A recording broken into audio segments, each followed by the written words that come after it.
From Hollywood, it's time now for... Dollar. This is Ed Porter, Mr. Dollar. You called my office? Yes, I'd like to see you as soon as I can, Mr. Porter. Well, of course. How long have you been in town? About a half an hour. Are you all squared away? I've got a room and I've had a bath, if that's what you mean. Well, then I guess you're ready to go to work. I will be as soon as I put on some pants. You sound in a rush. I'm always in a rush when I think somebody might be chipping us out of $100,000.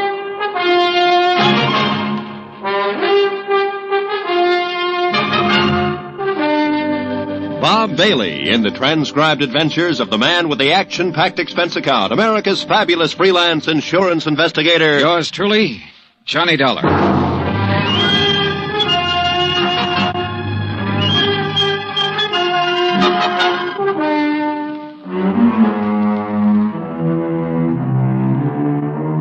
Expense account submitted by Special Investigator Johnny Dollar to Western Life and Trust Company, 826 Spear Boulevard, Hartford, Connecticut. The following is an account of expenses incurred during my investigation of the MARKHAM matter. Expense account item 1, $143.69, air transportation from Hartford to San Francisco. Item 2, $17 for incidentals along the way, including transportation from the airport to the St. Francis Hotel. I walked the 8 blocks to the Commodore building where Ed Porter had his office on the 4th floor. He was a short, thin insurance broker with a face like a tight drum. He apologized for the clammy weather as though it were his fault. He asked me how things were out on the East Coast, invited me to sit down, and looked as uncomfortable as he was. I got the telegram you were coming last night. Investigator. I've never met one in all my years in the business. Must be very interesting work. Yeah. Look, I don't want to take up too much of your time, Mr. Porter, but I would like to get some information from you. Oh, certainly, Mr. Dollar. What can you tell me about a man named Floyd Markham? Markham? Well, he's the husband of a client of mine. I've met him, but I really can't tell you too much about him. My dealings have always been with Mrs. Markham. She's my customer. Then tell me about Mrs. Markham. Oh, certainly. I'm not going to ask why. I'm sure you have a good reason for coming all the way to San Francisco. The Home Office thinks I have an excellent reason. Yes.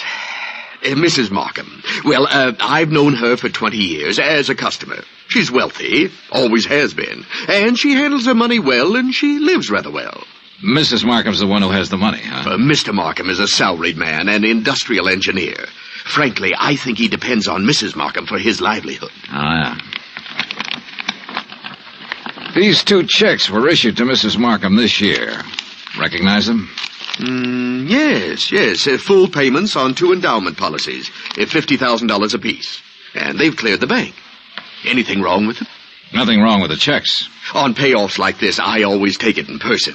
It's a custom, of course, to call and make an appointment and deliver the check to the client. Mm-hmm. And try to sell a little more insurance in the bargain. Well, that's about the idea, yes. Yeah. Anything strange about Mrs. Markham when you delivered either one of these checks? No. Before I left Hartford, I looked up her insurance records. Her premiums are always paid right on the button.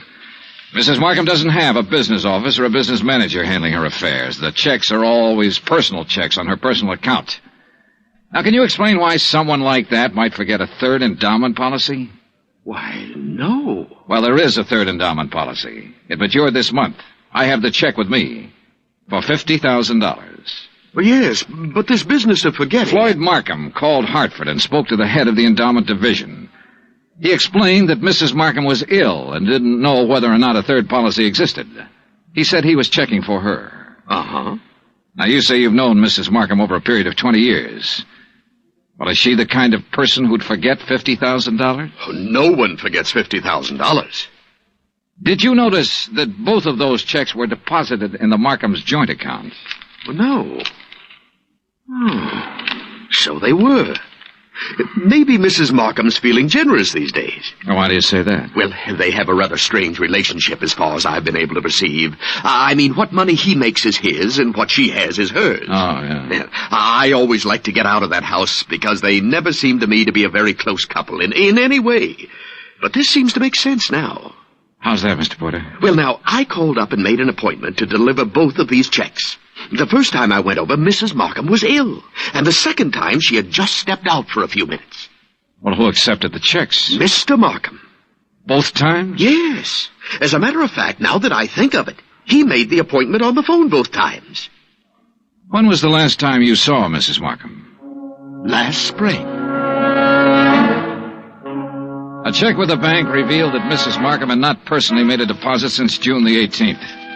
The deposit slips were initialed by Floyd Markham. The checks were endorsed by Leslie Markham. There had been no unusual withdrawals. Expense account item 3, $30, stenographic and notary services for the attached statements. Mrs. Markham's been having her hair done here for nearly 10 years now. Once a week, every Thursday morning. Then she just stopped. I called her home, and Mr. Markham informed me that she was away on an extended trip. Mr. Markham called us, it was last June, and informed us that Mrs. Markham was resigning her membership in the bridge club. I telephoned the house twice to see what was the matter. Mr. Markham answered both times and said Mrs. Markham was out. Well, she used to come in here 2 or 3 times a month. Made us go over the car from top to bottom. She hasn't been around now for 7 or 8 months. I don't know who's taking care of the car. Expense account item 4, 30 cents, 3 phone calls to the Markham residence. I didn't state any particular business. I simply asked to speak to Mrs. Markham. Each time I called, a male voice answered. Each time, the male voice told me Mrs. Markham was out, she was ill, and she was away on a short trip. Industrial Management Limited, Floyd B. Markham President, has a 3-room office suite near the Embarcadero. 10 years ago, it had been sensationally new and glassy. When I got there, the carpet was a little too thin and the varnish a little too thin, too. The whole place smelled faintly of mildew. Yes? I'd like to see Mr. Markham, please. Do you have an appointment? No, not exactly. My name is Harris. I'm with the Cleveland Pump Company. Pump company? Yes, we're setting in 38 of our installations at the new plant in Valparaiso. Didn't you get my letter? Well, I'm sorry. I'm afraid... May I ask your name again? Harris, Stephen B. Harris, Cleveland Pump Company. Oh, yes. Well, Mr. Harris, I'm afraid Mr. Markham never received your letter. When did you mail it? 30 days ago. Maybe it was 2 weeks. Well, tell Mr. Markham I'm here and I'll... I'm sorry, Mr. Harris. Mr. Markham isn't in the office just now. Oh. Well, I'll wait. Well... Well? He won't be in today. As a matter of fact, he won't be in the rest of the week. Where can I call him? Well, I'm afraid that's impossible. Can't I call him at home? No. Now, look, is he in business or isn't he? Mr. Harris, Mr. Markham hasn't been in the office for 6 months or more. He's tied up on a rather long-range project. What's your name? I'm Miss Beidler. Why didn't you say that in the first place, Miss Beidler? Well, Who else can I talk to here? No one, I'm afraid. You mean that's all there is in this office? Just you and him, when he feels like coming in? I'll tell Mr. Markham you were here. The Markham house was on Fiorella Street, about 6 blocks from the Fairmont Hotel. Stone walls, iron grillwork, tangling ivy. An old house that had been built by rich people for rich people to live in. The kind of shabby-looking place that only New Yorkers and San Franciscans can get by with and still be called wealthy. I used Ed Porter's car, with the Western Life and Trust Company emblem on the door, parked it in the driveway as close as I could to the entrance. It was exactly 1 o'clock when the door opened. He was tall and pretty, with black hair and broad shoulders. Yes? What is it? I'd like to see Mrs. Markham, please. I'm Mr. Markham. Can I help you? My name's Dollar. I'm with Western Life and Trust Company. Mr. Porter called you?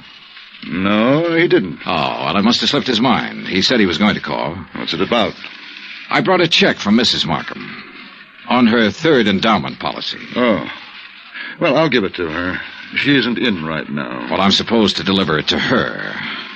I'll come back another time when she's in. No, you can give it to me. I'll see that she gets it. I'm sorry, Mr. Markham, but I have to Look, give I know you want to give her the check and try to sell her some more insurance. She's just not in the market.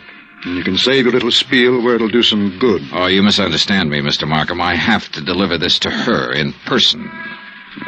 What's your name again? Dollar. Johnny Dollar. Come in. I'll wait till she comes back and make an appointment. Mr. Porter told me he'd made it for 3 today. She's here. Just come in. Why the runaround, then? Mrs. Markham is desperately ill. I don't want to disturb her with things like this. Well, I'm sorry to hear that. What's the trouble? Very serious anemia. So if you'll just give me the check... I have a report to make out when I deliver this. I just Only take a minute to hand her the check. Then it'll be off my mind and off your mind. Now, look here, Mr... Didn't you call the company's home office about this check? I called because Mrs. Markham requested me to call. Oh, yes. Just wait here. In the little swirl of his exit, I smelled shaving lotion and guessed at the brand name. I also guessed that his suit cost $300, even if I didn't know what San Francisco tailor had made it. The shirt, the tie, the shoes were expensive, too. Yeah, Mr. Floyd Markham liked expensive things. I wondered if he dyed his hair to keep it all black. I wondered if he was 45 or 50. I also wondered why, in a house of that size, on that kind of street, a servant hadn't answered the door. This way, Mr. Dollar. He led me up a flight of stairs and finally into a high-ceiling room with a fireplace at one end. A gray-haired woman with a sharp, angular face was seated near the window, looking out over the city and the bay. She didn't turn her head when we came into the room, but I could see that her eyes were watery and slightly glazed. Please, don't take too long and don't upset her. Leslie. Leslie, dear. Yes, Floyd. This is Mr. Dollar from the insurance company. He has something for you. Be a good girl, Leslie. Speak to Mr. Dollar. How do you do? And ask him... Yes. How is Mr. Porter? Oh, he's fine, Mrs. Markham, fine. He'll be sorry to hear that you've been ill. I really would rather that you didn't tell Mr. Porter. Oh. I'm satisfied to make my own slow recovery and not worry any of my friends. We'd like some sherry, Floyd. Now, you know what the doctor said, Leslie. Mr. Dollar, you'd like some sherry, wouldn't you? Why, yes, I'd like that very much. Floyd? No, I'm sorry, Mr. Dollar. It's absolutely forbidden, and you know that, dear. Do you have the check, Mr. Dollar? Yes, right here. Here you are, Mrs. Markham. Thank you. Is there anything else, Mr. Dollar? Well, Mr. Dollar? Now, Leslie... Yes? What is it, Mrs. Markham? I'm very tired. Excuse me if I seem impolite. Good day. Good day, Mrs. Markham.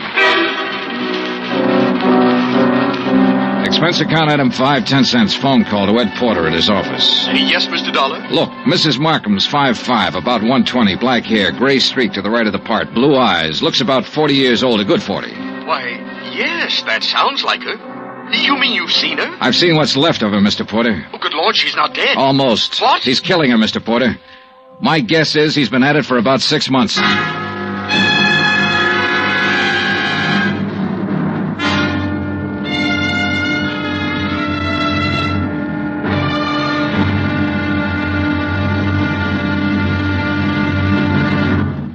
Act 2 of yours truly, Johnny Dollar, in just a moment.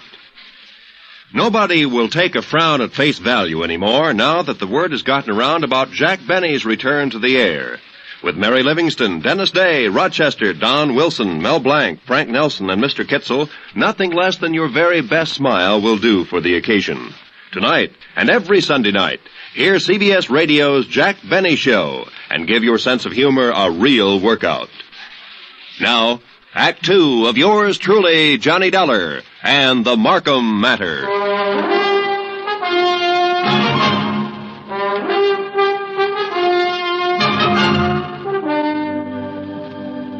Take a rich old house on a rich old street in San Francisco. Walk in with a legitimate insurance check for $50,000 and tell a man named Floyd Markham you want to deliver it to his wife. Tell him this when you know that no one has seen or heard from his wife in 6 months. Just tell him you want to see her. Insist that you see her. Then stand around and listen to him lie a couple of times. Then let him take you to her. Give her the check. Say goodbye. 20 minutes after I walked out of the Markham's house and picked up Ed Porter, we drove back to the house and parked 100 feet from the entrance. This is the darndest thing I ever heard of, Mr. Dollar. I'm not sure it's all clear to me. What's our position? Oh, I wouldn't know that, Mr. Porter. That's up to the legal department. This much I'm sure of right now. Markham's already deposited $100,000 of her insurance money into a joint account. If I'm not mistaken, this last check will go into that account, too. Right now, while we're sitting here, she's probably endorsing that check. Well, then I don't see where it's any of our He's business. making her endorse the check. He's making her stay in that house, in that room, away from everybody. Well, how? What way? He said she was ill. You said she appeared ill. I don't know how he's doing it, but I'm going to find out.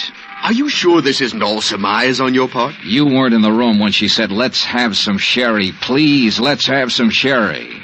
Well, I must be pretty dumb. She was really trying to say she wanted him to leave the room so she could talk to me.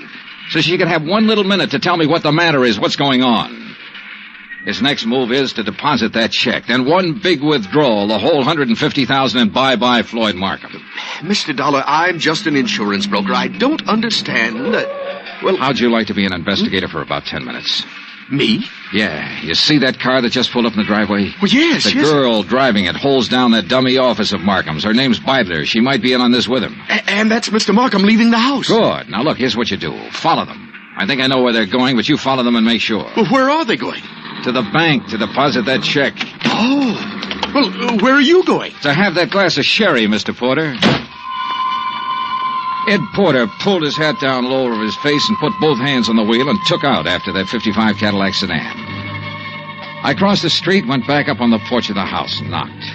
I didn't expect her to answer. I didn't expect anyone to answer, but I wanted to make sure. I went around to the garden. There wasn't a sound in the big old house when I opened the garden door and went up the stairs again. The door to her room was closed. She wasn't by the window anymore. She was stretched out on the divan. I felt her wrist for a pulse. It was there, faint, but there. About 3 inches up her arm, there was a series of little marks. I lifted one eyelid and felt her neck muscles. She was doped to the ears. Mrs. Markham. Mrs. Markham, can you hear me? Look, I've come to help you. Help me? Yes. Yes, I'm going to take you out of here. Now, don't be frightened. Mr. Dollar? That's right. That's right. That's the ticket. Insurance company. Yes. Now I remember. Yes, that's right. Thank you for bringing my check. I don't want Want what, Mrs. Markham? Want any of my friends to worry. Oh. I'm improving, but I don't want them to know I'm ill. Just say I'm out of town for a while. He told you to say that, didn't he? Yes. He told me to say exactly that. Mr. Dollar, don't fool me. Please don't fool me. What? You will help me get out of here. You aren't fooling me, are you? Are you? I carried her downstairs and put her in my car and drove her to the St. Regis Emergency Hospital. Expense account item $6,100, deposit with the hospital office. I explained as much as necessary to the intern who promised to advise me when Mrs. Markham became rational. After that, I drove back to the house. Ed Porter's blue coupe was parked across the street. I didn't know what to do but come back here. And when I got back, I didn't know what to do either. Slow down. You're doing fine. Oh, you were right. You were absolutely right. They went straight to the Bank of America to deposit that money. I kind of thought they might be back here by now. No, they're over at Angelo's having a drink and some dinner. I followed them there. You're getting to be quite a sleuth, Mr. Porter. Well, I try to do my best and use my head. Mr. Dollar, did you talk to Mrs. Markham? As much as I could. She was doped. I took her out and put her in the hospital. Oh. Well, should you have done that, Mr. Dollar? I could have left her up in that room to die, Mr. Porter. Oh, yes. Well, what's our next move? Ours? Well, certainly. I can't quit now, Mr. Johnny. Well, let's go to Angelo's, Eddie. Ed Porter settled the hat lower on his ears and gripped the wheel harder, and we took off for Angelo's on Stoker Street. When we got there, we didn't have to go inside to see if our people were still around. The Cadillac sedan was in the parking lot. So we took up a plant across the street. Well, why wait? Why not go in and take them out of there and take them down to the police? Well, that might blow the whole thing. Now we have to wait and see what Mrs. Markham has to say when she's well enough to talk. Yeah, but... I'm sure she'll have some charges to prefer. In the meantime, we wait and see what's what.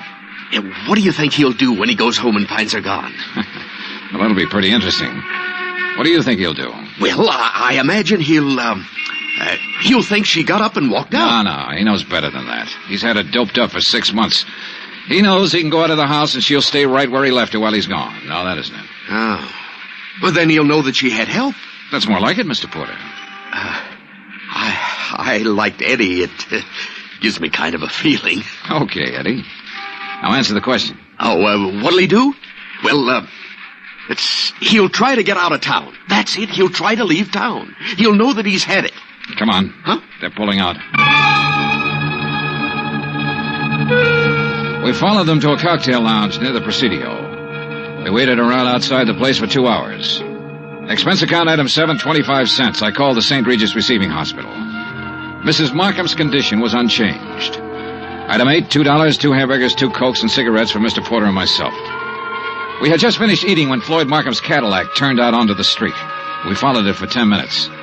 When Markham parked on a dark hill, we cut our lights and came to a stop. Mr. Dollar.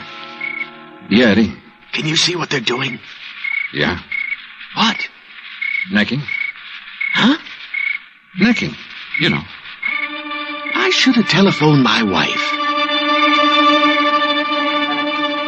At 12:10, Floyd Markham turned the car around and drove back into town. We followed once more. We saw him double park outside a 4-story apartment house on a steep hill, let the woman out, then drive on. Eddie? Yeah, Johnny? Think you can handle something else alone? Oh, I'd love to. Women sometimes talk a lot easier than men. You keep on him. When he finds his wife absent, I want to know where he goes. Wherever it is, I'll let you know.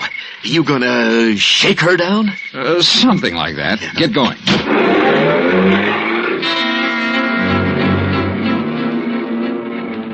I watched my new assistant investigator follow out after Markham's Cadillac. Then I went inside the apartment house. I, Beidler, was on the mailbox of apartment 104. I walked down the hall, listened a minute, then gave it a try.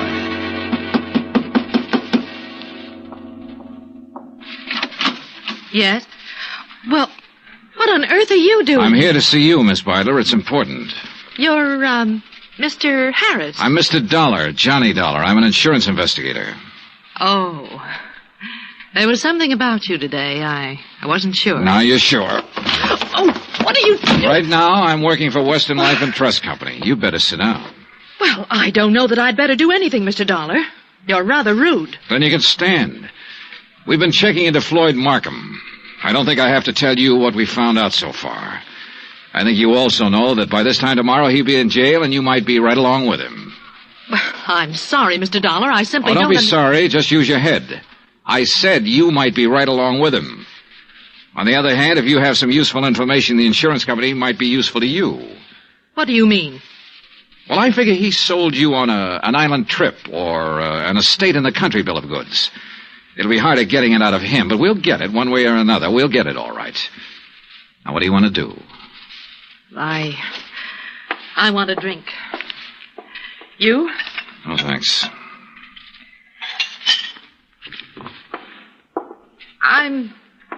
I'm not bad. I'm not a criminal. I've never been in trouble. You are now. Why? Because I fell in love with him? Because you were helping him kill her. What are you talking about? Mrs. Markham. She's in a hospital right now. What? I took her there myself today. He's had her doped with I don't know what for months. Having us sign checks, endorse deposit slips. Funny. Is it? He told me that Mrs. Markham was out of town, divorcing him. I wondered how.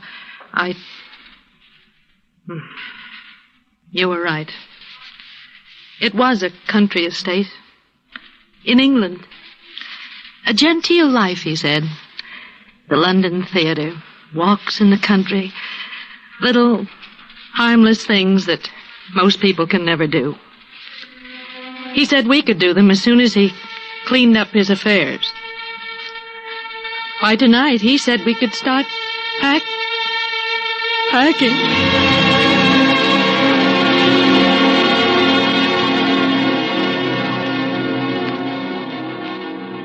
I took Iris Beidler with me back to the Markham house.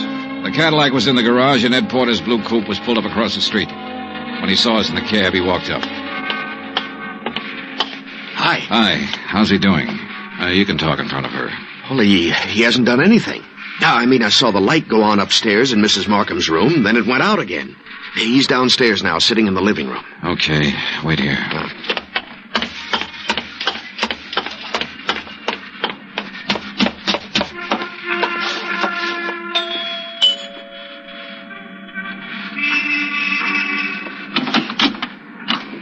Hello, Markham. Hello. If you're worried about your wife, which I doubt, she's in the hospital. Are you a policeman? Insurance investigator. That's Miss Beidler in the taxi over there. Oh. I want you to come with me now. Of course. Yes. You said your name was Dollar? That's right. Why couldn't you have come around, say, next week? She'd have been dead by then. That's the way she should have been for 16 years. Dead. Yeah. Come on, Markham.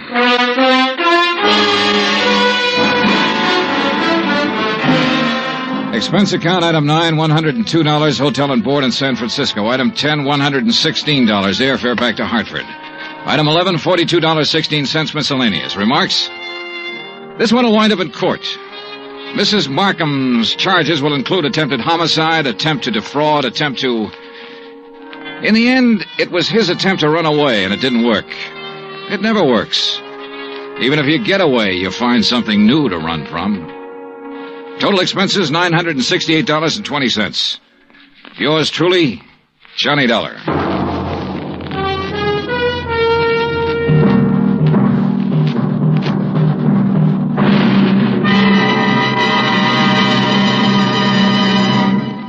Now, here's our star to tell you about next week's story.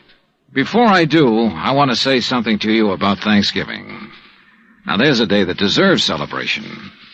And heartfelt thanks to the God who made us for being able to live in the most free and peaceful and bountiful country in the world. And yet, why wait for next Thursday or any Thanksgiving Day?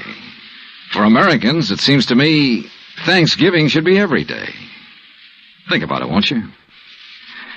Next week in our story, New Orleans, the French Quarter, a beautiful girl, and high adventure. Join us, won't you? Yours truly, Johnny Dollar.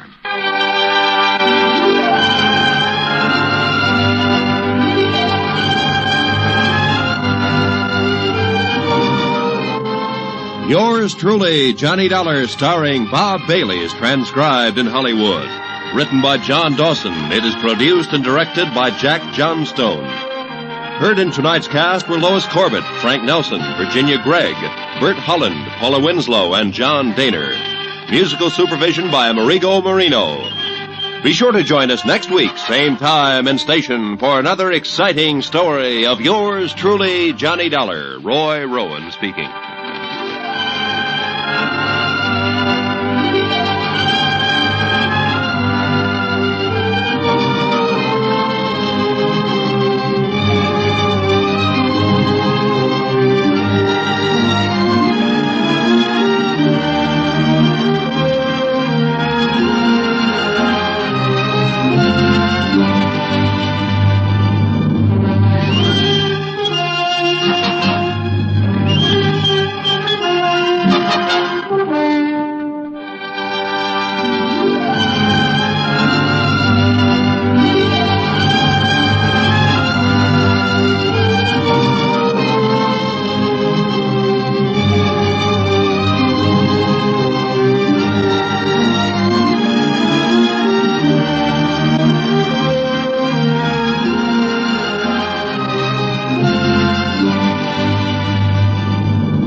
from Hollywood, it's time now for... Johnny Dollar. Oh, hi, man. How's your stomach, Johnny? What? Rich food give you any trouble? Who is this? Why, your old buddy, Angie Orsatti. Oh, hi, Angie. Glad you got my message. Yeah. How about dinner tonight at Antoine's, Johnny? Shrimp gumbo, oysters, Rockefeller. Yeah, sounds fine. Only I've got to do some work first. Man, I thought you was here in New Orleans on vacation. Nope. Little matter of fire insurance and the company's check for $16,000. Somebody trying to cheat him out of it, huh? You won't believe this, Angie. Somebody turned it down. What?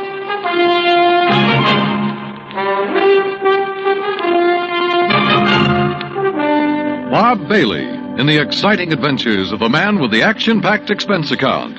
America's fabulous freelance insurance investigator. Yours truly, Johnny Dollar.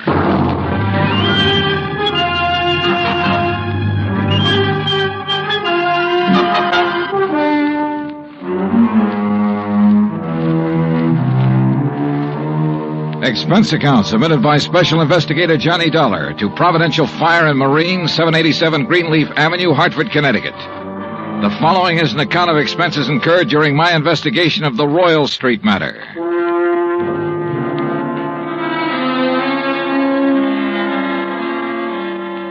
Expense account item 1, $103.82, transportation to New Orleans. Item 2, $4.20, cab from the airport to the Roosevelt Hotel. After unpacking, I put in the call to my old friend Angie Orsatti. Nobody knows the French Quarter or the people living there like Angie does. For 3 months of the winter, he stays in the swamp, trapping muskrats. The rest of the year, he lives with his mother near the Cabildo. Angie wasn't in, but his mother said she knew where to reach him, and 5 minutes later, he returned my call. We arranged to meet for dinner, then I phoned the agent who had sold the policy in question. His name's Binford, and naturally, he was anxious to see me. C.D. Binford's office is on the 3rd floor of the Hibernia Bank building. He's a stocky, red-faced man, probably in his late 50s. Come in, Mr. Dollar. Come in. Thanks. Help yourself to the chair. Say, you fellas sure don't waste any time, do you? We try not to, Mr. Binford. C.D., boy. What? You call me C.D. like all the other folks do. Oh, okay, C.D. Yeah. Now, like I was saying, you boys sure don't waste any time at all. Why, I didn't even call the home office till day before yesterday. I know. When was the fire? Last week on Thursday night. What'd they tell you about it? Well, not very much. Figured I'd get all the information from you. Well, it's a doozy. First time I've ever run across a policyholder who wasn't yelling for us to pay him yesterday for his loss today. You know what I mean? Yeah. Who is the insured, Mr. C.D.? Man named Dupas, Henry Dupas. Took out a policy for $48,000. That's full coverage on his antique shop down on Royal Street. How long ago? August, just 3 months back. I've been after him for, maybe 5-6 months to buy some protection, but he kept saying didn't have the money. Didn't have the money? And one day I dropped in to see him about his car insurance, and right off he told me to write a policy giving him full fire coverage on the shop. Well, how do you arrange to pay it? Cash, in full, the day I delivered the policy. He tell you why he changed his mind? Yeah, not exactly. Bet he mentioned something about times being better. I reckon there must be. Why'd he say that? Well, a few days later, he had the back part of his shop all painted and fixed up. And that's the part that burned. And he hired himself a girl to work in the office. A real good looker, too. Well, what caused the fire, you know? I sure do. Antique kerosene lamp got knocked over accidental. According to what Dupas told the fireman, he was in the back of the shop with a customer showing him the lamp. Uh-huh. When it fell, the fire started. The two of them tried to put it out. I reckon that's why they didn't call the fire department right off. Uh-huh. And did Dupas tell you the same thing? Dupas? He didn't tell me nothing. Well, he reported the fire to you, didn't he? He did not. And that's what's got me so riled up.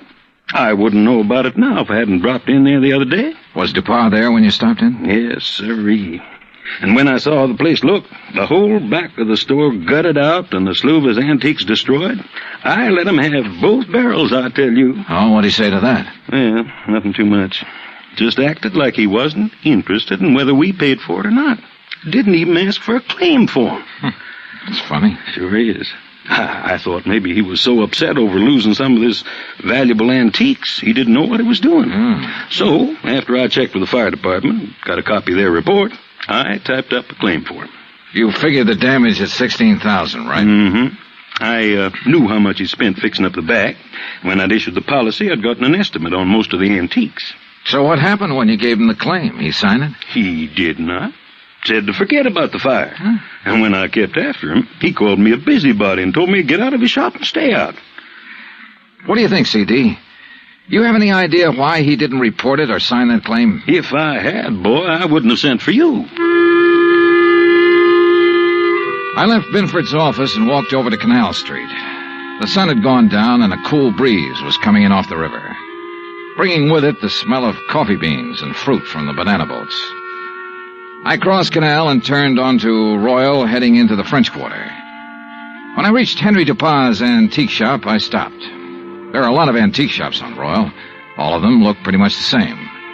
The buildings as old as the fine rosewood mahogany pieces they shelter. There was nothing different about this one, at least from the outside.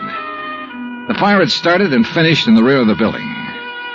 I tried the front door, but it was locked. I didn't think anyone would be there that late, but I knocked anyway.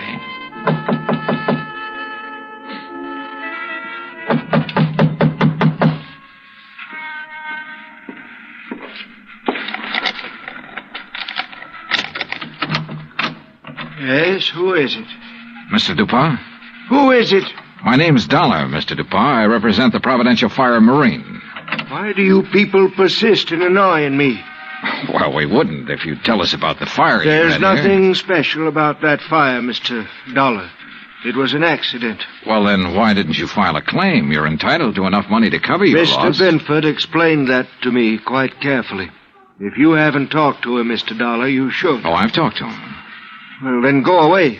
Well, not until you answer a few questions. No, leave me alone, please. I'd noticed an alley next to the shop that ended where the rear door had been. I started back along it, not quite sure what I was looking for or what I expected to find. But I was sure of one thing. Dupin was a frightened man. It was too dark to see anything at the end of the alley, so I returned to the street. Item 3, $30.50, phone call, taxi, and dinner for 2 at Antoine's. Oh, man. Kind of nice, ain't it, Johnny? Oh, the way it never changes. Same waiter, same chef, same clientele. Yeah. Like another Cafe Royale, has she? No, thanks. Well, Johnny? Yeah? Well, when you gonna ask me? Ask you what? Oh, don't kid me, John. You've had that old bloodhound look in your eye ever since we sat down. What's the question? Okay, Angie. What do you know about a man named Henry Dupin? Dupin's antique shop? That's right. Oh, not much. Seen him around some's all. Yeah, where? Oh, you know what kind of places I like, Johnny. Yeah, but I can't picture Dupin liking them. Well, maybe he don't, but maybe that little old blonde he's been carrying with him does. Blonde? Yeah, you know, female, girl, bleached hair. I know. Yeah. How old? Oh, 24, 5. Yeah, real nice for an old coot like him. Real winter and spring, huh? Yeah. You seen them together often? Oh, a few times. Saw him about 2 weeks ago at Butz's place. Hey, you know something? I walked in there that night with a 5, and I walked out with 200. How about that? Great. You know who the blonde is? No, but I might be able to find out. You want? Yeah, I want. I left Angie and started back toward Royal Street. On the way, I ran up item 4, $1.85 for 1 flashlight and batteries. The shades on Dupin's shop were drawn, but I could tell there were lights on inside. In the alley, a small pickup truck was parked near the side entrance to the shop. In the back of the truck, looking like they'd just been taken off the boat, were several stalks of bananas. There wasn't much else to see except the charred wood and refuse left in the alley after the fire. I started back toward the street when a man, a much larger man than Dupin, came out the side door and got into the truck. He turned over the engine and switched on the lights before I could get clear. Hey, what are you doing there?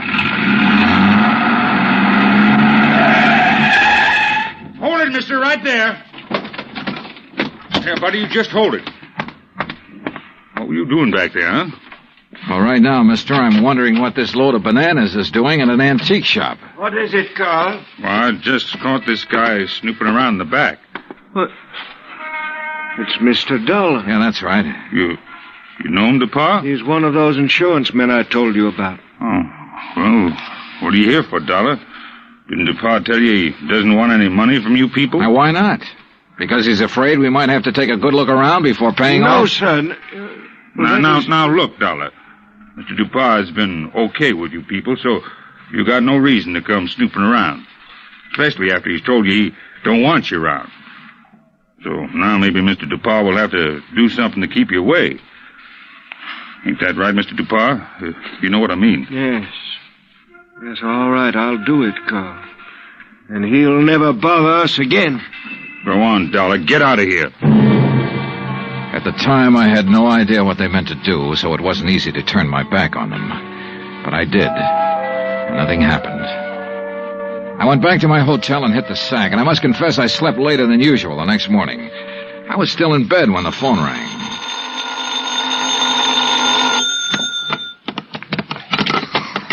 Johnny Dollar.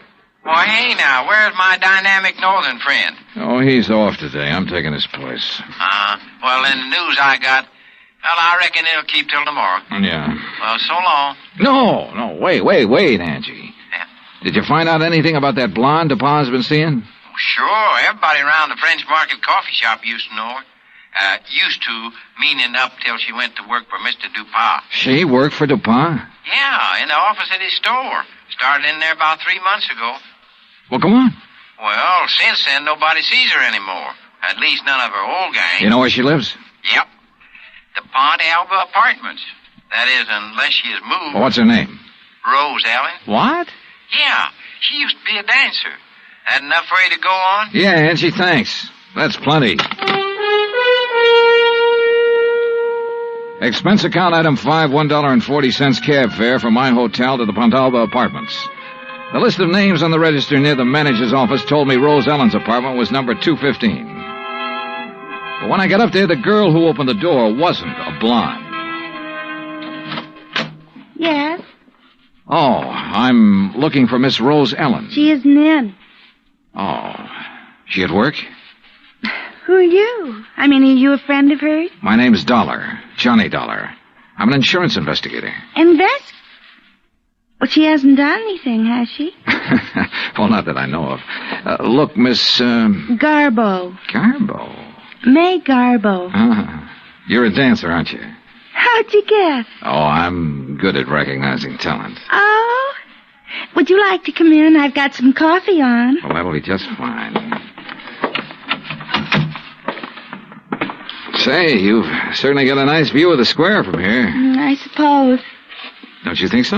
Oh, sure, if you like that sort of thing. Me, I just think the square's kind of square. Oh, that's good. That's very good. I thought it up the day we moved here.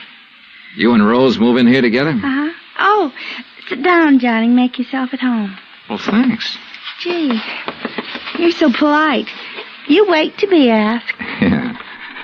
Look, tell me, what time do you think Rose will be home? Oh, I couldn't say. May, this is important. What time does she usually get home? Well, I don't know. I mean, after all, she's got her own life to live, you know, and I'm not her keeper. Okay. Sometimes she doesn't get home for days. Oh, I better get the coffee. She ever say anything to you about the fire? Yeah? What fire? The fire down at the antique shop. No, you want cream and sugar? No, thanks, just black. Good. When was that? The fire? Last Thursday night. That's funny. What's funny? That was the last time I saw her. What? Yeah. Rose went to work last Thursday, but she never came home.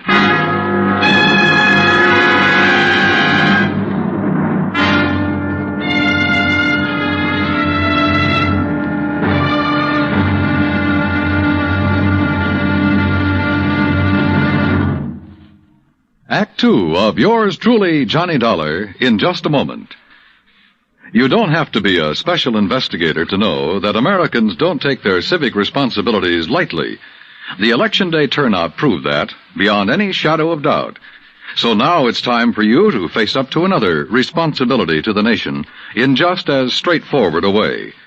Our Ground Observer Corps needs volunteers. We at CBS Radio urge you to write or telephone your nearest Civil Defense Center to learn how you can help in this vast program that patrols our skies. Now, Act Two of yours truly, Johnny Dollar, and the Royal Street Matter.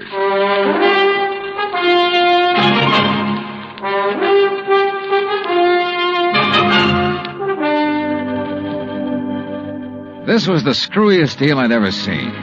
A guy refusing insurance money he was entitled to. Rose Ellen was my one lead, so I continued questioning May, her roommate. May told me this was the first time Rose had been away so long without at least sending for a change of clothes. I asked about Rose's boyfriends. She told me Rose had been going with one other man beside Dupin, but she didn't know who he was. After May promised to call me if she heard from Rose Ellen, I left. Expense account item 6, $1.90, taxi from the Pontalba Apartments to the Hibernia Bank Building. My insurance contact, Binford, wasn't in. So while I waited for him, I wondered again why Dupin had refused to sign the claim for the fire damage to his shop. Could he afford a loss of $16,000? I wondered if something had happened in that shop, something Dupin tried to cover up with a fire. I was wondering what it could have been when Binford walked in. Well, I'm glad you're here, Johnny. We got trouble. Oh? I hear you paid Dupin a call last night. That where you've been? Yeah. He phoned me about 10, wanted me there fast. Oh, boy. I wish I had sense enough to stay away. Well, what happened, C.D.? Now, before I tell you that, you tell me what he said to you last night. Nothing important. Just something about fixing it so I couldn't bother him again. Oh? Well, he did. How? He canceled his fire insurance policy and every other policy he ever bought from me. Cancel? Yeah. So you might as well go on back to your hotel and pack, Johnny. It's none of your affair now, no matter what he's up to. Yeah, it's too bad it had to turn out this way. You want a drink before you go? Yeah, I guess I need one. Yeah. What'll it be, scotch or rye? Scotch, neat, please. Good, saves making a mess. When you reckon you leave? Oh, I don't know. I'll check with the airline when I get back to the hotel. Mm-hmm. Yeah, there you go. Thanks. Better luck next time. Mm-hmm. Well, that's that. C.D. Hmm? What about the policy? Policy? Did he return the policy to you? No, he said do it tomorrow. But he's covered until he does return it. Does he know that? Why, no. I don't reckon he does. Good. He might get careless. And as long as that policy is in force, I can bother him as much as I want. Oh, I don't see what's the use, Johnny. He'll have it here by tomorrow evening. That still gives me 24 hours to get lucky.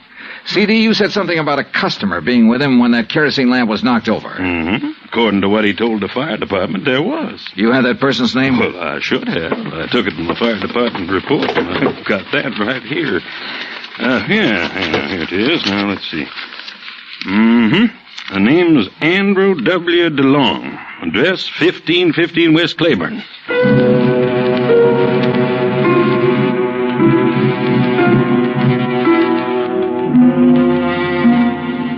There wasn't any Andrew DeLong at that address. We checked the telephone book and the city directory, and the only Andrew W. DeLong we found was out in Metairie, in a mausoleum. So we drove back towards C.D.'s office. Well, now what, Johnny? Dupin. What? Find out everything we can about Dupin and everybody who works for him. But ain't nobody but his secretary and his assistant. Fellow named Carl. Yeah, how long has Carl been working for him? Oh, about as long as she has. Does this Carl own a fruit stand? Oh, not I know about. Why? Oh, I just wondered. Hey, what time is it, C.D.? 2:15. Say, if we're going to check on Dupin's credit, we better get to the bank before the close. You're driving. Let's move. Expense account item 7, $22.80. Telephone calls and a couple of gratuities to obtain a lot of information about Dupin. I learned, among other things, that he'd banked almost $11,000 in the past 3 months. Before that, almost nothing.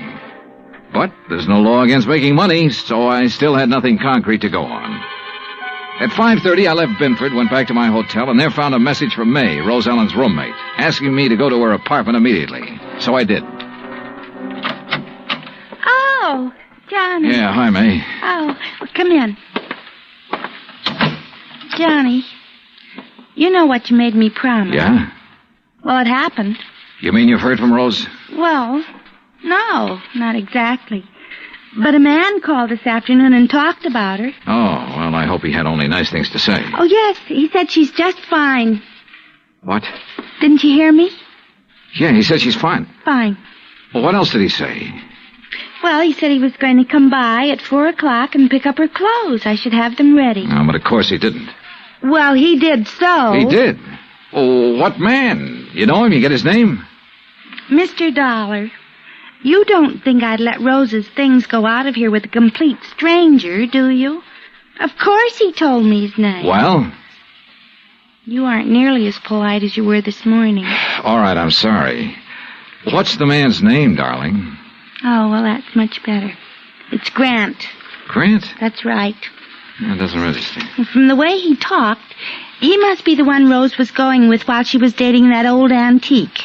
You ever see this guy, Grant, before? No, but I'm sure he's the one she talked about. Really, it used to get so tiresome. Carl this and Carl does that. Oh. What?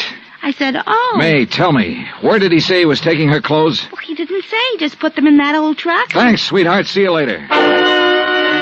I needed a fast car and a driver who could handle it, so I called Angelo Arsati. 20 minutes later, we parked in front of Dupas' antique shop. There was a dim light on inside. Now, look, brother, there's really no reason for you to get mixed up in this thing. Oh, you kidding, son? Looks like Dupas ain't gonna answer. All right, let's see what this hunk of stone will do to the glass. Here. Hey, that got it. I can reach through the lock.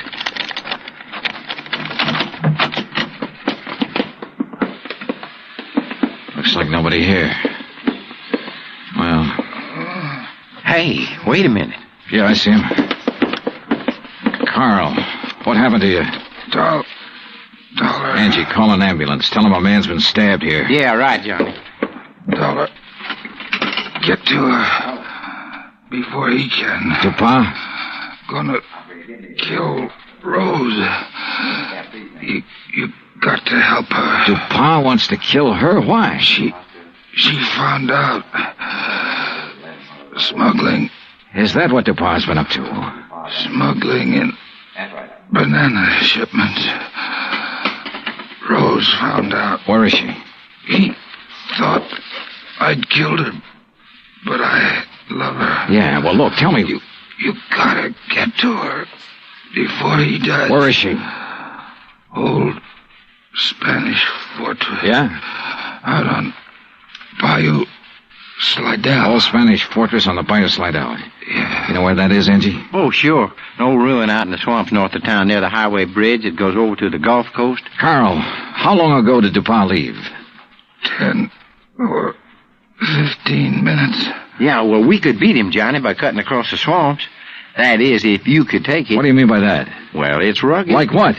Johnny, did you ever ride a swamp buggy?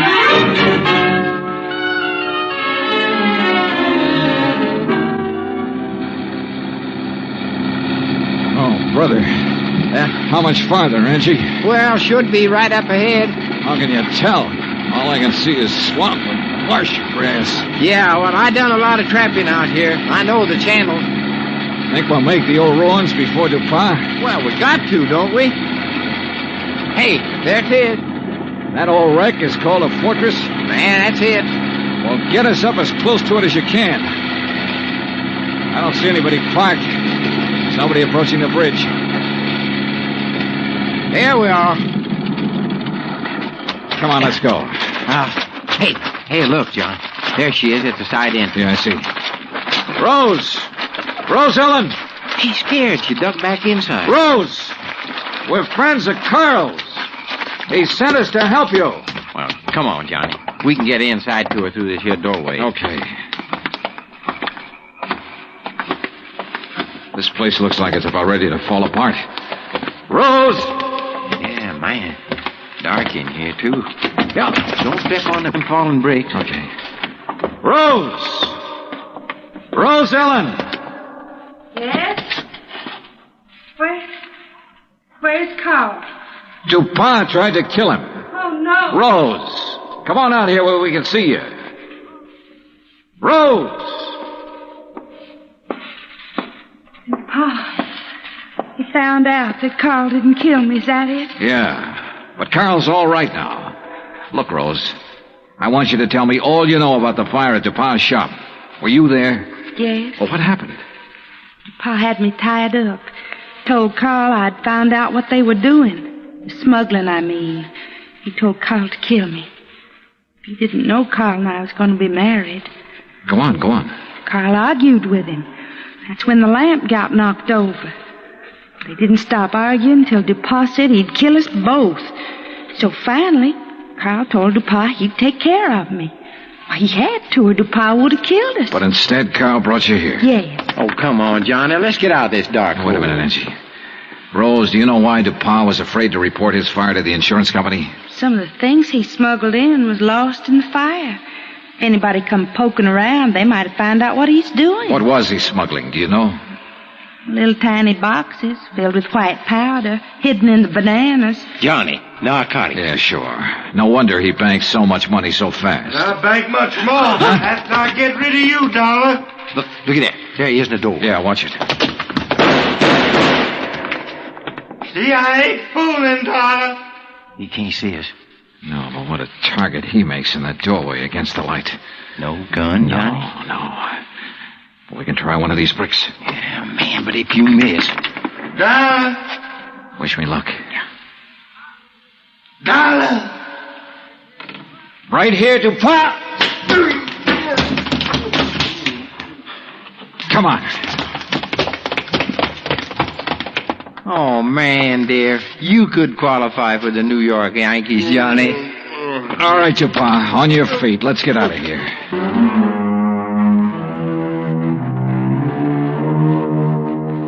Expense account total, including rental on the swamp buggy, incidentals and transportation back to Hartford, $517.20. Remarks?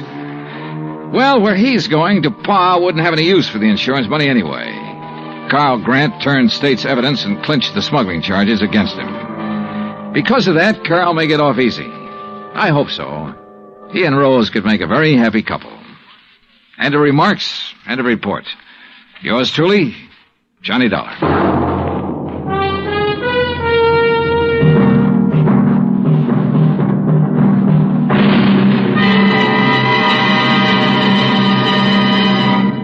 Our star will return in just a moment.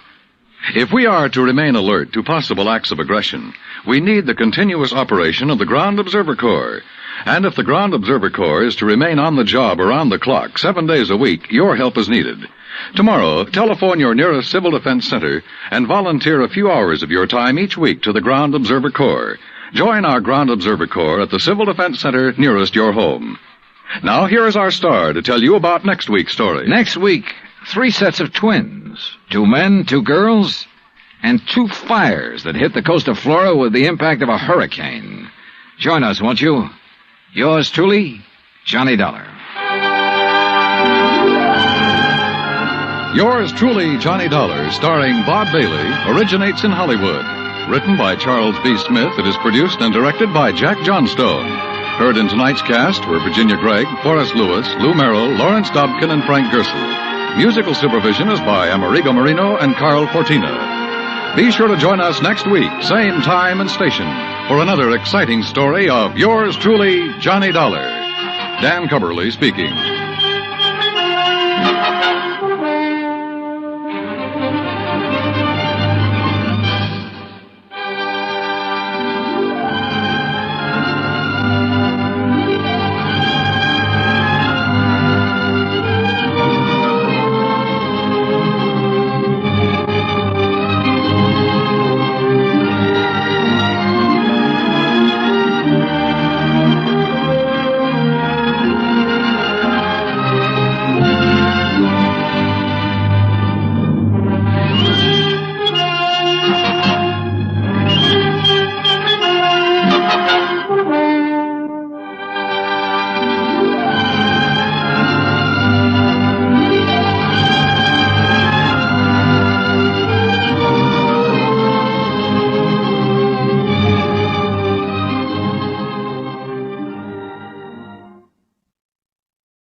From Hollywood, it's time now for...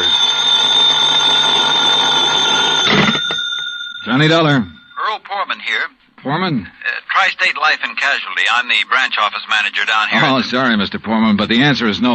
Well, this is an arson case, caller, and we're already having to make one payoff on it. I'm sorry, but it'll have to wait. I'm going to get as far away from this New England winter as I can. Well, for that, I don't blame you, but there's no reason you shouldn't come Look, down. I've had a rough year of it. I'm tired, and I'm cold. And unless I can get down to where the warm, balmy breezes waft in... Dollar, I have got to have you on this case. There's a lot at stake. Now, my office is down here... No, sir, I'm sorry. You down see... here in Sarasota. I just can't do it, Mr. Poorman. I've already made a plane reservation for Sarasota, Florida. And this is one time I'm going to... Where did you say your branch office is? Sarasota, Florida.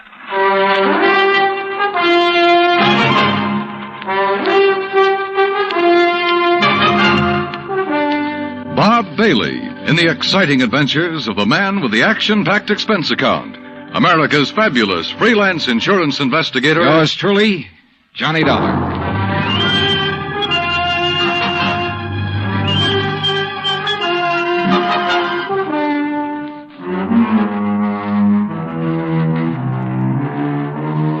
Expense account submitted by Special Investigator Johnny Dollar to the Tri-State Life and Casualty Insurance Company, Home Office, Hartford, Connecticut.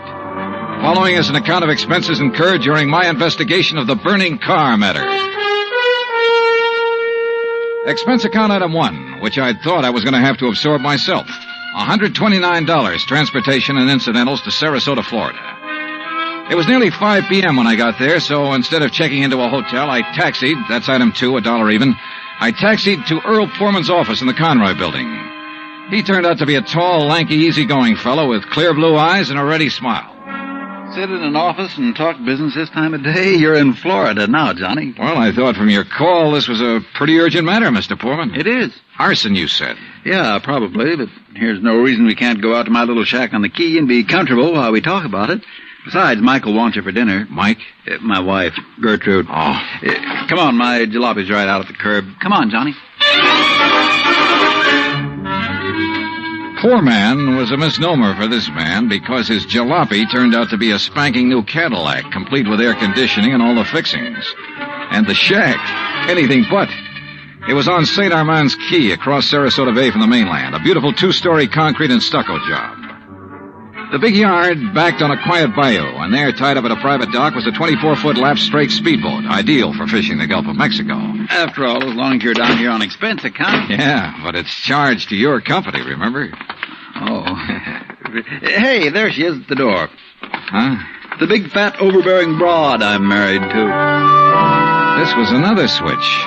For Earl's wife, standing in the doorway, was the cutest little trick I'd seen in a long time. Petite, pretty, and blonde, and with eyes that you noticed right away because they were almost green. Eyes that suddenly narrowed as she looked at me. And I wondered why. Johnny Dollar, did you say? That's right. Insurance investigator down here to look into those fires. Oh. Any objections? No. No, of course not. Just set your bags here in the hall, Johnny. All right, thanks. And wouldn't you like a drink after your long trip? Yeah, and you can get me one, too. Scotch, Johnny? Martin's VVO. Oh, great. Well, soda, please. Sit down, sit down. Thanks. I take it Mike isn't too interested in the insurance business, huh? You know, she used to be a singer, dancer. Oh, well, this is a little different.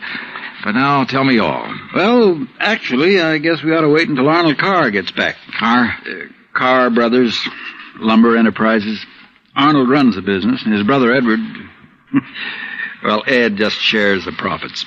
Real black sheep of the family, from what I've been able to learn. Oh? Anyway, they have yards all over the state. There's one here in Sarasota, one up the coast a ways at Fort Pierce, and still another at Arcadia. That's about 40 miles inland, just east of here. And there was one up in Orlando. Was? Completely destroyed by fire a couple of weeks ago. And a $120,000 claim has been filed. Wow. That's where Arnold Carr has been, in Orlando, trying to clear things up. Here's your drink. Oh, thanks. Here, Earl. Yeah. Well, to the gods and goddesses and us. But shouldn't I be up in Orlando, then? Arnold's on his way back here now. He lives here. He just went up there to arrange for clearing off and selling the property. You mean he's planning to just pocket the money? If Tri-State pays off, I mean. Looks like it. But I take it you suspect arson. Yes, Earl suspects arson, Johnny, and so does Arnold Carr. At least he says he does, but they have no reason. No? How about the other fires? Or attempted fires? Oh, where? At Arcadia, for one, but they got it out in time. At least that's the way Arnold Carr reported it. The way he Let tells me tell it, Mike. Oh. There was another at the yard here in Sarasota. Arnold himself discovered it one night when he was just driving around. But nothing to indicate it was attempted arson. No, Well, and the authorities up in Orlando found no indication of it there. Mike, you know as well as I do that a lumberyard fire will obliterate signs of arson better than any other kind of fire in the world. But she has a point, though, Earl. Unless there's some evidence of arson. Of course. Yeah, why send for me? Well, mostly because... Actually, because Arnold Carr suspects it. But he's given you no real reason. None at all. I think he has a real reason, but he just won't tell us. Wait till you see him. He's going to call when he gets in. We'll run over to his place on Longboat Key. What about his brother? Edward, did you say? I've never met him. He's always stayed in Orlando. I was wondering if he might tell things that Arnold is holding back. Edward Carr wouldn't know anything. You can never be too sure. Look, why can't you agree with me for a... that must be Arnie now. Excuse me. Hello. This is Arnold Carr. Oh, hi, Arnie. Johnny Dollar arrived, so we'll be... Well, here, I'll let you talk to him. Here, Johnny. No. Okay. No, Earl, listen. What? I told you before it was arson. It was arson again tonight. Tonight? What's that?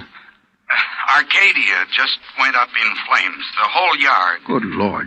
Did you hear that, Johnny? Yeah, I heard it. Well, can you prove it was arson tonight in Arcadia and before in Orlando? I have proof. Well, Arnie, we'll be over just as fast as... What? No.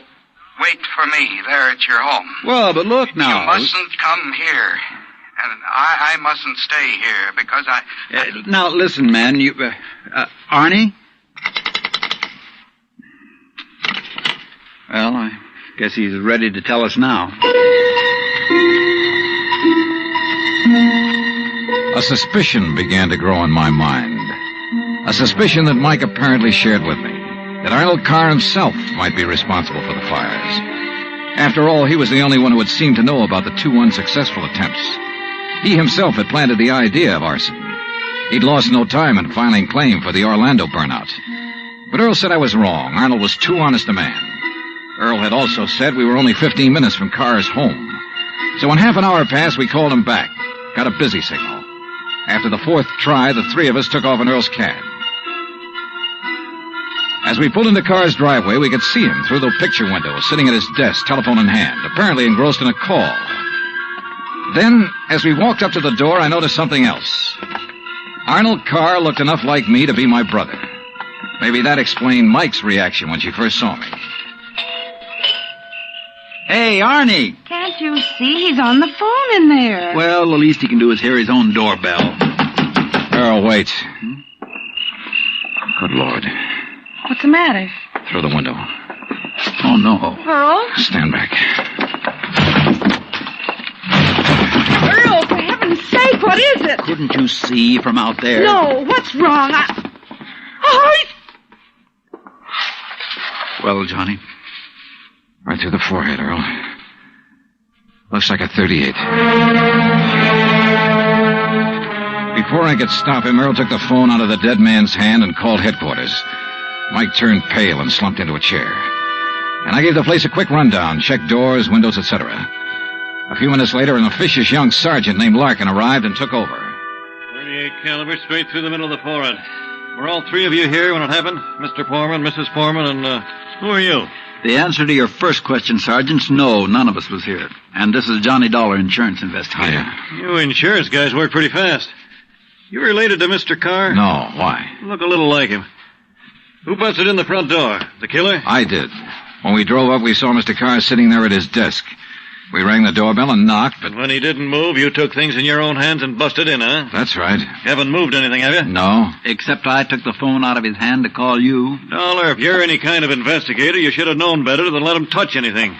Now, let's see. The shot must have come from somewhere near this window by the fire.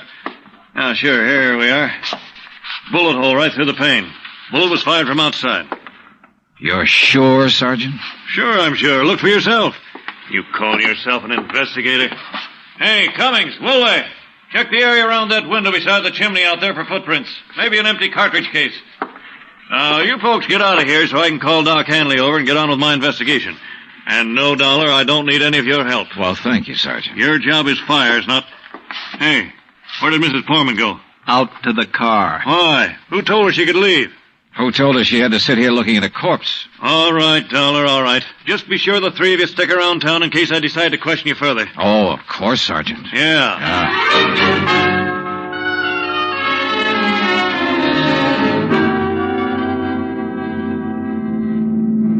Not shot by somebody standing outside? What do you mean, Johnny? Oh, I spotted that bullet hole in the window, too. So? I also noticed there were no particles of glass on the inside sill. But there were some on the outside. Yeah. The shot that made that hole was fired from inside that room to make it look as though it had come from outside. Then somebody was in there with Arnold Carr. Yeah. Either somebody he let in or who had normal access to the house. And he had to stop Arnold from talking about the fire in Arcadia.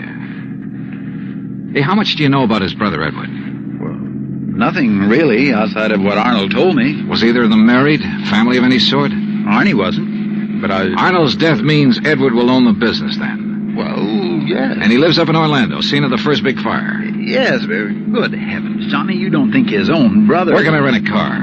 Take Mike's Chevy. It's in the carport at the house. But what are you going to do? Drive up to Orlando by way of Arcadia.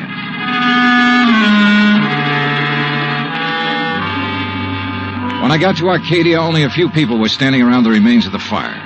One hose company was still working on it, and a couple of police were poking about in the embers. Walking toward it, I almost stumbled over a little old man sitting alone in the darkness beside a palm tree, hunched over, his head in his hands, sobbing. He didn't even look up when I stopped beside him. It's like losing part of my own life, it is. You lost someone in the fire, sir? No, son. Only part of my life. I helped build up that yard, me and Mr. Arnie. Arnold Carr. All along he's been worried about it. And last week when him and me smelled smoke and come over here and put out the barrel of trash that was smoldering, he knew. Knew what? That somebody was trying to burn him out? That's why he stopped by tonight on his way home. That's why we drove over here, him and me. And I brought my gun just in case. Yeah. Well, we got here too late. It was already blazing. And when he seen the automobile pulling away... What auto? Yes, Frank, he said to me. I knowed he was the one trying to burn me out, he said. Who, old-timer? Who do you mean? He didn't say. Then he called the fire department. That car that pulled away, what was it? Just a auto, big white Buick. But he tied it in with whoever set the fire. All he said was, I knowed he was the one. Do you know who it was he meant? Well, he told me even if I did know, I should never tell. Even the police. Well, who do you think it was? Break my word to Mr. Arnie? Never, son. All right, look, old man, I'm sorry to have to tell you this. Mr. Arnie's dead. What? But he can't be. He was... You. Huh? Maybe you thought in the darkness I would know you, but I do know you. Oh, now, just a minute, old-timer. If Mr. Arnie's dead, it's because you killed him. What? Just like you set the fires. No, I'm not who you think I am. And I'll kill you. That's what I'll do. Put down that gun. I'll kill you.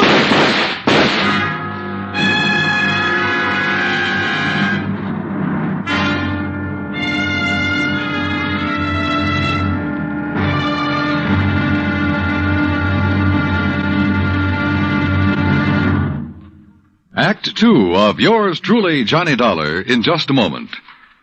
Back in the old days, the very old days, that is, a girl named Cassandra had a corner on the oracle market. But nowadays, you can do some foretelling yourself. On Jukebox Jury, for example, you can help decide which of Tin Pan Alley's new recordings are destined for the hit brackets and which ones are likely to spiral all the way down to oblivion. Remember, Jukebox Jury is yours to hear on most of these same stations every Sunday.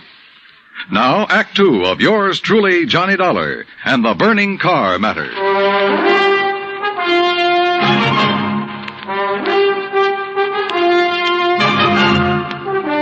Expense account, item 3, $5.15, gas for the borrowed Chevy to keep me going to Orlando. Either the old man's eyesight was bad or he was just a lousy shot. Either way, it was okay by me. I hated to slap him down, but there was no point hanging around Arcadia trying to explain things to the local authorities. So after making sure I hadn't really hurt him, I appropriated his gun and took off fast. He'd thought I was someone else. Even I had noticed a family-type resemblance to myself and Arnold Carr. Sergeant Larkin had asked me if I was related to him. And now the old man at the fire had apparently thought I was the one who... Oh, well, I'm afraid I made the rest of the trip to Orlando in somewhat less than legal time. And at police headquarters, I barged into the office of Lieutenant Cal Hudson without bothering to be announced. So early in the morning? Sit down while I finish up a report, Mr. Carr. Thanks. I was trying to reach you, but we got no answer to the phone at your house. Well, that's very interesting, Lieutenant. I'm afraid I have the painful duty of notifying you that your brother Arnold down in Sarasota last night... Why did you say very interesting, Mr. Carr? Or had you already learned... Well, I'll be doggone. Yeah. You're not the first one. Who are you? Johnny Dollar, insurance investigator. I can't believe it. Dollar, you look enough like Edward Carr to be his twin. You even sound a lot like him. I take it you haven't located Edward yet? Well, no. Lieutenant, I think Edward Carr is the firebug we're after. And the killer. Wait a minute. Briefly as possible, I told him of Arnold Carr's phone call to Earl Foreman. His emotional upset just before he was killed. I told him Arnold had been murdered by someone inside the house, someone close to him. And that everything indicated that someone could very well be Edward Carr. That's still all just theory, Dollar, without any proof. Well, I will admit that Edward is a pretty worthless playboy living off the profits of the lumberyard. In any event, the lieutenant promised to put out an APB on Edward Carr. That was at breakfast for the two of us, item 4, $3.25. Before I left him, he gave me Ed Carr's address, 1726 Allen Place. As I expected, there was no answer to the doorbell at 1726, so I tried visiting up the street.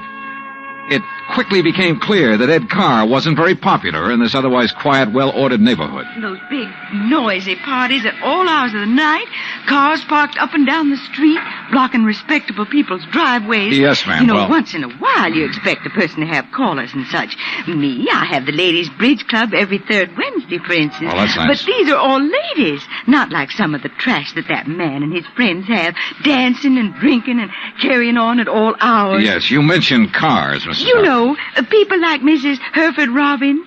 She's awfully nice. And Janet Osterworthy. Now, she's a widow. Well, and, you know, she could have her pick of anybody she liked. But does she ever look at another man? No, sir. And then there's Mrs. Harper.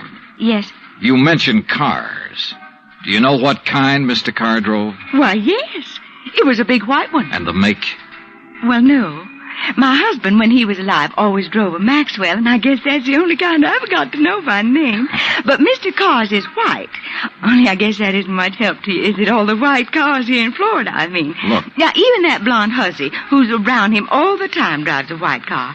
Oh, I really shouldn't use a word like that, though, should I? But it fits. Wait a minute. What blonde, Mrs. Harper? Mr. Dollar, I don't pay any attention to people like that. Why, you'd think she owned that house of his. The way she keeps popping in and out all hours as if she belonged there. Mrs. Harper. And drives all the way up from Sarasota, too. Do you know who she is? I do not. I refuse to pay any attention to people like... And the way she dresses, too, like a newly rich chorus girl with all her fancy clothes and furs and things. How do you know she comes from Sarasota? By the license on her car, of course. Every city has its own number, you know that very well. And hers is 12WW something. And you don't know her name? Of course not. Flaunting all those expensive furs as though she bought and paid for them herself. And if there's anything I hate to see, it's a little shrimp loaded down with furs. Now, a tall person like me... And well, her thanks. eyes... Oh, if there's anyone I don't trust, it's a person with green eyes. Why, Thank you, Mrs. Harper. Her description of Carr's girlfriend stopped me in my tracks. That description could fit Mike Corman to the letter. Petite, blonde, green eyes, and she came from Sarasota. And then I remembered Mike's reaction when she first saw me. Her dismissal of Edward as a possible suspect. There was obvious friction between Earl and Mike, too. I figured it was just normal in a couple who'd been married for a while. But now... Item 5, $1.30 phone call from the nearest booth I could find to Earl Poorman at his office in Sarasota. No, she isn't, Johnny. Why? Well, do you know where Mike is? When I woke up this morning, I could hear her talking to her girlfriend, Betty, on the phone downstairs. Betty? Betty lives here in Sarasota. They used to be on the stage together, sister act, you know. Yeah, well, well, then when I went down for breakfast, she was gone. Took my car, too. I had to come here to the office in a taxi. Yeah, well, okay, Earl. Thanks a lot. Hey, now, wait a minute. How are you doing? You found out anything I ought to know about this arson and murder business? No, Earl. Nothing that you need to worry about. Liar. I sat down at a corner drugstore. That's item 5, 80 cents, over a sandwich and a Coke to try to think things out. But I'm afraid I didn't like anything that I thought. Finally, I drove over to Allen Place again. I parked a couple of blocks away and walked to 1726. I rang the front doorbell, knocked a couple of times. Then I slipped around to the back door, finagled a lock on it with a little celluloid pocket calendar, finally got it open. I left it open for the sake of a quick exit if such became necessary. But I guess that was a mistake. For a couple of minutes later, as I rounded the corner from the den into the living room, I felt the barrel of a gun poked into my back. Out of town, huh? Now, wait a minute. Don't move, Eddie boy. Trying to stall off pay me the $5,000 by saying you're going to be out of town, huh? Okay, so you think I'm Edward Carr? You kidding? Don't you know what happens when somebody tries to stall me? I don't know exactly how long I was out, but when I came to, it was dark. Except for the glow from a streetlight outside. And what roused me was the sound of footsteps, feminine steps, cautiously entering the back door. Then, briefly, silhouetted against a window, I saw a trim, petite figure that was all too familiar coming toward me. Then she saw me, too. Oh, darling, you're hurt. What happened? What do you think? Who did this? Who struck you? You don't know? Yes, of course, it was Tony. Because you didn't pay him soon enough for the Arcadia job. Here, Eddie, let me help you. No, just let me rest for a minute. I thought that was Tony I passed on the road in from Sarasota. Why'd you come over from Sarasota? To see you. I knew you'd be here. Oh, why? Why, so the police could surprise you with the news of your poor dear brother's death. But why did you come to the house? Because I hoped you'd come here, I guess. Eddie, you should have waited until I could raise the money to pay off Tony. You mean for killing Arnold, too? Of course. No. Are you trying to say you didn't kill Arnold? But I saw you from outside in the Buick. You'd swear to that, wouldn't you? I don't know what you... Eddie, you sound like you don't trust me. We're in this thing together. Yeah, you sure of that? What are you talking about? Whose idea was it to knock off Arnold? But you had to. When he saw you at Arcadia, he knew that you were having the yards burned up. That's the way you figured it from the beginning, wasn't it? Now, look, baby. First burn up the lumber yards and collect the insurance on them. Then convince me that you and I should have it all by putting Arnold out of the way. But you had to kill Arnold. I don't understand you, Eddie. Yeah. And I wish I didn't understand you, Mike. Mike? Come on, let's turn on the light. No. No, somebody sees us. Eddie, you... Who are you? Are you kidding, Mike? Wait a minute, who are you? You're that insurance investigator, Johnny Dollar, that Mike told me. Let me out of here. Oh, no, you don't. You're staying right here. Mike Poorman's sister, aren't you? Well? Oh, sister. So we once did a sister act before she married that Poorman guy. Now, let me go. Not by a long shot. You may as well, Dollar. What? Eddie. Don't move, Dollar. Get his gun, Betty. Get it. Yeah, sure. Here, Ed. Good. Ed Carr, huh? That's right. And you know we do look alike, you and me. Yeah, sure. Enough for Betty here to have told me all I need to know. Don't believe him, Eddie. He's lying. I heard, No, baby. Eddie, I thought it was you. Don't you see? Sure. Why'd you come up here anyway? Because Mike told me that Dollar was coming up here. You been shooting off your mouth to her, too? She knew about us. She thought you might have something to do with the fire. She was my friend. She was trying to get me out of this whole mess, and I wish I'd listened to her. Well, it's too late now, baby. Eddie, what are you going to do? Now I gotta get rid of both of them. No! And figure some way to shut up Tony's mouth. Ed, please! me! You know you'd never get away with it, Carr. Oh, no, I'll call him. That's what I'll do. Yeah, Betty, and he'll come here to get his money. Then I'll call the police, see? Tell him to come right away. Tell him I found out about you having Tony start the fire. What? That's right, that you had him burn up the yard so there'd be even more money for you to bleed from me, like all the dough you got from me already. You're crazy, Ed. I'll tell the police to meet me here. And when they come in, it'll just be in time to see me kill Tony in self-defense. After getting here too late to save you, I'll tell them. You're out of your mind. They'll check that gun of yours so fast. And that'll prove it. Because the only shot out of my gun will be the one that gets Tony. This gun of yours is the one that's going to knock you two off. And they'll think it's Tony's. Oh, Eddie, please, you're drunk. Are you crazy? Crazy to save my own life? To keep you and Tony and Dollar from putting a noose around my neck? If you think that harebrained scheme of yours will ever work, you're off your rocker. It's gotta work, because it's my only chance, so it's gonna work now.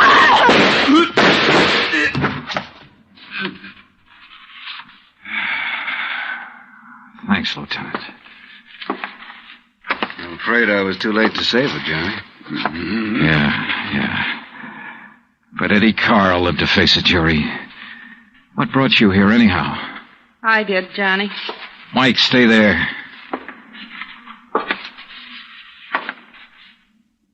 Stay right here, Mike. I know. I don't want to see it. She was my friend. Where's Earl? I came alone.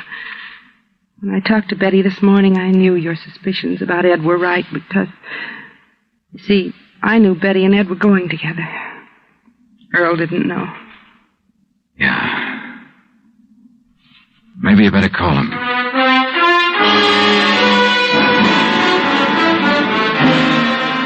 Expense account item 6, $9.80, gas and incidentals for the drive for the two of us back to Sarasota.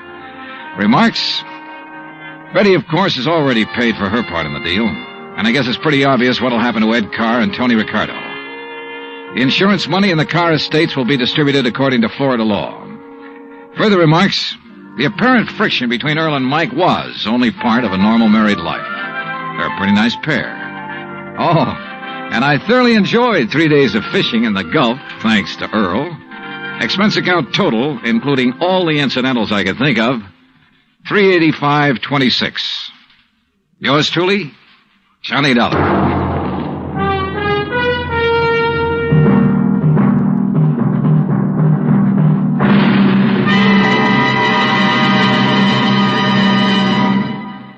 Our star will return in just a moment.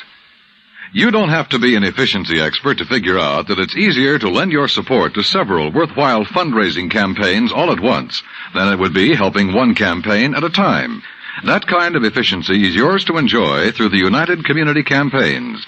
CBS Radio hopes that when the United Community Campaigns are underway in your town, that you'll remember how much good you can accomplish with one gesture of support. Now, here is our star to tell you about next week's story. Next week, a case with a real twist. One that I think will just about tear your heart out. Join us, won't you? Yours truly, Johnny Dollar.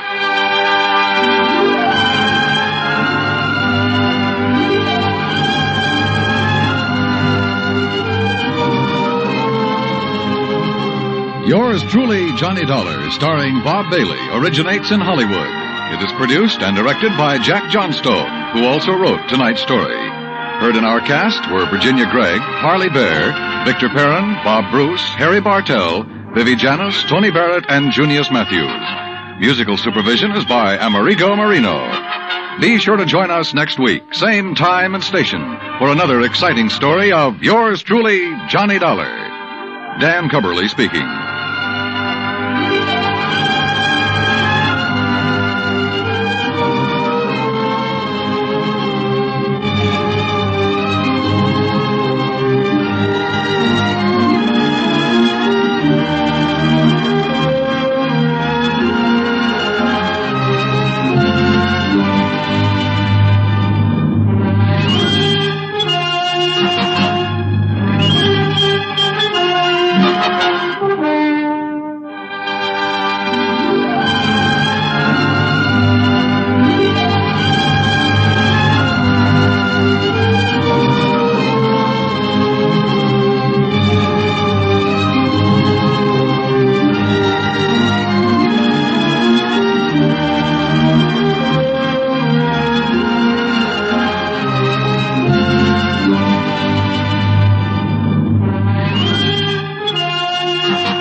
From Hollywood, it's time now for Johnny Dollar. My name is Hardy, Mr. Dollar. Yes? I'm returning the call you made to Mr. Ellis Rasmussen. If you will state your business, I shall be glad to transmit it to him. You tell Mr. Rasmussen I'm an insurance investigator from Hartford, and the matter involves a member of his own family. Oh, young Mr. Rasmussen? Yes. Could you hold on a moment, sir? I could. Mr. Rasmussen will send a car for you at 6 o'clock. Look, I can take a cab. Oh, well.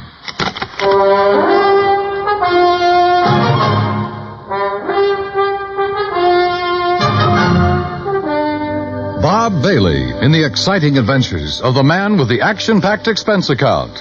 America's fabulous freelance insurance investigator. Yours truly, Johnny Dollar.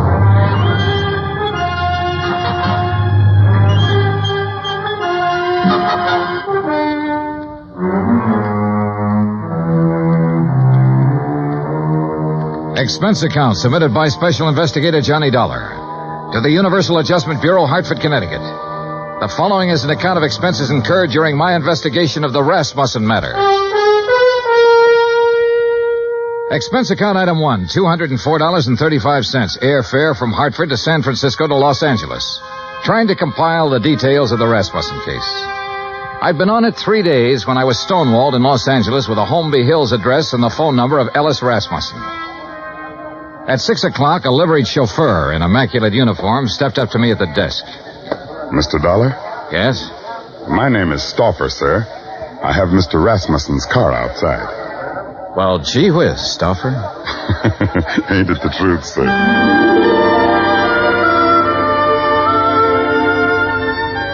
A few minutes later, when we turned into the lush green Holmby Hills section, I had a suspicion I was about to deal with a bona fide millionaire. When we parked in front of the big two-story colonial home and a man with graying hair and swallowtail coat stepped out of the door, well, I knew I was going to meet the real article. I'm Hardy, sir. Hello, Hardy. Mr. Rasmussen is waiting for you. This way, please. We stopped in front of a huge paneled door. Hardy tapped on it once, then pulled on the knob. As we entered, a tall man with a shock of pure white hair rose from his chair and turned toward us. This is Mr. Dollar, Mr. Rasmussen. I want about 4 fingers of sour mash. What do you want? Oh, you took the words right out of my mouth, Mr. Rasmussen. Very good, sir. He's a pretty nice fellow. We're all pretty nice fellows around here, Mr. Dollar. Sit down. Thanks. Could you hand me that lighter? Oh, sure. Here. Thank you.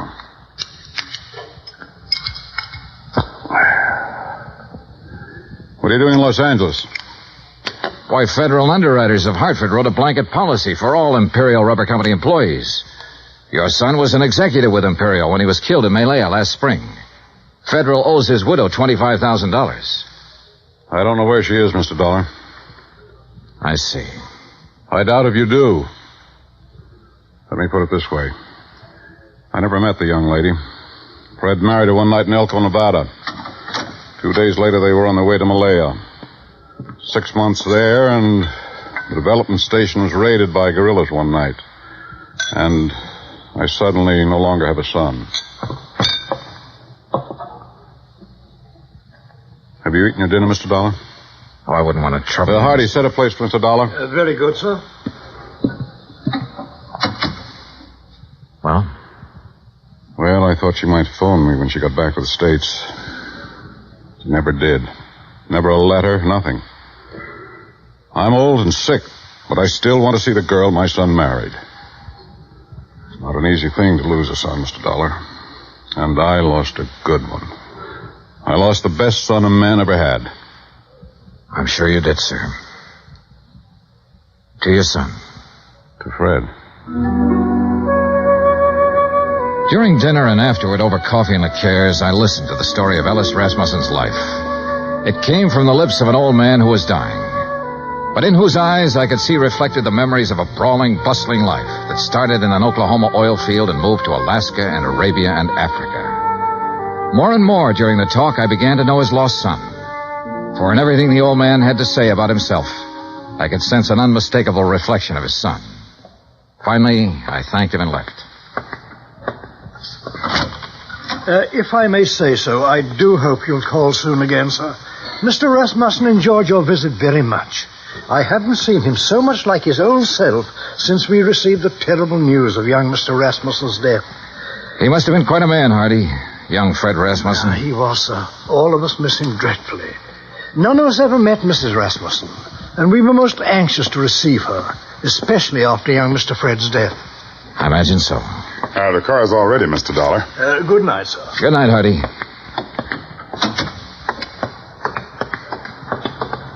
Fine night, Mr. Dollar. Yeah. Stoffer.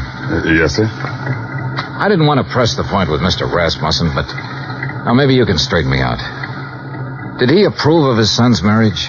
Let's put it this way, Mr. Dollar. Mr. Rasmussen approved of Mr. Fred. And if Mr. Fred got himself married, then Mr. Rasmussen approved of the girl. Between them two, they had that kind of understanding. Real people. Expense account item 2, $1.98, telegram to Personnel Division, Imperial Rubber Company, requesting a copy of all information they might have on Laura Olson Rasmussen. Item 3, $6, one long-distance phone call to the Universal agent working the case in San Francisco. Mrs. Rasmussen left the Malaya Peninsula by boat from a town called Cochete 3 days after the news of her husband's death. A week later, she booked plane passage in Hong Kong with Trans-Pacific Airlines. She changed planes in Honolulu. She cleared the Port Authority in San Francisco. From there on, we lost her. Get a list of all the passengers who were on that plane. Okay. Get someone checking the hotels in the Bay Area. She might have checked into one when she hit Frisco. Okay. Now listen, we're looking for a woman whose husband was brutally murdered about 2 weeks before she got back to the States. If she's anything like I think, she was probably about at the end of a rope. Now start asking questions at places where people like that go. Right.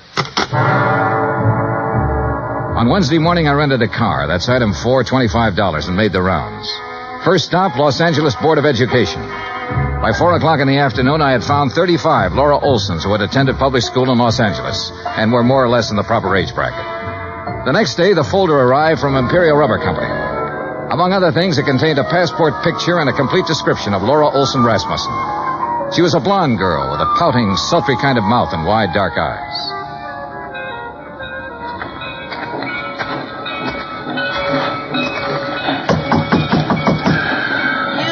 Down there. Yes? What do you want? I'm looking for Mrs. Frances Olson. Are you Mrs. Olson? I don't want to buy nothing. Do you have a daughter named Laura Olson? Are you a policeman?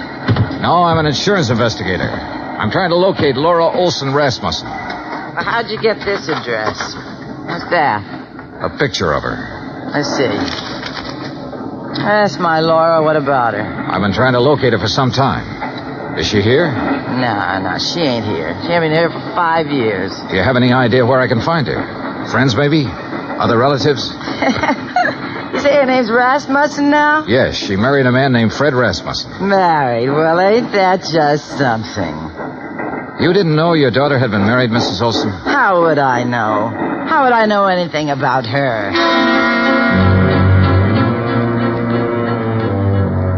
Saturday at noon, a registered letter arrived from the agent in San Francisco containing the list of passengers who had been on the plane with her. 3 of the names were in the Los Angeles area, including a Mr. Oberlin who lived in Pasadena. Well, sure I remember her. Real pretty. We sat together all the way from Honolulu. What's up? We're trying to locate her, Mr. Oberlin. Did she happen to mention her plans when she returned to the States? Plans? You know, what hotel she might be staying at in San Francisco? Or if she was going on to another city? No, not her.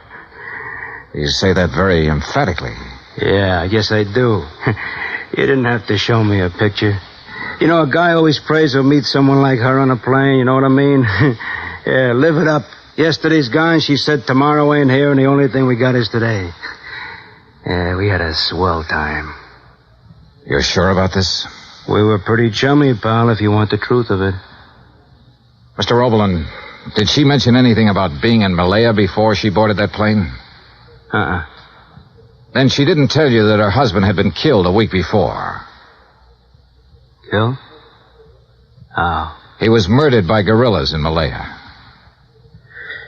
Oh, no, she didn't mention that. She didn't mention that at all, Mr. Dollar.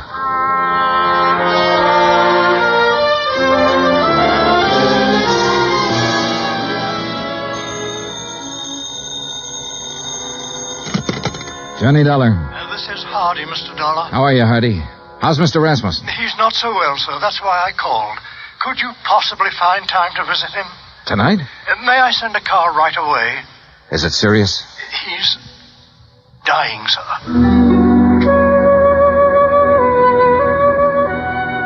I knew why he wanted to see me. Have you located my daughter-in-law yet? No, I haven't located her, Mr. Rasmussen. But I know something about her.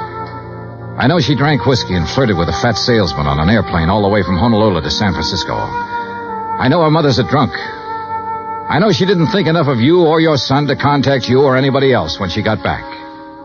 Mr. Rasmussen, it looks to me like your daughter-in-law is a first-class bum.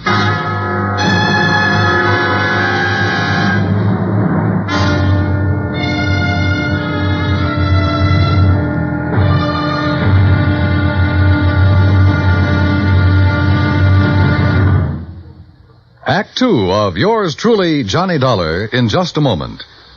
Our daily lives are sharply affected by world news. And for a complete roundup of the news every single weekday evening, just keep your dial on CBS Radio for the news broadcasts of our famous CBS newsmen, Edward R. Murrow and Lowell Thomas. Hear up-to-the-minute news with Edward R. Murrow and Lowell Thomas on CBS Radio. Now, Act 2 of yours truly, Johnny Dollar, and the Rasmussen Matter.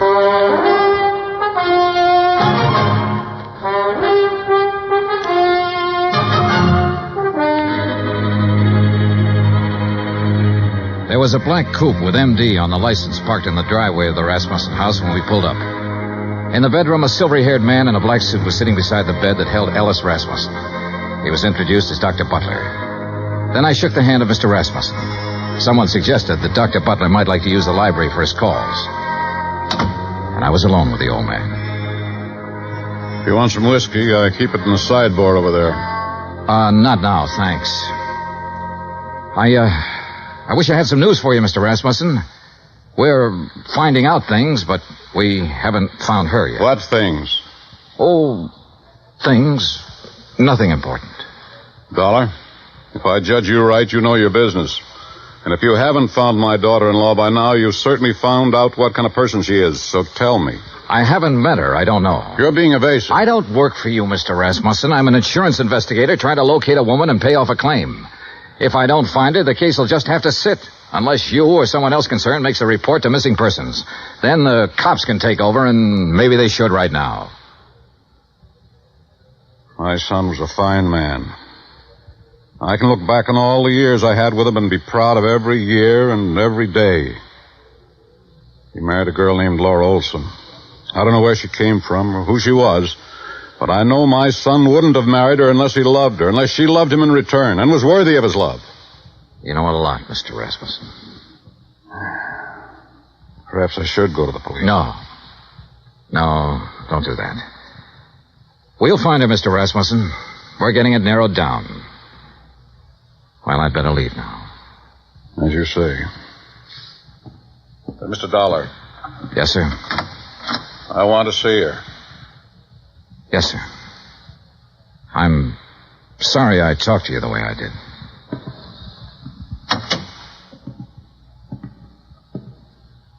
Phone call for you, Mr. Dollar. Would you like to take it in there? Oh, yeah, sure. Keep an eye on him, Hardy. Trust me, sir.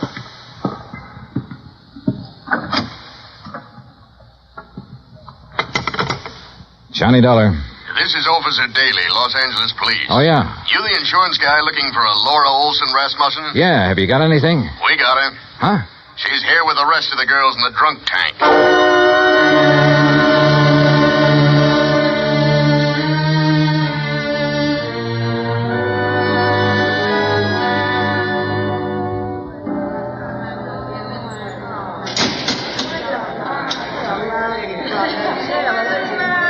A drunk tank will always smell of disinfectant. This one was no different. There are no bunks, no chairs, no blankets, no nothing. So you stand or sit on a concrete floor and wait for something to happen. The legal period is 24 hours.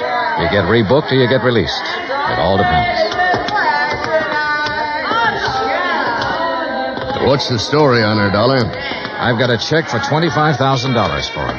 Gee, insurance money? Yeah. Quiet! Quiet in there! All right, quiet down!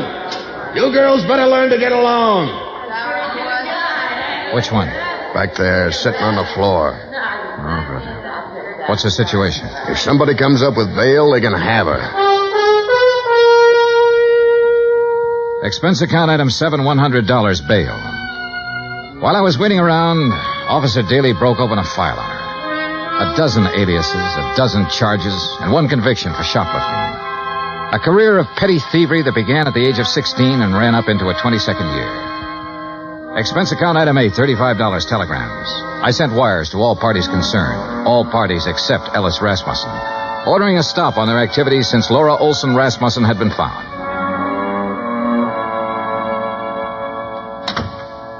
Over there.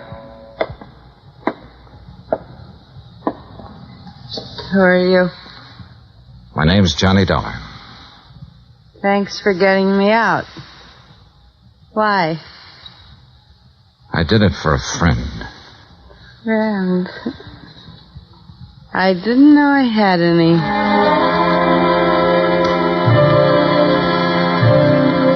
Expense account item 9, 20 cents, 2 cups of coffee. We had it in a diner across from the women's section of the main jail. I looked at Laura Olson Rasmussen while she drank the coffee. Looked at the blonde hair and the wide eyes and the pouting mouth. Looked at the woman who had once been the wife of Fred Rasmussen. What's the catch, mister? No catch. You put up $100 for me. I don't know you from a load of coal. No, you don't. Where do you live? I've been staying at the Piedmont Hotel. You know where it is? No. Oh, not many people do. Especially people with clean shirts. What have you been doing since you got back from Malaya? I've been getting along. You got something to do with Fred? You know about Malaya? I know about a lot of things. I've been looking for you for a month. So what? Why didn't you contact your father-in-law when you got back? Why should I? What would he care about me? He never met me. What do I mean to him? Right now, since he no longer has a son, you mean everything to him. You're kidding me, mister. I wish I was kidding you. I wish to heaven I was kidding you. Well, what now? Oh. I want you to come over to my hotel with me. Oh, now look. Just sign some papers. I have a check for $25,000 for you. What was that? Your husband was insured. You're his beneficiary. All you have to do is fill out an application. I'll give you the check. I don't believe it. It's true. Come on. Expense account item 10, $2 cab fare to my hotel. I took her upstairs with me, stood over her while she filled out the necessary papers. Outside of that, we didn't say a word. Johnny Dollar. This is Stauffer, Mr. Dollar. Hardy asked me to phone you to see if there's any word. Oh, yes. Well, what'll I tell him, Mr. Dollar? Tell him no luck yet, Stauffer. How's the old man? About the same, sir. Counting on you, I think. I'll talk to you later. Yes, sir. Here you are. Okay. Thanks. Here's your check. Anything else? Nope. That's it. Okay. See you around sometime. Sure. Fred told me about a man named Stauffer who worked for his old man for years. Was that him on the phone just now? Yeah. Yeah. I didn't know what I was going to say to the old man, but I did know I was hoping that if Rasmussen had to die, that he'd die before anybody told him the kind of daughter-in-law I'd turned up. I didn't want to be in on that. Expense account item 11, $83, hotel bill. I checked out at 5:30, picked up my airline tickets at the desk, that's item 12, then sat around the lobby for 5 minutes. Item 13, 2 drinks for myself. Mr. Dollar? Yeah? Oh. I read in the paper that Ellis Rasmussen is dying. Is that true? That's true. May I invite you down? Suit yourself. What are you drinking? Nothing. I know why you didn't tell them you found me, and I don't blame you. If Fred's dad is anything like Fred was, then I know how you felt. Finding me the way you did. Let's forget it, Mrs. Rasmussen, shall we? I'd like to meet Fred's father. So you want to meet him, huh? The human thing would have been to see him when you came back. But not a line, not a word. That old man in that house knows his son was really a man. And on that basis, he believes, without seeing you, that his son married a real woman. He had love and sympathy and help and devotion and all the things you don't seem to have any use for waiting for you in that house. Oh, never mind. I loved Fred. Loved him from the first.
They were. I didn't go in. Couldn't you see me, cheap, rotten, dirty little me? Couldn't you see me walking in there and saying, I'm me? Couldn't you see that mother of mine moving in? What would that have done to the old man? It would have crushed out his whole memory of Fred. But don't think, Mr. Dollar, I haven't got my memory, too. I didn't drink that away. I was loved by a man. And I loved him back. I've still got that. I'm going out there pretty soon. Would you like to meet him? Do you think I can? I think so. I think so very much. Oh, Mr. Dollar, I've been waiting in the lobby. I thought you might be here. How'd you do, miss? Stuffer, I'd like you to meet Mrs. Rasmussen. Well, my. I'm mighty pleased to meet you. The boss will be mighty happy. She dried her eyes in the car. I didn't say much. She didn't say much. But in the half hour it took to get out to Holmby Hills, something happened to her again. The something that must have happened when the big arm went around her shoulders the first time. Good evening. Mrs. Rasmussen, Hardy. How do you do, Mrs. Rasmussen? We're very happy to see you. Thank you, Hardy. Fred spoke of you often. That was kind of Fred. This way, please.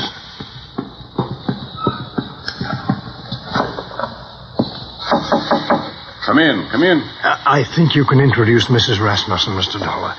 Ring if you need me, sir. I'm scared. Laura, if there ever was a man for you not to be scared of, it's that man in there. How can I tell him about myself? I've been in jail. I can't. Watch. Well, Mr. Dollar, come in. I've brought someone for you to meet, Mr. Rasmussen. Come here. You'd be my son's Laura. Yes, you're Laura. Hello. Yes. Oh, now, there. Here. Now, look. Us Rasmussens mustn't meet like this with tears. There's so much I have to tell you. No. There's nothing you have to tell me. What? Let me put my arm around you. There. Now, feel it? Mm-hmm. You're my daughter. Do you understand that? Yes. Oh, yes. Then that's all the explanations we need between us. Yes. Hardy. Yes, Mr. Rasmussen? Bring Mrs. Rasmussen some brandy, I think. And I'll have some sour mash. Mr. Dollar? Sure. Make mine sour mash, too, Hardy. Very good, sir.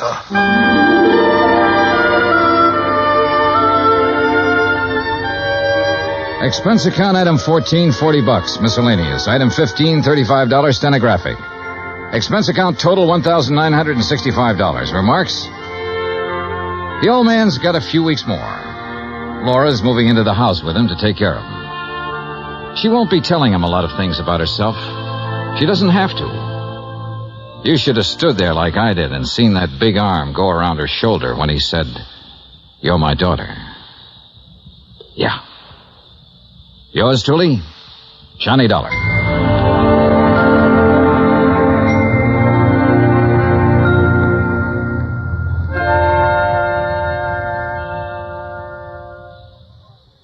Our star will return in just a moment.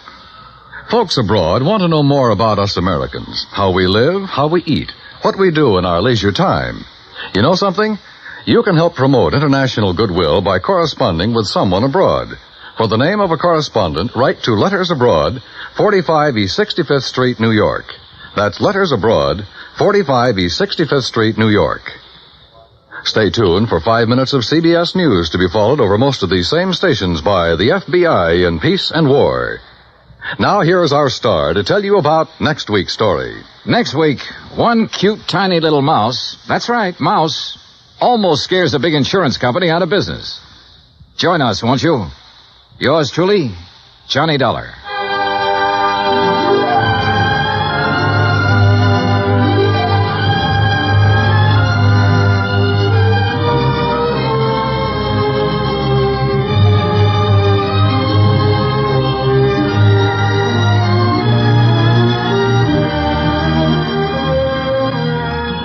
Yours truly, Johnny Dollar, starring Bob Bailey, originates in Hollywood.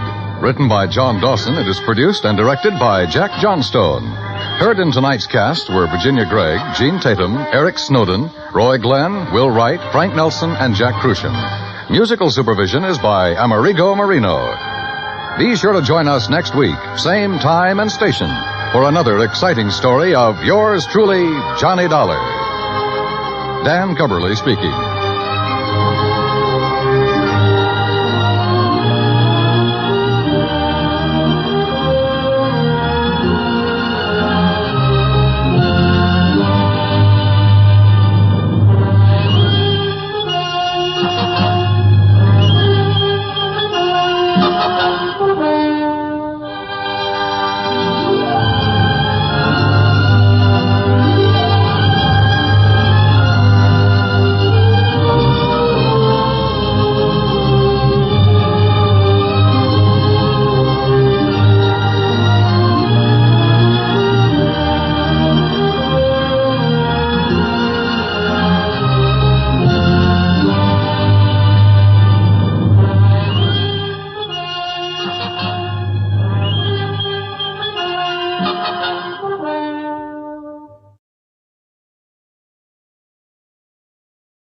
From Hollywood, it's time now for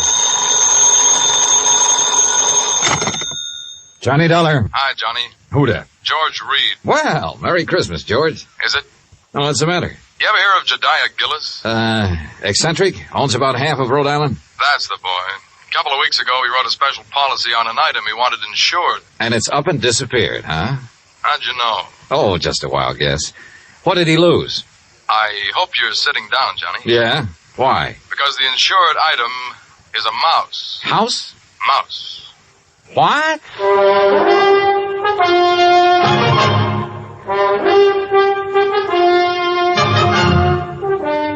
Bob Bailey in the exciting adventures of the man with the action-packed expense account.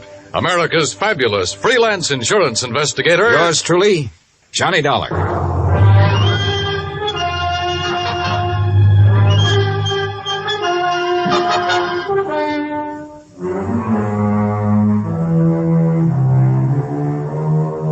Expense account submitted by Special Investigator Johnny Dollar to Floyd's of England, American Branch Office, 443 North 15th Street, Hartford, Connecticut. The following is an account of expenses incurred during my investigation of the missing mouse matter.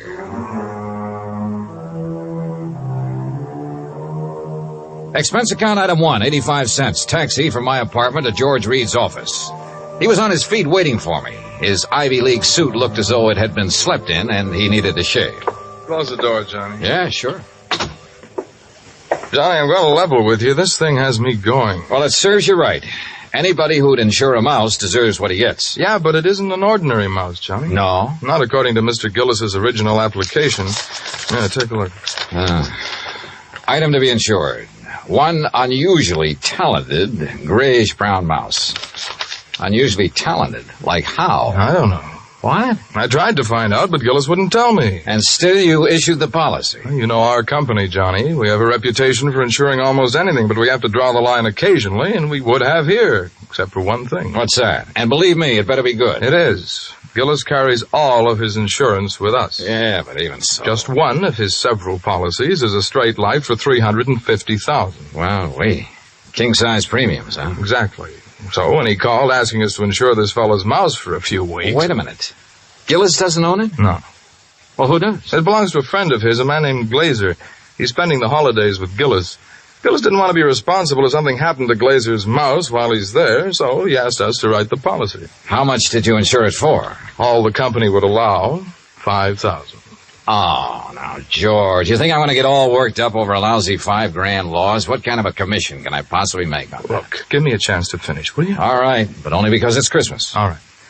Late last night, I received a call from Gillis. He wanted to know whom we considered the best investigator in this part of the country.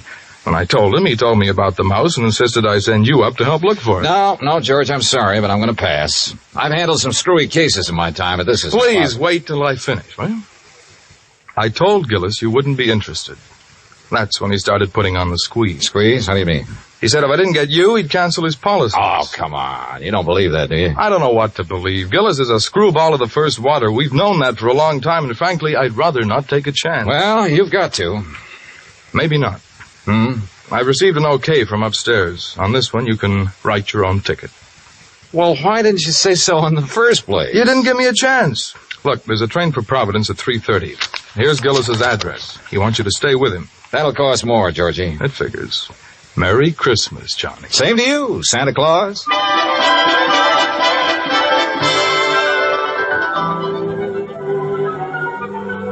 Expense account item 2, 85 cents, cab fare back to my apartment. I was intrigued by what George had told me and by what his company was going to add to my bank account, so I didn't really mind changing my plans for the holidays. Expense account item 3, $18.90, transportation, including a round-trip ticket, Hartford to Providence, and cab fare out to the Gillis residence. Palace would be a better word for it. It stood in the middle of a large wooded park. Must have been half a dozen acres, all of it surrounded by an old-fashioned iron fence. I dismissed the cab and had started toward the front door when it opened.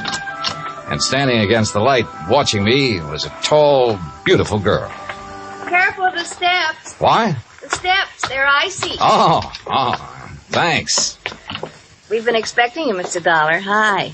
Well, hi. Mr. Glazer and Father are in the library. Would you like to meet them now or wait till after you're settled?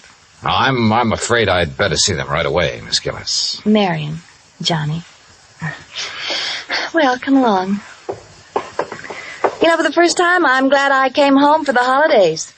Home from where? New York. Here we are. You'll have to come visit me, Johnny. Maybe I'll do something drastic, like losing a mouse to guarantee it. Marian, I told you to keep that door closed. Oh, Mr. Dollar's here, Father. Oh, well, have him come in. Yes, by all means, have him come in. See you later, Johnny. Well, Dollar, glad you finally got here, yes, indeed. Thank you, sir. This is my friend and associate, Bert Glazer. Hi, Mr. Glazer. Bertie and his pals, Mr. Dollar. Beg pardon? My dog act. You investigators are supposed to have good memories. I hoped you might have caught us at some time or other. No, afraid not. Oh, would you like to have a drink, Mr. Dollar? No, thanks. Now, suppose I got anything you want to drink. I got an eggnog, hot buttered rum. Well, maybe later. Right now, I'd like to hear the details of your loss. You mean that insurance agent didn't give you all the information? He didn't know it all, Mr. Gillis. All he did know was that a so-called talented mouse has disappeared. So-called. And he hasn't disappeared either, not at all. He's been kidnapped, that's what. Kidnapped, yes, sir, and we know who did it, too. And why. We know why, too. And it's your job to get him back, Dollar. Oh, now, wait a minute. And I'm not going to pay 1 red cent for ransom. Not 1 cent. Not 1 cent. Okay. But what makes you so sure the mouse was kidnapped? Well, I'm afraid I can't tell you that without Bert's permission. Well, Mr. Glazer? Well, if we tell you, we must have your solemn promise you won't repeat it to anybody until Christmas Day. Well, I'm not sure I can do that. If you can't, we don't open our mouths. Right. Well? Okay. Till Christmas Day. Good. Dollar, suppose I told you Gulliver was worth at least $50,000. Gulliver? The missing mouse. Oh, you'd be surprised if I said he was worth that much? Depends. You claim he's talented. Does that have something to do with this valuation you put on him? Something. Oh, it has everything to do with it. Yes, sir. Well, what does Gulliver do that other mice can't? Nothing. But it's how he does it that counts. How he does what? Sings. What? Can't you hear the man, Miss Della? Can't you hear him? Gulliver sings. He carries a tune. You know. With the clarity of a clarion, the fervor of a female opera star, and the tone of a tenor. That's how we plan to bill him. I see. But he doesn't believe us. Oh, no, wait. I didn't say that. There's no need to. We can tell by your face. Can't we, Bert? But a mouse. Mr. Dollar, it is a scientific fact that mice sing. Mice sing? Well-known magazines have published articles proving it. Unfortunately, most of them sing in a scale too high for human hearing. But not Gulliver. Well, not Gulliver. Yeah, that's right. He's a basso. A basso? By mousy standards, that is. Oh, no. No, Bert, he still doesn't believe us. Very well, Jediah, there is only one thing to do. There's only one thing to do. You follow us, Dollar. We'll erase the doubt in your mind forever. I took a good look at Bert Glazer, then reluctantly followed the two of them out of the library and down a long hall. At the moment, this thing had all the earmarks of a good old-fashioned con game. Or better still, a benefit on behalf of Bert Glazer with Jodiah Gillis and Floyd's of England as the sole cash contributors. We wandered for what seemed like blocks through the old mansion and finally reached a large playroom. On top of one of the billiard tables was a small brass cage. In it were 2 small grayish-brown mice. Glazer opened the cage and let them out. Mr. Dollar, allow me to present Hecuba and Esmeralda. Oh, how do you do? I suppose they sing, too. Oh, they certainly do. But not nearly as well as Gulliver. Just don't have the instrument, you know. Instrument? The voice, Dollar, the voice, the vocal cords. Oh, yeah, I see. But, now, where did you keep Gulliver? In here with the others. Bert didn't want to separate them. That's right. I originally started to make the 3 of them into a singing, trio, like the Andrews sisters. But Gulliver advanced so rapidly, I decided he should be a soloist. Oh, sure. You aren't afraid of mice, Mr. Dollar? No. No, that's fine. They sense it if you are, you know. It upsets them. Upsets them. All right now, Hecuba, move over a bit. Give Esmeralda some room. That's it. Now, up on your haunches. Up, Esmeralda. There we are. Now, what would you like to hear, Mr. Dollar? Oh, anything at all? Oh, Bert, how about my favorite, Over the Waves. Good. Na. You got it, Esmeralda? Over the Waves. That's it, Hecuba. All ready then? Good. That'll be fine. Ready now? 1, 2, 3. 1, 2, 3. Oh, that's it. Oh, beautiful, Esmeralda, beautiful. Yeah,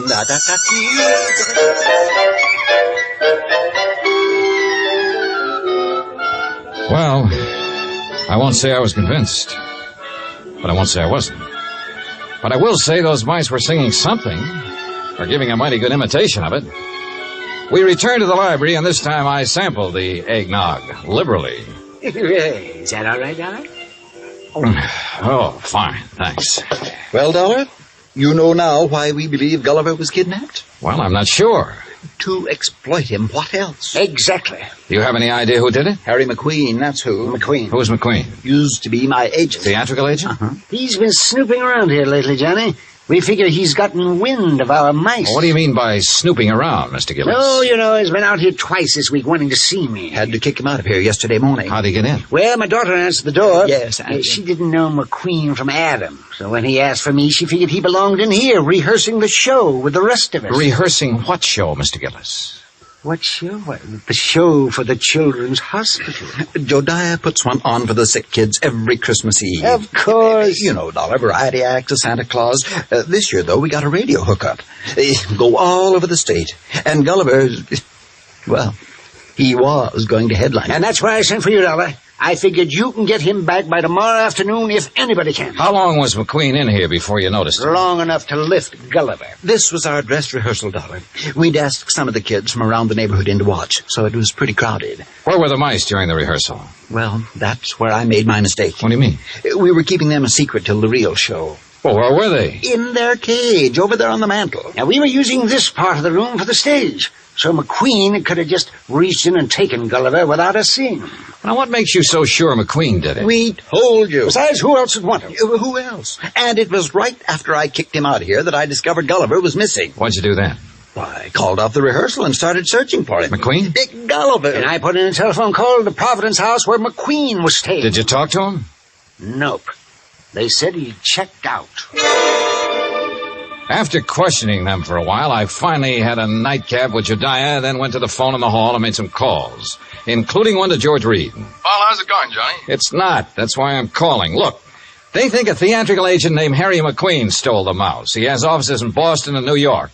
Now, I placed a person-to-person call to both offices, but with tomorrow Christmas Eve, he might not get the message. So, what do you want me to do? Find out his home number. Ask him to call me here. Okay. Anything else? Hello? Johnny? Johnny, you there? Yeah. And so is a cat. What? A big yellow cat. What's so unusual about that? Oh, nothing. Except he's got a grayish-brown mouse between his two front paws.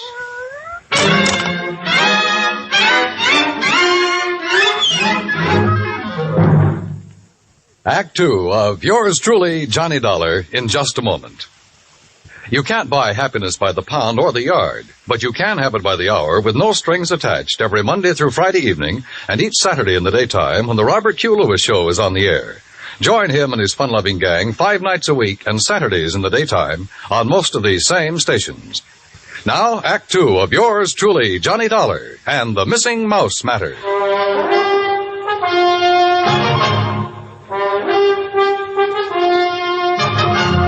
I was standing in the hall of Jediah Gillis's home looking at a big yellow cat that had a mouse between its two front paws. As far as I was concerned, a mouse is a mouse, and this one could be Gulliver. I cut short my phone conversation with George Reed, then started toward the cat. Here, kitty. Here, kitty, kitty. Nice, kitty. Pretty kitty. Mama, Here, kitty. Mama, where are you? Here, kitty, kitty. That's a good kitty.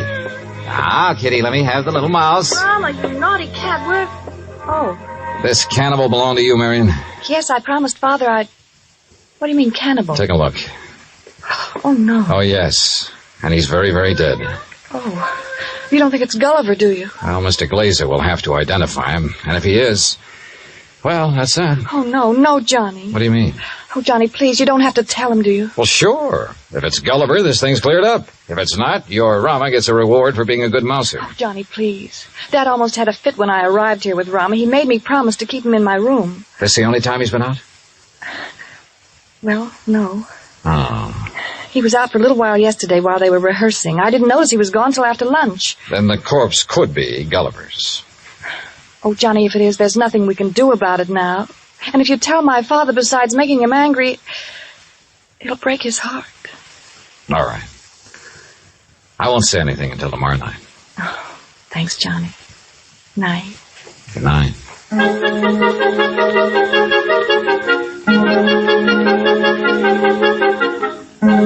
Christmas Eve morning came cold, crisp, and clear. The Gillis grounds were covered with new-fallen snow, and the trees were heavy with icicles, giving the whole place the look of a winter wonderland. I dressed and went down to join Gillis and Bert Glazer at breakfast. I was on my third strawberry when the phone started to ring. Yeah, you expecting a call, Dollar? Yeah, matter of fact, I am. Yeah, and you'd better answer it. If it's somebody at the broadcast station from me, tell them I'll be at the Children's Hospital at noon. They can call me there. Right. Hello? Johnny Dollar? Speaking. Look, I don't know what's going on down there or why you're going to pester me about it. Who is this? Harry McQueen. Who did you think? Well, I wasn't sure.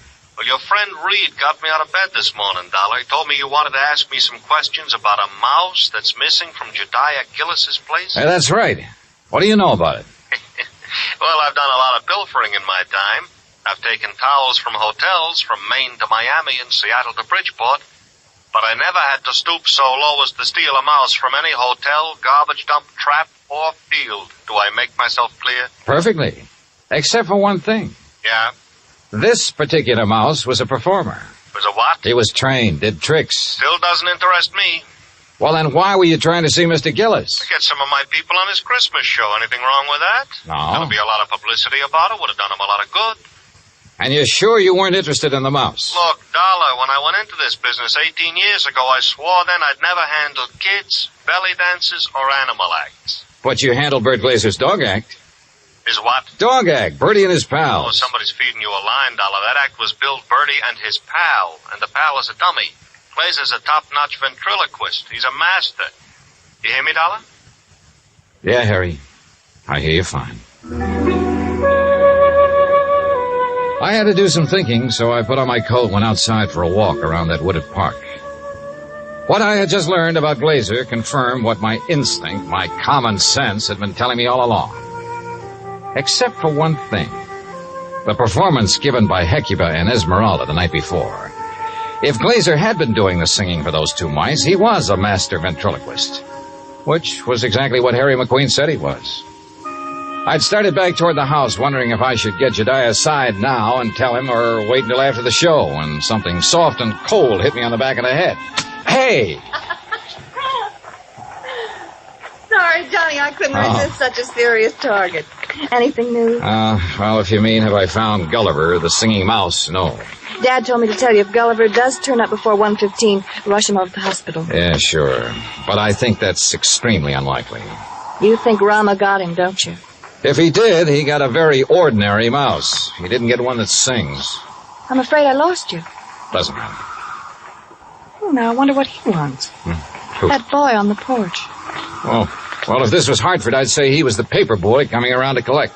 Well, it's not Hartford, and he's not a paper boy because Dad doesn't subscribe to anything but Fortune. Oh, well, then he's selling something. Well, if he is, he's not going to give us a chance to buy any.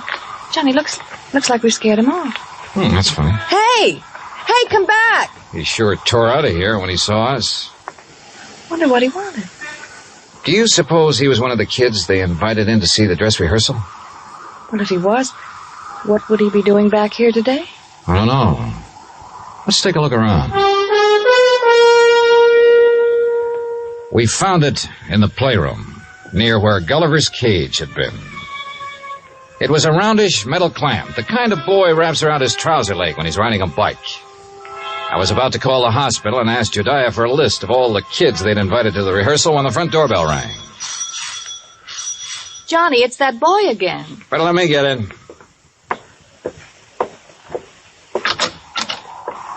Hi. Hi. I was over here to see the show the other day. Oh? Yeah. You see it? No, I wasn't here then. Oh. Jeez, sure is cold. Yeah, sure is. Oh, why don't you come in and get warm? Oh, no, that's okay. No, come on. Nobody's here. No? Okay. Yeah, sure, come on. I don't want to bother nobody, you know. I was just riding by and I thought I'd stop and tell old man Gillis what a swell show they put on. You really liked it, huh? Yeah. All except for that Santa Claus. Oh? What was wrong with him? Nothing. Just that, well, who believes in all that smushy kid stuff? Kids, I guess. How old are you, Bobby Neves. How old are you, Bobby? Almost 11. Well, being that old, I can understand why you weren't impressed with the Santa Claus. All that other stuff, too. You know, like giving presents and singing those hymns and junk like that. You gotta cut it out when you start growing up. You sure do, boy. Yeah. You know, you and my mom, you get along just fine. Oh? Yeah. She feels about Christmas. She feels about Christmas just like you and me do. All right. Yeah. Boy, this log fire sure makes your eyes smart, don't it? Yeah, it sure does. Where do you live, Bobby? Across town, Scully Avenue. Well, how'd you happen to be over here the other day? Well, I was riding my bike when I saw this dog. Well, he was... Anyhow, when I tried to catch him, he ran from me. I followed the silly mutt clear over here. Uh-huh. Did you ever catch him? No. I was about to when this man hollered and asked me if I wanted to see a free show. So I came in. I see. Well, you must like dogs a lot, huh? Sure. You got one? Used to have one when my pop was with us, but we can't have no pets where we're living now. Oh, that's rough. Yeah. You know that poem? Which one? You know, about all through the house not a creature was stirring, not even a mouse. Yeah? Well, that fits our place. Especially now. How do you mean? Well, I didn't think he'd miss it, you know. Man with a house as big as this one and all. So when I saw this cute little fella up in that cage, well, I didn't really mean to take him on holding me, but when he got under my sweater and was real quiet, and like he liked me, well, you know what I mean. Yeah, Bobby. I know. But I got to thinking and decided to bring him back. So would you give me the old man to Mr. Gillis for me, please? No, I think you'd better do that yourself. Oh, no, please. He might be awful mad at me by now. No, Bobby. In fact, you're going to get a reward. Yeah? Word of honor. Now, what do you say we go down where Mr. Gillis is putting on that Christmas show and see it? Okay? Oh, sure. Bobby. Yeah? Did you notice anything unusual about this mouse? Yeah, I sure did. What was it? He got some white on his right hind foot.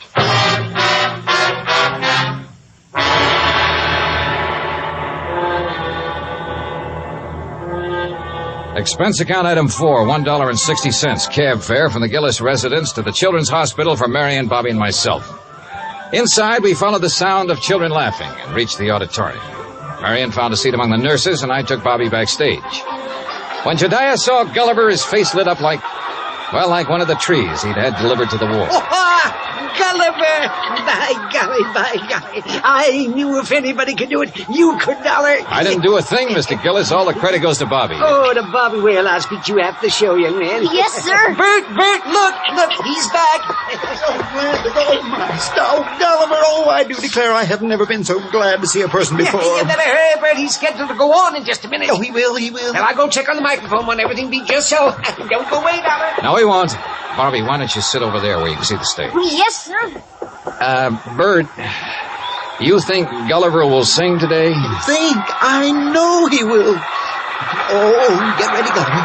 But that boy had Gulliver all day and all night, and he didn't sing once. Did the boy ask him to? Ladies and gentlemen, boys and girls, for the first time in a while, one of the wonders of the world, Gulliver, the Singing Mouse. Hey, Mr. Dollar, Can that mouse really sing? That is what we're going to find out, Bobby. Exciting, isn't it, Dollar? Sure is, Mr. Gillis. All right, thank you, folks. Thank you. Thank you. And now for Gulliver's first number, he'd like to sing with... what's that, Gulliver? I see. He's going to sing Jingle Bells. But he wants me to get off stage so everybody will know it's really him doing it and not me. Thank you. Is he all right, Bert? Oh, fine, fine. Just feeling his out. Well, why doesn't he start? He's going to. Listen.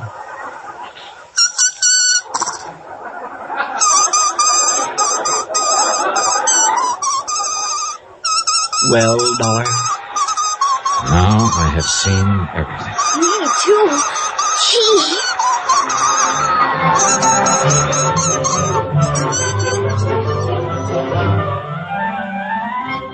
Bert Glazer had a logical answer for having lied about his old vaudeville act. He knew I wouldn't believe the mice could really sing if I'd known he was a ventriloquist. And you know, well, after all, yet sometimes... Expense account total, including cab fare, Hartford Station to my apartment, $38.20. As for my separate and additional fee, as agreed upon before I took this matter, well, there's a boy named Bobby Neves who lives on Scully Avenue over in Providence. See that he gets it, huh? Yours truly, Johnny Dollar.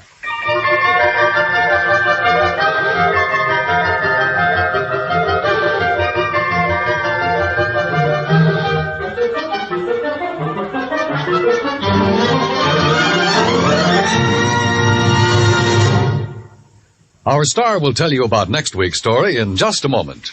Meantime... Hey, Dan, I'll make a deal with you. Oh? Let me have the mic for a second, then you can tell them about next week's story. By all means, be my guest. All right, dear. I just don't want to pass up a chance to do two things. First, well, Pam and Eric and Fran, Mr. and Mrs. Froelich, Helen, Will, Scotty, all the rest of you nice people who've written in to tell us how much you like the program. Thanks. I really appreciate hearing from you, and believe me, I'll answer your letters just as quickly as I can. Second, well, I'm sure you know what this is, and I want you to know it comes from the heart. Merry Christmas to you. God bless you. Now, next week. Next week, the case of a prize fighter who could win only by losing, because his life depended on it. Right. Join us, won't you? Yours truly, Johnny Dollar. Yours truly, Johnny Dollar, starring Bob Bailey, originates in Hollywood. It is written by Charles B. Smith and produced and directed by Jack Johnstone. Heard in our cast were Mary Jane Croft, Howard McNear, Parley Bear, G. Stanley Jones, Bill James, Lawrence Dobkin, and Richard Beals. Musical supervision is by Amerigo Marino. Be sure to join us next week, same time and station, for another exciting story of yours truly, Johnny Dollar. Dan Cubberly speaking.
From Hollywood, it's time now for...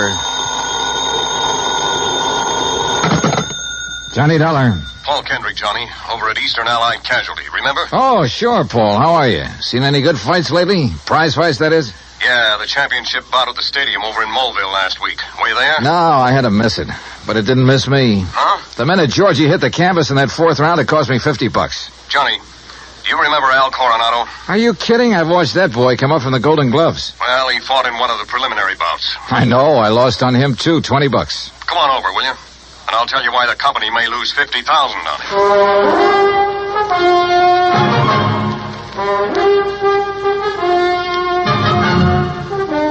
it. Bob Bailey in the exciting adventures of the man with the action-packed expense account. America's fabulous freelance insurance investigator. Yours truly, Johnny Dollar.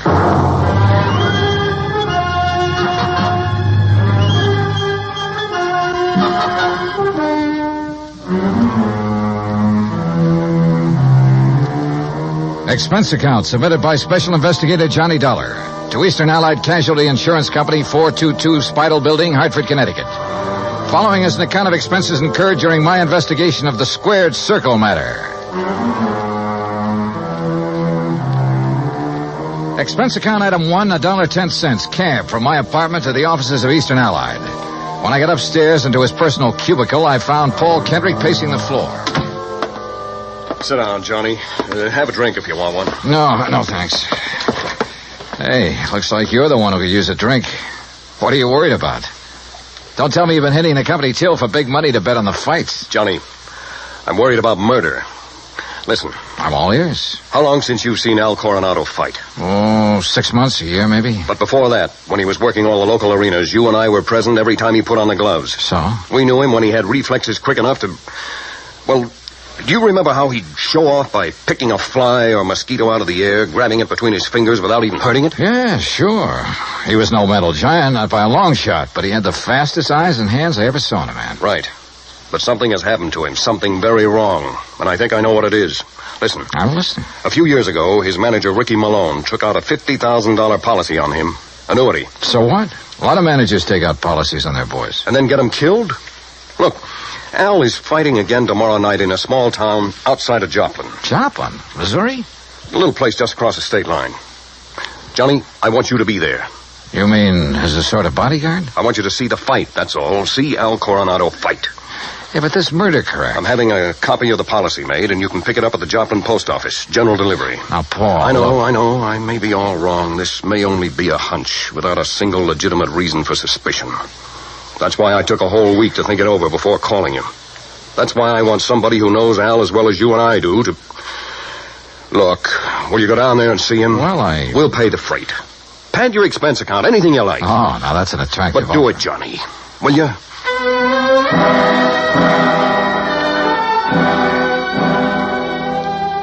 Item 2, another $1.10, back to my apartment to pack.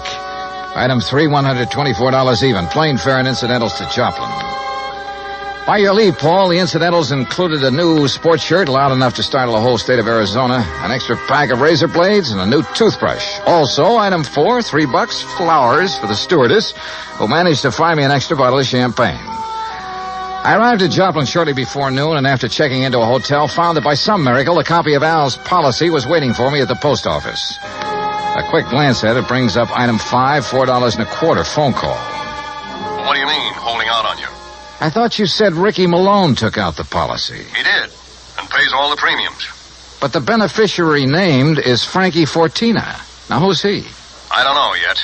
Well, his address is in New York City. You better look him up, will you? I've been trying to. But the last time Fortina was at the address on the policy, it was a racetrack bookie joint. Oh, so that's why you're worried. That's one reason. Well, if you learn anything about him, let me know, will you? I'm staying at the Beverly Arms. Okay, Johnny. Johnny. Yeah? Call me again, will you? After the fight tonight? Sure.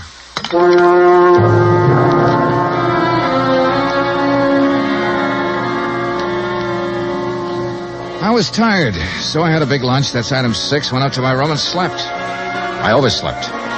It was nearly 9 o'clock when I woke up, so I grabbed a cab. That's item 7, and went out to the arena in the nearby town of Mount Elba.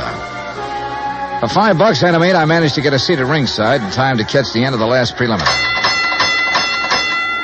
The winner in 1 minute, 10 The program told me Al was scheduled for the main event against some local boy named Rafe Cummings.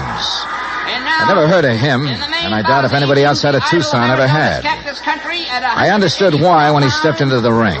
This kid looked like the rankest kind of amateur. Strong, sure, and in good condition, but clumsy. He almost tripped over his own size 15 feet. And it was no act to fool an opponent either. Al, when he came in, looked as good as ever. He gave me a quick glance of recognition, though I'm sure he knew nothing about me except possibly my name.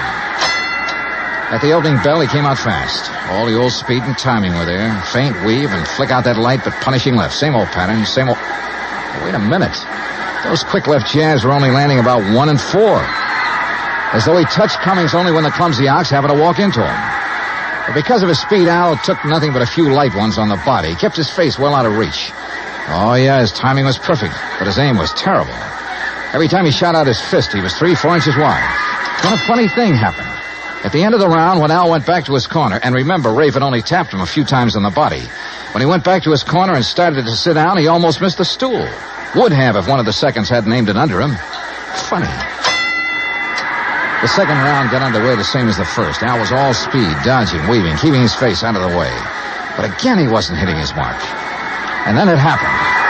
He missed Cummings wide, then practically ran into his glove, catching it hard in the cheek, and down he went. Why, there wasn't enough steam behind Cummings' glove to hurt him. But Al took the count. He'd been hurt by that tap on the face. Then another thing. The second he was counted out, his handlers practically hauled him out of the ring and back to his dressing room. And believe me, Al looked terrible. His eyes had a strange, almost far-away look. As though that little smack had knocked his brains loose. My seat was on the far side of the ring, but I elbowed my way through the crowd and back to the row of dressing rooms in a hallway built onto one end of the building. Al Coronado. I told you on the way up the aisle, Doc. Huh? We don't need you. The boy's all right. Go on, Doc. Beat it. You hear me, Doc? Listen, this is Johnny Dollar. Huh? Old fan of Al's from Hartford. I want to see him. Some other time. No, now, right away. Come on, open up. I said some other time. Don't you understand? We're pulling out of this, Berg, and we ain't got time to stand around and talk. Now, look, buddy. Malone's the name. I'm Al's manager. See, and when I say get out, I mean vamoose. Al, are you okay, boy? This is Johnny Dollar. Oh, no, you don't. Brother, that's where you're wrong. Hey, Al. Al. Good Lord, Al, what's the matter with you? Hello, Johnny. Hey, Al, look at me. No, I mean straight at me. Here. Al. I'm all right, Johnny. You're in bad shape. You should never have fought tonight. Oh, that's all right. Where are your seconds, your trainer? Ricky, he don't let nobody in after fight. Look, Al, can you get up off that table, stand up and walk? Oh, sure, Johnny. Then come on, I'm taking you out of here to a doctor. No, Johnny. Easy, Al. No, look behind Al, you. Rick, please, he's come on. up, he's good. You bet I am, Dollar.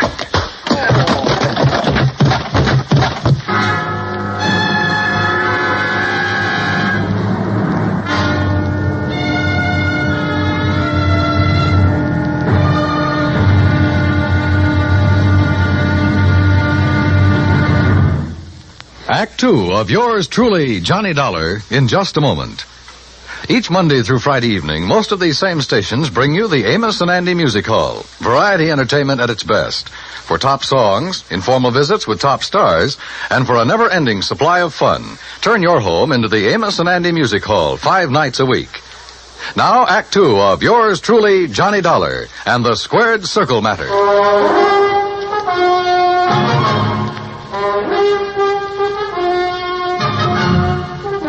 When I came to, the dressing room was dark and quiet. After carefully falling off the table where they'd left me, I groped my way to the light switch, stumbling incidentally over the remains of the chair Ricky Malone had used on me. It was well after midnight, so I left by the dressing room window. The second I reached my hotel room, I put through a long-distance call, hoping Paul Kendrick would be in bed. He was. Hello? Johnny Dollar. And, Paul, you're right. It'll be murder unless I can stop it. Hey, you awake? Oh, you mean Al Coronado. What's happened, Johnny? Plenty. And listen, that boy is more than punch-drunk. He's had a brain injury of some kind. I'll bet on it. That's what I was afraid of. The tap on the face that knocked him out tonight wasn't enough to hurt a kitten. But a good solid blow would probably kill him. That's why he kept protecting his face. But Ricky Malone is making him keep on? Who else? I just met the gentleman, by the way. Well, what'd he say? Did you question him? Before I could, he cracked me over the head with a chair. Where's he now? Oh, I don't know. What are you going to do? See if the police can track them down. Malone said something about leaving town right away. Keep after him. Did you read that policy carefully? You kidding? I haven't had time. It's an annuity. That much I saw. Beginning in 3 or 4 years, it'll pay Al a nice little income for the rest of his life, if he survives. But the beneficiary named. Yes, Frankie Fortina, who gets the full face value of the policy if Al dies. Johnny. Yeah? I got a rundown on Fortina. You said he was a bookie at one time. That was the least of his crimes. He has a record as long as your arm. As I see it, he owns Al Coronado. Then you're probably thinking what I am. But Al hasn't been doing so well lately. He's taken a big drop in class. Isn't making the purses he used to. You know that? Yes. The ANBA keeps a complete record. So with this injury to his brain, the only way Fortina can clean up on him is by seeing him dead. That's right. Well, what about medical examinations before these fights? Ricky Malone could bribe his own mother, especially in some of the towns where Al has been fighting lately. That's possible, of course. Also, what you and I believe is wrong with Al is one of the hardest things in the world to detect. Yeah, I must admit he looked great when he entered the ring. Okay, Paul, one thing's in our favor. Neither Al nor Ricky Malone knows who I am, outside of being a fight fan. Just so Fortina doesn't learn different. Where is Fortina, by the way? I don't know. So, Johnny, whatever you do, be careful.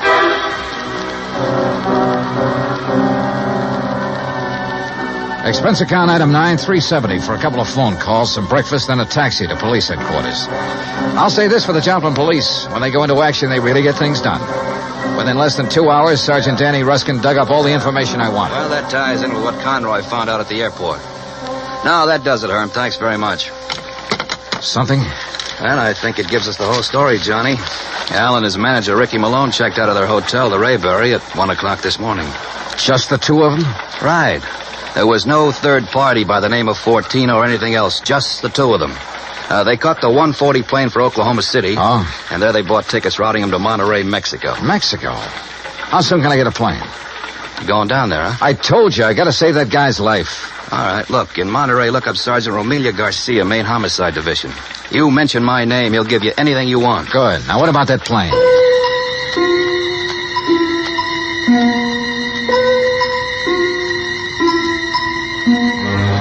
The deal on plane connections turned out to be bad. The best time I could make was by way of El Paso. That's item 10, $127, including incidentals. I finally pulled into Monterey shortly after 8 p.m. I parked my bag at the airport, taxied into town, item 11, and went straight to main headquarters of the Policia. Sergeant Romelio Garcia was off duty. Had gone to the fights. Item 12, $4 American for a fast taxi ride to the Plaza del Fisticuffs, or whatever they call it. There, for item 13, $5, I had the sergeant paged over the PA system.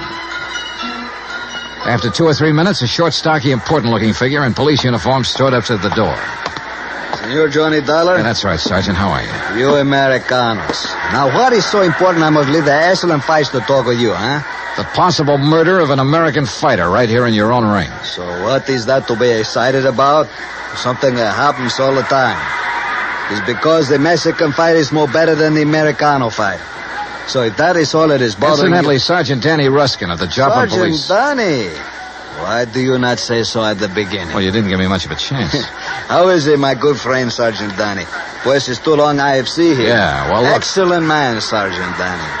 When I have trouble with one of our Mexican nationals who escape across the border and go all the way to Missouri, Joplin, it's Sergeant Danny who... But you have a problem, huh? Yeah. A fighter named Al Coronado. Coronado. Oh, but of course, tomorrow night he is fighting here, and he will lose. Why do you say that? Come, look. Here on the, what you call, a billboard, a picture of the man he is to fight. So, El Toro Negro. That sounds more like the name of a bull than a... Holy... See, big man, is he not? Is this picture real? 240 pounds, senor. But Al Coronado only weighs in at 181. See? El Toro, big man. And Senor Dollar, he is a killer. Our best. 3 men he's knocked out of the ring. But nobody hurts him, so no wonder you worried. Sergeant, unless you and I can stop it, that won't be a fight tomorrow night. It'll be a premeditated, cold-blooded killing. Oh? How so?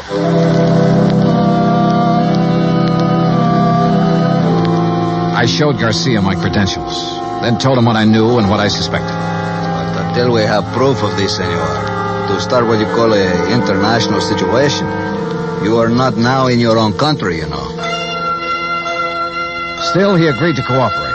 First thing, of course, was to locate Al and his manager. In this city of nearly 200,000, that could be pretty rough. But he said he'd try.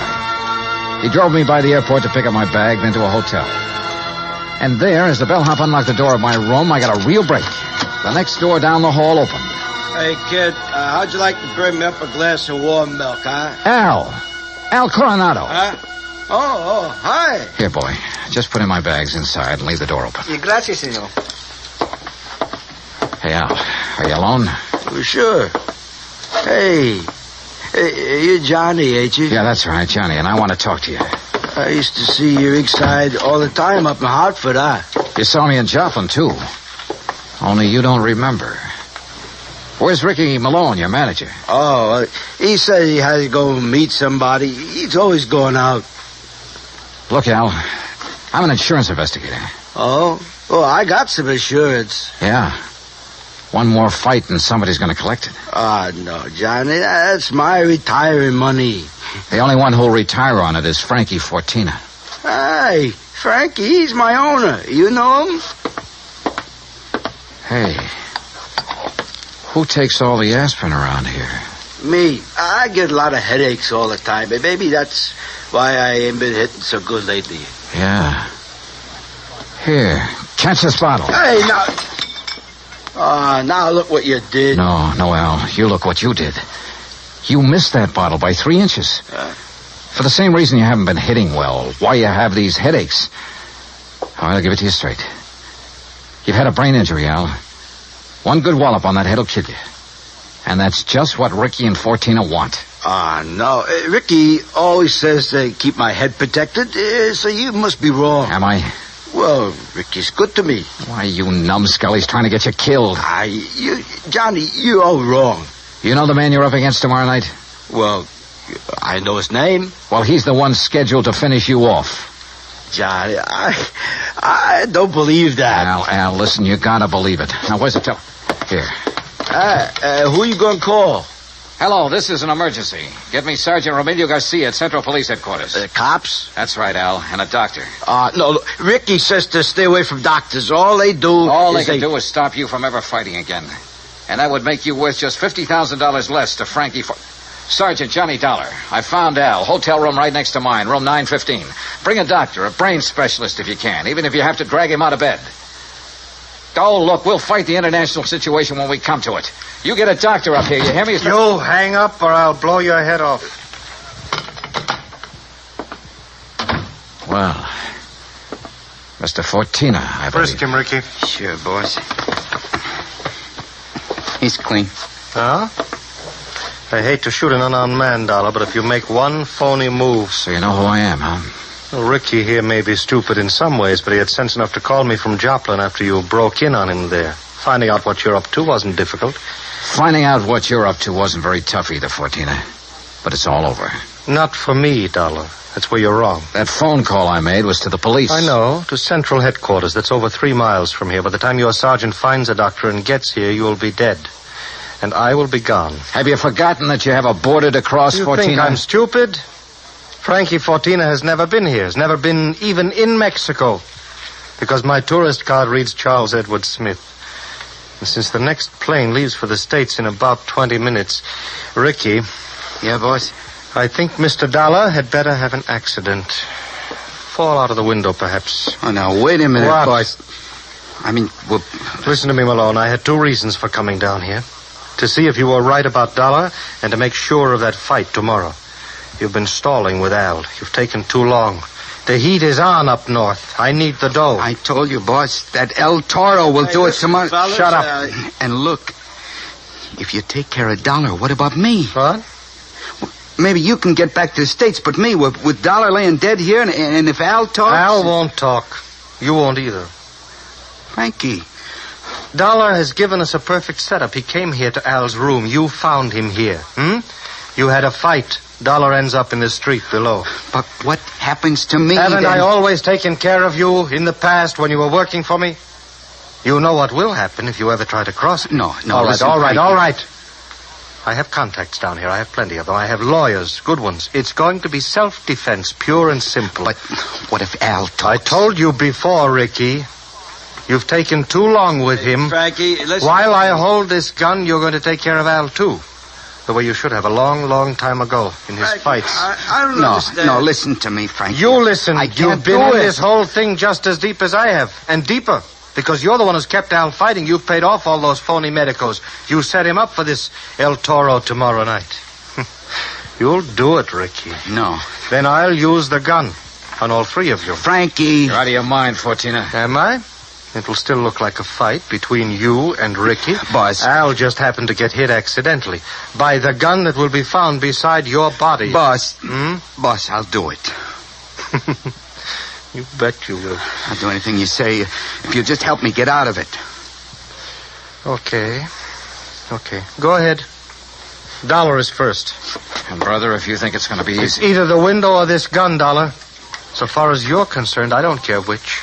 Go on, Ricky. Okay, Just remember, boss. your own life depends on it. You bet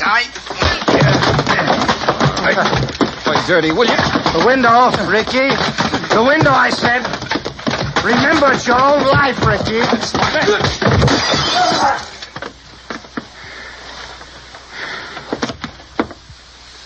All right, Fortina. So you have got a gun? How? Yeah, Johnny, I hit him. Well, don't be. Si, Senor Dollar, with one very fine, clean left hook. While Fortina was watching you and the unfortunate Ricky. Yeah. You got here a little late, Garcia. You see, but tell me, Senor, what makes you think this Al Coronado has lost his punch? Expense account item 13, $100. Legal expense, mainly a deposition for a lawyer to take to court. Just how Garcia got me out of having to stay in Monterey for a hearing, I will never know, but he did. As for Al Coronado, I suggest the company make some adjustment in his policy that'll permit paying his annuities immediately. And why not? The company should have investigated more thoroughly before issuing this policy anyway. And if it doesn't show a little heart, well, I'm sure it will. Item 14, $224.50. Hotel and incidentals and transportation back to Hartford. Expense account total, $491.20. Yours truly, Johnny Dollar.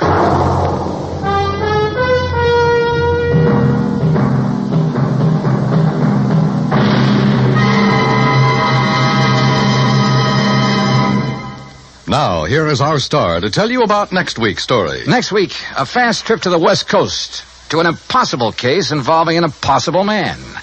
Join us, won't you? Yours truly, Johnny Dollar.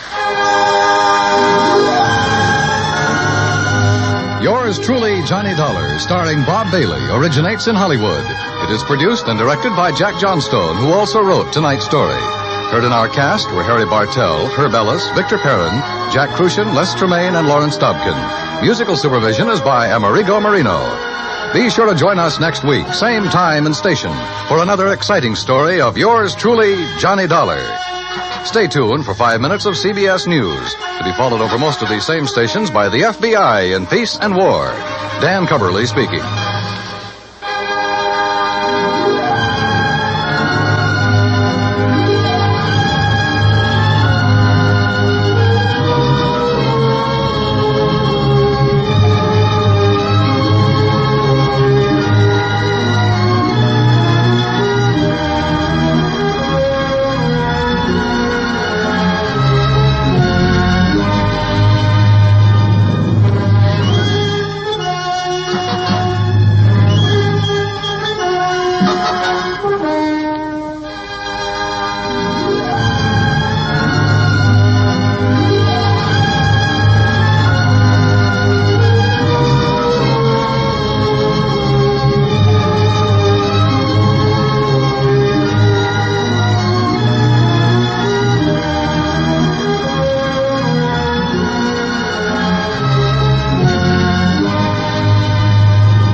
From Hollywood, it's time now for... Johnny Dollar. Pat McCracken, Johnny, Universal Adjustment. Oh, hi, Pat. What's on your mind? The sleek, lovely, beautiful Ellen dear. On the strength of that description, I'll take her. And she's loaded. $325,000 worth of jewelry. Hey, that girl needs a bodyguard. Sleek. Yeah, Johnny. Needs a guard of some kind, only she isn't a girl. She's a boat. I've just lost my enthusiasm. What's the matter with the old tub? That's what I want you to find out, Johnny. That last crack suddenly got me interested again. Okay, Pat, I'll be right over.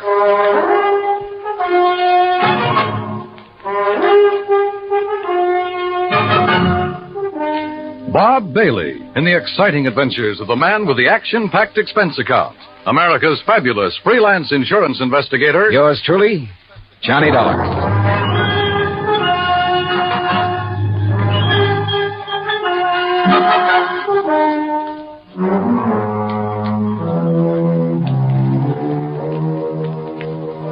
Expense account submitted by Special Investigator Johnny Dollar to the Western Maritime and Property Insurance Company, Los Angeles, California. Following is an account of expenses incurred during my investigation of the Ellen Deer matter. Expense account item 1, 90 cents taxi from my apartment to the offices of Universal Adjustment Bureau in Hartford. Pat McCracken's usual smile was noticeably missing when I walked in on him. Come in, Johnny, and sit down. Thanks. Oh, and you're to bill Western Maritime and Property on this one instead of us. Okay, but how are you involved? We handle all their claims that are of any size. Story, you ever hear of Randolph Berman? I know of a jeweler down in New York. That's the one. And if you know him, Johnny, you've been putting too much gravy in your expense account. I said no of him. Didn't he bring in the Star of Cape Town and the Kamandu Emerald? That's right. Everybody seems to think he's a crook, and yet somehow he manages to handle some of the finest jewels in the world. How can an honest man afford it? This time it's the Bettenhouse collection. It's out of Hungary. Oh, yeah, I read about that. Only I thought somebody down in Mexico owned it. Yeah, a fellow named Rigo Mariani, down in Guadalajara. He's the one who sold it to Randolph Berman. Okay, now. Is this Ellen Deer you mentioned Berman's wife? No. Former wife. He's on about his 5th. All beautiful, dumb dolls. But more important, it's the name of his 72-foot motor cruiser. And the Bermans have been traveling around in it, down the coast, through the canal, along the coast of Central America, and so on. Anyhow, when he got word that the Bettenhouse collection could be had, he wasted no time in getting to Guadalajara. And that's where Western Maritime and Property comes in. Right. They had already written a policy on the boat for $52,000. Their main office in Los Angeles was close at hand, so he had them write the policy on the jewels. Is that where Berman is now, in Los Angeles? Oh, no. He's still in Mexico. Didn't want to move with those priceless rocks until he was certain of the insurance. And before Western would write it, of course, they wanted the collection appraised. Naturally. But who in Mexico?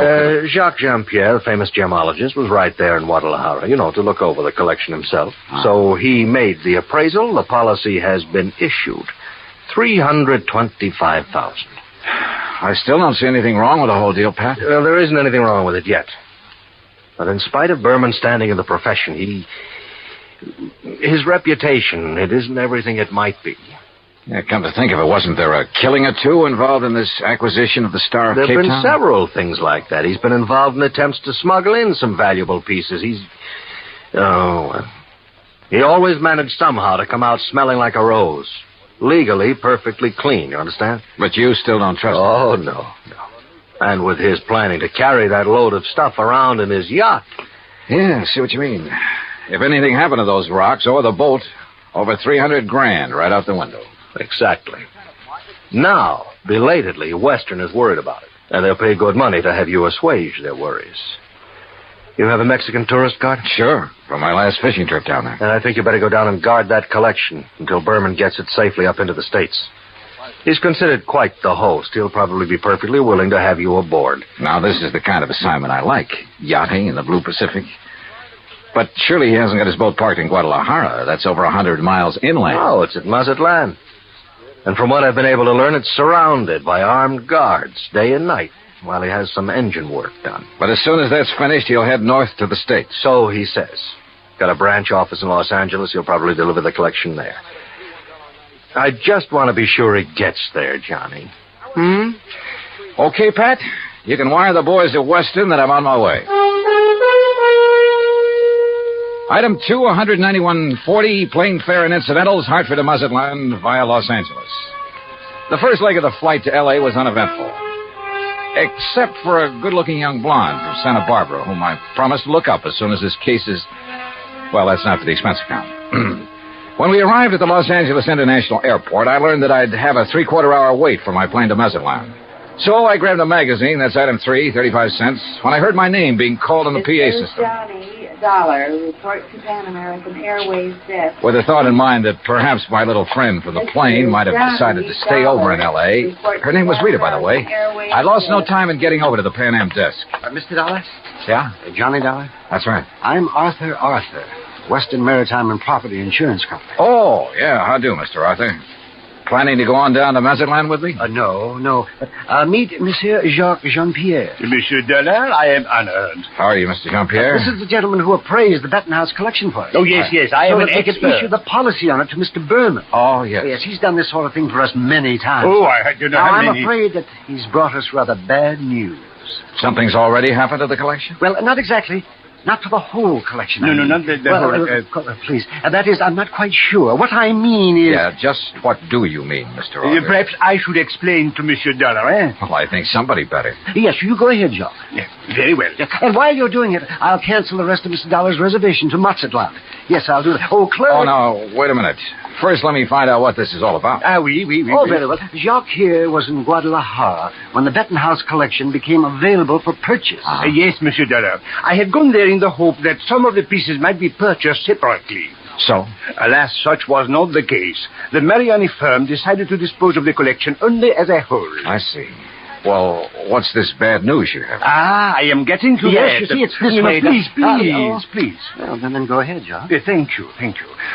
Monsieur Dollar, interested as I was, I looked over the collection very carefully, each individual piece. And you must believe me, to an expert like myself, every facet of every gem has a character all its own. A precious stone is like a face to me, always to be remembered. Yeah. Well, go on, please. I simply wish to make it clear to you, monsieur, that every item in the Benton House collection is completely familiar to me. Oh, it is? As are many other important gems throughout the world. You know, each is like a friend. And each stone in them is like a face. Precisely. Always to be remembered. Yes. Hello. Well, The collection is purchased by Monsieur Randolph Berman. Yes, Mr. Berman. Please.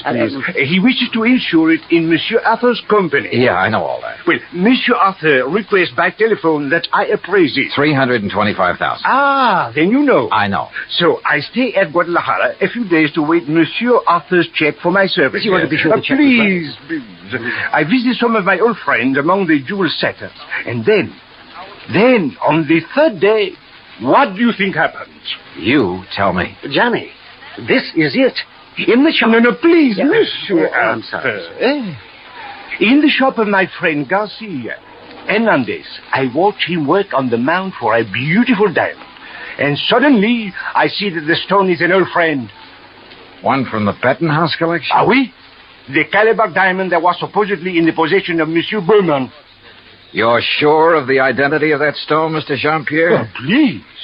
As I told you, monsieur, a precious stone to me. Yeah, it's like a face to you.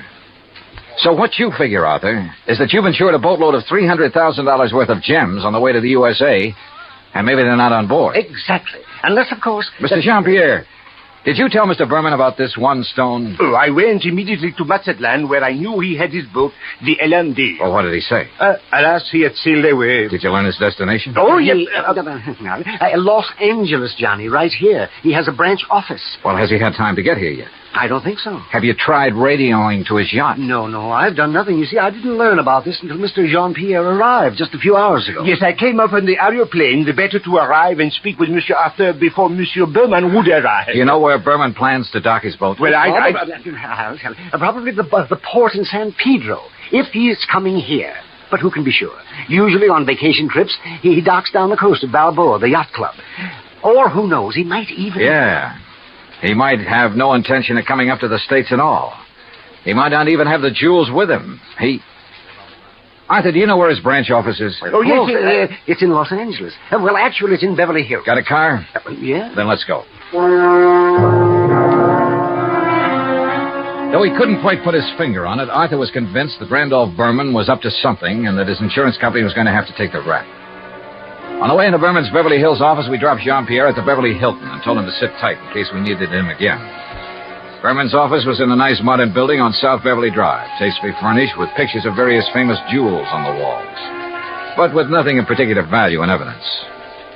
However, I did notice that one wall held a built-in vault big enough for a reasonably sized bank. We were approached by a hand-robbing, obsequious little character dressed in striped pants and cutaway coat and wearing thick glasses. Good morning, gentlemen. Is there any way I may be of service to you? Yeah, I think there is. Are you the... Mr. Arthur, forgive me. I didn't recognize you for a moment. Mr. Corello, this is Mr. Johnny Dollar. Hi. How do you do? Is there something I may show you, Mr. Dollar? Some little bauble, perhaps, for a charming lady? Well, not at the moment, Mr. Corello. Oh, Mr. Arthur, there's no reason to mail this to you. Let me see now. Oh, yes, here it is. Here is a request for slight revision of the policy on the Benton House collection. Oh? What's this? No, the wire was sent by Mr. Berman just before he embarked for Mazatlan. I was going to put it into letter form to be more proper, it say? But... Well, now here, I'll read this. Please request Arthur revise Benton House policy. Exclude Calabar diamond. Value $4,000, which I have sold private party in Guadalajara. Oh, well, we kind of guessed wrong, didn't we, Johnny? Mr. Corello. Yes? Has Mr. Berman wired you whether he's coming here? Oh, of course he is, with that collection. When? When is he going to arrive? Now, his lovely yacht, the ELEN, should reach San Pedro Harbor late tonight. But that's what he wired me, and I intend to meet him there. Then I'm sure you won't mind if I go with you. Oh? Mr. Dollar is a special investigator. Investigator? Well, actually, I'm here just to help Mr. Berman protect that collection. Oh, excellent. Then you can arrange for the police escort. Yes, and alert the harbor police to guard the ELEN, as Mr. Berman requested. Did he request that? Oh, indeed. But apparently he hasn't been worried about anything happening to the collection while he's at sea. At sea? Oh, surely you don't mean pirates or anything like that in this modern day and age. You know something? At this point, I'm not quite sure what I mean, or even why I'm here. Well, of course, Well, of course what, Arthur? Oh, excuse me while I answer that. Well, I mean... Berman Jewels. That is... What? Well, at least I'll feel better when the stuff is here in the vault. Wait a minute. Oh, no. Corello at the phone paled visibly, then gasped and clutched the back of a chair for support as he listened on the phone. His jaw dropped, his eyes widened, and he shook his head once or twice in horrified disbelief. Finally, slowly, he hung up and came unsteadily toward us. Mr. Corello. Yeah, what is it, Mr. Corello? The Coast Guard. Yes? They said the ELEN, the yacht. Yes? Sunk. What? In 600 feet of water. In the outer channel.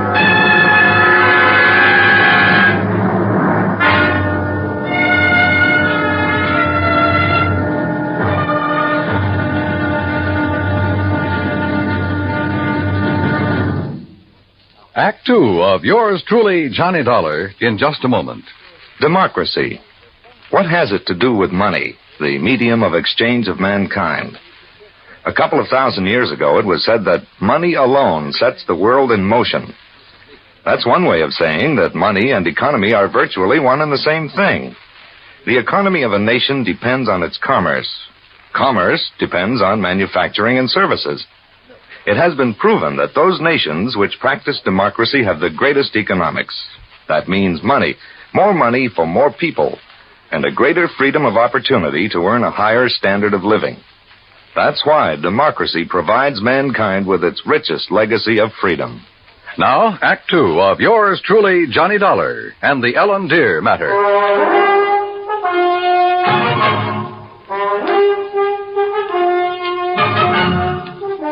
Expense account item 4, $7 even for a fast taxi ride to Coast Guard headquarters in San Pedro, which is really the port of Los Angeles. By dint of elbowing my way in, I got directly to Captain Barney Thorson. Afraid you got only half the story, Mr. Dollar. All I know, Captain, is that the ELEN went down in some 600 feet of water in the outer channel. Total loss. That's correct. However, what you don't know is that the passengers, Mr. and Mrs. Berman, and the crew were picked up and brought in here. Oh? Outside of a little soaking and a little scare, they were perfectly all right. You see, the ELEN had apparently had some engine trouble before she left Mazatlan. Yes, so I understand. Mexican authorities, with whom we fully cooperate, notified us we'd better keep an eye out for her. So when she reached the channel, we weren't surprised to get a radio call from her asking us to stand by that Universal joint was kicking up. Is that what happened? By the time one of our cutters got within hailing distance, she was on the way down. That propeller shaft had whipped loose, torn through the hull, and the ELEN was sinking fast.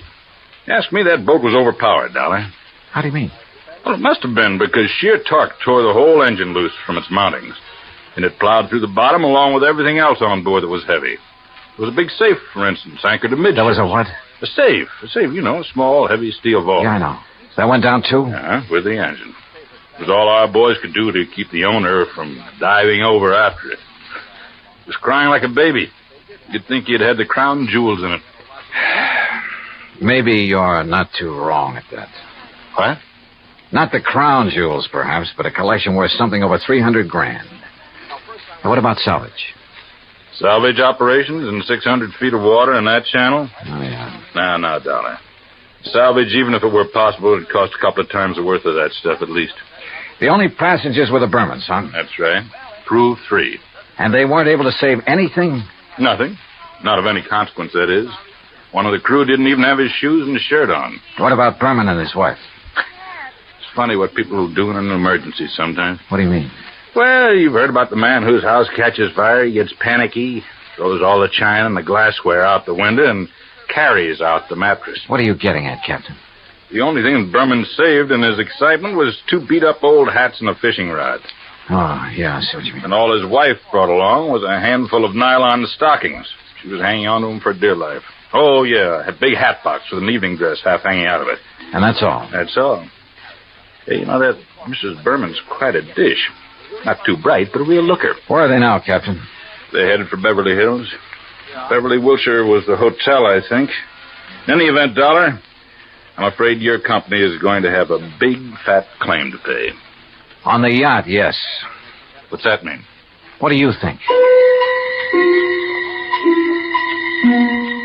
Item 5, 320, long-distance call to the police in Mazatlan. I wanted to be sure that the Benton House collection had been on board the Ellen Deer when she left port down there. Inspector Romulo assured me it had, that he'd checked the safe on the boat himself before allowing it to sail. Furthermore, he had insisted his own maritime service keep tabs on it up to the point where it made contact with the U.S. Coast Guard. In other words, the loot couldn't very well have been passed to someone else at sea. Item 6, 580 cab fare to Beverly Hills, where I dropped in at Berman's office. No, Mr. Dollar. He and Mrs. Berman are at the Beverly Wilshire. I'm sure you understand it's been necessary for them to buy a lot of clothes and things. Yeah, but he will come here. Oh, yes, indeed. From his last phone call, I'd say he'll be here within the hour. All right, then I'll come back. Please ask him to stick around and wait for me if he doesn't mind. Of course, Mr. Dollar, I shall be glad to. Oh, incidentally, he has had me phone Mr. Arthur and ask that claim forms for both the Benton House collection and the loss of the cruiser be brought here to the office just as quickly as possible. Yeah, I'd figured as much.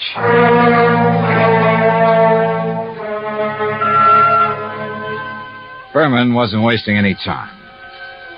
Oh, I know there still wasn't any concrete evidence that Berman was trying to pull a fast one. Ostensibly, the only reason for my trip out here was to watch over that fabulous jewel collection. A lot of good I'd been. He'd lost the collection and his boat, and the company'd have to pay. Then a wild idea hit me. I suddenly remembered something that had happened months ago. Last July, to be exact, when a big passenger liner, the Andrea Doria, had sunk off the Atlantic coast. According to the papers, when the survivors were brought into the port, the usual customs inspection was waived. And it occurred to me at the time that every one of those people could have easily smuggled in anything he could carry or conceal in his clothing. I'm not saying it did happen. I'm sure it didn't. But it could have. And if such an idea occurred to me, why not to a man like Berman, who was already pretty well known for his tricks to evade customs? Item 6, 20 cents, phone call to the Coast Guard and Captain Thorson. Thorson speaking. Johnny Dollar, Captain. Answer me just one question, will you? Sure, what? When you brought them in, were the Bermans required to pass through customs? Well, no, of course not. There'd hardly be any reason to... Thank you very much.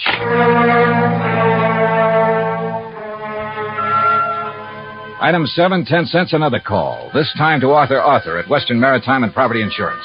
You caught me in the nick of time, Johnny. I was just walking out the door. On your way to Berman's office? Why, yes. With a handful of claims forms? Yes. Now listen, get there as fast as you can. Get there ahead of him.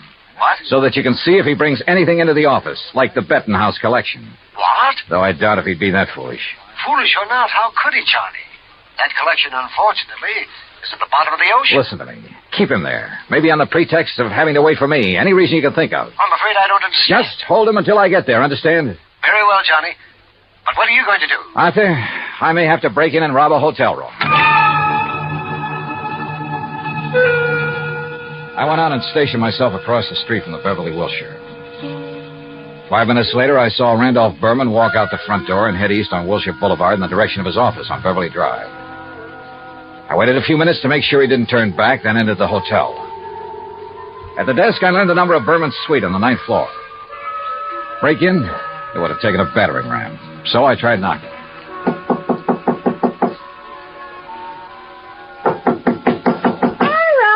All right. You don't have to bust down the door. What's the matter? You forget your key and... No. Get out of here, buddy. Randy said not to let anybody in. He's out buying us clothes. Oh, he'd tell you to let me in, baby. Hey, who are you? Hernandez sent me up here from Guadalajara. Oh, then come in. Oh, you are in? Yeah. Well, have a drink then. No, thanks. A girl's entitled to a couple of drinks after that dousing in the ocean, and you might as well... What about Hernandez? Your husband sold him the wrong stone from that collection. Sold? Oh, he gave it to him. Oh, then you know about it. Well, sure. So he could make a legit-looking change in the insurance and convince everybody he was on the up and... You sure you're from Hernandez? You kidding? How else would I know about the whole deal? I don't know. Hey, Randy said not to let anybody in here or he'd kill me. Dumb blonde, he called me. You? A smart, beautiful girl like you? Oh, hey, you're okay. My name's Vi. Come on, let's have a drink. No, thanks. Listen, Vi. I've got to get the right stone from that collection, the caliber diamond. Then I'll leave this one I've got in my pocket here. Which one you got? Let me see it. Oh, no, only Mr. Berman. And only when he gives me the caliber. Well, which one you got there, huh? Well, never mind. I'll show it to Mr. Berman. I just want to see it. Not until I get the caliber from the collection. So, if he isn't here, if he's taken it to the office, I'll just... You think he's crazy? Let everybody know he... Let me see the one you have, huh? Look, I just told you. Anyway, how do I know I can trust you? I didn't even see you in Guadalajara. Oh, now you sound like Randy. Dumb blonde, he said. Keep the door locked. But I let the bellboy in with the drinks, and I let you in, didn't I? Well, let me see the one you got. Will you, if I get you the other one? From the hat box that didn't have to go through customs? How did you know? Hey, you're a cutie. I bet you read about the Andrew Dorsey, just like Randy did. Come on, now let's have Where's a the look. hat box, Vi? Now, wait a minute. Maybe I am dumb. Who did you say you are? Where's the hat box? No, I won't tell you. You get out of here. Now without the collection, Vi. No, you can't. Randy would kill me. He'd kill me if he even knew I let you in here. Who are you? Johnny Dollar, insurance investigator. Oh, please, Johnny, get out of here. The stuff in the bedroom? You can't go in there. I mean it. He'd kill me. Sorry, but that's your worry. Oh, no. Stop it or I'll set your eyes out. Now Hey, you can't. pull in those claws, baby. No, you... Well, I hate to do this, but... No, help! Oh, yeah, that's right. Get the manager up here. Get the police up here. Police? Oh, no. Oh, yes. Then you'd really be in trouble. You'd be better off if Berman tried to kill you. Now, where's the stuff? It's in the closet, on the floor, in the hat box.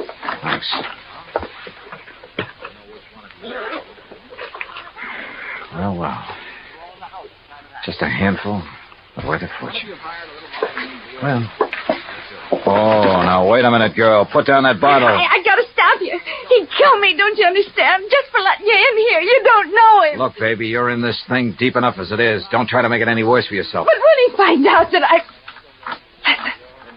He's come back. And I open up. Get my hands full. What'll I do? Where'll I go? Right here, behind this closet door. Quick. Johnny, Just stay there. Hang on to that bottle and think over what I told you about getting in deeper.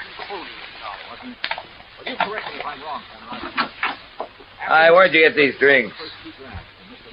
You got somebody in here. Bellboy? Why, you half-witted bird brain, I told you... Who are you? The name is Dollar, Mr. Berman. Insurance, Dick? I just dropped by to pick up the Bettenhouse collection. Put it down, Dollar. I'm a good shot with this thing. Yeah. And it wouldn't be the first time you killed over a handful of jewelry, would it? That's right. Won't be the last. But you'll never know about it. Now, where's Vi? How should I know? She let you in here? I'll murder that dizzy blonde. That dizzy blonde is a lot smarter than you think. Where is she? What do you mean? By helping me, she has a chance of getting out of this mess you've involved her in, of getting out clean. That dirty two-timing... Dollar, I'm going to kill you. You'd even like to involve her in that, too, wouldn't you? Thanks for the idea. I'll make it look like she killed you. Oh, no, you...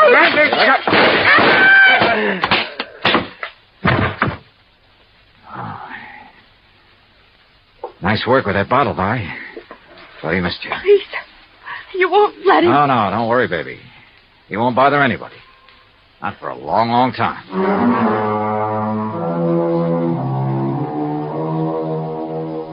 Item 8, $245 even. Incidentals during a couple of days of relaxation under the California sun and transportation back to Hartford. Expense account total, $453.95. Remarks?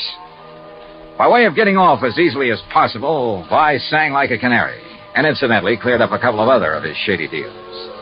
Result? By the time his prison term runs out, he'll be too long dead to collect the insurance on his yacht. End of remarks, end of report. Yours truly, Johnny Dollar.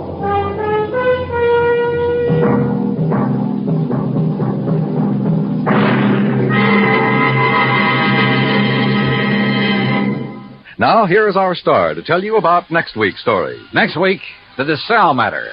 And I promise you a double-barrel thrill in it. Join us, won't you? Yours truly, Johnny Dollar. Yours truly, Johnny Dollar, starring Bob Bailey, originates in Hollywood. It is produced and directed by Jack Johnstone, who also wrote tonight's story. Heard in our cast were Virginia Gregg, Lawrence Dobkin, Howard McNear, Jay Novello, Jack Edwards, Barney Phillips, and Raymond Burr. Musical supervision is by Amerigo Marino. Be sure to join us next week, same time and station, for another exciting story of yours truly, Johnny Dollar. Dan Coverly speaking.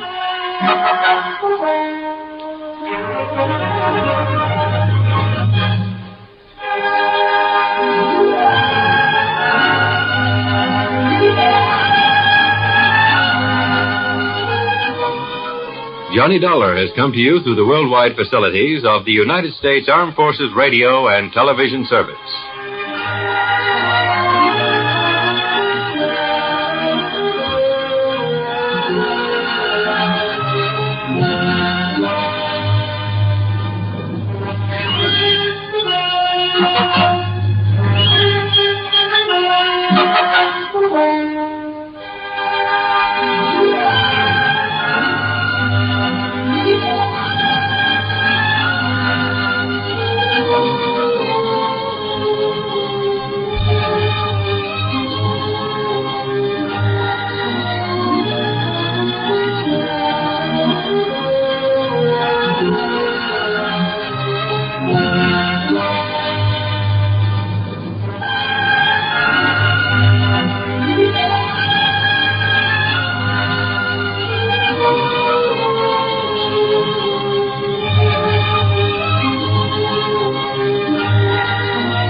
From Hollywood, it's time now for... Johnny Dollar. Paul Brennan, Inter-Allied Insurance Company, Johnny. Oh, hi, Paul. How's the world doing by you? Oh, I got troubles. Oh? Like what? Like Albert W. Winkler. Winkler? Who's he? Maybe you mean who was he? Well, which is it? Well, that's the trouble, Johnny. We don't know. Huh? Well, he's disappeared, and with him a hunk of emerald worth exactly 100,000 clams. Wow. Well? Sure.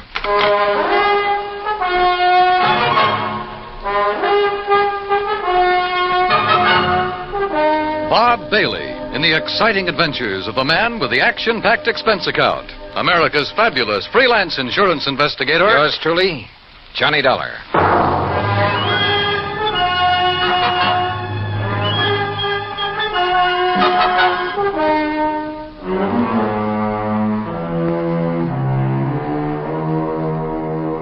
Expense account submitted by Special Investigator Johnny Dollar to the Inter-Allied Insurance Company, Dawson Building, Hartford, Connecticut. Following is an account of expenses incurred during my investigation of the Blooming Blossom matter. Expense account item 1, $1 even. Taxi from my apartment to the offices of Inter-Allied, where Paul Brennan wasted no time in getting to the point. Albert Winkler was a partner in a small jewelry firm down in New York. Real exclusive type place. Fluid and Winkler? Yeah, that's the outfit. Well, a few days ago, they got hold of an emerald. It's called the Green Eye of Calcutta. And, Johnny, the darn thing's big enough to choke a horse. Okay, Paul, okay. I don't think you need go any further. No, wait. They planned to put it on an exhibition at the big international jewelry show in Chicago next month, and Winkler took it home to work on it. Oof. Insured for $100,000, you said? Yeah, and Winkler's insured for 10. Okay, so who killed him and stole the rock? Listen, will you? Go ahead. Well, Sunday morning, his partner Blewett tried to phone him at his apartment. No answer. So Blewett sauntered down to the office thinking he might be there. But no sign of him? Right. Nor of the Green Eye of Calcutta. Only a note Winkler had left the night before saying he was taking the stone home to work on it. Well, that makes it look as though maybe Winkler... Listen. About that time, the phone rang there in the office. It was the police department, also looking for Winkler. Oh. Yeah, they'd been called by Winkler's landlord after a chambermaid had found his apartment completely ransacked and the old boy missing. Uh-oh. Who's working on it? For the NYPD, I mean. Sergeant Randy Singer, 18th Precinct, homicide. Old friend of yours, I believe. Yeah, good man. Has he come up with anything? Nothing. Well, Johnny? Sure, Paul. Now? Now. Item 2, another $1 for a taxi back to my apartment where I slicked the stubble off my face, showered, dressed, and was about to head for New York when the phone rang.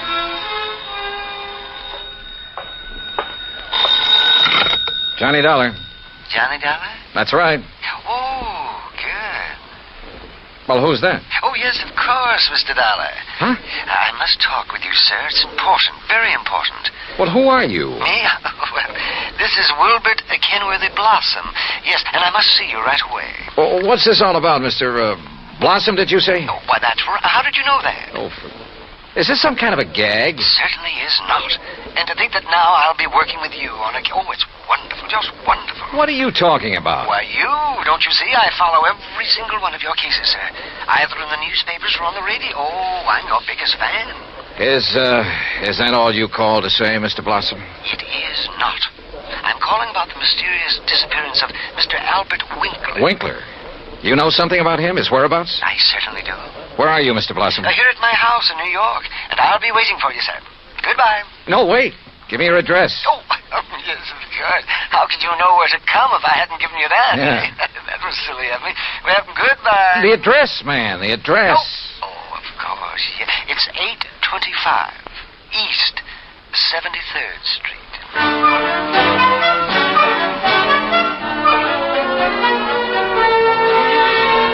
Item 3, $9.20, transportation and incidentals to New York City and 825 East 73rd Street.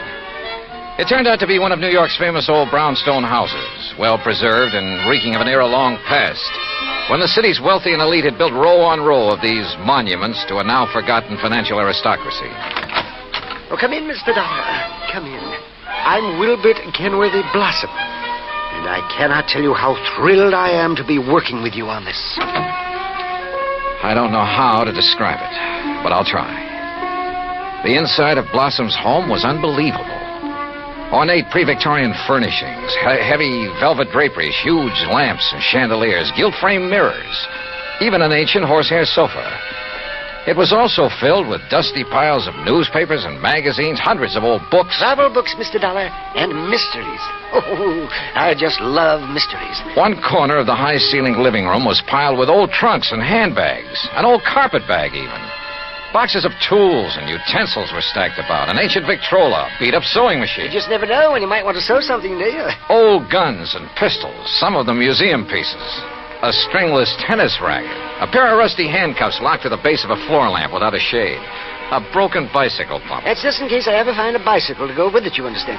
Yes. Against one wall stood an old metal cabinet loaded with rusty surgical instruments and a worn-out catcher's mitt. Yet directly opposite was a corner shelf full of priceless porcelain figurines and rare pieces of china.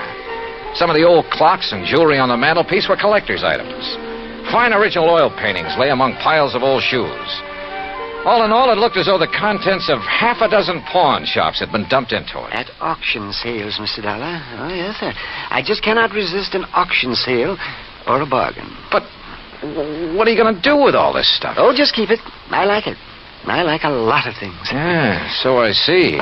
Including 12 gross of Spencer's superlative steel-tipped shoelaces, patented 1841. They were a bargain, Mr. Dollar. Just like all this fine artwork is, too. Yeah, I'm sure. Some of my friends pamper me a bit, though. You know, send me things they pick up at sale. Yeah, now look, Mr. Blossom, you told me you know something about Albert W. Winkler. Oh, yes. Yes, indeed. Well? And think of that magnificent emerald. Gone. Disappeared. Yeah, but now you said... And that poor Intralite Insurance Company. Oh, my. That's how I knew you would be called on this case. But $100,000 and $10,000 on Mr. Winkler. Well, at least they're off the hook on him until he's proved dead. Aha. And that's where I come in. With proof. Proof? What proof? Have you seen Winkler? Mr. Dollar, I have. Well, where is he? You understand, of course, that I know Mr. Winkler very well because I've seen him at his office so many times. Yeah, okay, go on. Oh, yes, indeed. Such beautiful, beautiful jewelry he had there. And, of course, he was always trying to buy some of the things I But had. you say you've seen him where? Well, Saturday I'd planned with a couple of old friends to attend a railroad auction. That was the Canyon City and Metropolitan Railroad. Winkler was there at the auction sale? Yes. Did you speak to him? Oh, no. Well, why not? You said you knew him. Oh, I didn't go to the auction. I wasn't feeling very well that day. I had a little cough. It was kind of like that. Then how do you know he was there? My friends went, and at least they talked about going. Mr. Blossom. And I'm sure they did, too, because they sent me something from... And what do you suppose it was? I don't know. I don't care. Now, look here. You got me It was the very thing that has solved this whole case for you. What? And think of it. This dull, drab, dreary life of mine has suddenly become... Why, it's almost like a mystery story, isn't it? Adventure and... Look, Mr. Blossom, Think of it. I'm being a detective. I'm working with my idol, the famous Johnny Dollar. Oh, George. Mr. Blossom, what did they send you? What's that? Oh, yes, of course. Here it is, sir. It's right here between the erector set and the golf clubs. This old trunk? That's right. Oh, great Scott, you think you do. But at first, of course, I thought of calling the police. But knowing all about you... Mr. Blossom, let me see that. Excuse me. There are a lot of crumpled newspapers on top. Yeah, I see. As old as the trunk. Good Lord. It isn't pretty, is it?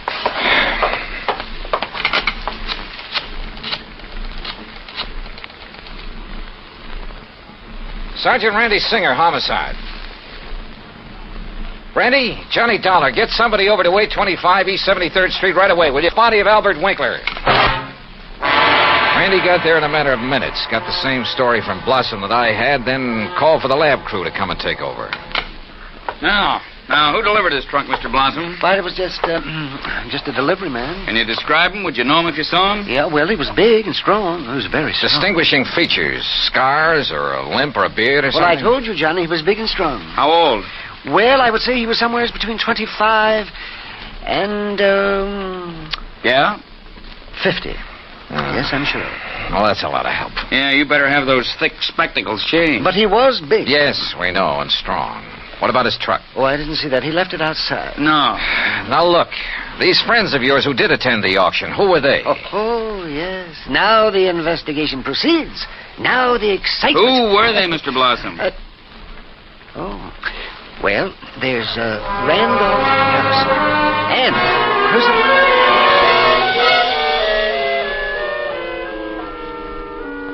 Randy Singer took down the names of Blossom's three auction-minded friends. The lab crew arrived. Randy took off to dig up Blossom's friends, and I took a cab. That's item 480 cents.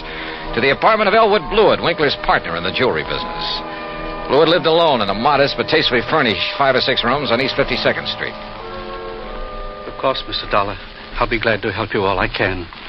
Albert's death has been a terrible blow. Yes. Well, tell me this, please. Yes? Did Mr. Winkler make a habit of taking valuable pieces of jewelry to his residence? Yes, Albert often took pieces home with him to work on them, clean, polish, and so on. Wasn't that a rather dangerous practice? Frankly, I always thought so, but he felt there was far more chance of being robbed if he were alone at the office than at his flat, where he wouldn't be expected to have anything of great value. Well, who has seen the Green Eye of Calcutta besides you and Mr. Winkler? I'm not sure. Of course, almost anyone would have been able to recognize it. Because of the publicity and pictures when you brought it over here? Yes. Come to think of it, Blossom indicated he'd been much impressed with it. Wilbur Blossom? Yeah. You know him? He's been in the office many times. He and Albert were always bickering over pieces that either bickering? of us had. Well, it was really something of a joke. Albert always wanted some of Blossom's heirloom pieces, and Blossom wanted some of the finer things we had. Did he ever buy? Never. He always wanted us to put them up at auction or at a bargain price. Hardly our way of doing things, needless to say. When did you last see Blossom? Why, last Friday. I was busy with an important client, and from the back room where Albert worked, I remember hearing Blossom insist that Albert show him the emerald. What did he? I don't know. The silly argument got so noisy that I closed the door on them. Oh, now wait. Certainly you aren't thinking that perhaps Wilbur Blossom... I'm not quite certain what I'm thinking, Mr. Blewett. Item 5, 10 cents, phone call to Randy Singer. No, not a thing, Johnny. One of the 3 names on Blossom's list is in Europe. The other 2 did go to the railroad auction, but purchased nothing. Randy, do a couple of things for me, will you? Like what? Phone whoever is stationed at Winkler's place that I want to look it over. Sure, everything is just as it was, including the poker that was used to kill him. Also, I want a copy of the picture of the trunk your lab boys took and the list of Blossom's friends. I'll have them waiting for you. And post a man at Blossom's place. Keep an eye on him. Yes, right away. Johnny, have you learned something? No, just, just for his protection, say. I'll talk to you later. Yeah, but...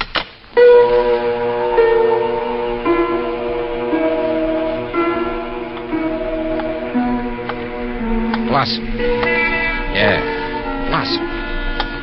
Maybe I hadn't given enough thought to the strange little character. Or to why the trunk with Winkler's body had been at his place. But if he were involved, why call me in? Cover up? Possibility. But Wilbert Blossom kill a man?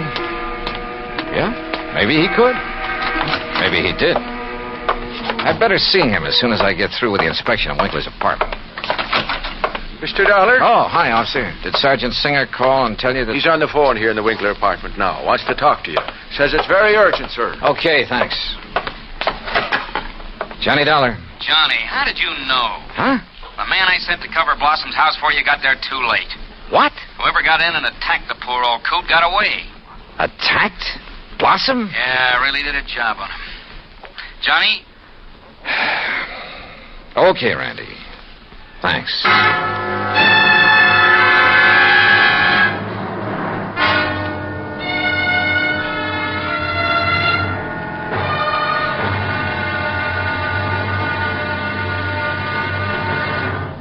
Act 2 of yours truly, Johnny Dollar, in just a moment. Democracy. As everyone knows, democracy means many things. Self-rule of the people, a higher standard of living, freedom of speech, press and religion, rights and privileges, liberty. But the most vital promise of democracy is mankind's right to dignity. For it is through the dignity of man that democracy has given mankind its greatest legacy of freedom. Now, Act 2 of yours truly, Johnny Dollar, and the Blooming Blossom Matter.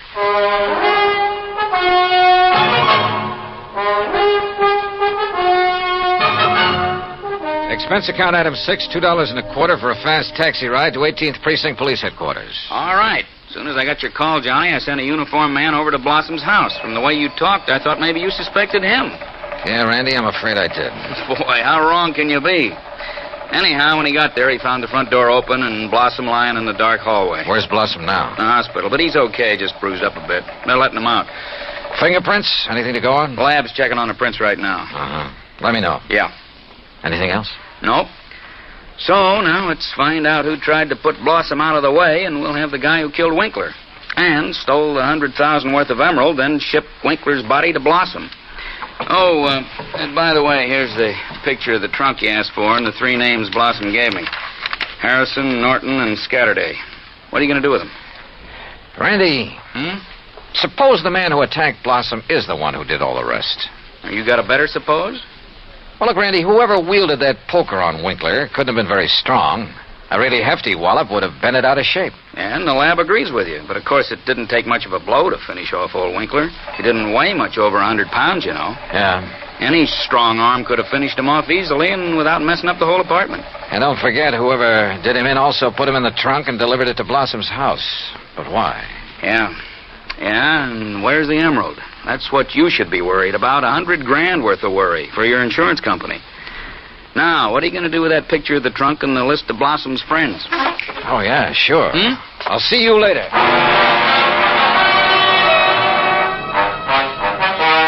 Item 7, $5.50 for a taxi to the warehouse of the Canyon City and Metropolitan Railroad over in Jersey. There I finally managed to track down a man who knew something about their occasional auction sales of unclaimed baggage and stuff. Insurance investigator, eh? That's right, Mr. McKinney. One of those boys with a fancy expense account, eh? Well, that's a matter of opinion.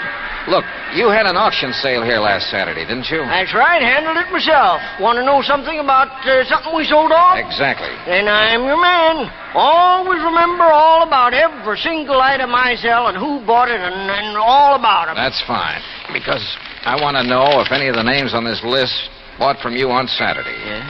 Randolph Harrison. Man by the name of Harrison buy anything? Nope. How about Percival Wentworth Scatterday? Nope. Ellsworth Norton? Nope. You sure, Mr. McKinney? I'm sure. How about Blossom? That a man's name? Yes, Wilbert Blossom. Well? No, sir. Nope, never heard of him. And like I told you, I never forget the stuff I sell or the fellas I sell it to. Wait. This picture of a trunk. Huh? Have you ever seen this trunk? Well, yes. Did you sell this trunk on Saturday? Yes, I did. To whom? Come on, man, it's important. Well, I was real early in the sale. Yeah, before most of the people got here. Bought this trunk and had it sent to his apartment in New York. And his name? Well, it was a funny kind of name. Blinky or Winky or... Oh, no. Winkler. Winkler. That was it. Albert Winkler. Item 8, $2, 2 drinks for myself at the nearest bar. But they didn't help to kill my feeling of utter frustration. Item 9, $5.50 taxi back to 18th Precinct headquarters in New York for want of a better place to go. Now, it's about time you got here, Johnny. Oh? We matched up the prints we found after Blossom was attacked. You know who made them? Yeah, here's his card. Carlo Bernasconi. Any reckon? Couple of a dozen arrests, only one conviction. Anything to do with jewelry? Better. Accessory to a hijack operation a couple of years ago. He drove the truck. Hey. Sure. Got a mugshot of him? We got him. Downstairs. Come on, I'll take you down. Randy, what's he look like? Like you'd expect the truck driver to look. Big husky brute. Has he admitted anything? Well, the threat of a murder charge made him talk all right, but none of it makes any sense. Of course it doesn't. But he's our boy, all right. He killed Winkler, beat up Blossom. I thought your lab decided whoever killed Winkler was a small fella. Yeah. So the theory about the same man killing Winkler and beating up Blossom doesn't work. But, Johnny, holy... Come on down. Let's talk to this Bernasconi. After I make a phone call. Huh? Who to? Yeah? Get me a man named McKinney, Canyon City and Metropolitan Railroad warehouse over in Jersey. Make it fast, please. Yes, sir. Hey, you been over there, Johnny? Just before I got here. Did you find out anything? No, but I'm going to now. Like what? Randy, for the first time, this whole thing is beginning to make sense. Here's your party. Mr. McKinney? That's me. This is Johnny Dollar, remember? Sure do. Good. And say, Now... I've been reading in the paper since you left here about that body found in the trunk over there in New York. Yeah, well, look. Is that the same trunk you was over here asking about? Yes. Now, you told me that trunk was bought by a man who gave his name as Winkler. That's right. Do you remember what he looked like? Sure do. Why, I can give it to you as accurate as if it was in the police files. Well? Height, 5'9", maybe 9.5. Go on. Weight, between 155 and 58. You see, when I was young, I worked with a carny show guessing weight and height, and if I didn't guess it right... Yeah, okay. Now, how about the color of the eyes? Well, I noticed them, because of the way he squinted through them thick, old-fashioned steel glasses. Thanks, Mac. I'm sending you a 10 spot in the next mail. Well, now. Well, Johnny? Come on, Randy. Let's go down and see this Bernasconi. You find something out new? Yeah. And I don't like it. I don't like it.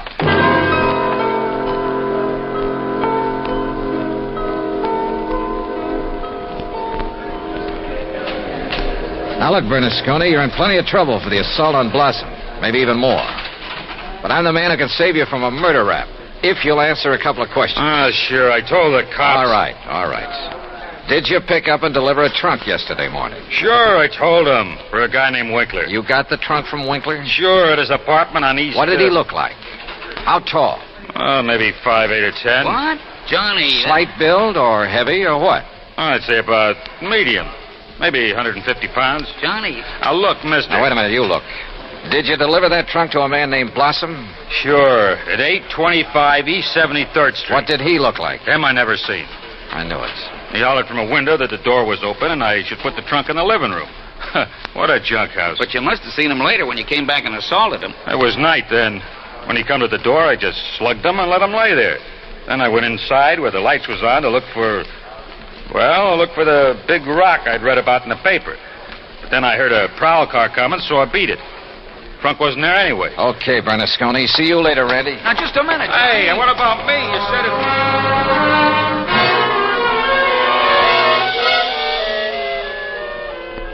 Item 10, 90 cents, taxi to Wilbert Blossom's old brownstone house on East 73rd. Come in, Johnny. Thanks, Mr. Blossom. All recovered from your beating? Oh, of course I am. Here, sit down. You said you wanted to help me on this case. Oh, yes, indeed. Why, this chance to work with a man I consider the finest insurance investigator in the world. Yeah. That's why I called you when I got the trunk with Mr. Winkler's body in it. Mr. Blossom, why don't you tell the All truth? my drab, dull life, I wanted to be a detective, an investigator. And this was my chance. My chance... Tell the truth, did you say? Mr. Blossom, listen to some facts for a minute and see what conclusions you draw from them. Oh, deductions. Like a detective. To begin with, this house of yours so full of, well, junk. I told you, Johnny, I like things. I like things. But it also has a lot of fine paintings, sculpture, china, jewelry. Oh, I like all sorts of things, especially if they're fine and rare. And bargains. Like the Green Eye of Calcutta? Oh, the most beautiful emerald in the world. And I would conclude that you'd do just about anything to have that stone. Yes, sir, Johnny. I'd reach the same conclusion. Okay. Now, when Albert Winkler and the emerald disappeared, it was in the papers that Inter Allied had written policies on them.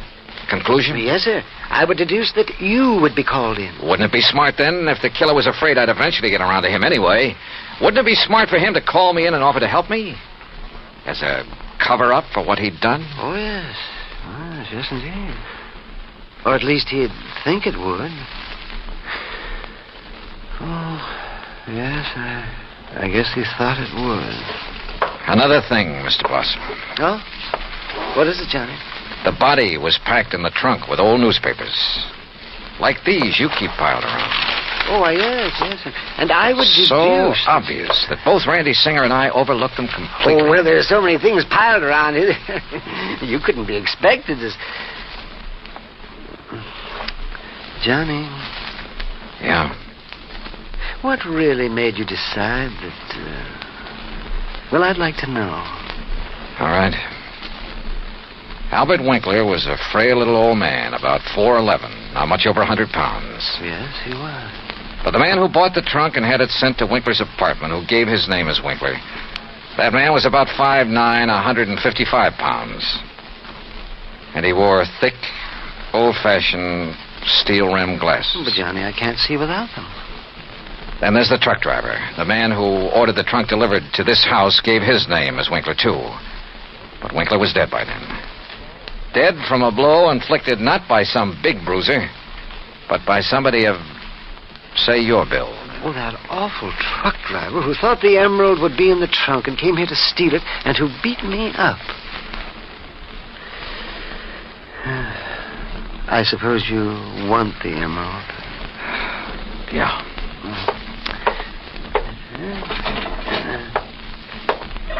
Here, Johnny, I kept it in this old coffee pot that I picked up at an auction sale. Real bargain, too. Oh, isn't it a beautiful stone? Oh, if only Mr. Winkler would have sold it to me. At a bargain, that is. Then none of this would have happened. Well, I guess we better go now, hadn't we? It's such a silly thing. Me trying to act like a detective. I guess I didn't even make a very good killer. Did I? Why? Just this overpowering passion to have things? Maybe. Or maybe it was just a reaction. A last desperate attempt to some way, any way, break from a lifetime of lonely, dull, drab idleness. I don't know. But for some crazy reason, I feel sorry for the funny little old character who turned killer. Expense account total, including incidentals and fare back to Hartford, $61.55. Yours truly, Johnny Dollar.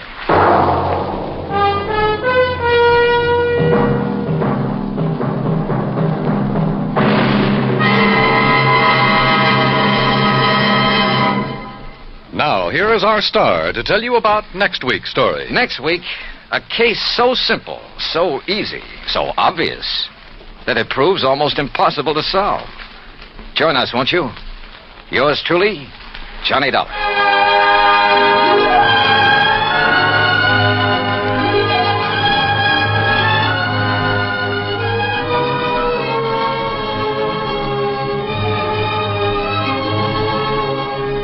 Yours truly, Johnny Dollar, starring Bob Bailey, originates in Hollywood. It is produced and directed by Jack Johnstone, who also wrote tonight's story. Heard in our cast were Howard McNear, Herb Ellis, Herb Vigran, Junius Matthews, Herb Butterfield, Frank Gersel, and Johnny Jacobs. Musical supervision is by Jerry Goldsmith. Be sure to join us next week, same time and station, for another exciting story of yours truly, Johnny Dollar. Dan Cubberly speaking. Johnny Dollar has come to you through the worldwide facilities of the United States Armed Forces Radio and Television Service.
From Hollywood, it's time now for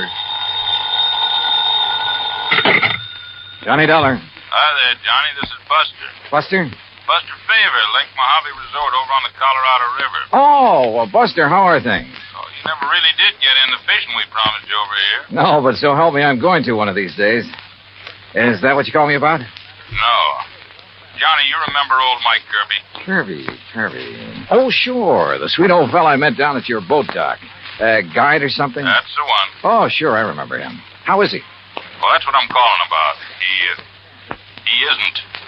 What? And, Johnny, I think it was murder.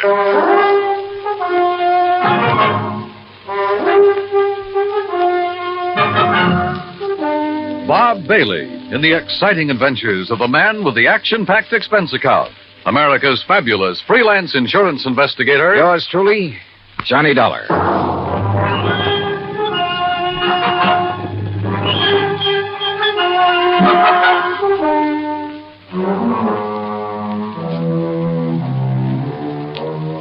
Expense account submitted by Special Investigator Johnny Dollar to the Tri-State Life and Casualty Insurance Company, Home Office, Hartford, Connecticut. Following is an account of expenses incurred during my investigation of the Kirby will matter.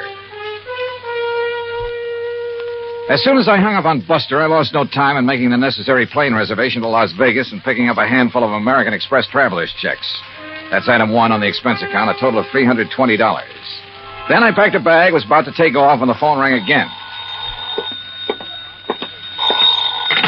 Johnny Dollar. Oh, Johnny, I'm glad I caught you in. It's Danny Newcomb at Tri-State Life and Casualty. Oh, hi, Danny. Johnny, I need you badly, and I need you fast. Now, there's only a $5,000 policy involved. Danny, the circumstances are such I'm sorry, Dan, but I can't handle it. I'm about to catch a plane out of here. No, here. Johnny, now listen. There may be a killing involved in this case, so we don't dare waste any time. And what's No, you listen. There may be a killing involved in what I'm going out What's more, the death of our client occurred at one of your old stamping grounds. Sorry, Dan. At the Lake Mojave Resort. Danny, I told you. What? Yeah, that's right. Mike Kirby? Yeah. Okay, Danny, I'm on my way.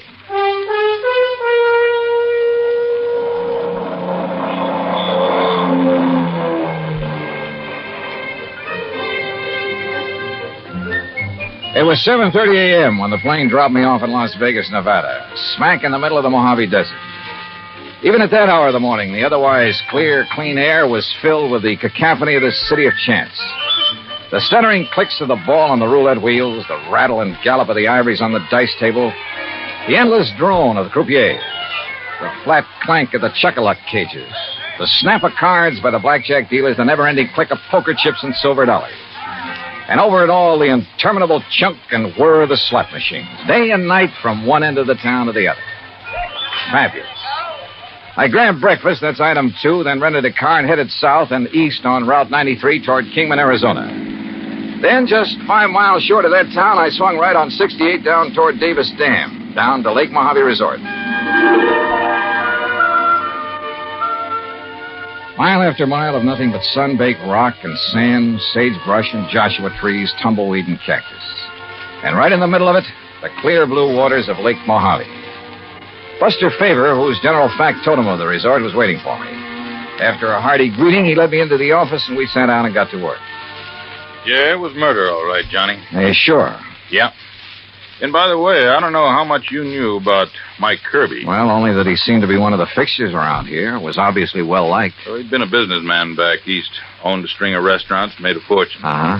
And about 10 years ago, he retired. Did a lot of traveling, all over the world, I guess. Oh, lucky man. Did he have any relatives, Buster? Oh, only some nephews and nieces. I see. Anyhow, a little over 3 years ago, he settled down here to spend the rest of his life just fishing, taking it easy. Can't think of a better place or way to retire. How old was he, Buster? 61. Didn't look it, though. No. Well, if I remember right, he was pretty fit. He was. Well, I had the impression when I was here before that he was just a hired fishing guy, something like that. Oh, he used that as an excuse to meet folks. Half the time, he clean forgot to charge for his guide services. Accidentally on purpose, no doubt. Well, now you said... Now, don't rush me, Johnny. I got to give you the background. Okay, shoot.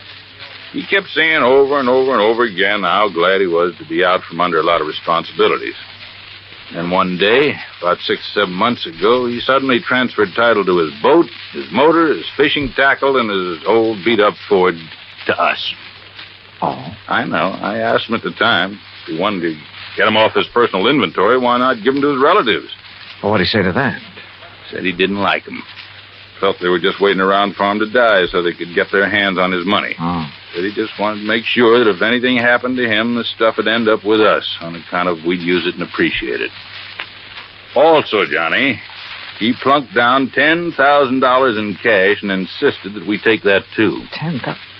What for? His rent on his cabin for as long as he lived. Oh. Buster, did he leave a will of any kind? Well, now I'm getting to that. Anyhow, last Friday afternoon, he went out fishing alone like he often did. And just before dark, one of the rental boats came in with 2 young kids. Yeah. They'd seen old Mike's boat up on the beach in that big cove just above the power line crossing. They found Mike laying on the sand beside it, as still as death. Well, they came tearing in to report it, scared half out of their wits. Well, I sure hope you... Oh, sure. I grabbed Ham Pratt and a big flashlight. You remember Ham. Oh, yeah, the manager of the resort. Yeah. Well? Yeah, we found him there. And he was gone, poor old fella. Go on, Buster. Well, Ham took one look at him, and rattlesnake, he said. A rattlesnake did it. Mm-hmm. You could tell by the way Mike looked, laying there. Fang marks? Yeah, on his right leg, just above the ankle. And a big bruise on his head, like he'd hit a rock when he fell. But on the phone, you said you thought it was murder. And a minute ago, you said you're sure of it. Well, we put him in our boat, hitched his on behind, and brought him back here. We phoned Tad Harding of the Kingman Police Department. Oh, I remember him. Good man. Yeah, well, Chief Harding took one look, and he agreed with Ham. Poison from a rattler. Well, they took him into Kingman, and I telegraphed the relatives. But, Buster, now look, you... Then I got to thinking. There was something wrong. What do you mean? Well, there are very few rattlers in this part of the country because of the heat. They can't take it.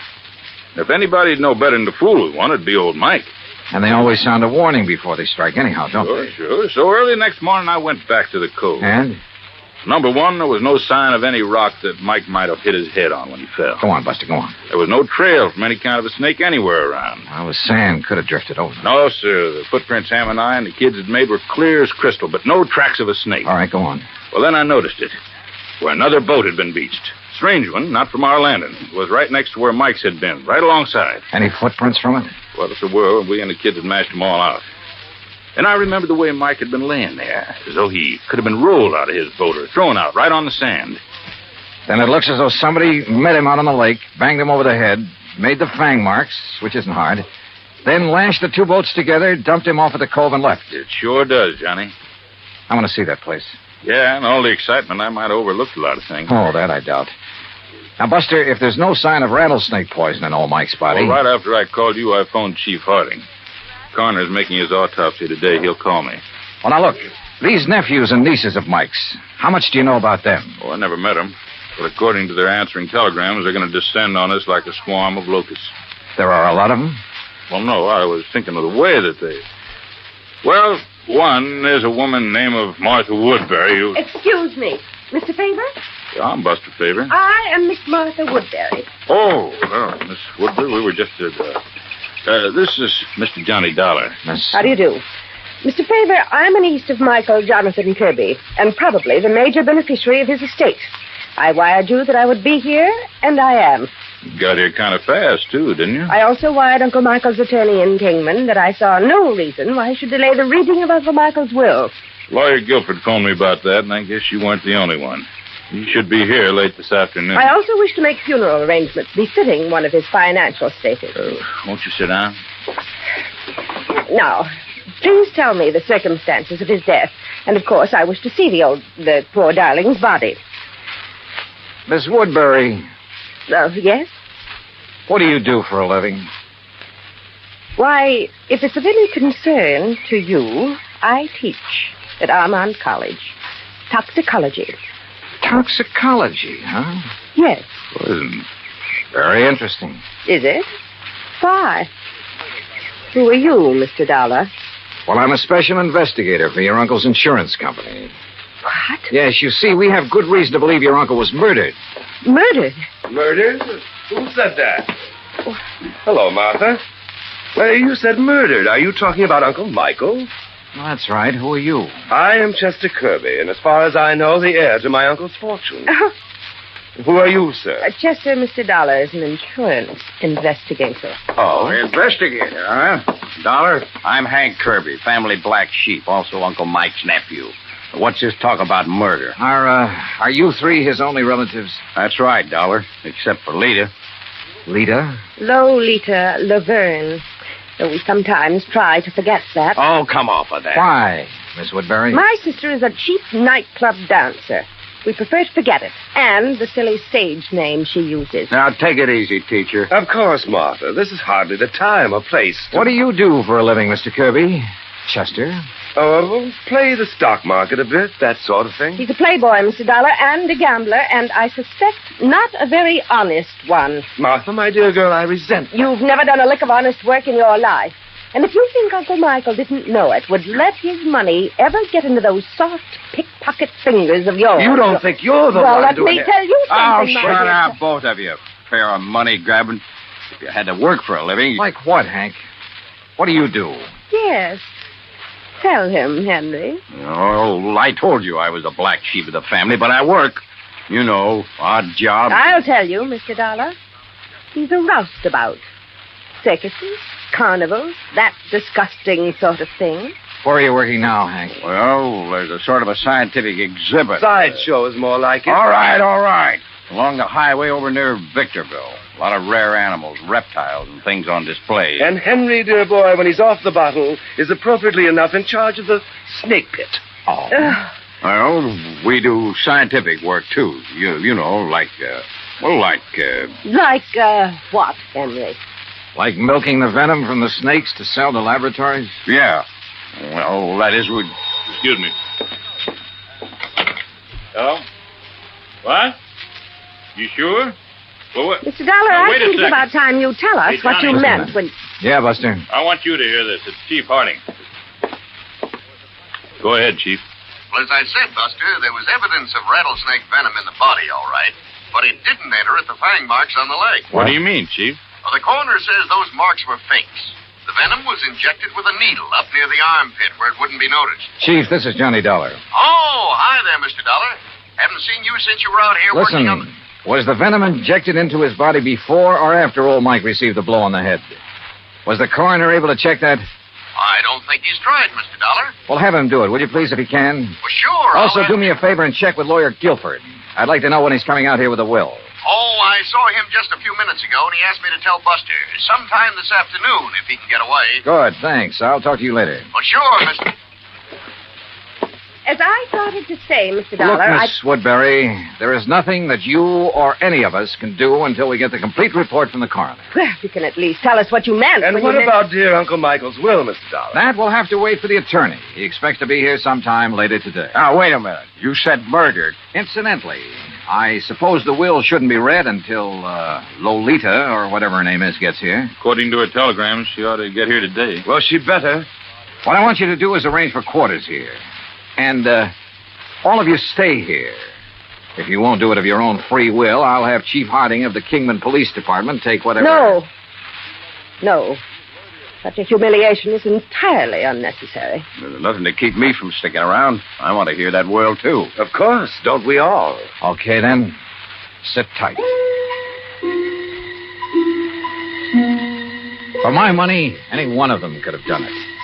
A toxicologist, a man whose business was handling poisonous reptiles, and a cheap tin horn gambler, and the nightclub dancer who hadn't appeared yet. Yeah, any one of them to latch onto the old man's fortune. I avoided telling the three present about the circumstances of their uncle's death in the hope one of them would give himself away by saying something to show that he or she already knew. As soon as they were ensconced in their rooms, Buster and I hopped into his outboard and headed up the lake. Remember the last time we rode up here looking for evidence, Johnny? Yeah, I sure do. That was the Midas touch mine. Yeah. And the pretty little lady owned a high-power rifle with a scope sight. Just about here, she started taking pot shots at us from the shore. Wow, that's one thing we won't have to worry about this trip. Now, right around this point is where I found Mike's boat on the beach. And like I told you, I may have overlooked some clue that you'll spot in a second. Buster. Yeah? Tell me, did old Mike earn enough as a fishing guide to make a living? Well, just about enough to buy food and a few odds and ends and... Well, like I told you, most of the time he deliberately forgot to charge, not needing the money and all. Hey, Johnny, there in the cove. What? A boat, right where Mike's was. Whose is it? Do you know? Isn't out of our landing by... Hey, that puff of smoke from behind the bush way up on the sand dune. Swing us around. That's somebody with a gun. And look, we're taking in water, those holes in the bottom. Grab that can, start bailing. Hey, that guy can shoot. Pull us around, Buster. We're like a pair of sitting ducks out here. Right.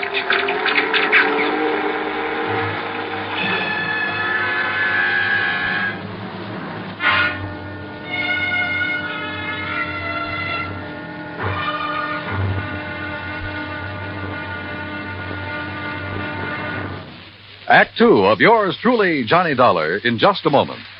Democracy. It takes an awareness of life and a respect for mankind to make democracy work. But when this happens, democracy works in mysterious ways to better the lives of everyone. Why? Because democracy is concerned with everyone. One could say that democracy is people. For the people rule themselves in a democracy. No tyrant stands a chance. No dictator can get a foothold.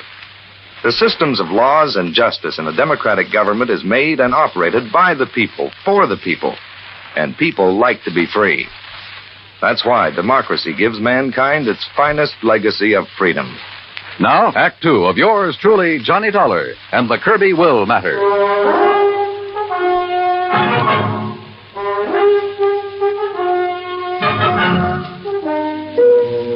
Whoever had been shooting at us from the shore there in Lake Mojave had a good eye. But a 30-mile-an-hour outboard at over 200 yards and swerving like mad can be a pretty tough target. With a hull full of holes, we had no choice but to go back to the landing. There, I made a quick check of the three I suspected of having killed old Mike Kirby. First, his nephew Chester. Right here in my room, Mr. Dollar, reading. Then a brief walk in the hills. Why? And when is that lawyer coming to read Uncle Michael's will? Then the niece, Martha Woodbury. Gathering a few desert plants, as you must know. Hardly racing about on the lake armed with a gun, as you seem to suspect. Why don't you question Henry?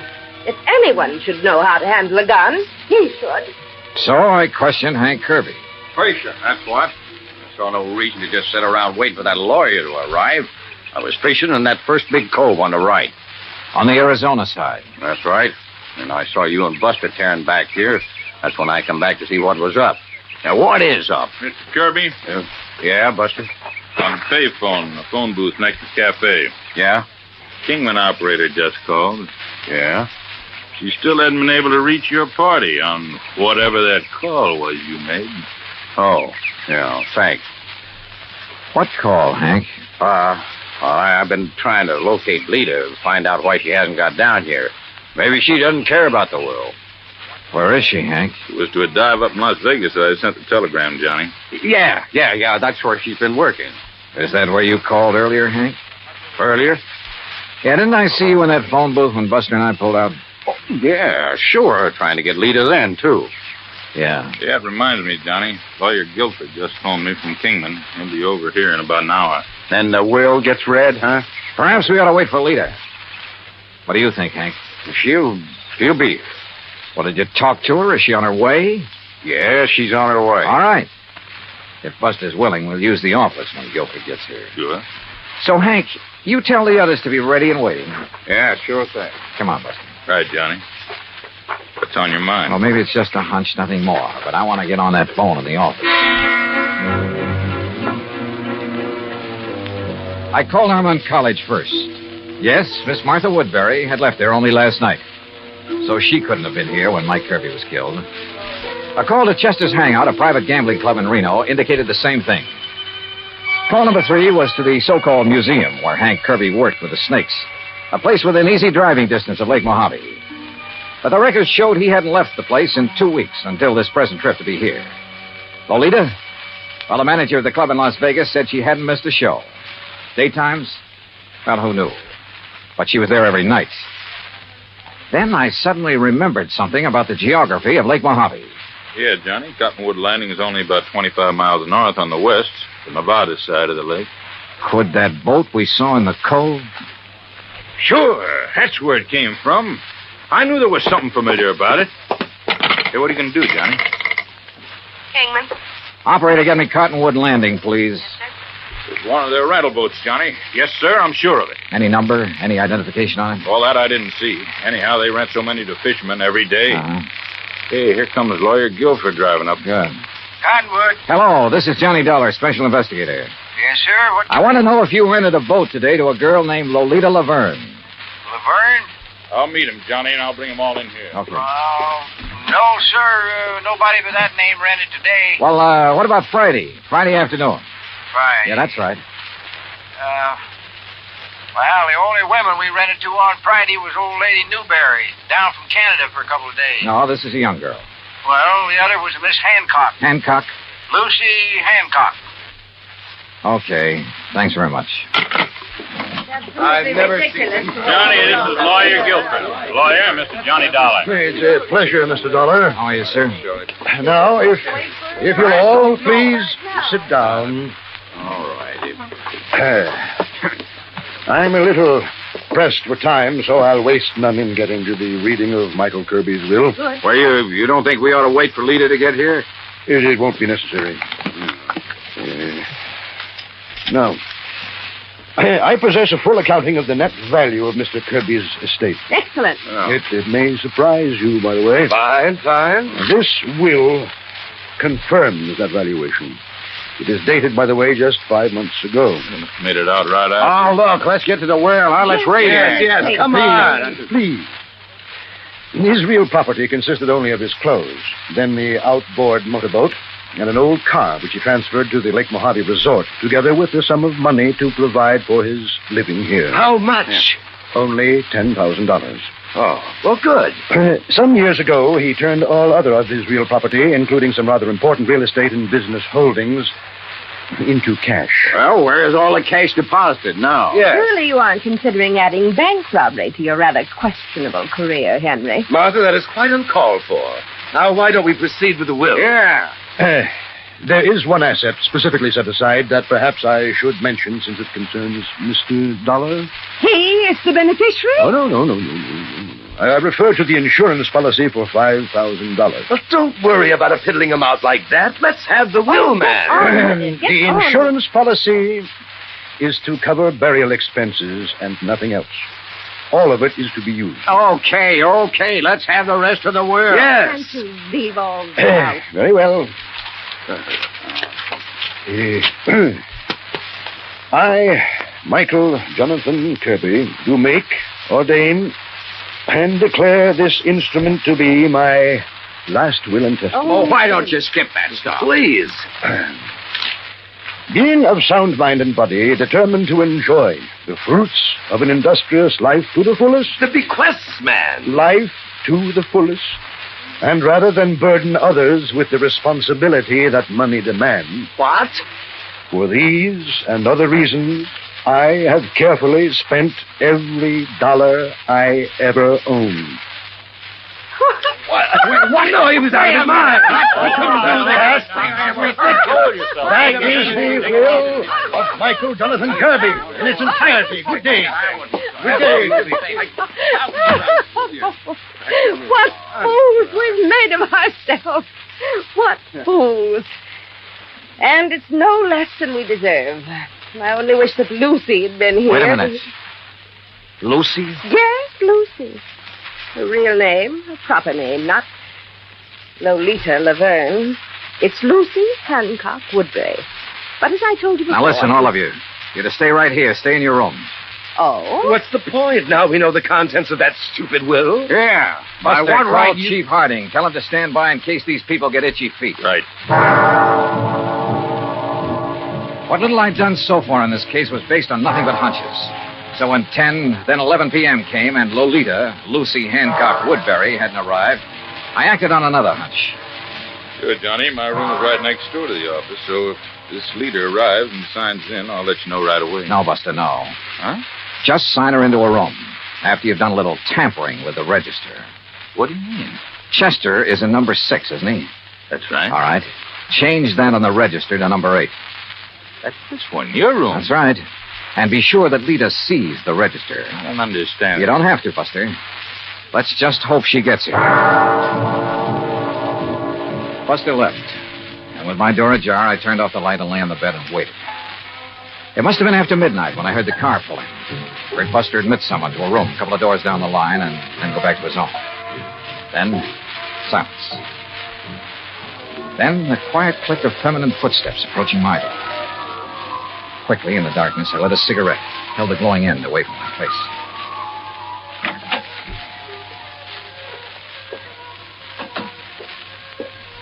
Well, darling. Yeah, about time. About time you got some sense, Chet. No, don't turn on the light. The others asleep. Their rooms are dark. Uh-huh. Listen, dear cousin, have you lost your mind? Huh? Shooting at that boat from over the ridge between the two coves. What were they? Police? Detectives? You should have known you couldn't have hit them that far away, Chet. Should have waited till they got on shore looking for me. Wow. Did they fall for the rattlesnake bite we made on the old man? Uh-huh. Well, they'll never find the needle I used. It's at the bottom of the lake. And look, if the cops question you, I hope you had sense enough to remind them what Martha and Hank do for a living. No chance. And what about the will? Would you be surprised? What? Say that again, Chet. Say anything. You sound like somebody else. Yeah, like Johnny Dollar. Let's have some light.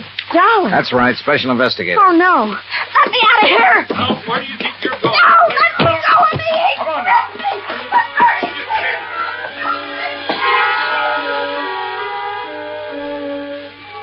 Yeah, all four of them had wanted to see old Mike dead. But Hank, the only honest working man of the lot, didn't have the brains.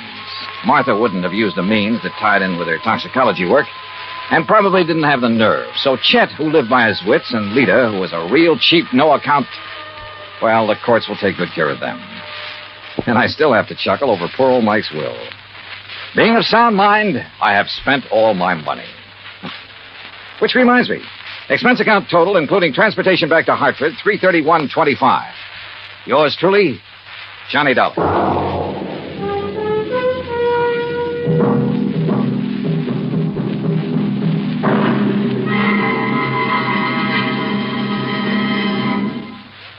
Now, here is our star to tell you about next week's story. Next week, the most complicated case in years comes up with the simplest, most obvious solution. Join us, won't you? Yours truly, Johnny Dollar.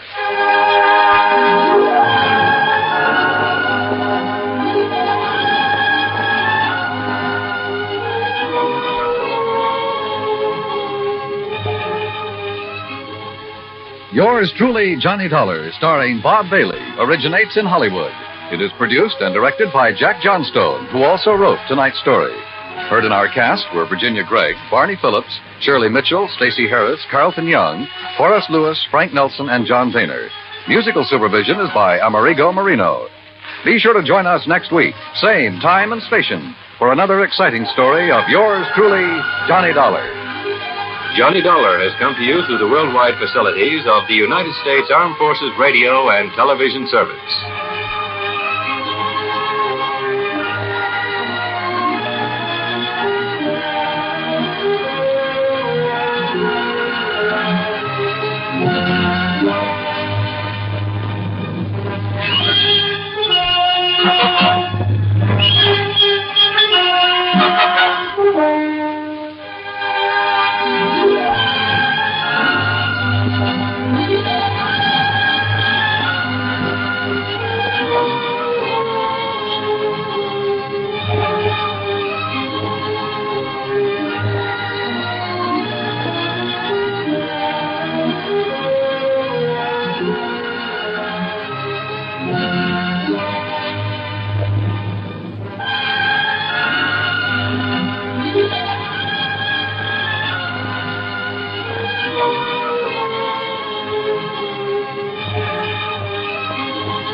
From Hollywood, it's time now for...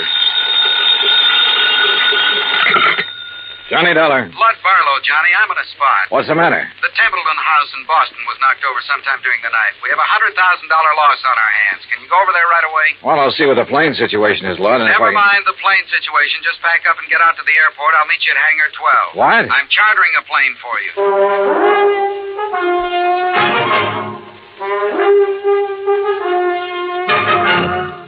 Bob Bailey in the exciting adventures of a man with the action-packed expense account. America's fabulous freelance insurance investigator. Yours truly, Johnny Dollar.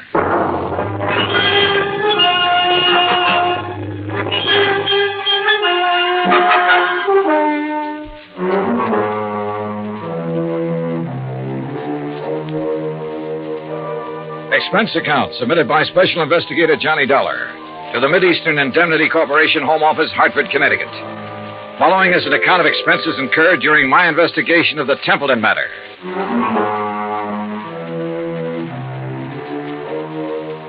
Expense account item 1, $5 even, cab fare from my apartment to Hangar 12 at the airport. A twin-engine Bonanza had been rolled out and a fueling truck was pulled up alongside. A man in a sheepskin seemed to be supervising things. The man who seemed to be supervising him was Lud Barlow. When he saw me, he waved his briefcase. Hey, Johnny. Hi. Oh, you all set? Well, I'm here. That's what you mean, Lud. That all your luggage? Yeah, this is it. This is Tommy Clark, Johnny, your pilot. How are you? Hi, Tom. I'll stow this gear for you. Oh, thanks. The faster we move on this, the better off we are. You know that. I know. This is the blanket policy. This is the itemized list. This is the itemized list broken down. You'll have to check the itemized against the sales. Your authorization procedure. And a description of stock records, including shipments received by Templeton House up to and including the first day of last week. Okay? Swell. Now maybe you'll tell me what this is all about. And when you get there... What? What it's all about. Let's start with Templeton House, huh? Biggest jewelry firm in Boston. You said they were robbed last night. Burglarized. Broken into somewhere between 5 and 7 o'clock in the morning. All set, Mr. Dollar. What'd they get away with? Well, that's for you to find out, Johnny. We carry a blanket policy on all their stock. Anything in the store in the way of merchandise is covered. On the phone, you said something about $100,000. It may be $200,000, Johnny. I take it you talked to somebody in Boston. Yeah. Did you talk to the police? Yes, for a minute. I told them I was sending a man. They're expecting you. Give you a hand, Mr. Dollar. Oh. Thanks, Tom. Okay? Yeah. Thanks. Who's in charge, Lud? Lieutenant Roebuck. Roebuck? Yeah. Get your seatbelt, Mr. Dollar. Oh, sure. If you want to see those contents records, you be sure and tell them they're up to date. Who's the man with the company? What? The man at the company. Templeton. Stand clear, Mr. Barlow. Remember, Johnny, a client can face a thing like this a lot better if the man from the insurance company standing by. I'll try to remember that. Good luck and keep me informed.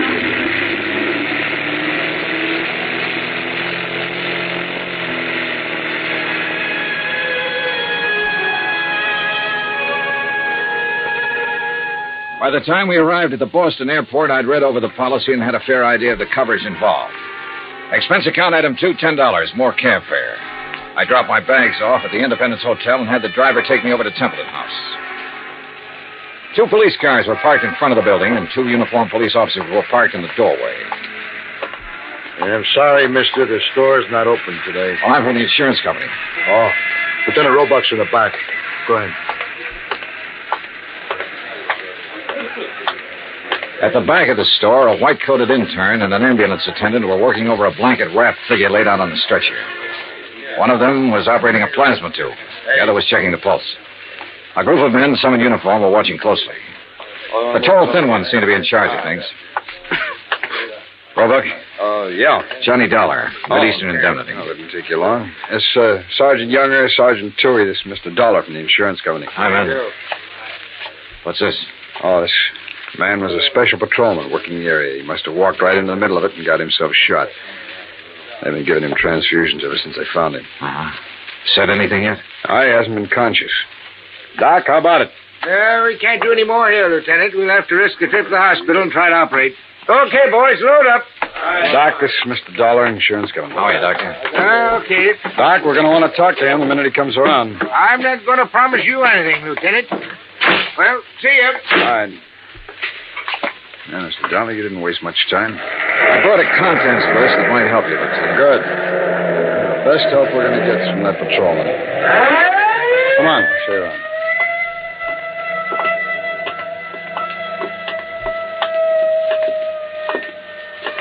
This is where they got in. Jimmy, huh? Yeah, most likely. There's marks there on the door jamb. But near as we can tell right now, they only took important stuff. Easy to move. Easy to break down and unload, you mean? Yeah. Yeah, you can see where they snipped the alarms, grounded the wires. Mm-hmm. Showcases aren't touched. No, they went straight for the safe, Dollar. Well, we really got something on our hands, huh? You don't just break into a store and open one of these things very easy. Someone did.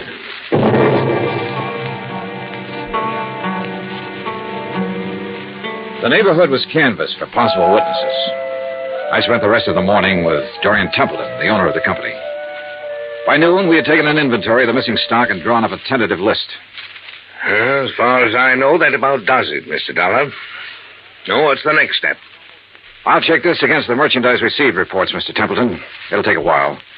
As soon as I have that finished, you can check it over again and file a formal claim. And then? The company will reimburse you in cash. Well, what are the chances for recovery in a case like this? Well, I could quote the actuaries, Mr. Templeton, but I won't. Why not? Whoever broke in here last night knew what they were about. They opened your vault the way you'd open your front door. They took what they wanted and got out very quickly. No alarm, no witnesses. The chances are they planned the rest of it just as well. They probably scattered. The police aren't sure how many men were involved. They know it was at least 2 men, possibly 3. How do they arrive at that? 1 man working on the safe, another man looking out, possibly 2. The point is, the more men who are involved, the harder it'll be for them to take the jewelry, break it down, sell it, and stay out of sight. They're going to get away with it? I didn't say that. Well, nothing seems to have gone wrong with their plans so far. One thing went wrong. That special patrolman surprised them. True, he didn't have time to draw his gun or sound the alarm, but they had to shoot him. And if something hadn't gone wrong, they'd have been satisfied to knock him on the head. Yes. Well, what happens now? Well, that's up to the police. I can tell you their investigation will take some time. Burglary is the toughest kind of thing to work on. Why? No witnesses. I never thought of that. Dollar, you all cleaned up? Oh, we got a tentative list. As soon as I check it, I'll give it to you. Okay. Mr. Templeton, I'd like to have you come with me now. No? Yes, we'll want your statement, sir, and there's quite a bit of work to do with the employees. All right. Dollar, as soon as you get the list up, give me a ring, will you? Yeah, okay. Any news about the policeman? Yeah. It's a murder case now. Expense account item 3, $25, stenographic fees. The public stenographer at the hotel helped me make a comprehensive list of the stolen items, which was verified by Templeton. The amount of loss was set at $100,000.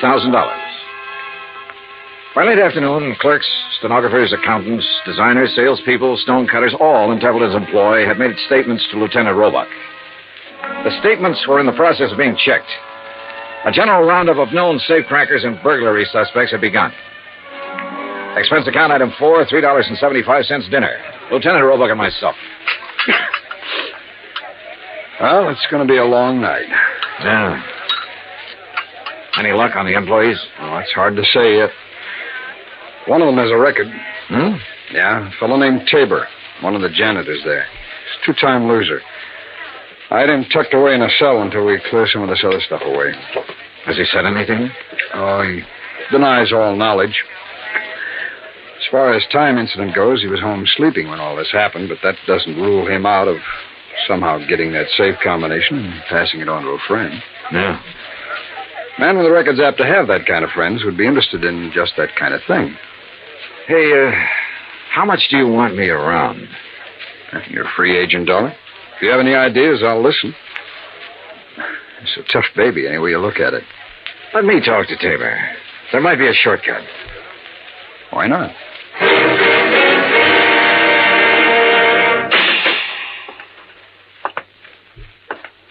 Well? John Tabor? That's right. Who are you? Johnny Dollar. I'd like to talk to you a minute. Okay, talk. You might be in a lot of trouble, Tabor. That'd be too bad. They tell me you're a 2-time loser. If you don't believe what they tell you, you just go look it up for yourself. It's right down there in the books. How did you get that job at Templeton's? I asked for it. They know about your record? No. You keep it from them? I didn't broadcast it, would you? No. Okay, what other dumb questions have you got? Do you have any ideas about this? I've got a lot of ideas. Do you know anything about it? No. Need anything? What? Cigarettes, anything? I'm all set. Okay. My company faces a big loss in this case. We'd like to avoid that loss. There's a standard offer I'm authorized to make in some instances. I'm going to make it to you. If you have any knowledge of this crime and can furnish any information that will lead to the arrest of the persons involved and recovery of the merchandise, my company will guarantee you the best possible legal assistance in the event that information should incriminate you. That's pretty generous. Well, I have to say it to you. You can use your own judgment. Hey, guide. It's a pretty good offer when you think about it, Tabor. You have a record. The police can't pass you up without a lot of scrutiny. You know that. That record makes me a real hot one. I swiped a couple of cars, and now they think I might have opened that vault. No, they don't think that. But they have to find out if you might have contact with somebody who did open it. I don't know anything about it. In that case, you'll be released. Oh, sure. Sure, I'll be released when every cop in town had a go at me twice. I'll be released when the guys who did the job walk into the station and say we didn't mean it, we want to give it back. They've always got to have somebody to throw to the newspapers. Maybe. You know it and I know it. Nothing better than to throw some old ex-con in a can and hold him for questioning.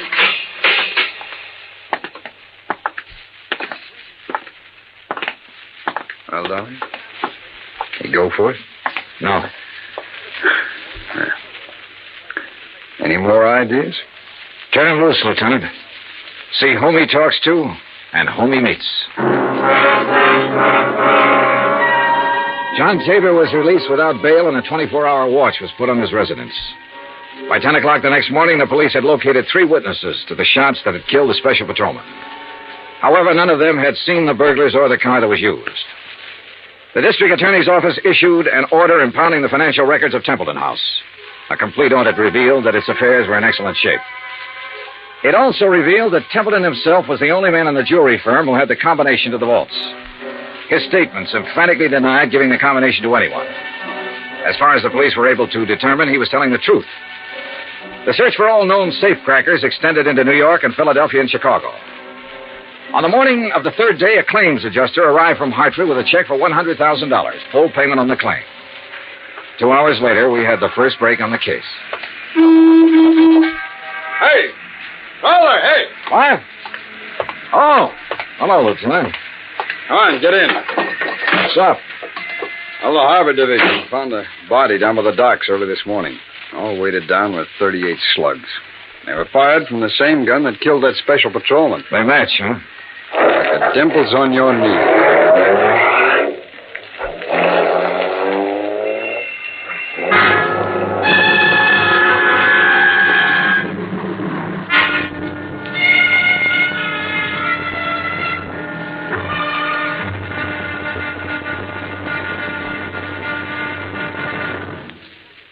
Act 2 of yours truly, Johnny Dollar, in just a moment.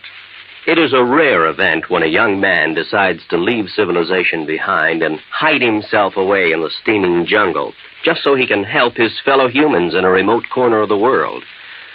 The late Dr. Tom Dooley did just that when he left the United States to help the sick and starving jungle people in the little kingdom of Laos in Southeast Asia.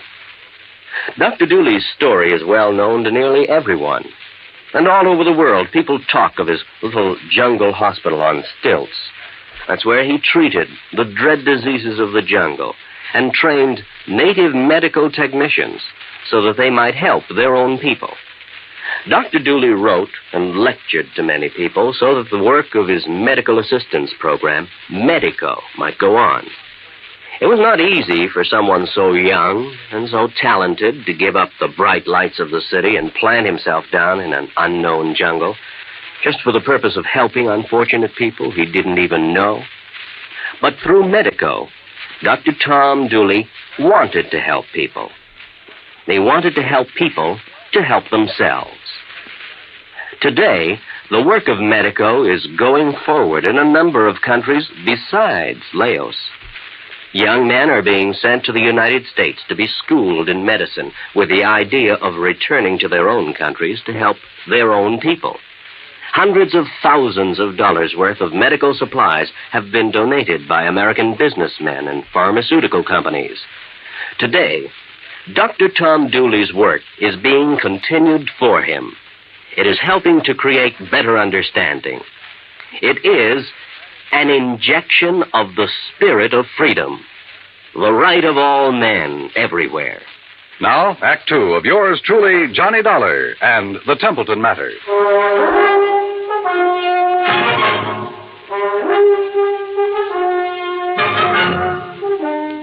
I spent the rest of the day with Lieutenant Roebuck at the morgue. The body that had been found in the harbor was a man about 35 to 40 years old, slim-built, dark hair. The labels had been cut out of his clothes and the laundry marks torn off. His fingerprints didn't check with anything in the local files. Roebuck put them on the wire to Washington and requested an urgent identification. Johnny Dollar. Blood Barlow, Johnny. What's this in the paper? Well, the special patrolman and the unidentified man were killed by the same gun. As soon as we get an identification, we can go to work. How about that ex-con that turned up working at Templeton's? Tabor? Well, they're still watching him. He might have been the case man. So far, it's just an idea. I'd like a recovery on this one, Johnny. So would I. What do you think is possible?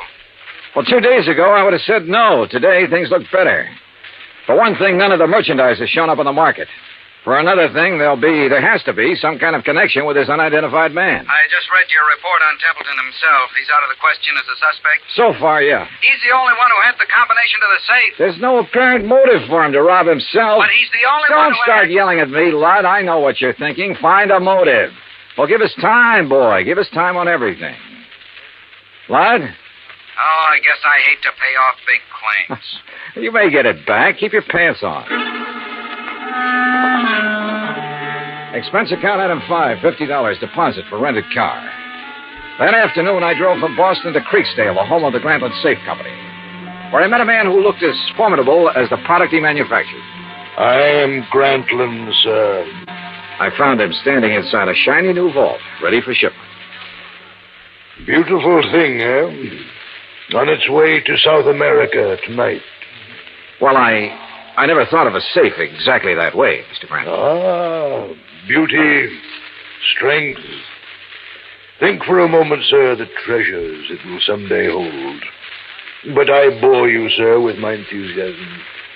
Now then, you say you are here on a matter of vaults? One vault, Mr. Grantland. No? The one your company sold and installed at the Templeton House in Boston 17 years ago. Yes? Have you read about the burglary? No, sir, I have not. Templeton House? Yes. The vault was opened. Blasted? Opened. Someone had a combination. I am bewildered, sir. Indeed I am. You want a thorough accounting from my organization, of course. Well, that's up to the police, Mr. Grantland. Right now, for my own information, I wonder if you could tell me who might have the combination to that vault. Well, in answer to your question, I would first have to inspect our records. Well, I brought the serial numbers. Oh, well, let me see. That's as good as... the K series. Mr. Keating set the final combination. Mr. Keating? Yes, my chief engineer for years. And who else? Myself, sir. I'd have a record of the combination in my own file. And who are those available to? Myself, sir. I keep them in my own vault. I see. Anyone else? No one here. The people in proper authority at Templeton's. I'd like to meet Mr. Keating if I could. Impossible, Mr. Dollar. Why?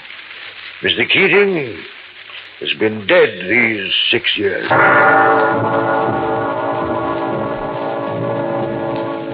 I drove back to Boston, phoned Roebuck, and told him about my interview with Grantland. He said he'd already started looking into Grantland's background and expected to have a report within 36 hours. I was a little surprised when Dorian Templeton called half an hour later and asked me to have lunch with him. Would you like a drink? No, not now, thanks, no.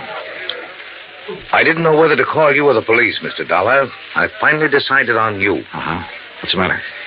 Well, it's one of those strange things. I'm not a particularly observant man, and I don't know why I observed this. Go on. However, last night, Mrs. Templeton and I went to a dinner dance at the country club. We thought with all this business, a little relaxation should do me some good. Yeah, sure. There was a young girl at the table next to ours, a very pretty girl whom I've never seen before. I happened to notice her handbag, jeweled affair, quite expensive. One of our items. Yeah?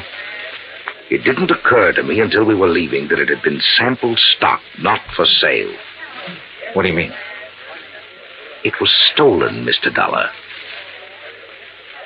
Why not the police, Mr. Templeton? I was going to call them first thing this morning and report it. And then I got a package in the mail. It was the handbag, intact. Crazy? You said it. Did you happen to get the name of the girl? I asked the maitre d'. He said her name was Helen Tabor. That's not so crazy.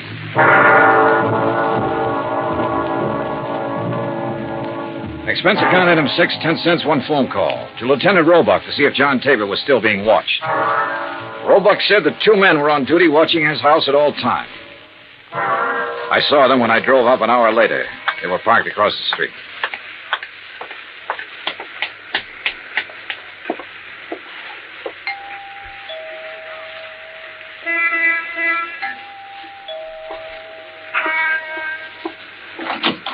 Yes? Miss Tabor?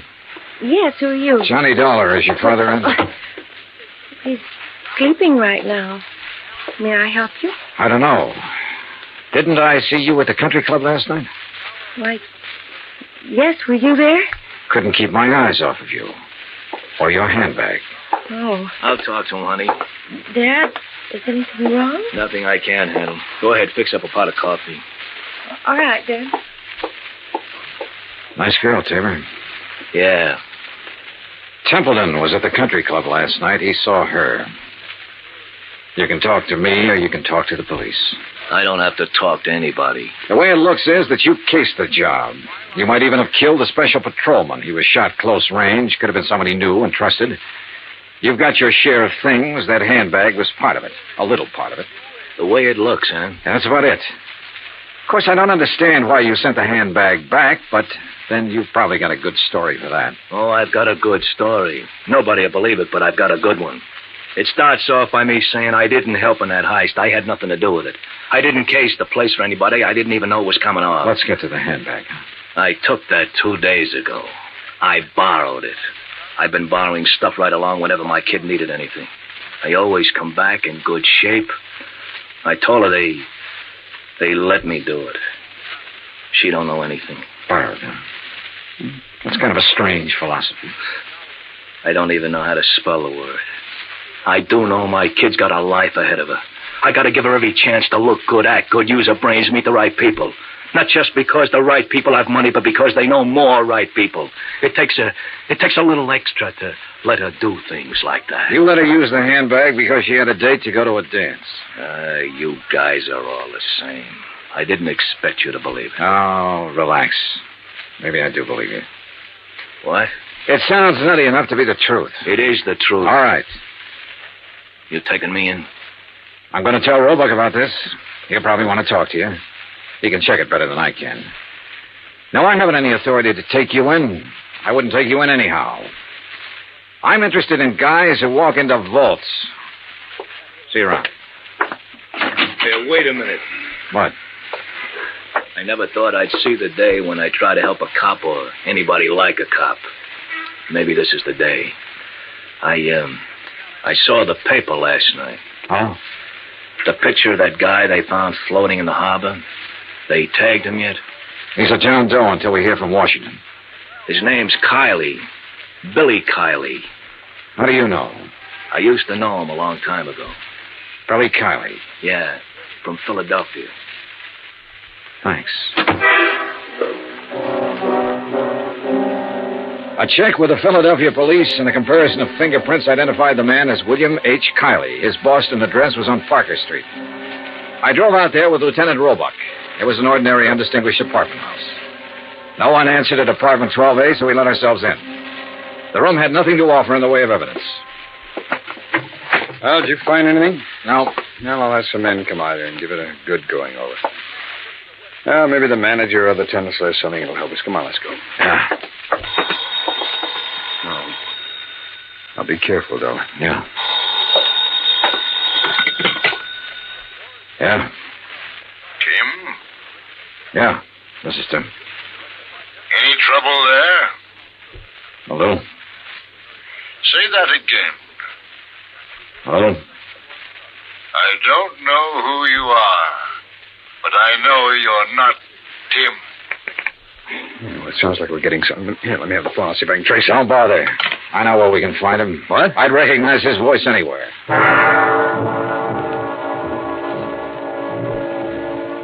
It was dark by the time we got to the Grantland Safe Company factory in Creeksdale. There was a single work light spreading a sickly yellow glow over the main floor loading platform. We were expected. It went off somewhere in the darkness of the building. You okay? Yeah, I'm okay. All right, let's try for that stair rating. Right.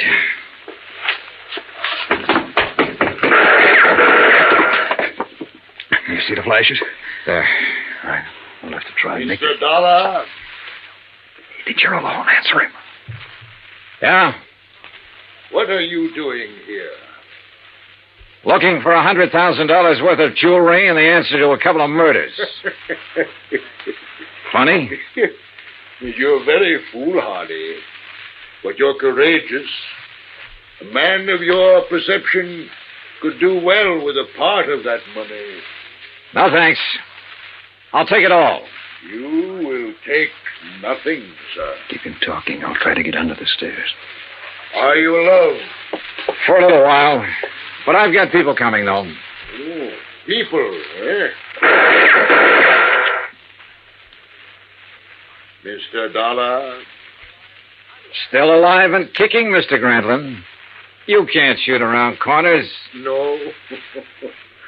But then I don't have to shoot around the corner.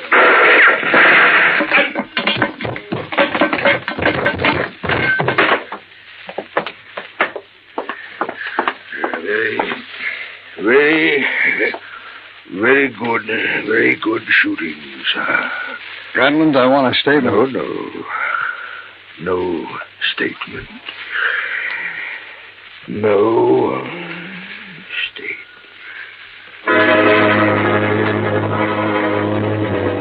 He was dead before the ambulance arrived, and there was no statement.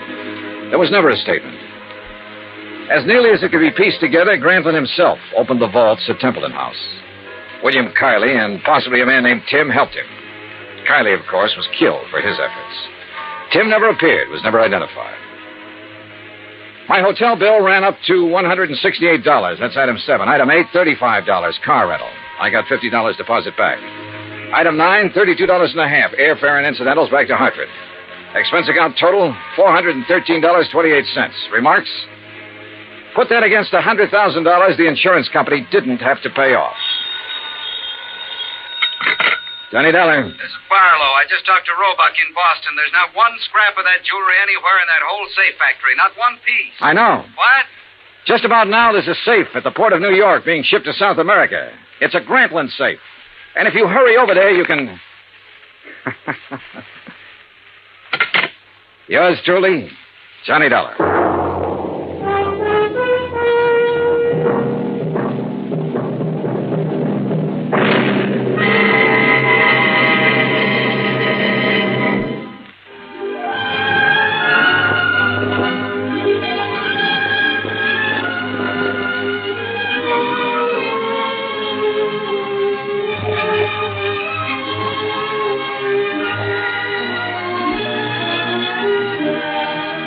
Johnny Dollar has come to you through the worldwide facilities of the United States Armed Forces Radio and Television Service.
From Hollywood, it's time now for...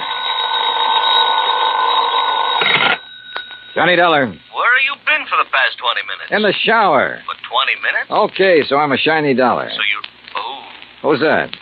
Max Green at Assured Equity. Oh, hi, Max. What's on your mind? 7 years ago... Our fathers brought forth, but that doesn't answer my question. Johnny, you ever hear of the Meeks?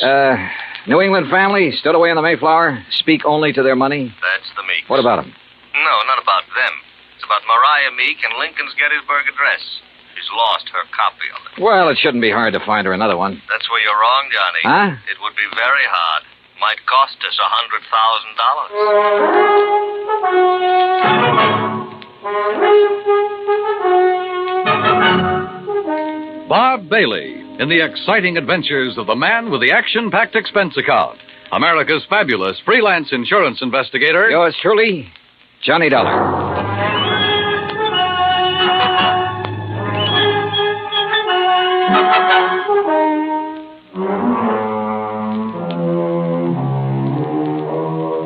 Expense account submitted by Special Investigator Johnny Dollar to the Assured Equity and Trust Company, 325 Scott Avenue, Hartford, Connecticut. The following is an account of expenses incurred during my investigation of the Meek Memorial matter. Expense account item 1, $1.90, cab from my apartment to Max Green's office. He was standing in a haze of cigar smoke, ashes on his vest, and a worried look on his face. Oh, good morning. Good morning, Johnny. Oh, you want a cigar? Oh, no, thanks. Then sit up. Excuse me. Listen, Johnny, what do you know about that speech that Lincoln made at Gettysburg? Well, I had to memorize it in school like every other kid. All right. You know how many words are in it? Maybe a couple of hundred. Why? Wait a minute. It's in this book. Yeah. It's page 143. Speech is printed here exactly as Mr. Lincoln released it to the newspapers after the Gettysburg address. You find it? Yeah, but now what do you... Okay. Total number of words, 268. Oh. But the first two drafts of that speech, including the one he read that day, contained only 266 words. So he padded his part. That's right. 2 more words. Mm-hmm. How come? Oh, according to the historians, Lincoln ad-libbed the 2 additional words at the time he read it. Later on, when he made 3 new copies of the speech, he included those 2 words. You with me so far? Keep going, Max. Yeah. All right. Right down at the end of it, just before of the people, by the people, where he said that this nation under God shall have a new birth of freedom, the words under God do not appear in the first 2 drafts you wrote. Yeah. Well, this is all very interesting, Max, but I still don't see what it is or what it has to do with me. Well, Mariah Meek's copy has disappeared. Oh? And Johnny, that copy happens to contain just 266 words. You mean she owns one of the first 2 original drafts? Handwritten by Mr. Lincoln himself while he was on the train riding to Gettysburg. Wowee. Yeah. Which is, of course, why we insured it for the full amount it cost her, which is $100,000 even. Of course, you made sure it was authentic before you issued the policy. Oh, naturally. Well, who'd she buy it from? An antique dealer down in Richmond, Virginia, a fellow named Jason Penrod. Uh-huh. Well, where's she been keeping it? Under glass, in the Meek Memorial. What's that? Well, she collects Americana, so she had a museum built to keep it in, and she calls it the Meek Memorial. Follows? Follows. Also follows the most expensive item in the collection, the Gettysburg Address, would be the one to disappear. Oh, you're just an old pessimist, Max. You think somebody lifted it? What do you think? It walked out by itself. Okay. So what are you going to do about it? Well, we're going to run newspaper ads. We're going to offer a $10,000 reward for information leading to its return. If anyone answers it, you let me know where you'll be, and I'll refer them to you. Good. When was it taken? The night before last. Is there any kind of market for something that rare? It's hard to say, Johnny. A hot camera would be easier to peddle, sure. But a good many wealthy people, like Mrs. Meek, they make a hobby of collecting things, antiques, objects of art, etchings. But whoever took this, or buys it from the thief, couldn't just let everybody see it. Well, it wouldn't matter to some people. They take it and put it in a vault and keep it there. Then what's the point in having it around? Pride of possession. You got something no other collector could own. And, of course, it might not have really disappeared at all. You're thinking of fraud? $100,000 is a lot of cash.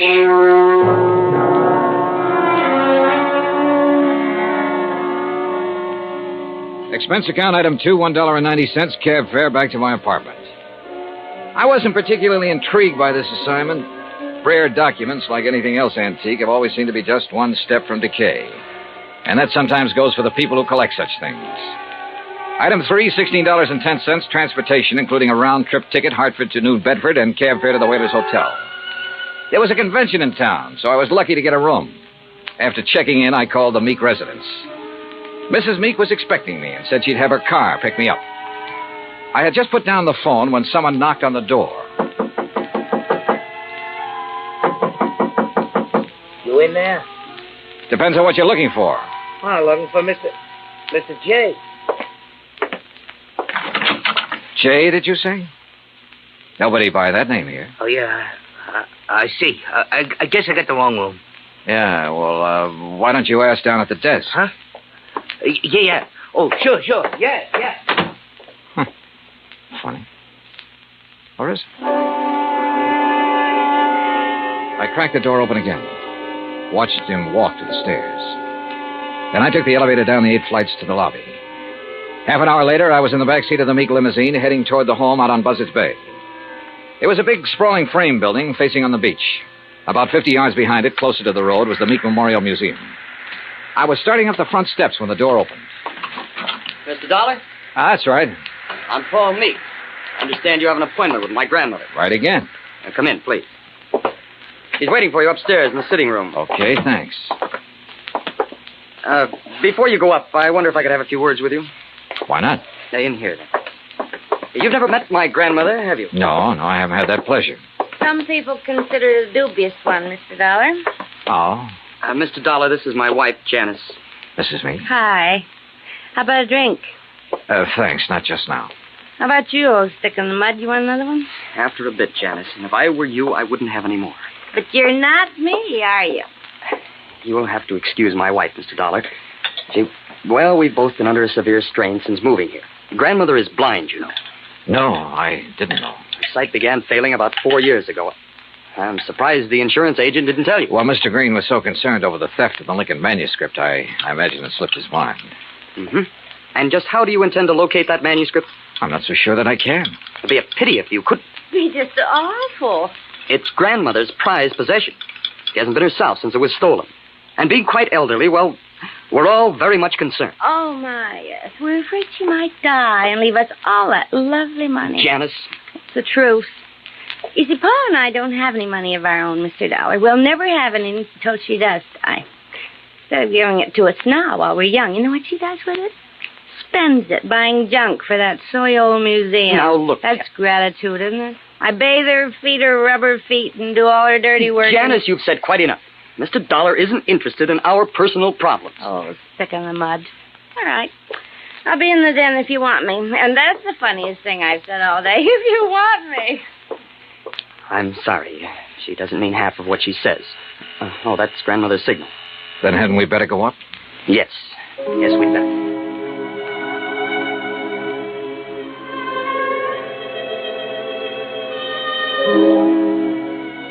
We went up the broad staircase, through a hall, and into a bright, sunny room. Wrapped in an old kimono and shawl, Martha Meek sat in an invalid chair, facing the ocean. Paul introduced us, then sat down quietly near the door. Paul? Paul, I know you're there. Now answer me. Yes, grandmother. You go on downstairs. I want to talk with Mr. Dollar in private. Whatever you say. And close that door. Don't mind my back, Mr. Dollar.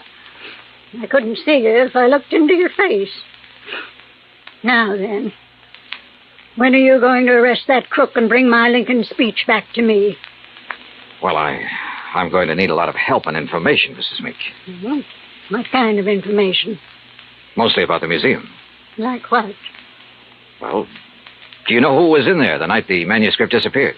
Certainly. That dirty robber was. Anyone else? Well, old Pete's always there. Supposed to be guarding the place, but he didn't do a very good job the other night. Got himself slugged. Does he live on the grounds? Yes. I brought him over from Naples 10 years ago. He was my guide in Italy. Showed me around so nice, I decided to bring him back. Tell me, is the memorial open to the public? It was going to be. I intended it to be once. But when my eyes... No, Mr. Dollar, I keep it locked most of the time. Uh-huh. And who discovered the manuscript was missing? Pete did, I guess. At least when he recovered, he ran yelling bloody murder up here to the house. Everybody went down to see what had happened. Everybody but me. They left me all to myself. Were there any strangers here in the house that night, Mrs. Meek? Anyone beside the servants and your grandson and his wife? One person, but he's no stranger. Who's that? Jason Penrod from Richmond. He's an art dealer. We were discussing some business. May I, ask what kind of business? It has nothing to do with you or the people you work for. Sorry. Where can I find Mr. Penrod? He's staying here now. If he isn't in his room, then he's most likely out in the memorial. Now, that's enough questions. You, give me a cigarette. Ma'am? What's the matter? You deaf? Give me a cigarette before Paul with that snoopy wife of his comes prowling around. All right, sure. Light me. Yeah. Well, you want any more information, Pete's the one to talk to. All right, thanks. But what about your son and daughter-in-law? Were they inside the house at the time of the robbery? You don't suspect them, do you? Right now, I suspect everybody, Mrs. Meek. Even me? Yes, ma'am. Even you. Well, bless you, boy.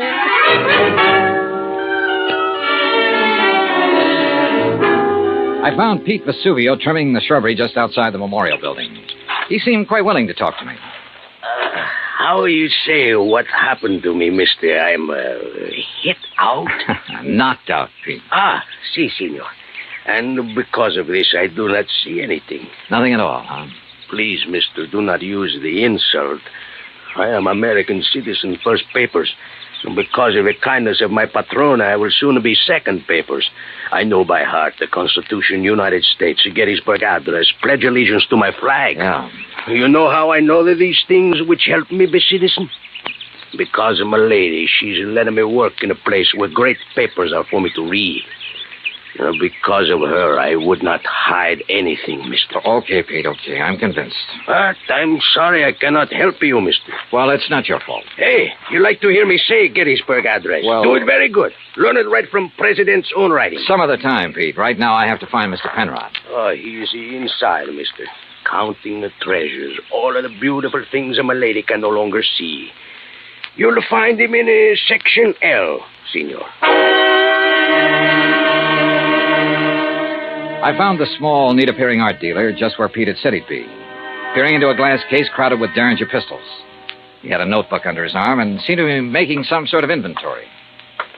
Oh, dear. You gave me quite a fright, sir. Oh, I'm sorry. Well, I wish I could concentrate like that. Oh, well, there's nothing more interesting to me than these fine old pistol things. What histories they must have, Mr. Dollar. Johnny Dollar. Oh, yes, the insurance investigator. Paul told me you were wondering about the place. I suppose you'd like to ask me some questions, no? If you don't mind. Oh, no, goodness, no. I understand you were with Mrs. Meek the night of the robbery. That is correct, sir. We heard the shouting. We ran out here just as fast as we could. I was the one who discovered the manuscript was missing. You have any idea how the thief got in here? No, sir, no. Unless someone forgot to lock the front door, or unless he had a key. Well, has Mrs. Meek given out many of the keys? Well, in my opinion, too many. Even I have one. What about Paul Meek and his wife? No, I don't think so. Well, they really aren't interested in the museum at all, Mr. Dollar. Oh. Mr. Penrod, I understand you're quite an authority on antique art and things like that. Well, Isn't taking inventory a little beneath your position? Well, I suppose it is, Mr. Dollar. Last week when I received dear Mariah's wire asking me to do it, I simply couldn't refuse it. She's been such a good customer of mine. Well, yes. You have any idea who might have wanted the Lincoln manuscript? Well, I know several persons who'd love to have it. Give most anything, but I don't know anyone with the nerve to break in here and take it by force. You remember where Paul Meek and his wife were when you heard Pete shouting? They were right in here when I arrived. I see. Well, thanks for... Oh, just one more thing. Oh, yes? If you'd stolen the manuscript... Mr. Dollar. Hypothetical question, Mr. Penrod. But if you had, and you wanted to sell it at a good price with the least danger of being caught, how would you go about it? Well, I'd take it abroad, of course. I'd put it on the open market over there. Huh. You aren't planning on going abroad soon, are you, Mr. Penrod? Oh, gracious, no. You know anyone who is? Anyone who, Well, didn't Paul and Janice tell you? Oh, they're flying to Paris Wednesday night.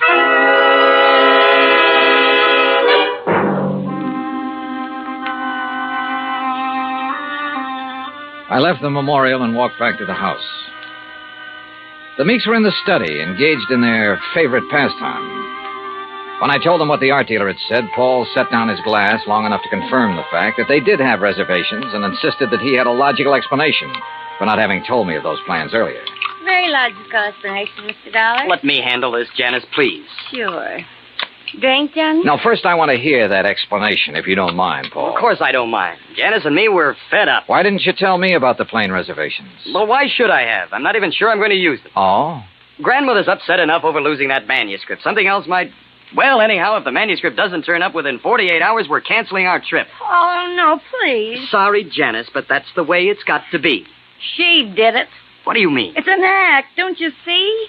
Jason Penrod told her we were going to leave, so she had him hide the manuscript. And now this thing about her being so upset and having such a weak heart. It's an act to keep her precious darling boy tied to her apron string. I don't believe that. Well, just wait. You will. Anything else, Dollar? What does a trip to Paris cost, Paul? Well, it's not inexpensive. Your wife was complaining about being so broke. Haven't you ever heard of flying now and paying later? We have friends in Paris, Dollar. It won't cost as much to live once we get there. We'll worry about paying for our ticket when we get back. Any other questions, Mr. Snooper? Yeah. Later. It was after 7 when I finally got back to my hotel room. I ordered a drink and tried to make some kind of sense out of the information I'd gathered during the day. But it all added up to 0. I called Hartford and asked Max Green to look into the MEEK finances. Then I dressed for dinner. I was about to go downstairs when the phone rang. Johnny Dollar. Mr. Dollar, I was told to call you. Yeah? It's about the ad. The ad? In tonight's paper about something missing from a certain memorial. Go on. Well, I called Hartford Collect. They said to call you. Yeah, that's right. Who is this? My name's not important, Dollar, but that 10 grand reward is. You think you can earn it? You meet me tonight, you'll see. Where? In the alley behind the Bourne Whaling Museum. Be there at 9:30 and be alone. You got it? Yeah, I got it. Expense account item 4, 85 cents cab fare from my hotel to the Bourne Whaling Museum. I don't like wandering around dark alleys at night, alone in a strange town. It isn't the best way to stay alive. But at 9:29, I passed the old whaling museum and started down the alley. It was dark, no moon, and it was very quiet. I was about 20 yards in from the street when I saw him, curled up in a ball like he had a stomachache. Only he didn't. Because somebody had made him very dead. I struck a match and turned him over. I'd only seen him once before, but I didn't have any trouble remembering where it had been. Right after I'd checked in, he'd knocked on my hotel room door. By mistake. At least that's what he'd said. After giving a statement to the local police who identified him, I went back to my hotel. Evening, Mr. Dollar. Yeah, say, look, I know it's probably against all your rules, but who had my room just before I checked in? Oh, I couldn't disclose that information, sir. Sorry. Oh, well, so am I. It'd mean a lot for me to know. Maybe even $5 worth. Well, well, sir, if it's that important. Thank you. Now, let's see. Yes, here it is. Can you read his signature, Mr. Dollar? Yeah, thanks. Just fine. The name I'd seen scrawled on the hotel register wasn't important now. At least not without something more to back it up. There was no law against checking out of a hotel, but there was a law against murder, if it could be proven. And that would be hard to do without finding a motive. So I went back to the Meek house to look for it. I paid off the taxi, that's item 5, and started up the front steps. Oh, hi, Johnny. I thought it might be you. That's so? Mm-hmm. I hope you aren't mad at me for the things I said today. No, not at all. I've been a very bad girl. But everything's going to be all right now. It is. Mm-hmm. Or haven't you heard? Heard what? About dear old grandmother. She had a real bad stroke. Isn't expected to live. You, aren't a bit sorry, are you? Would you be, if you were me? Dollar, you mind coming up here? No, not a bit, Paul. I'm trying to reach you at your hotel. Thank goodness you've come here. Did Janice tell you? Yeah. How is she? Bad.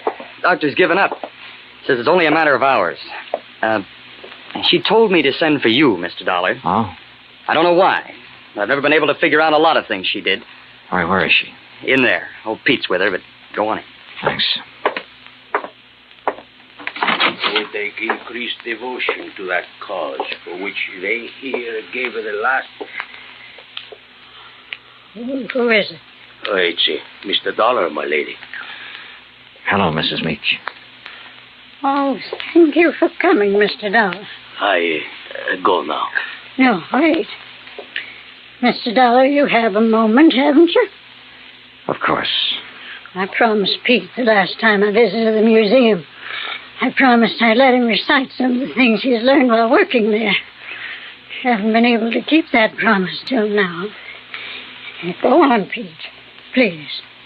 Yes, my lady. They here gave the last full measure of devotion. That we here highly resolve that these dead shall not have died in vain. That this nation under God shall have a new birth of freedom. And that the government of the people, by the people, for the people, shall not perish from the earth.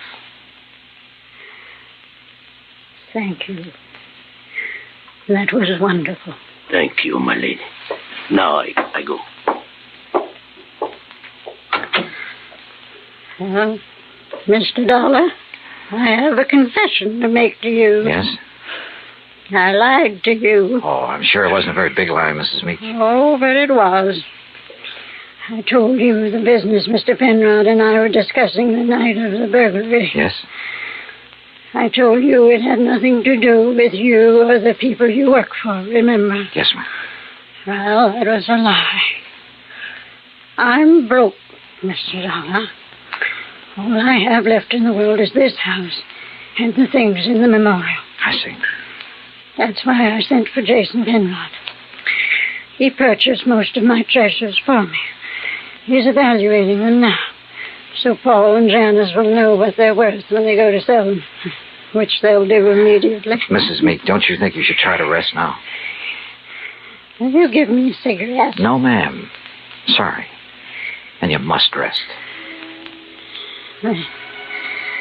There isn't much else to do, is there? Good night, Mr. Dollar.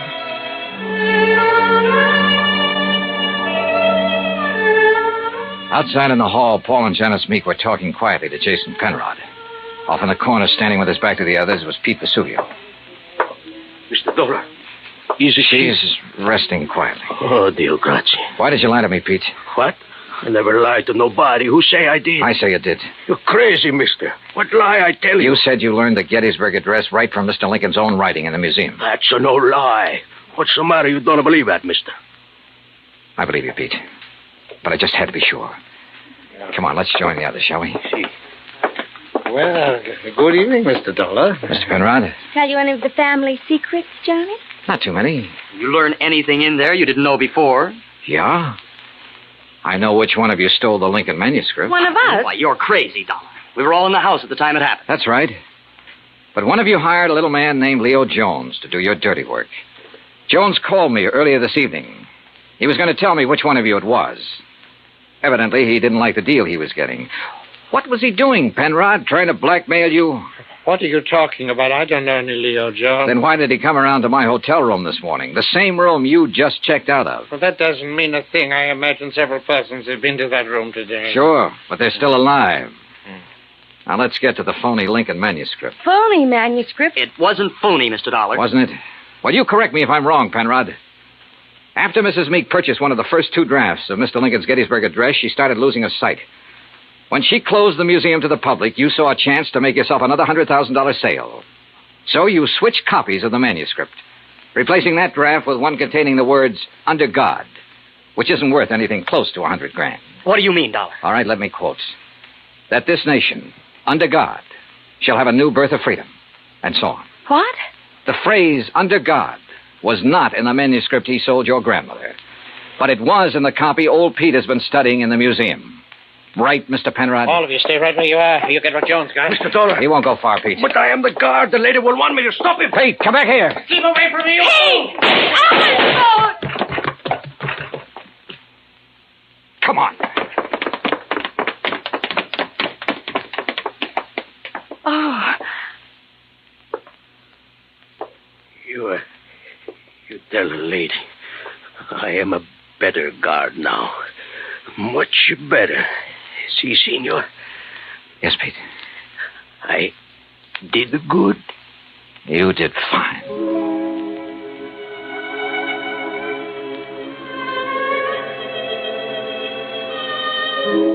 Pete Vesuvio will live to apply for his second papers. And in time, probably open a spaghetti joint in New Bedford. Penrod will be tried for murder. As yet, he hasn't disclosed the name of the person who purchased the stolen manuscript. But in time, I am sure he will. As for the Meeks, Well, Mariah passed on later that night. But as she said, there was nothing left for her but to rest. Expense account total, including hotel and numerous incidentals, $98.30. Yours truly, Johnny Dollar.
Johnny Dollar has come to you through the worldwide facilities of the United States Armed Forces Radio and Television Service.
From Hollywood, it's time now for Johnny Dollar. Dave Lawler, Johnny, over at Surety Mutual and Trust Company. Oh, hi, Dave. Long time. Yeah, I know. Listen, do you own a pair of dark sunglasses and some real loud sports shirts? Mine are so loud I have to keep them in a soundproof drawer. Great. But where you'll be at this time tomorrow, nobody will give them a second look. Oh? Like where? Well, according to the travel folders, it's, quote, the land where the summer spends the winter, unquote. In other words... Palm Springs, California. Dave, you're on. Good. But don't forget, this could be pretty expensive for your company. Oh, more than you know, Johnny. $75,000 hard cash. Wowee. Unless you're able to prove the bracelet Dan Galloway gave to his child bride wasn't really stolen. For a trip to Palm Springs at this time of year, I think I could prove anything.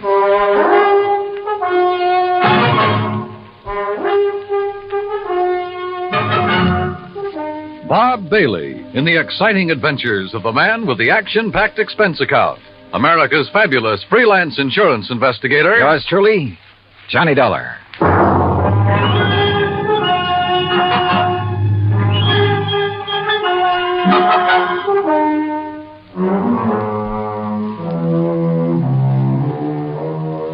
Expense account submitted by Special Investigator Johnny Dollar to the Home Office, Surety Mutual and Trust Company, Franklin Building, Hartford, Connecticut.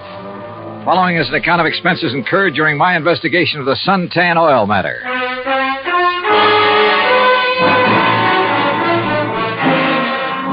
Expense account item 1, $197.40. Airline fare and incidentals, Hartford to Palm Springs, California.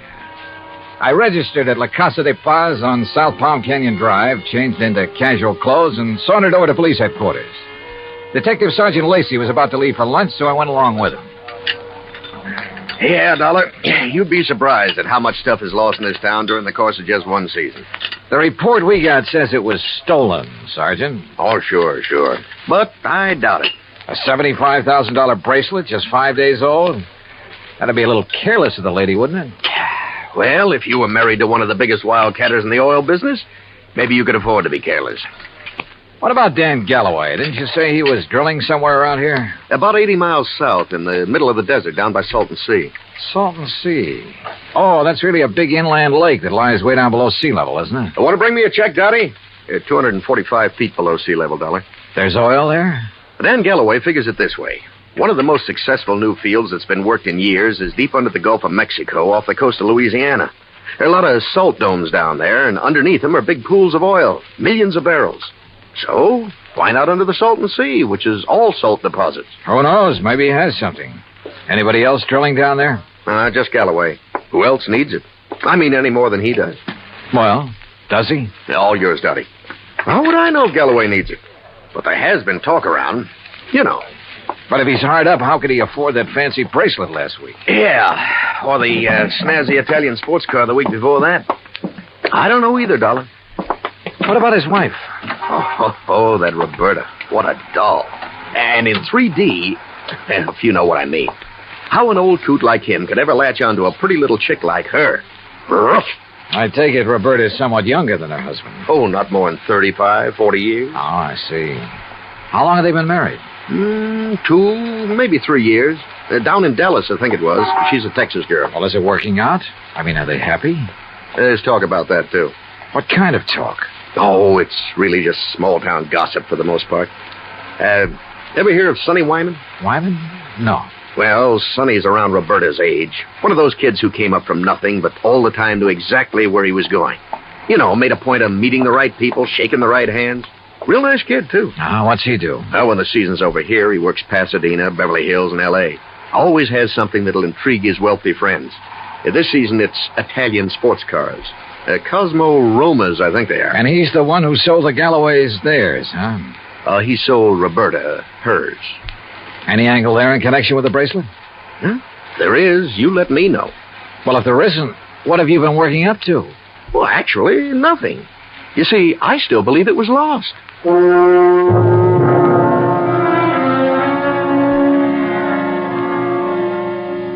Expense account item 2, $35 for rental of a drive-your-own car. I found the Galloway place about 2 miles out north and east of town. As I parked in the broad U-shaped driveway, I noticed a low, shiny suntan color sports car standing in the shade of a date palm back by the garage. I started over to take a look at it. But the front door of the house opened, a Filipino boy appeared, took my name, and showed me into the living room. Through the solid wall of picture windows, I could see that the whole place was built around a kidney-shaped swimming pool. Mighty inviting. And so was Roberta, Mrs. Galloway, when she stepped into the room a minute or two later. Hi there, Mr. Dollar. My, it's nice of you to come all the way out here. Yeah, Sergeant Lacey was right. Roberta was a living doll. 22 or 3, trim, petite, and with a figure that... Well, let's not go into that. She said it would be more comfortable out on the lanai beside the pool. I just wish there was something I could tell you about that bracelet that'd help you find it, Mr. Dollar, but... Well, just must have been stolen. Well, it makes no difference insofar as your claim is concerned, Mrs. Galloway. The company will still have to pay up, you know, unless, of course, it's found. Oh, I know that. How do you go about your investigation? I mean, do you offer a reward or something? Usually, yes. Of course, it depends on... How much have they offered for my bracelet? Well, frankly, I haven't checked on that yet. But now, Mrs. How Galloway... much would you guess, Johnny? Well, claim this size, probably somewhere between 10 and 30%. What's the matter, Johnny? Your ear's out a mile. Nothing. I just thought I heard... Now, that's funny. I didn't hear a thing. But I had. Quick footsteps somewhere in the house. Then the door opened and closed. Then a few seconds later, the unmistakable growl of a high-powered engine thundering out through twin straight pipes. Oh, that. Probably some hot rod fan in the neighborhood just drove by. Aren't they She prattled on for another hour or so and again asked about possibilities of a reward for her bracelet. But so far as helpful information was concerned, she came up with nothing. So I excused myself and drove back to town. I wanted to talk to the driver of that sports car. I also wanted to check with Wilhoit Van Hook, the jeweler who had sold the bracelet. I found his shop on Palm Canyon Drive, a small place, but very ultra. As I was about to enter the door... Hey, Mr. Mr. Dollar, got a minute? Oh, yeah, sure. 2 or 3 minutes. And I like your car. Mr. Wyman, isn't it? That's right. How'd you know? How'd you know mine? Yeah, real cloak and dagger stuff, huh? You knew I was out at Berta's house, didn't you? Well, it seemed pretty obvious when I heard you hot-footed for the door and then heard this pint-sized monster of yours barrel off. Hey, you wouldn't like to buy a Cosmo Roma, would you? It's a real dilly. Oh, I'd like nothing better, but I'm out here on a job. Yeah, I know. That's what I wanted to talk to you about. Well, you know anything that'll help me? Not much, I'm afraid. But I'll be glad to tell you anything I can. You going in to see Willie? Willie? Yeah, you know, Will Hoyt Van Hook, the jeweler. I was, yeah. Why? Do you know him? Know him. I sold him one of these. One exactly like mine. And we're both going to be in the rally they're holding next Sunday. You ever see a good sports car race? No, I'm afraid not. Well, we'll soon fix that. And look, after you've talked to Willie, if you want to go down to where Dan Galloway is drilling his new well, I'll be glad to give you a lift. Good idea. But I don't want to take you out of your way. Oh, not at all. I was going that way anyhow. Besides, I thought it might give us a chance to talk a little. Sure, what? Why not?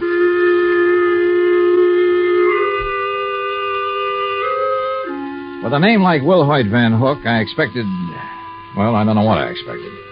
As it turned out, he was a smartly dressed chap of about 40, tall and slim, blonde hair and quick blue eyes, an alert mind. I told him why I was in Palm Springs, showed him my credentials, and he immediately offered full cooperation. Now, here we are, Mr. Dollar. Here's a copy of the appraisal. A duplicate of the statement I sent Dan Galloway. And here, yes, here's a sketch of the bracelet. Ah, yeah. Very good. Diamonds here, emeralds, and the mounting is yellow gold. Hand-worked, all of it. Mm-hmm. One thing I can't help wondering about, Mr. Van Hook. Yes? Isn't a $75,000 bracelet a bit unusual for a shop in a resort town? As a matter of fact, it is. As you can see, I specialize in rare and exclusive sort of things. But very little over, say, $10,000 or $12,000. Then the Galloway bracelet was an exception. Yes. After Dan told me what he had in mind to give to his wife, I had some sent over from Pasadena and Los Angeles by wholesalers with whom I do business. You know, had them shipped down on consignment. He liked one, and that was that. I see. Mr. Dollar, I wouldn't want this to go any farther, of course. But after all, jewelers and insurance companies are... Well, our businesses are pretty well tied together, at least on occasion. Yes, unfortunately. But what are you getting at? I'll tell you. 2 days after the bracelet was delivered, one morning, just as I was opening up, Dan came in here. So? He was ill at ease, looked worried. He said he had to have some cash quickly. He asked if I could possibly refund his money. Oh? Did you? No, because I couldn't. Things have been rather slow for me this season. Quite frankly, I'd used all I'd made on the bracelet to pay up some old bills. I told him as much and that I was sorry, but I just couldn't help him. Did Galloway say why he had to have that much cash right away? Yes. Well? I don't know much about oil drilling, but as I understand it, his test well is down some 400 feet further than he'd planned on going. And the day before he came in here, something on his rig had broken loose and left him with a highly expensive repair job before he could proceed any further. Apparently, it was all very serious and very expensive. Yeah. Strange, his wife didn't seem to be bothered. I just talked to her. Berta? Believe me, Mr. Dollar, she wouldn't be. In fact, I doubt if she even knows. Oh? Figure it out for yourself. A man of nearly 60 who has to give bracelets and fancy cars to his wife to keep up her interest. Well, you'd hardly expect him to tell her that kind of news, now would you? No, I suppose not. Especially if he's worried about the competition. And if you ask me, he has competition. If only he could see it.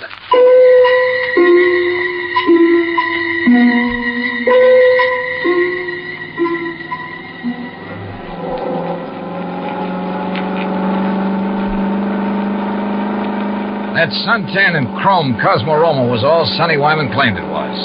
It purred like a kitten, performed beautifully.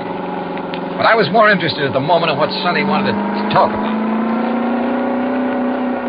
Johnny, I'm going to be perfectly blunt with you. I'll go along with that. Out at the house a while ago, I felt pretty foolish when you arrived, and Berta insisted I hide until she could get you out on the lanai. Did she have any particular reason? Well, you see, we know that... Well, there's some talk going around about Berta and me. Any truth in it, Sonny? A little, I guess. You saw her. Oh, yeah? I mean, there's nothing serious between us. It's just that, well, with Dan away so much of the time, Well, we have fun together. Yeah, sure. Now, what about the bracelet? You mean who might have stolen it? That's the general idea. I don't know. I have no idea. That sound funny to you? Should it? Well, after all, Dan and Berta keeping their house open to everybody. People in to swim, play badminton, cocktails, barbecues. I guess half the population of Palm Springs has been there at one time or another. And even if it weren't an invited guest, why, it'd be simple for someone to just sneak in and walk off with it. Providing, of course, they knew where it was kept. Well, yeah, someone who was close enough to... Well, yeah, I heard Berta ask you about a reward for it. You think a big enough reward would turn it up? I would think so. I understand that stolen jewelry brings about 20 cents on the dollar. Sometimes it brings 20 cents. Sometimes 20 years. Well, yeah. Well, I just wondered. How's the car business doing, Sonny? Oh, great. It's really one of the reasons I'm driving out this way. Oh, a prospect? An oil-rich Indian or a well-to-do prairie dog? Hardly. No, I told you we were having a sports car rally on Sunday. Well, being the promoter, so to speak, I'm going down to check the course. If you're still around, you ought to come. Oh, maybe I will. Having some good events, too. Willie Van Hook and I are running a match race. He's quite a bug, you know. And ever since I sold him the twin to this job, he's been working it over. Special carburetor, racing cams, everything. And I wonder I can't afford this kind of stuff. Oh, man. You'd be amazed at the amount of money that changes hands Hey, on wait a some of minute, these races. Sonny. Isn't that an oil rig over there? Yeah, Dan Galloway's. The rig itself's about 50 feet out in the lake. The shack or office or whatever you want to call it's over the other way. You see? About a quarter of a mile beyond those Joshua trees. I'll drive you over. He did.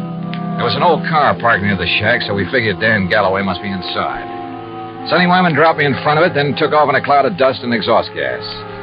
I picked my way between the cactus plants, opened the door without knocking, and barged right in. Mr. Oh, hello. No use asking if Mr. Galloway is here. I can see he isn't. No, he isn't. Is it all right if I wait? I'm Johnny Dollar. I'm Mrs. Galloway, Mr. Dollar. Huh? Hell, that is, I'm the first Mrs. Galloway. The former. The one who scrimped and saved while Dan was booming around every oil field all over the country trying to make his score. I'm the forgotten Mrs. Galloway. Oh, well, I'm sorry. Are you expecting him back soon? Who knows? I've been waiting here 3 hours. But I'll wait 3 days if I have to. Promises, that's all, promises. What do you mean, Mrs. Galloway? After working to help him the way I did for all those years, and then to be tossed over for somebody else who never did a lick of work in her life. Oh, sure. Give me anything I want if I let him free. So what do I got? Promises. Well, I'm sorry. But getting all upset is going to help. Well, wouldn't you be upset if you had more than $18,000 in back alimony coming to you? And with them living like royalty? Oh, I see. Well, he's not going to keep on getting away with it. That's why I'm here. Well, now that gun in your handbag isn't the answer, I'm afraid. How'd you know? I've seen that kind of bulge in a handbag before. You really have ideas about using it on him? Well? Well, I don't know. There are times when I feel as though killing would be too good for him. Then there are other times when... I don't know. Well, here, better let me No, have it. leave me alone. Well, I'm not going to sit here and try to make sense with somebody as upset as you are who has a gun. Well, how would you feel? What would you do if you were me? How should I know? But killing him isn't the answer. Isn't it? Or sitting here shouting at me. Who are you anyway? What are you doing here? I came out here to see your husband, your ex-husband, on business. What kind of business? A friend drove me out here and figured Dan would drive me back. But since he isn't around, there's no point in my staying here. Or you either. Well, maybe you aren't You going have to a car, so you and I are driving back to Palm Springs. I'm not leaving here till I see Dan. Until I get some money from him. Or see him dead. Maybe he's at the well. All right. Maybe he is over there. Now, come on. Why I took this on, I didn't know. But I couldn't leave that slightly frantic woman sitting there, waiting, with murder in her heart. For all I knew, she'd murdered Dan already. Better inspect the gun later. The road down toward the oil rig was just a pair of ruts in desert sand. Then just as we cut in between some yucca plants and a wind-blown Joshua tree, I slammed on the brakes. Oh! Oh! There, in the middle of the trail, lay a man's body, crushed and twisted. Dan Galloway had been carefully, repeatedly, run over by a car.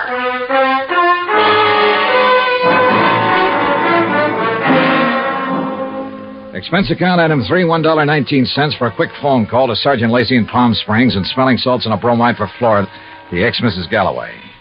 Then I dropped her off at the Galloway house. She and Roberta ended up consoling each other while I huddled with Lacey in his office at headquarters. Some of the boys are still out there, Dollar, checking tire prints, taking pictures, and so on. No clue as to who ran Galloway down? Not yet. Looked to me as though Galloway stepped out of his own car to see whoever had pulled up in the other and was run down for his trouble. The car that did it ran around in a circle over and over him. Any suspects, Sergeant? You found his ex-wife, Flora, waiting for him in the field office, you said. That's right. And she was pretty nervous, on edge, you said. So? Also, she was carrying a gun. Whoa, now, wait a minute. Any reason why she couldn't have run him down earlier, then gone back and just waited for somebody like you to come along? Somebody with whom she could then discover the body? Only one hitch. You told me yourself, Dollar, that she was pretty insistent about your going over there to look for Galloway. Yeah, I know. But, Sergeant, you're off on the wrong foot. Why? Because of the tracks left by the killer's car. They didn't match the tires on Flora's car. You checked? I checked. And if I were you, I'd have your boys find out whose car did make those tracks. I'm way ahead of you. Well, if you know, then what do you... Hey, wait a second.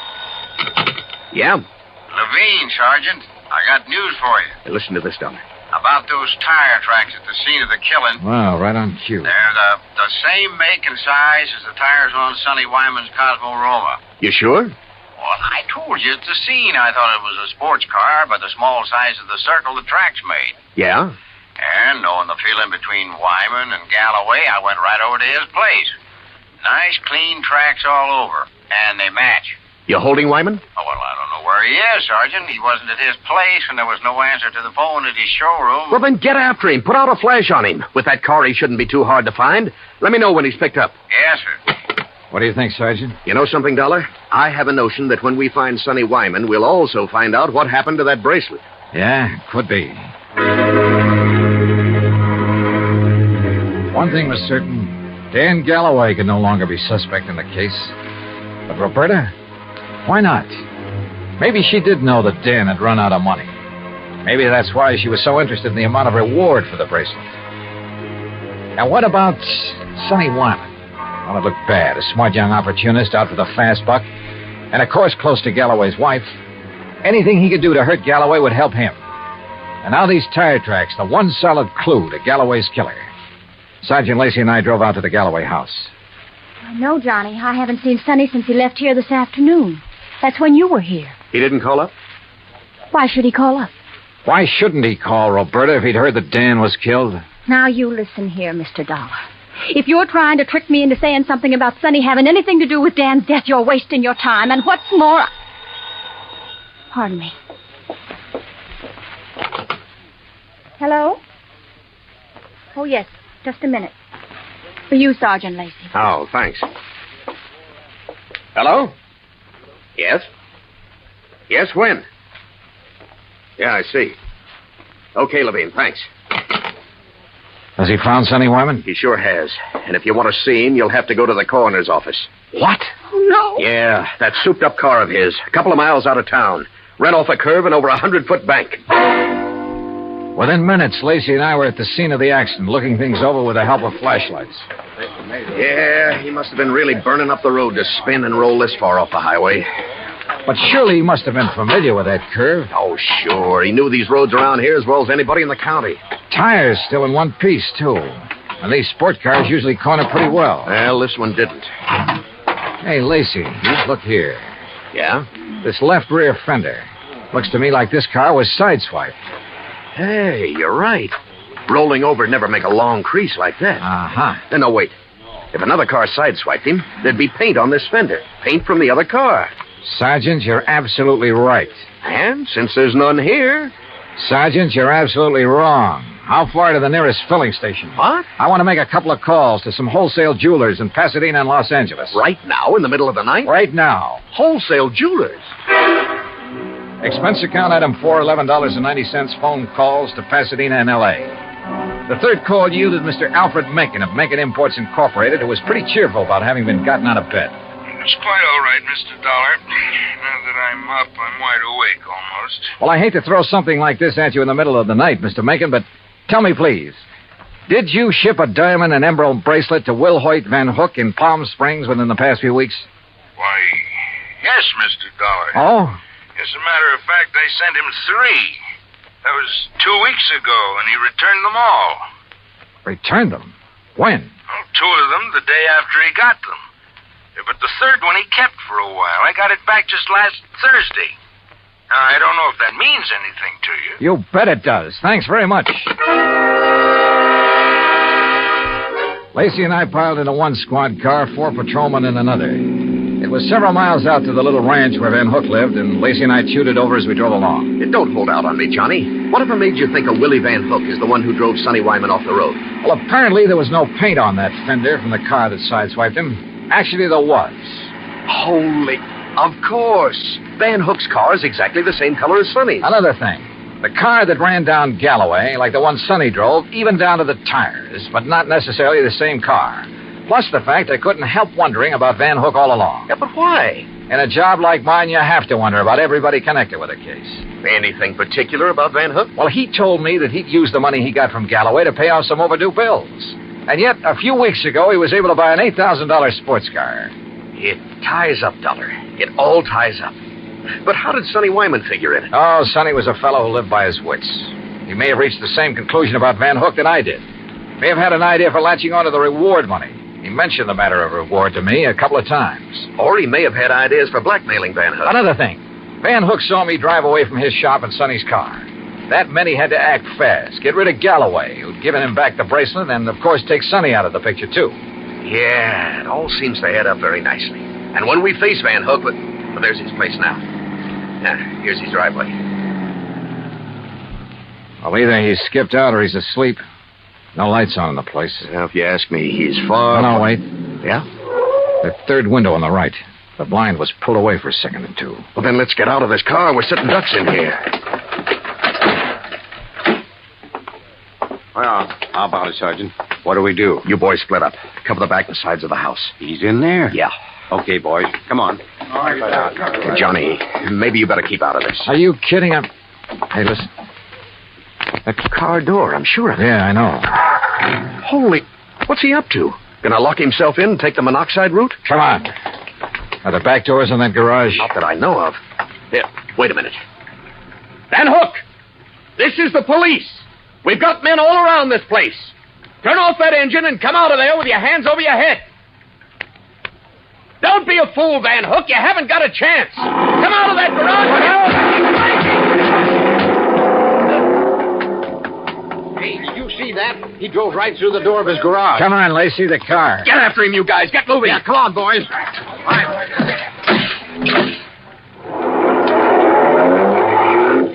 Crazy fool. He's getting into the sideswiping habit. See what he did to that other patrol car? Yeah, they're okay. They're off and tailing us. Come on, step on it, Lacey. This is one time we ought to have a Cosmo Roma. Well, maybe he can outrun us, but with 2 cars on his tail, he may get careless, take chances. If so... Yeah, hang on.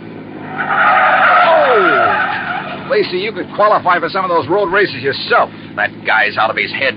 Main highway like this, full of trucks and trailers. Oh, don't worry about those guys. Those interstate truckers will give you a clear road after them. They're the best drivers in the country. Come on, hit your siren. You're right.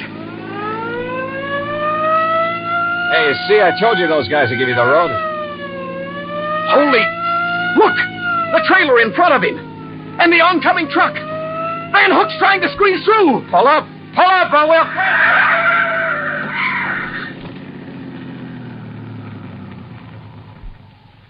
Well, he squeezed through all right. Squeezed right through the pearly gates.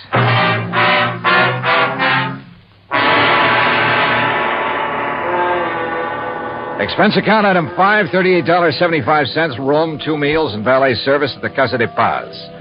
Item 6, $191.60, airfare and incidentals, Palm Springs, California, back to Hartford. Expense account total, $474.84. Remarks? Well, justice is done in pretty strange ways sometimes. Kind of makes you think. Maybe it pays to tread the straight and narrow, doesn't it? Yours truly, Johnny Dollar.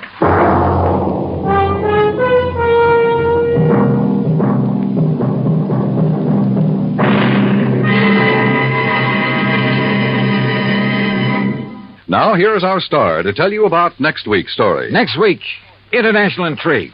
A beautiful girl and a very clever chemist. Join us, won't you? Yours truly, Johnny Dollar.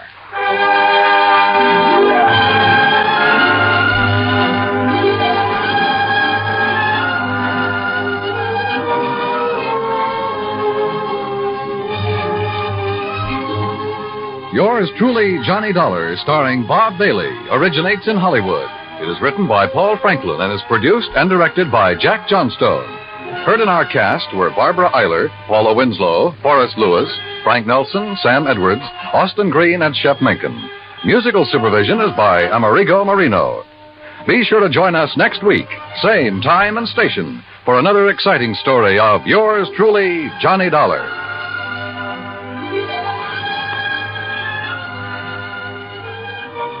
This is Dan Cubberly speaking.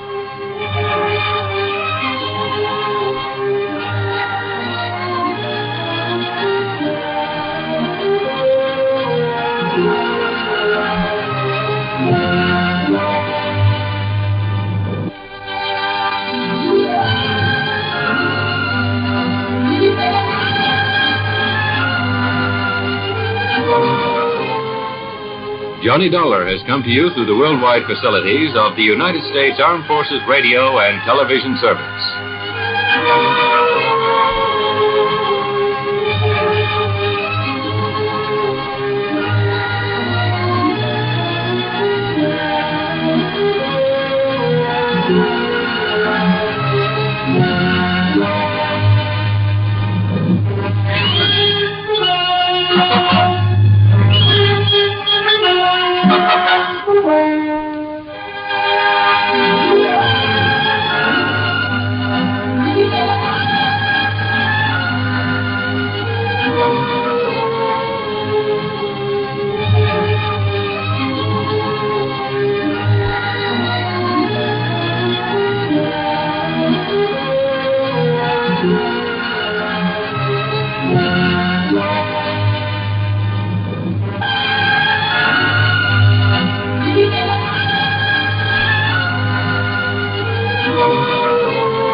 From Hollywood, it's time now for... Johnny Dollar. This is Harry Branson at Philadelphia Mutual Life and Casualty Company. Oh, hello, Harry. What's with you? John, I have a case I'd like you to handle for us. It's somewhat unusual. Have you ever handed me one that wasn't completely screwy? I said unusual. And I said screwy. So now that we understand each other, what's it all about? Well, absolutely nothing yet. But I'm very apprehensive about one of our clients. Oh, Harry, you're the biggest worrywart I ever knew. What was that? I said, who is this client? Oh, Dr. Walter Merrill. Merrill? The scientist? That's right. Nobel Prize winner? The man who worked out the molecular orbital contraction something or other? Yes, that's the one. As I say, John, I'm worried. Well, who wouldn't be about him? I'll be right down to see you.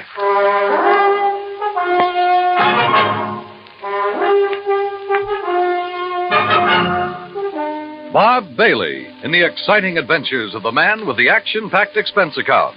America's fabulous freelance insurance investigator. Yours truly, Johnny Dollar.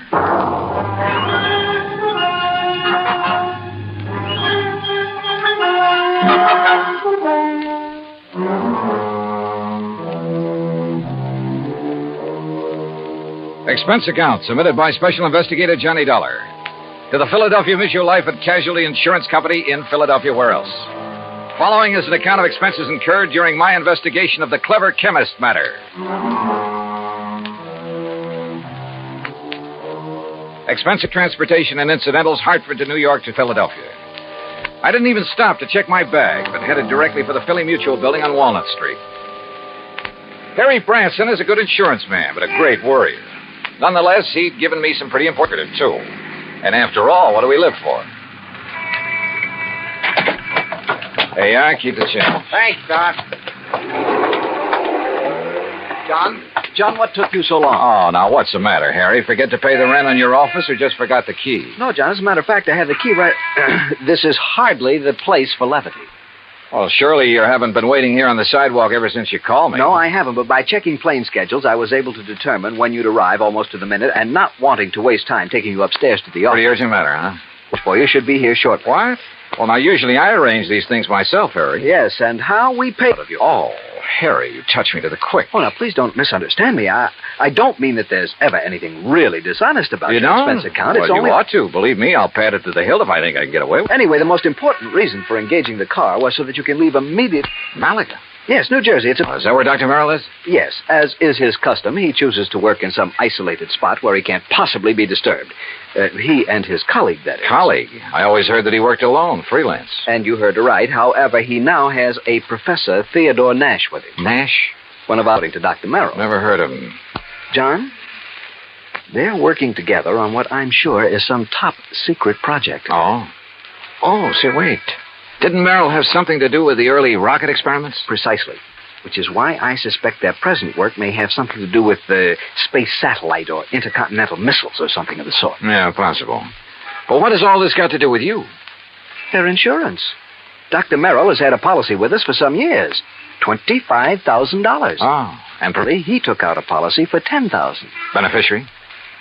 Nash made Dr. Merrill his beneficiary. Oh, well, that sort of thing is often done between men working together. Harry, you know that. Yes, so that if anything happens to one, the other will be financially able to carry on what they've started. Sure, right. Which is no doubt why Dr. Merrill changed the beneficiary of his policy to Theodore Nash. So, what's the worry?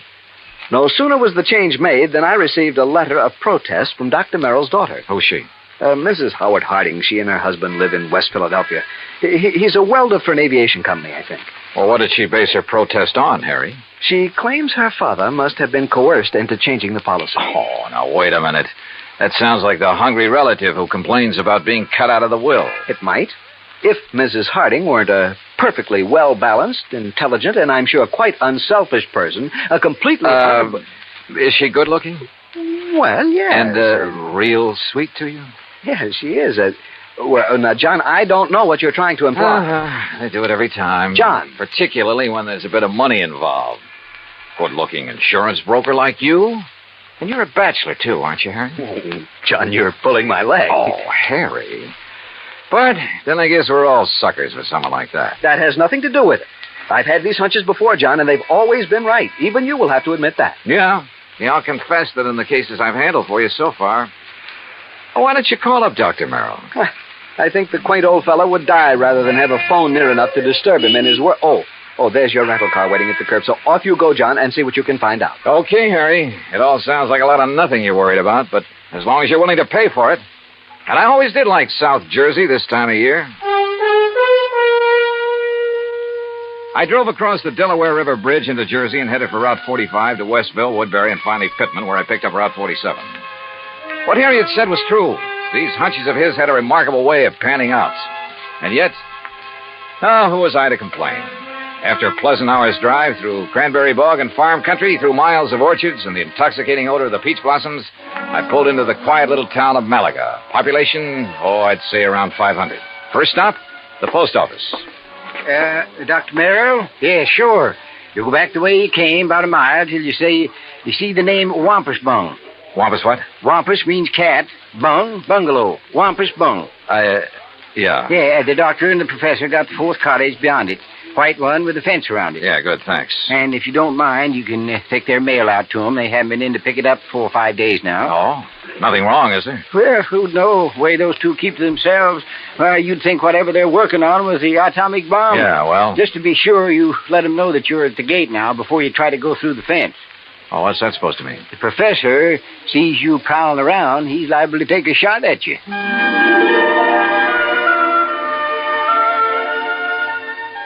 As I drove back and toward the edge of Little Malaga Lake, the idea of getting shot at by anyone living in this peaceful, quiet place seemed ridiculous. The lake itself, by the way, looked pretty inviting. I made a mental note to come back here on my own sometime after the fishing season opened. As the postmaster had indicated, the fourth cottage beyond Wampus Bung was heavily fenced in, so I gave notice of my arrival.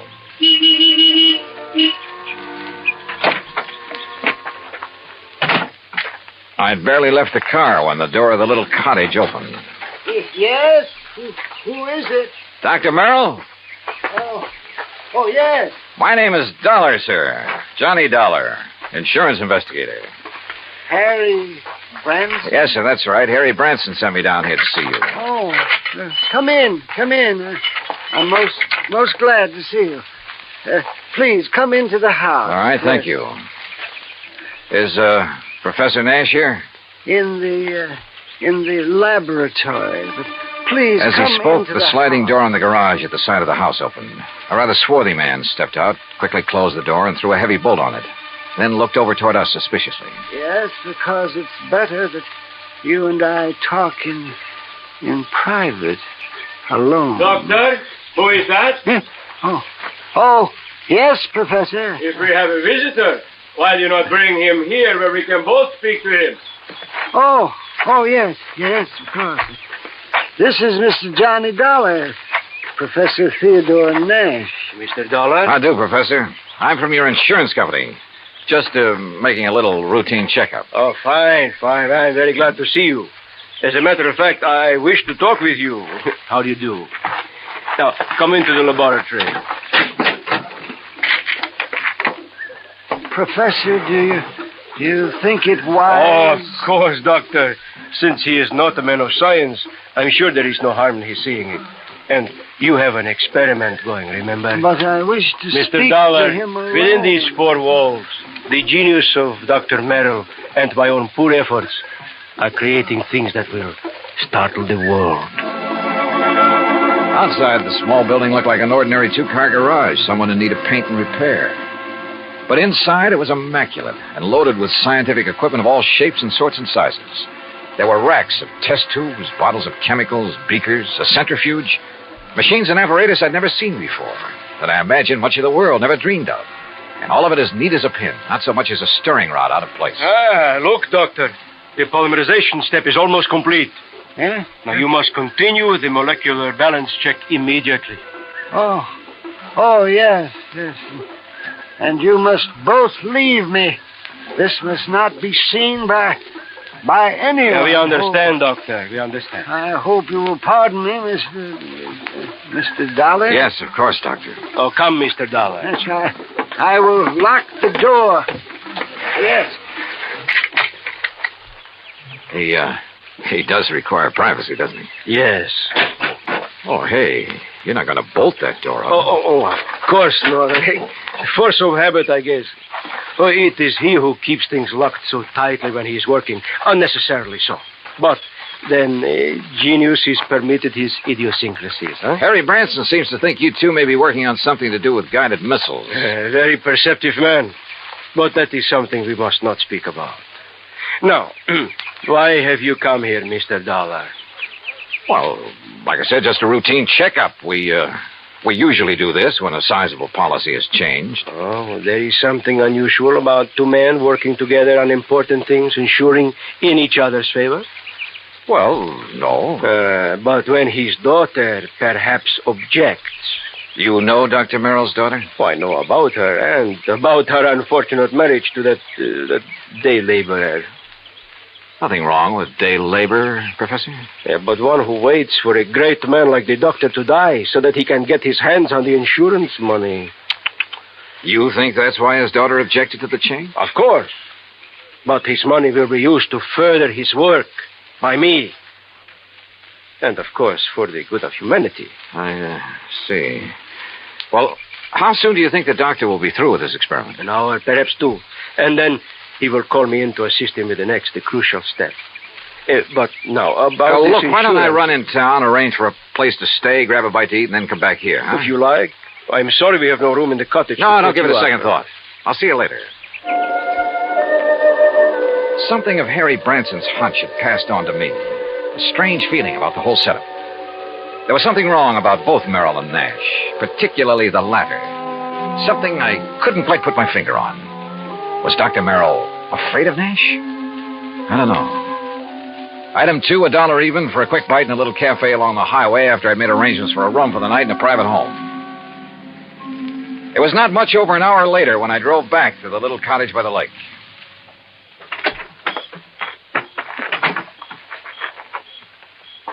And then I heard it. Someone pounding on the door of the laboratory from the inside. Someone calling for help. Professor! But the lock's on the inside. Turn the lock. What? Bolt here on the... Oh, what are you... Oh. Thank heaven. Good Lord, Professor, what happened to you? You look like you've been run over by... Dr. Merrill. Too late. Professor, what happened here? He beat me. Threw acid at me. The doctor? No, the man who... Then he killed the doctor with a gun. He killed him. Who, Professor? Who? I don't know.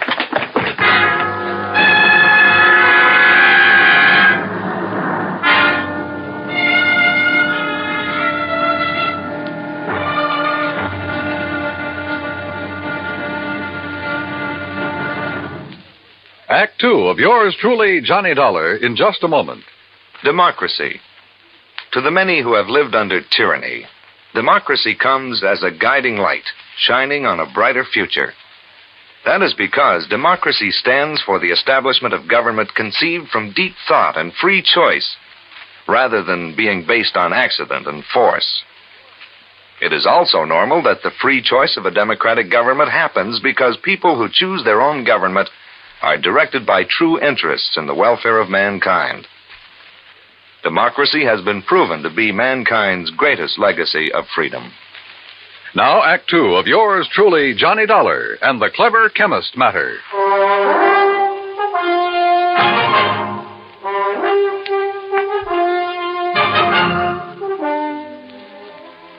Expense account item 3, $10 for the services of one Dr. Frederick Foote, the only resident medico in the little town of Malaga, New Jersey. After pronouncing Dr. Walter Merrill dead, he took the badly beaten Professor Nash to his office clinic. While waiting for Nash to get in good enough shape to talk, I ran up item 4, 10 cents, phone call to the sheriff, who promised to come over as soon as he could enlist the aid of the nearby state police. Finally, Dr. Foote gave the word.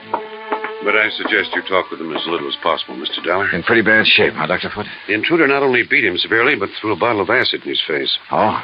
Professor Nash will never have the use of his left eye again because of that nitric acid. Has Nash said anything that might help us identify the assailant and killer? No. Now, please don't talk with him too long. Professor? Yes. Hello, Professor. Oh, Mr. Dollar. I will never see again with my left eye.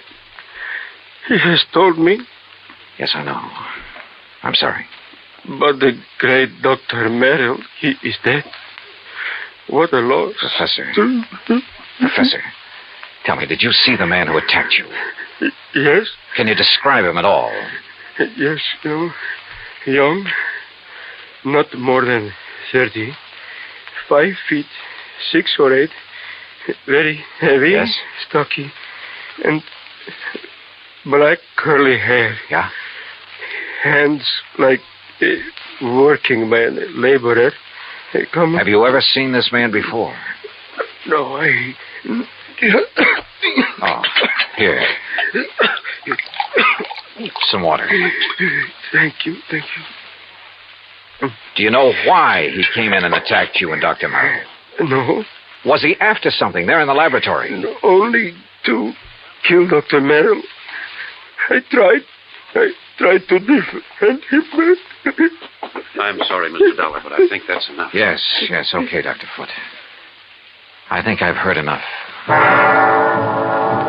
I managed to get back to the cottage by the lake before the police arrived and came up with one very damning piece of evidence. In one of the bedrooms, I found a picture of a wedding couple. It was inscribed, "Love to the dearest father in the world." And next to the bride stood a man who answered perfectly the description Professor Nash had just given me. The husband of Dr. Merrill's daughter, Howard Harding. And then I thought of what Nash had said about Harding. His antagonism, his conviction that Harding was the one who resented the change in the insurance policy. But there was something else, too. That had happened when I talked with Nash in the doctor's office that... By the time I got back to the laboratory, the sheriff and state police arrived. The sheriff, I'm afraid, mussed up any prints that might have been left on the bottle of acid. However, in the weeds outside, a state trooper found the pistol, a .38 caliber Luger that had killed Dr. Merrill. Fingerprints had apparently been wiped off, but the gun was carefully... Fingerprints. Before taking off on a mad dash back to Philadelphia, I stopped at Dr. Foote's and picked up one water tumbler. Item 5, $3.70 for a tank full of gas. Item 6, 50 cents. Parking in Philadelphia as close as possible to Harry Branson's office. John, what have you found out about Dr. Merrill? Harry, he's dead. Well, oh, dear. Now listen, write down the address of Mr. and Mrs. Howard Harding for me. His daughter, does she know? No, she doesn't know yet, and I hope I can avoid telling her before I write it down, will you, man? Well, yes, of course. Take this. Don't unwrap it, but see that it gets to Ray Kemper at the Federal Bureau fast. I'll check with him about it later, thanks. But now, John... Harry, this is one time this expense account of mine is going to save you a lot of money. I think. I don't know how many red lights I skipped on the drive out to West Philadelphia, but I felt like a hound dog in a hot scent. The home of Mr. and Mrs. Howard Harding turned out to be in a nice, quiet residential area. I was met at the door by the girl in the wedding picture. A tall, very nice-looking blonde in her late 20s. Oh, yes? Mrs. Harding? I'm Terry Harding. Well, I'm Johnny Dollar from your father's insurance company. Oh, good. Come in. Perhaps you can help me make him do something about that policy of his. Well, that isn't exactly... Someone has poisoned Daddy's mind, Mr. Dollar. Oh? What do you mean? Well, it isn't that I need the money if Daddy dies, which heaven forbid. No. It doesn't exactly look as though you do. No, of course we don't. Howard's been doing so wonderfully at Colonial Aviation. Yes, apparently. And I'd had a notion he was just a laborer or something. Oh, dear, no. That's what Daddy called him because he wasn't too fond of Howard. And that is the way Howard started before we were married, but now he's one of the officers of the company. Where is he, Mrs. Harding? Well, as a matter of fact, I thought you were Howard when you drove up just now. He's been fishing. Fishing? On some little lake over in Jersey. He goes every Saturday all by himself. Malaga Lake? No, Malaga's where Daddy was. Mm-hmm. He and that. That what, Mrs. Harding? Well, I don't know. It's Howard, I guess. What do you mean? Howard has never liked or trusted him, even though they've never actually met. When Daddy changed his insurance to name that professor, there is something wrong about that man, Mr. Dollar. What, Mrs. Harding? I don't know. Daddy always worked alone until he came along. Daddy's such an alert, bright-eyed little busybody in spite of his age. It's your father... like a cute little wound-up spring, hopping about like a... Mrs. Harding. Yes? Mrs. Harding, when I saw your father... You've seen Daddy. Well, then you know what I mean. He was tired, almost in a daze. He spoke with difficulty. Oh, no, you're mistaken. He chatters away like a jaybird. What is it, Mr. Dollar? Well, he must have been doped. He looked as though... Hi, honey. Well, I'm just as lousy a fisherman as usual. Not a single... Oh, excuse me. Mr. Harding, just tell me one thing. Well, that depends. Who are you? Mr. Dollar's from the insurance company, darling. Not Johnny Dollar. Yeah, that's right. Well, I've certainly heard of you. Tell me... No, you tell me, Harding. Where have you been? Why, fishing. Where? Over in Jersey. Where in Jersey? Little private lake. Where? Over near Mount Holly. One place I know of where nobody else ever goes, where I can get rid of the cobwebs at my job. Hey, wait a minute, Dollar. What is this? Harding, you've been identified as the man who murdered Dr. Walter Merrill. What? I'm sorry, Mrs. Harding. I'm sorry, but it's true. What are you talking about, Dollar? You didn't know about it? Of course not. How could I? Where did it happen? How? At his place in Malaga. Oh. Professor Nash. I'll kill that man. You'll take it easy. You seem to forget that so far you're the only suspect in the case. You're out of your mind. If it was anybody, it was that Nash. Never have trusted that man. And the insurance policy. If anybody killed Dr. Merrill, it was that professor. Now listen to me. Nash was with Dr. Merrill when he was killed there in his laboratory. Of course he was. But Nash was attacked also, beaten, acid thrown at him. He lost the sight of one eye because of it. And I tell you... You're sure? Yes, of course I'm sure. It was I who found him. Nash beating against the inside of the door of that laboratory crying for help. A door that was bolted on the outside. But, Dollar, You're sure of that? I'm sure. Well, I still think... Oh, Terry, I'm sorry, honey. Here, let me... Howard, it's so terrible. Better answer that phone, Howard. Yeah.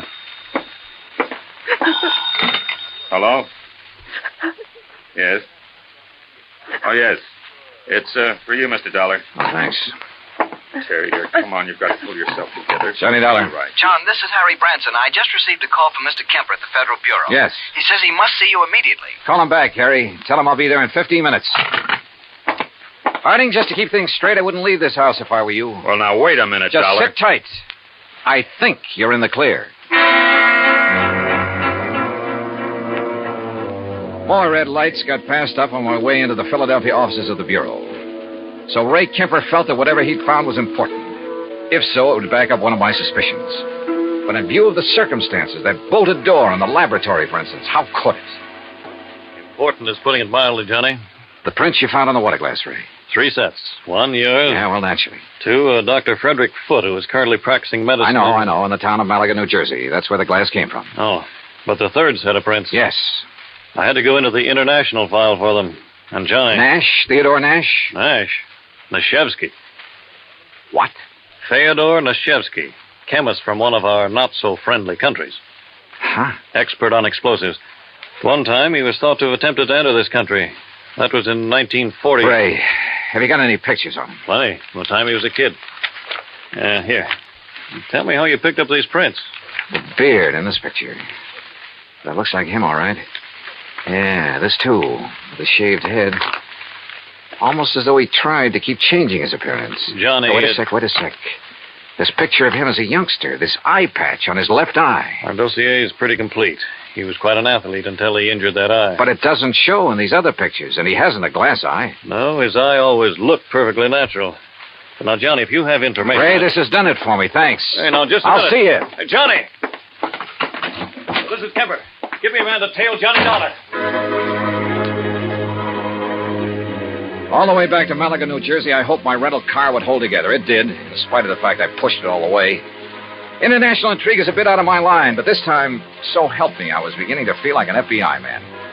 I stopped at state police headquarters along the way, and according to them, Nash was off the hook. Not only because of the acid thrown in his face, but even more important, because of my own testimony that I'd found them locked in that laboratory. I stopped again at the lab. Nothing. Then back to Dr. Foote's office. Very well, Mr. Dollar. When they arrive, I'll insist that they wait for you. All right, thanks, Doctor. Well, Professor, you're sitting up. Oh, have they found anything, Mr. Dollar? Have they found the man who attacked us and killed poor Dr. Merrill? Professor, I think I have. Oh? But tell me something. Yes, of course. Your government doesn't pay you very well, does it? Merrill and I were not working for the government, Mr. Dollar. Although, of course, the results of our work... I'm talking about your government, your own real boss. I do not understand. No doubt it's very much interested in anything this country develops in the line of guided missiles, that sort of thing. Mr. Dollar... Now, let me go on. Merrill was doing important work. Stuff that would be of great value to any country in the world. Of course. Your country would have paid you well for the results of his work. But, brother, they'll never get it. I do not know what you are talking Money, about. the loot from Merrill's insurance, sure. Sure, it was enough to get you out of here after you'd gained the knowledge you need of Merrill's work. See here, Dollar. After you'd killed him, before he could give to his country, the United States, what he'd invented. You are a fool. I was beaten. The poor old man put up a pretty stiff fight, didn't he? Do you think I would have done this to myself? You gave yourself away earlier when you reached out for a glass of water I handed you right here in this room. A man who'd lost his sight in one eye would have lost his aim until he got used to it.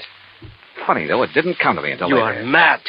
You haven't seen out of that left eye since you were a kid. I tell you, you are mad. And a little acid burn to make it look like somebody had thrown it at you would be well worth the alibi it gave you. Fyodor. That's right, Fyodor Nashevsky. Listen to me. You were the one who found us locked in, the door bolted from the outside. You found us. Yeah. Also the cord, the string you used to pull the bolt to. That you looped over the bolt and pulled after you got inside. You couldn't have. I dropped it in a vat of acid. Thanks. I was bluffing. But I made a lucky guess. What? Oh, what a brain. Nashevsky, I'm sure glad you're not working on our side.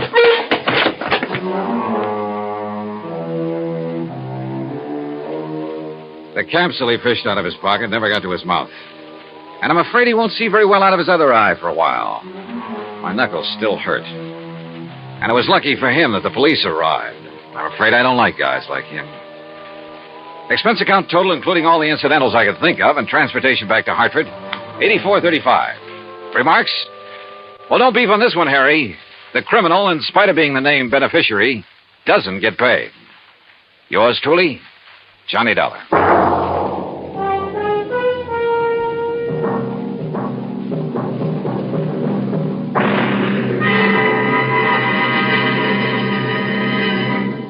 Now, here is our star to tell you about next week's story. Next week, a real close look at a little-known but very dramatic side of Hollywood. Join us, won't you? Yours truly, Johnny Dollar.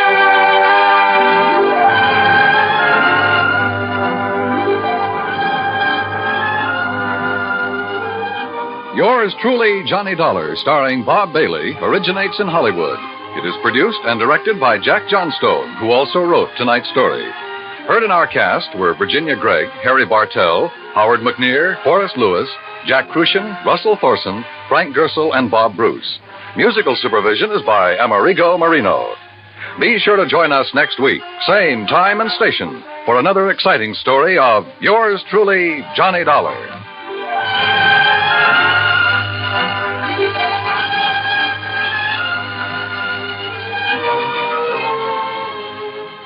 Johnny Dollar has come to you through the worldwide facilities of the United States Armed Forces Radio and Television Service.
From Hollywood, it's time now for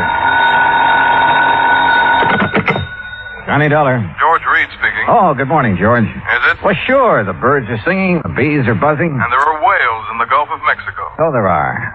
What? You know anything about whales, Johnny? Can't say that I do. Well, neither do I. Neither does our agent down in Gulfport, Mississippi. Can you go down there? Well, yeah, sure, but what's this all about? I told you, a whale. Oh, come on. You people didn't insure it. Now, George. Oh, Johnny, of course we didn't, but we did write a floater policy covering 80 pounds of ambergris. Amber who? Gris comes from a whale. Very valuable, used in the making of perfume. Oh, yeah. We issued the policy a week ago. Yesterday, the stuff disappeared. How much did you cover it for? $20,000. And our agent down there is W.C. Owen. Got it? Owen, huh? Yes. You really shouldn't have any trouble locating the stuff. No? Why not? Because, and I quote Mr. Owen, ambergris smells worse than a hound dog which has caught a skunk.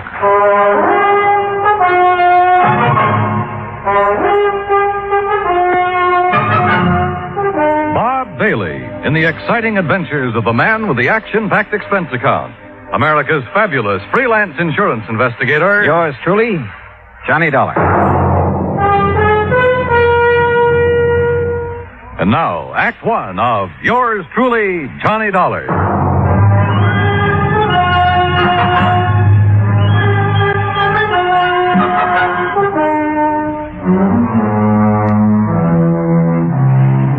Expense account submitted by Special Investigator Johnny Dollar to Floyd's of England, American Branch Office, 443 North 15th Street, Hartford, Connecticut.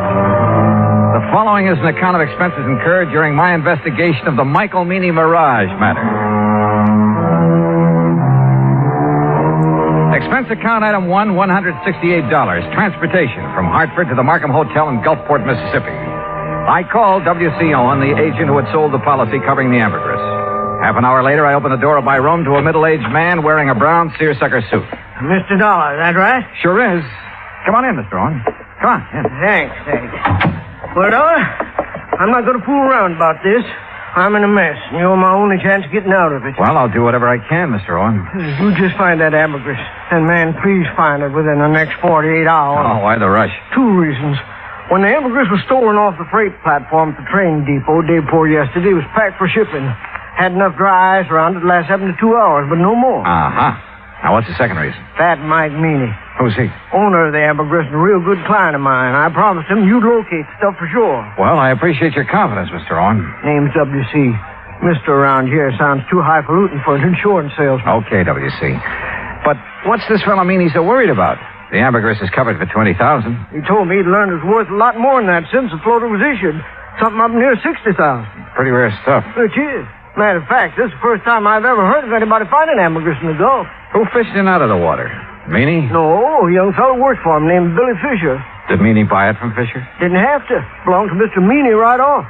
Oh, why's that? Well, because Fisher works for him. Mr. Meany lets out his fishing boats to fellas which ain't got no boat of their own, or even a chance of getting one. He rents them out, you mean? No, he don't rent them. He lets them out on share. Mr. Meany puts up the boat, gas, nets, everything. And whoever runs the boat, well, whatever he catches, he belongs to Mr. Meany. Oh, and because Fisher happened to be in Meany's boat when he found the ambergris, it automatically became Meany's property, huh? Now you got it, boy. Uh-huh. Did Fisher know what it was? Or the value of it when he turned it over to Meany? Well, you have to ask him about that. Yeah, I plan to. But first, I'd like to have a talk with this Mike Meany. I'm way ahead of you, Dollar. I called Meany right after you called me. He's waiting for us. How far does he live from here? Oh, about 3 or 4 miles down the beach road toward Biloxi. Place called Mississippi City. Mississippi City? Uh-huh. But don't let the name fool you. Ain't nothing there except a couple of stores, fishing boat landing, and the train depot. Sounds like a real quiet place. It is. It's also where this whole thing started and where I hope it finishes. And the sooner, the better. A few minutes later, we were driving east along the coast. Ahead of us, we could see Mississippi City's one and only landmark, a long wooden pier extending far out into the Gulf. Anchored near the end of it were several small fishing boats. We passed the Meany General Store and the Meany Fish Market, then turned into a narrow driveway. I'm not sure what kind of a house I'd expected Mike Meany to live in, but this certainly wasn't it. It was too small and it needed a coat of paint. We got out and Owen led the way to the side porch.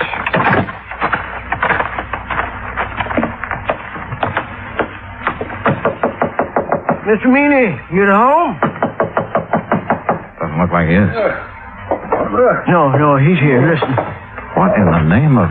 Sure heavy, ain't he? Yes, sir. Ain't another man his size in the whole United States. Good night, I believe it. W.C., boy, you sure took your sweet time getting here. Yeah. Well, made it just fast we could, Mr. Meany. This is the fellow I was telling you about, Mr. Johnny Dollar. Both of you come inside. That's it. Come on in. You men sit down on the sofa. I'll just lower myself into this here chair. There. Yeah, now then. You're a detective, huh, Dollar? Well, then me ain't giving me an answer. You're a detective or you ain't a detective. Now, which is it? I'm an insurance investigator. Right now, I'm being paid to find 80 pounds of ambergris that you lost. Lost? He didn't mean nothing by saying that. You hush up, you road agent. Mr. Meany. Dollar, that stuff was stolen, you hear? Thieved. Right in the broad light of day. You're sure? Well, I'm sure 80 pounds of ambergris didn't get up and walk off by itself. Yes, sir. Me too. Itself. Exactly where was it when it was stolen? Sitting in a box I had built for it, a special box.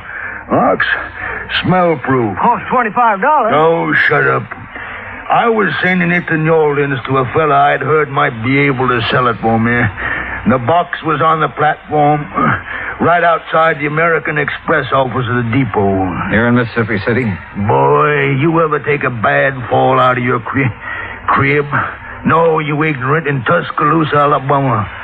Where do you think that depot was? Well, it could have been in Gulfport. No, it couldn't ever do business there. Okay, so I'm wrong. No, but that's the first time you ever admitted it. Had the box been checked in at American Express? You mean had the freight been paid in New Orleans? Yes, that's what I mean. That scrounging, ignorant, no good. Had it been paid, Mr. Meany? No, it hadn't. Why not? Because the rat I trusted with the ambergris and sent down to the station to see it got on the train. Yeah? He'd promised. He'd give his word. He wouldn't take his eyes off that stuff for 1 second. No. That dirty. That no account. Are you okay, Mr. Meany? No. But you sit down. You make me nervous, W.C. Yes, sir. Every time I think of that, TJ, that stupid nephew of mine, well, you know what he done, Dollar. He spotted something more interesting to look after than $20,000 worth of ambergris. Okay, who was she?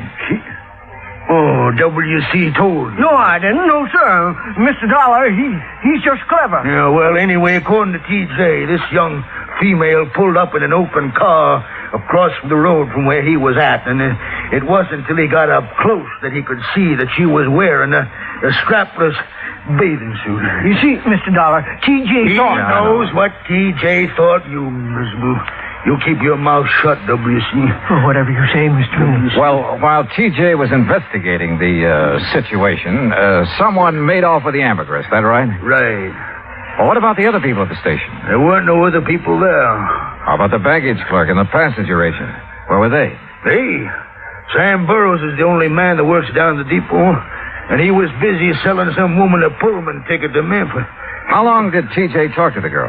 Just a couple of minutes, according to him, that is. If you want to ask him yourself, he works at the all-night cafe in Gulfport. All right, thanks.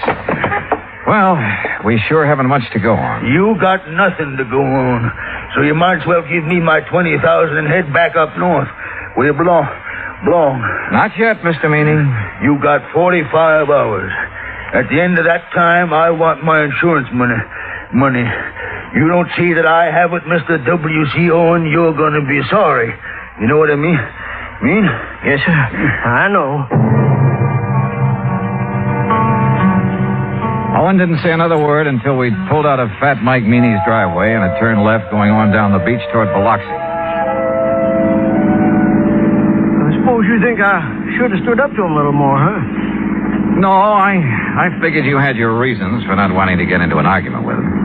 See those boats off the end of the pier? The small fishing boats, Well, they belong to Meany. He's also got money invested in half the business places along the beach. You know what that means, Dollar. Yeah, well, where I come from, he'd pull a lot of weight. That's it. And anybody he gets riled at, well, one word from him and a good many of my clients would be screaming for me to cancel their policies. Like that, huh? Just like that. Hey, where are we going? Billy Fisher's. This way, this here's the boarding house he lives in. Come on. Uh-oh. Okay, boy. Okay. Easy now, easy. That's it. Good boy, good boy. Didn't you know the dog get back in this house? Well, afternoon, Miss Harvey. Oh, well, my goodness, Miss Owen, this is an unexpected pleasure for sure. Why, thank you, ma'am. This here is Mr. Johnny Dollar, Miss Harvey. Afternoon. Pleased to know you, Mr. Dollar. Wouldn't you like to come in and sit down? No, thanks. We really don't have much time. Oh? Mr. Dollar is an insurance investigator. Right now, he wants to have a talk with Billy Fisher, providing he's home. Why, sure he is. You find him round the side there. Oh, but... Yes, sir? Well, he's with Jane Higgins, Miss Owen. Jane Higgins? Oh, you know her pa rented that old Miller place again. Girl that got Billy into that trouble. Oh, yes. What kind of trouble, Mrs. Harvey? Well, it happened when the Higginses were down here 2 years ago. Billy and Jane have always been sweet on each other. But being as Billy is Billy and doesn't have a thing of his own, not even a job except fishing one of Mr. Meany's boats. Well, Jane's pa just put his foot down. But didn't mean a thing to Billy. No, sir. At least not until old man Higgins got a sheriff after him. That still didn't stop Jane. And finally, the Higginses just packed up. They didn't come back until just 3 weeks ago Saturday. How old is the Higgins girl now? Oh, he's still 19, and she hasn't changed one bit in those 2 years. No, sir. She's just over here all the time. She'll be some fur fly when her paw finds out. There they are now. Billy? James! Hi. Come over here a minute, Billy. Someone wants to see you. Sure. Billy? Now, this here's Mr. Dollar. Hi. Howdy. Miss Higgins, Mr. Dollar, and Mr. Owen. Hello, Miss Higgins. Billy, I wonder if I could speak to you alone for a moment, huh? Yes, sir. What do you want to talk to me about? Mr. Meany and the ambergris you found. Oh, that. Where did you find it, Billy? Out near Cat Island, floating in the East Channel. Uh-huh. Did you know what it was as soon as you saw it? No, sir, not exactly, but I read a story once about a fellow that found some ambergris, and he sure made a lot of money off it. So you weren't going to take any chances and you hauled it aboard, is that right? Yes, sir. Something like that. Billy, you realized that anything you caught or salvaged with that boat belonging to Mr. Meany, it wasn't yours. You realized that, didn't you? Well, not right then, I didn't know, sir. He gave me some kind of a contract to sign when I started working for him, but I never read it.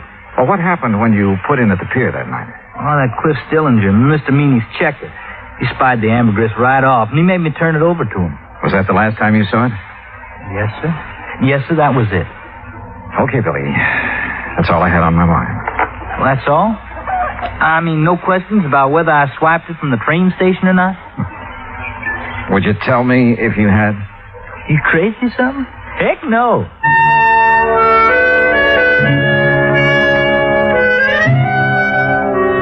After saying goodbye to Jane Higgins and taking a rain check on a dinner invitation for Mrs. Harvey, Owen and I drove back to town. I was tired and I was discouraged, and I needed a good night's sleep, so I had him drop me off at the hotel. At the desk, I found a message to call long-distance operator 19. A few minutes later, the call was completed. George Reed speaking. Hi, George. Thought it was you. Johnny, where in blazes have you been? I've been trying to get hold of you all afternoon. Oh, something important? No, I was just curious about the weather down there. Oh, well, it's great. Warm, but not too warm. Johnny. Okay, George, what's happened? One of the boys upstairs got wind of that ambergris claim. So? He just happens to have a friend who's an ichthyologist. Well, bully for him. Johnny, this ichthyologist says that ambergris comes only from the sperm whale. And there has never been a sperm whale alive that would be caught dead swimming in the Gulf of Mexico. What? You follow me, Johnny? I think so. If there's never been a sperm whale in the Gulf, then that stuff you people insured couldn't have been... But, George, if it wasn't ambergris, what was it? I don't know, but unless you find it, we're stuck for $20,000. Holy smokes.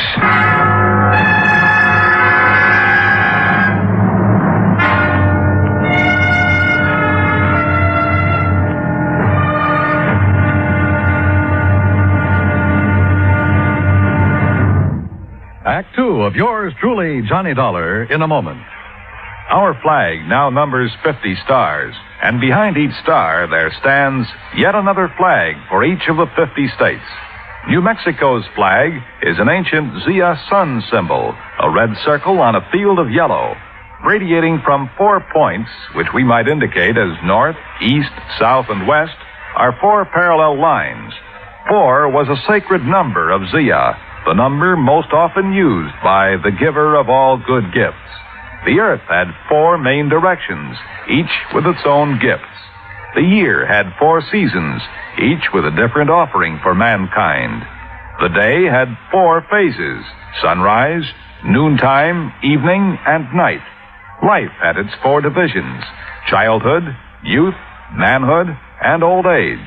Everything in life and nature was bound together in a circle, the circle of life and love, without beginning and without end. And in this great brotherhood of all things, man had 4 obligations. He must develop a strong body, a clear mind, and a pure spirit. 4th, and most sacred, he must spirit to the welfare of his people. From this simple symbol, the Zia sun, we read the legend of a wonderful philosophy. The flag's colors of flaming red and golden orange represent the banners of Ferdinand and Isabella, which were carried by Columbus across the Atlantic. New Mexico's state flag, the flag of the 47th state to enter the Union, was adopted on March 19, 1925. Now, Act Two of yours truly, Johnny Dollar, and the Michael Meany Mirage Matter.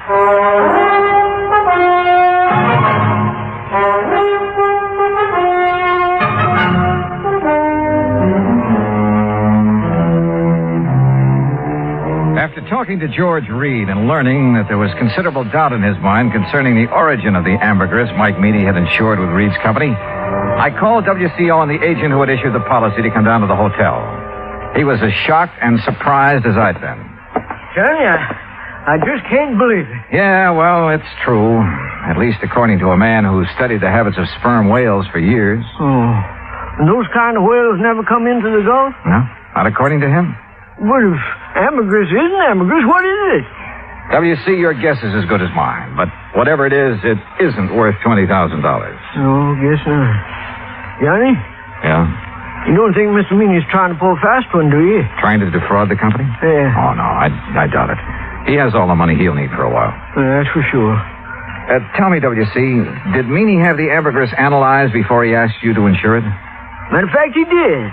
Even showed me a letter which said that the stuff was ambergris. You remember who made the analysis for him? A chemist over in Biloxi. Don't recall his name offhand, but he signed that letter he gave Mr. Meany. Okay. First thing in the morning, we'll take another trip out to Meany's place. Good. In the meantime, don't mention any of this to anyone, will you? No, I won't. Johnny? Yeah? I should have checked on that chemist, shouldn't I? And I shouldn't have been so anxious to take Mr. Meany's word. Well, we all make mistakes. Not big ones. Not big ones like this. Johnny, we just got to find that stuff. Because if we don't, we'll never know if it was ambergris or not. Will we? No, W.C., we won't. I felt sorry for Owen. I knew as well as he did that the company might recall his franchise unless we could prove it was ambergris that had been insured. And at the moment, I was quite sure we couldn't do that. The next morning, the coffee shop was crowded, so I started up toward the center of town, looking for another place to have breakfast. I was about 4 or 5 blocks from the hotel when I heard someone calling me. Mr. Dollar, Johnny. Oh, yeah. Good morning, Jane. Morning yourself. Well, what are you doing in town so bright and early? I'm going on a shopping spree. Oh? A girl can't get married and just any old thing, you know. I guess she can't. Well, who's the lucky guy? Well, who do you think? Billy Fisher? I certainly wouldn't marry anyone else. Well, Jane, it's none of my business, but I heard. You heard that my father's dead set against Billy, didn't you? Yeah, something like that. Well, he is. But there isn't much he can do about it. I'm over 18. Besides, he's going to change his mind about Billy. I hope so. He's going to be real sorry he ever treats Billy the way he has. Jane, look, I haven't had breakfast yet. How about joining me for a cup of coffee? Oh, I'd love to. Where'll we go? Oh, how about over there, the all-night cafe? All right. Oh, no, I mean, do you know what time it is, Mr. Dollar? Just 10 after 9. Why? Well, I just remembered something important. I'll see you later here. Funny. Or is it? I crossed the street and entered the all-night cafe. Behind the counter, wearing a white T-shirt, apron, and a Valentino-type hairdo, was a man about 23 years old. Morning. What'll it be? Ham and eggs and coffee. I want them eggs. Over easy, okay? It's okay with me. I ain't eating them. 2 half-nice with pig. You want your coffee now? Yeah, please. Do you happen to know a man named Mike Meany? I should. He's my uncle. Oh, well, then you must be T.J. That's right. How come you know me? I was talking to your uncle yesterday. My name's Dollar. Oh, yeah. Yeah, he told me if you come round, I should tell you anything you want to know. Well, what happened at the depot that afternoon, T.J.? Didn't he already tell you that? I'd like to hear your side of it. Well, ain't much to tell. I was sitting there waiting to put that box in the 303, and this here gal drove up. What happened then? Man, she gave me just about the biggest come on I ever did get. So you left the freight platform and crossed the road to talk to her? Well, shoot, Mr. Dollar. I didn't see nothing wrong in doing that. There wasn't nobody around. Oh, there must have been. Yeah, I reckon so, but I sure didn't see it. T.J., did that girl tell you her name? Yeah. What is it? Betty Lou Miller. Betty Lou Miller. Yeah. Now, look, mister, I'm busy. No, wait. Have you seen her since then? Well, sure. When was that? Well, just now, out in the street. She's the gal you was talking to. I finished my ham and eggs and walked back to the hotel. Owen was waiting for me, but before we drove to Mike Meany's house, we made a stop at the railroad depot. The agent remembered everything that had happened that afternoon, the ambergris had been stolen, including the name of the woman who had purchased the Pullman ticket to Memphis at the time of the theft. After thanking Sam for his help, we went on to the Meany place. Come on in. Sit yourselves down. Well, thank you, Mr. Meany. Dollar, you find my ambergris yet? No, sir. But I think I know who has it. What do you mean? You mean you know who stole it from the depot? I think so, Mr. Meany. I'm not sure. Well, boy, you just let me have their name. Yes, sir, I'll get the sheriff out here and see their foot under the jail.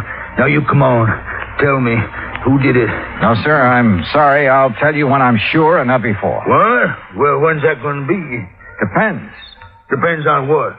Whether you'll help me or not. Why, You ignorant, stupid Yankee. You know good and well, boy. I'll help you. Yes, sir. Now, what? What do you want me to do? Give Owen here the letter you received from the chemist and analyze the ambergris. Is that all? That's all for now. But, boy, you dollar. Where do you think you're going? To see a lady, Mr. Meany. Owen, I'll call you as soon as I'm sure. Right. Good luck, Johnny.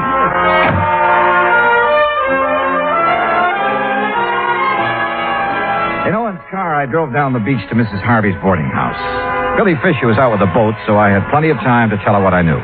It's all my fault, Mr. Dollar. I planned the whole thing and put Billy up to it. And bought the Pullman ticket? Yes, I still have it. Been meaning to turn it in for the money, but just hadn't had a chance to get down to the depot. Tell me, Mrs. Harvey, how did you know that T.J. would leave the ambergris when he did? Oh, everybody around here knows T.J.'s weakness for girls. Wonder to me he hasn't been locked up long ago. Well, it was a beautiful job. You timed it just like a professional. I thank you for the compliment. Where was Billy? In the woods on the other side of the railroad track. He waited till Jane got T.J. all mixed up, then he scooted across, got the ambergris, and ran back into the tree. And Jane picked him up after leaving the depot? Yes, sir. You care for a cup of coffee, Mr. Dollar? No, thanks, Mrs. Harvey. You look so downhearted. Well, I guess that's part of my job, too. What did Billy do with the ambergris? I sent it on to Atlanta. A man there's going to sell it for him. Oh, I see. My, you sure look like you lost your best friend. Yeah, well, I ran into Jane this morning. She was going shopping for her trousseau. Yes, I know. Mrs. Harvey, if it turns out that isn't ambergris... Oh, they'll still get married no matter what, Mr. Dollar. If not now, then someday. Dollar! You Yankee schemer! What? Where you at? What on earth? Miss Harvey! Well, that sounds like Mr. Owen. And my friend, Mr. Meany. Dollar! Just what you trying to put? I tried to keep him from coming over here, Mr. Dollar, but I just couldn't handle him at all. All right, It's a long way from being all right. Just what do you want here, Mr. Fat Mike Meany? What do I want? Why, woman, I want to arrest you and that dirty, backbiting Billy Fisher and his girl.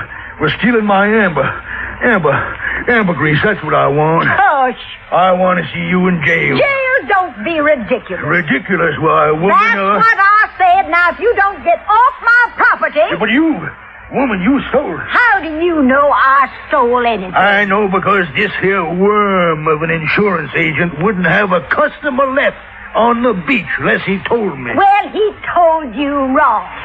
Billy took that ambergris. No. But it belonged to him all the time. Well, woman, that's a lie. But Ain't that right, Mr. Dollar? Yeah, it sure is. At least it is if it was ambergris. It's ambergris right enough. Owen?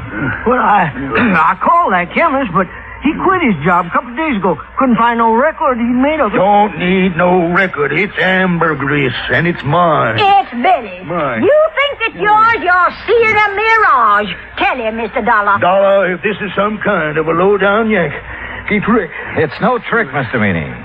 Mrs. Harvey showed me the contract you have with Billy. Well, what's that got to do with him stealing the ambergris? Just this. The contract states that all fish and fish products and byproducts caught or seined while using your boat belong to you. That's right. Exactly right, so the ambergris doesn't. What? No, sir. Ambergris comes from a whale, and the whale is not a fish. It's a mammal. Dollar, you boy. No, wait a minute. Well, doggone. They say that young love can work miracles, and I guess it must be true, because later that day, a huge sperm whale was sighted about 3 miles offshore near the Cat Island Channel. Proving, as I've always said, you can't figure whales any more than you can people. Expense account total, including hotel bill and transportation back to Hartford, $420.10. Yours truly, Johnny Dollar.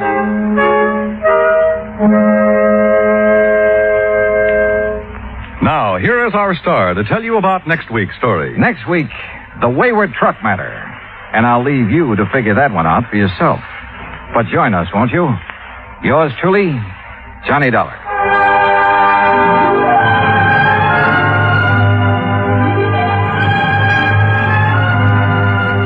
Yours truly, Johnny Dollar, starring Bob Bailey, originates in Hollywood. Written by Charles B. Smith, it is produced and directed by Jack Johnstone. Heard in our cast were Virginia Gregg, Jeanette Nolan, G. Stanley Jones, Junius Matthews, Gil Stratton, Dick Crenna, and John Daner. Musical supervision is by Amerigo Marino. Be sure to join us next week, same time and station, for another exciting story of yours truly, Johnny Dollar. This is Dan Cumberly speaking.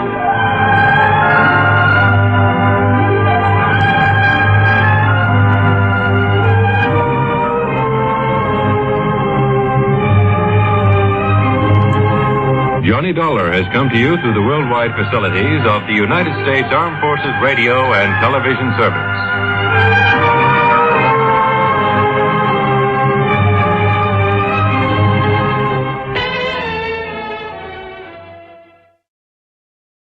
From Hollywood, it's time now for Johnny Dollar. Crutcher, Mr. Dollar. Lester Crutcher at Continental Insurance Company. Oh, how are you, Mr. Crutcher? Tell me, are you familiar with the Priest Expedition Collection? Priest Expedition? Some of the relics, artifacts of considerable archaeological import that were excavated from the ruins of the city of in the valley of the Euphrates. What? Findings from the temple erected to the god Baal, which proved of such historical value to students of the ancient Babylonian civilization. You know. Yeah, I certainly don't know. But what about it? We carry some special insurance on that collection. And what's happened to it? Nothing yet. But I think you'd better come over and see me. Right away. Okay, Mr. Crutcher. Why not?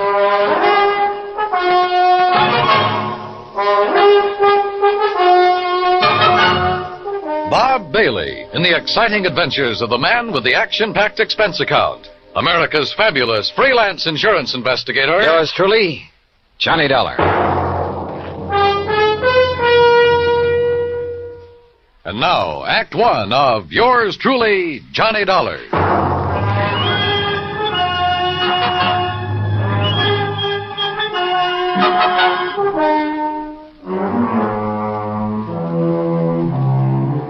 Expense account submitted by Special Investigator Johnny Dollar to the Continental Insurance Company, Hartford, Connecticut.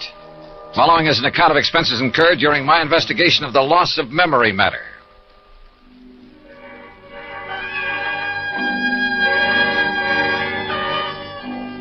Ancient Babylonia, Crutcher had said. So on the way down to his office, I stopped off at the library for a good look at the encyclopedia. And I learned that what was once Babylonia is now a part of the country of Iraq, one of the hot spots in the Middle East. Good. There might be some action, even international intrigue. On a map, I found the location of the long-forgotten city of The confluence of the Tigris and Euphrates River near the Persian Gulf was where it was. Romantic names, all of them. And not too far away, the exotic city of Baghdad. Yes, at long last, a trip to the Middle East. Middle East? Well, that's what the map said, Mr. Crutcher. Near west is more like it, Dollar. Huh? You must have misunderstood me. The relics from the temple of the god Baal I mentioned are presently in the little town of Lakeview. Lakeview? Yes, right here in Connecticut. I guess I did misunderstand. They're owned by a Mr. Alvin Peabody Cartwright, who, I might venture to say, is a crackpot of the first order, but who happens to have placed a great deal of insurance with us on his life, property, art collection, and so forth. I see. You mentioned a priest's expedition collection. Of rare scrolls and tablets, principally, taken from excavations along the bank of the Euphrates River. Some of them over 4,000 years old, all of them of great historical and archaeological value. Here, this is a relatively unimportant piece that Mr. Cartwright gave to me some years ago. Well, what is it? What does it look like? Well, like a tiny sort of sofa pillow. Only it's made out of dried mud or some... Hey, wait a minute. There are a lot of tiny marks on it. Hieroglyphics, Dollar. Those are a perfect example of the cuneiform writing that was used by the ancients. Oh, what's it say? Has anybody deciphered it? It's a receipt for 24 fat sheep, 12 oxen, and 12 goats that were taken to the temple for sacrifice to the great god Baal. Well, how about that? Does the whole collection consist of stuff like this? Yes, and of priceless scrolls made of papyrus and leather. You've heard of the Dead Sea Scrolls? Oh, yeah, sure. That throw so much light on biblical times. Yeah, they've had a lot of publicity in time and life and so on. Yes. Those in the priest collection cover much of the history of the Canaanites and Phoenicians. And you've insured the collection? It's this way. Mr. Cartwright has decided to sell it to the museum here in Hartford. Has promised them that his stepson, Alfred Hocking, who lives with him, would deliver it to them today. But now he's suddenly worried to death that something will happen to it en route. So? So, to keep him happy, we've issued a $20,000 transit policy.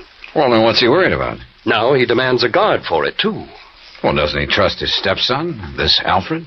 Who knows? Who knows what old Cartwright thinks, whom he trusts. Well, now look, and after all, $250 plus whatever expense account you can dream up for a couple of hours' drive in the country. What of his own? Oh? Well, sure, why not?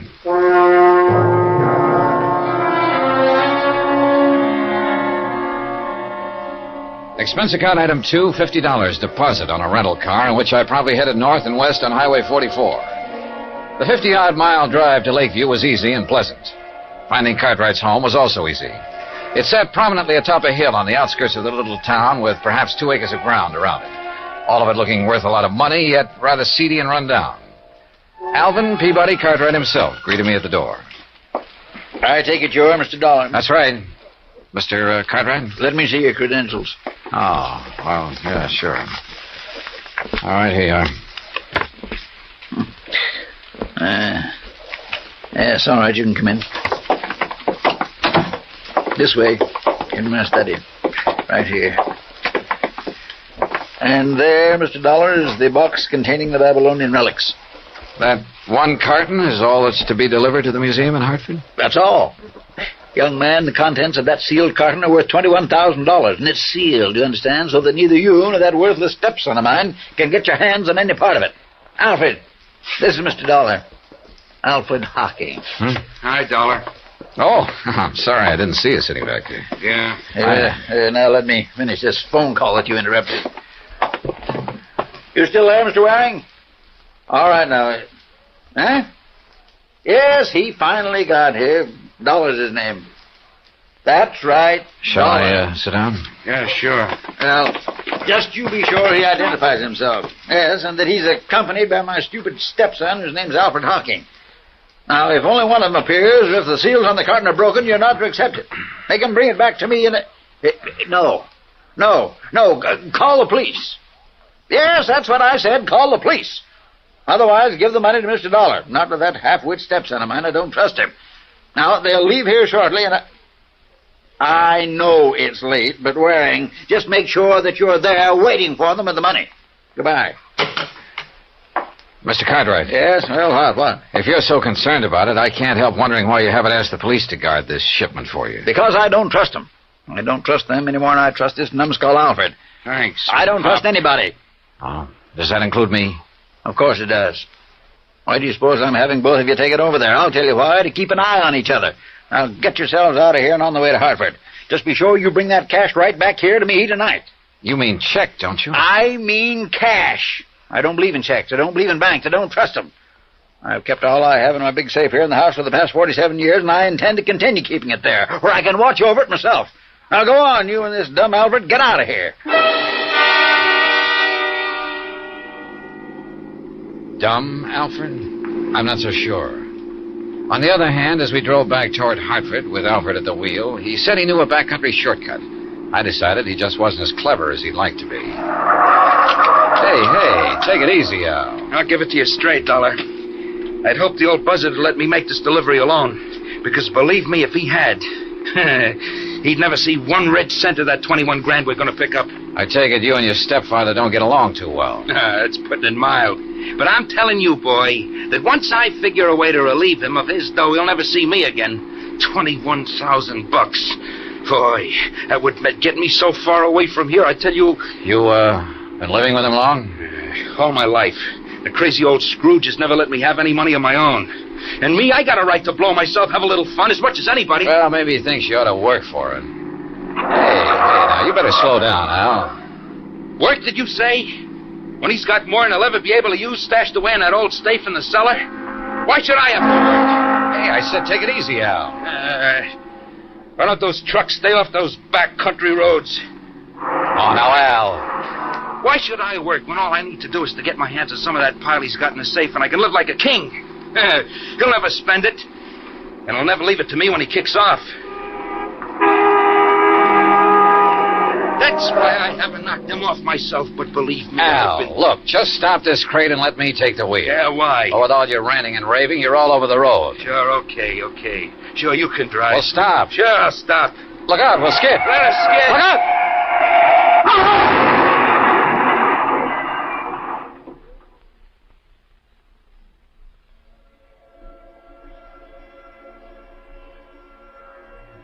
There was a long period of deep, dull blackness, without sound, without feeling.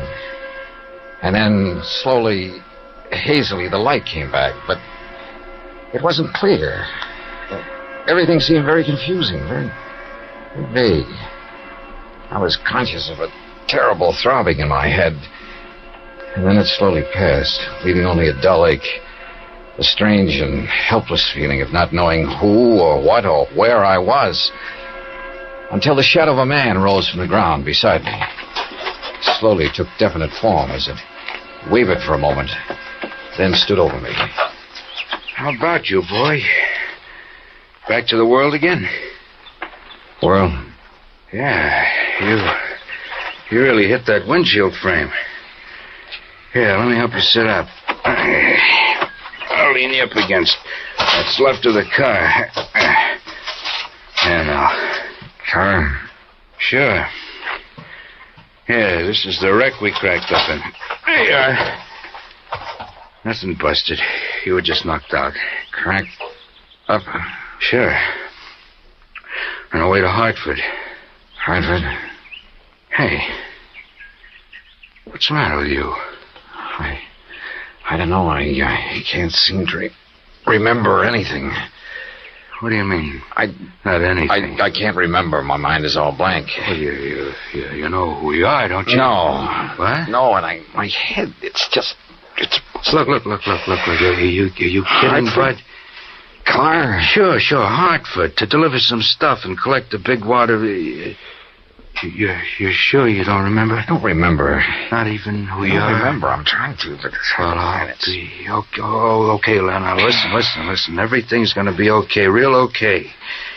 You want to know who you are, huh? Yeah, who I am. Sure you do, and I'll tell you. Your name is Hocking. Alfred Hocking. Alfred? That's right, yeah. You're Alfred Hocking. We were driving along here in the car. See, I was. You were keeping me company, you get it? Yeah, I guess so. Sure you do, sure. You see, I have to deliver some stuff in Hartford. It's in this box here in the car. Here, you see it? Box? Oh, yeah. Yeah, you just came along for the ride. The ride to Hartford, see? Oh. Yeah, and after I deliver this stuff and pick up make a little pickup, that is, why, then you and me will part and go our merry ways, you see? I don't know, I guess so. Sure you do, sure you do. Sure I do. You feel better now, huh? Yeah, much. If only my head would clear, if only I could remember something, anything. Look, you're gonna be okay. Al? I'm Al. That's right. Yeah. But you... I can't remember. Huh? Who are you? Me? My name is Johnny Dollar. Dollar? Yeah, remember that. Johnny Dollar. That's right. Yeah.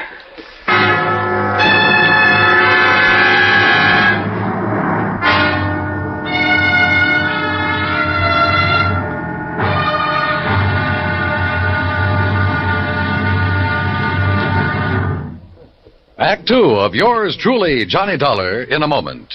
We sometimes wonder, what is the life of a human being really worth? Not too much?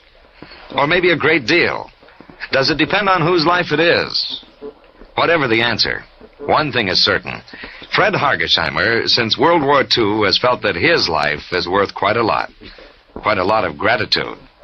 During the war in the Pacific, about June of 1943, Lieutenant Hargesheimer had his P-38 fighter plane shot out of the sky. Badly wounded, he bailed out over a tiny island, New Britain. It looked pretty small from where he hit the silk, but he found it much bigger when he hit the ground.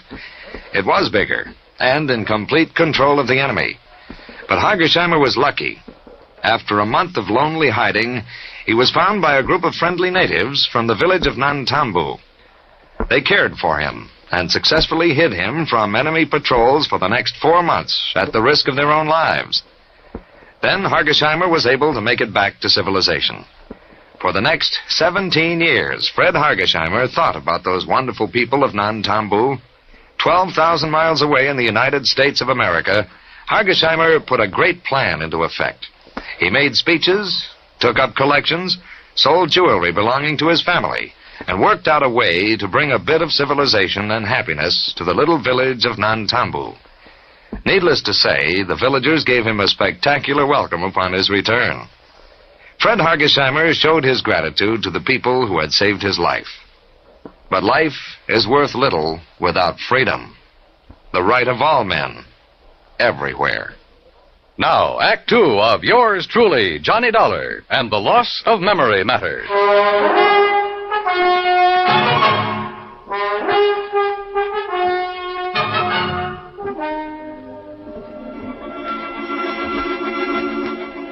Amnesia. Sudden, complete amnesia. And all the feeling of utter helplessness that goes with it. The man who was with me told me of the crack-up of our car on the way to a place he called Hartford. Hartford? Meant nothing to me. Nor did I recognize anything of the countryside or the road where we sat waiting, hoping someone would pick us up. Names? Places? I remembered nothing. Not even who I was. Or who the man with me was. That's right. Dollar. I'm Johnny Dollar.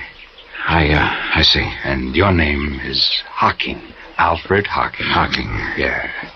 Yeah, you're feeling better, aren't you? Yeah, I think so. Well, look in the pocket of your coat. Pocket? Oh, isn't there a billfold there? Yeah, open it up.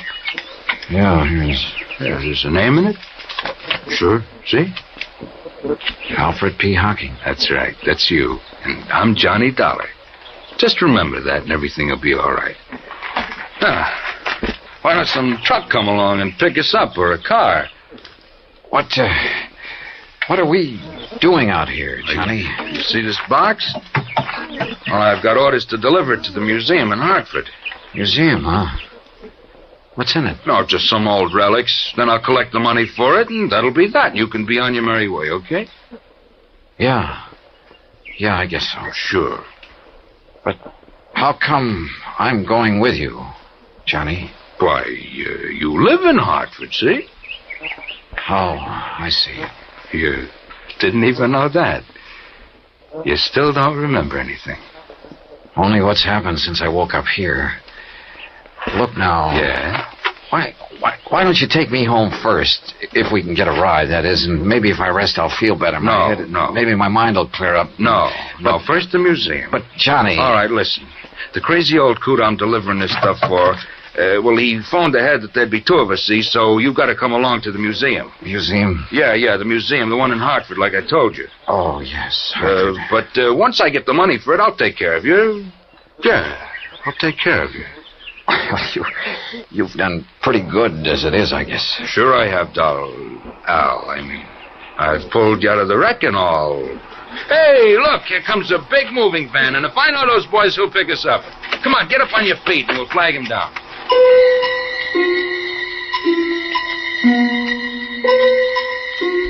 The helpful driver of the big cross-country truck picked us up and was all for getting me to a hospital before anything else. But my companion, who called himself Johnny Dollar, assured him he'd do it as soon as our mission was accomplished. So the driver agreed to take us directly to the museum Johnny had mentioned. Johnny Dollar. The name had a strangely familiar sound, but I couldn't remember. Finally, in the city, they told me it was Hartford. We pulled up in front of a large, rather imposing granite building. Sure, sure somebody will still be there waiting to meet you, mister? It's getting pretty late. Don't worry, driver. There'll be somebody all right. Okay, but you sure you don't want me to wait and take your friend Al to a hospital? Like I told you, the minute we're through here, I'll take care of him. Come on, Al. Sure. Thanks, driver. Yeah, thanks. Okay, boys. If I couldn't give somebody in trouble a hand, I'd have no business driving this rig. 20. Here's your package. Oh, thanks again. Now, come on, Al. Okay, Johnny. I'll do all the talking, and you just remember who you are. Sure. Let me help you carry that. You just push the bell button there beside... Well, it's about time. Which of you is Mr. Dollar? That's me. Hi, Mr. Waring. Here's my credentials. Yes. Then you... Al Hocking. Oh, yes. Just as Mr. Cartwright said on the phone. But what happened to you? I had a little car accident on the way. Oh, yes. Are you feeling all right, Mr. Hocking? Well, Oh, sure. I'm going to take care of him as soon as we leave here. So, if you don't mind, you've got something for me, haven't you? Yeah, of course. Seals are still intact. Sure are, in spite of the accident. Oh, very well. If you'll step inside, I'll give you the money. Good. Come on. Al. I must confess my bewildered mind was somewhat puzzled by what happened next. Mr. Waring opened a small wall safe and handed my companion a package. From it, he extracted and counted almost greedily $21,000. He signed a receipt, accepted a receipt for the packet of bills. Then we left the museum and hailed a taxi. Hey, buddy, you know a drive-your-own-car place that's still open? Sure do. Then take us there, and there's an extra fin for you if you step on it. Right you are.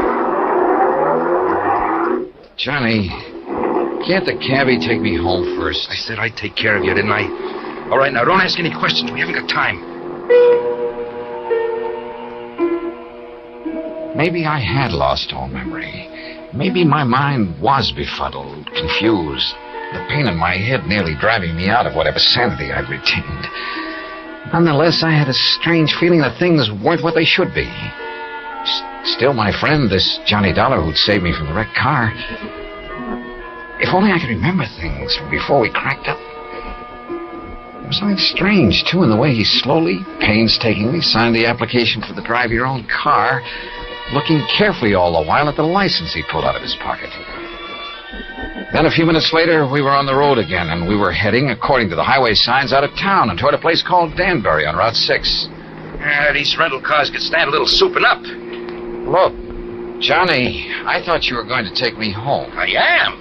But you said I live in Hartford. Listen, if I know that stepfather of yours, the sooner we get out of the state... What? What were you going to say? Nothing. Now, listen. I gotta get you to a hospital, see, and the best one I know is over the line in New York. You want to get your memory back, don't you? Yeah, sure, but now look, Al. Huh? What'd you say? It's funny. I called you Al.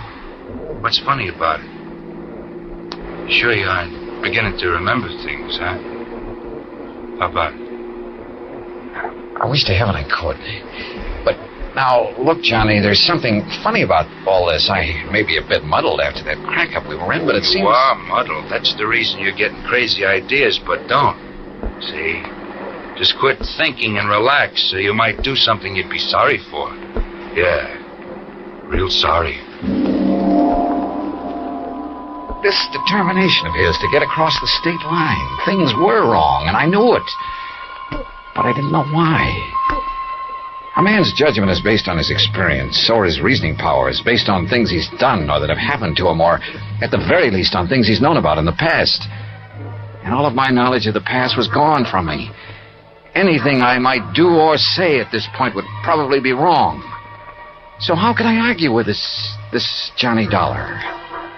What's more, he had a gun. I'd felt it in his pocket when he bumped against me. Perhaps if I had a gun, I could stop him. Demand an explanation. I felt that I should. Why? I didn't know why, but somehow... Johnny? Yeah? Why are you so anxious to get into another state? I told you to get you to a hospital. Now shut up. Oh, listen to me. Don't ask questions. Just leave everything to me. Well, why is driving all this distance, 50 or 60 miles now, better than if you'd taken me to a hospital or doctor back in Hartford? I told you to stop asking questions. Yeah. Johnny, why do you carry a gun? Why shouldn't I? Don't worry about it. Are you supposed to? Sure. I got a permit, so forget it. Let me see it. Hey, what is this? Later. Now. Later, I said. Then I don't believe you. All right, then here. Look in this card case. I looked. In Johnny Dollar's card case. His driver's license, business cards that said he was a freelance insurance investigator. And again, something vaguely familiar stirred in my cloudy mind. You find it yet? And then an identification card with thumbprint and snapshot. And the picture was not of the man beside me.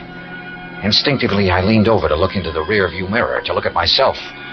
But he pulled the gun from his pocket, and before I could do it, he struck me hard across the head.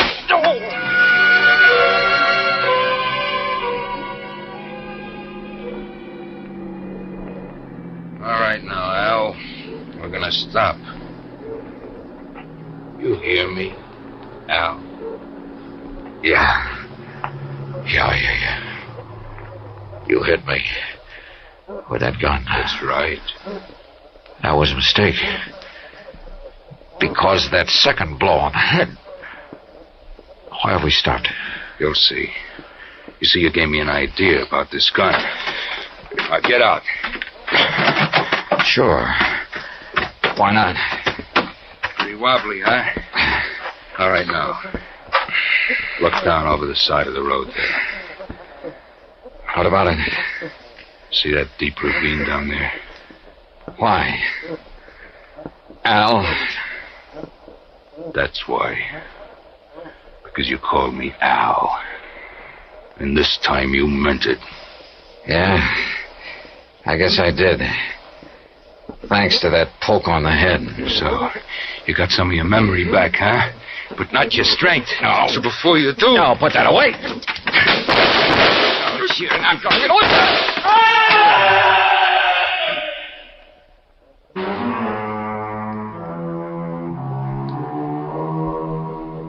Expense account total so far, $95 even, including doctor bills. Repair bill on rental car is still to come, and strangely enough, old Cartwright is perfectly willing to pay it and any other expenses that may be involved. He's a changed man with his chiseling stepson out from underfoot. Also, I'll be required to appear in court against Alfred Hocking, and there'll be expenses involved there, too. The extra $500 Cartwright insisted I take doesn't go in this account since it came out of his own pocket. Not bad for just a couple of wallops on the head, huh? Yours truly, Johnny Dollar.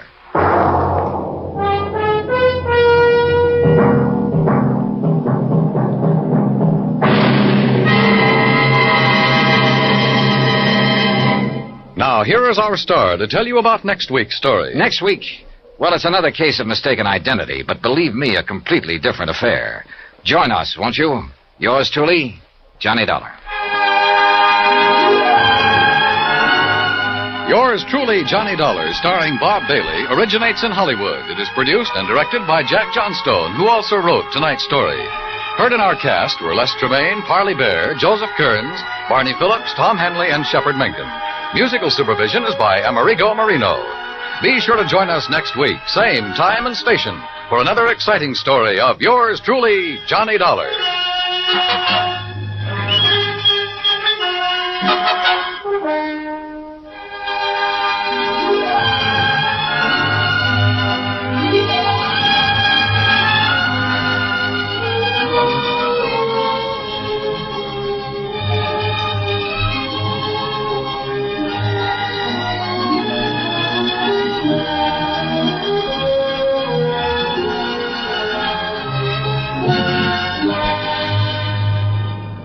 This is the United States Armed Forces Radio and Television Service.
From Hollywood, it's time now for... Johnny Dollar. Earl Foreman, Johnny. In Sarasota? That's right. Florida? Where else? Well, hi, Earl. How are things in the land of infernal sunshine? What do you mean, infernal? Well, it's got pretty hot down there these days, isn't it? Makes good fishing weather, Johnny. Yeah, but without a case to work on, what possible excuse would I have? Maybe I have one for you. Oh? Yeah. And maybe it's murder. Earl, I'll be down on the next plane.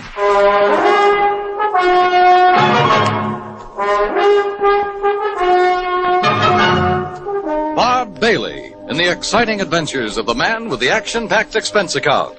America's fabulous freelance insurance investigator. Yours truly, Johnny Dollar.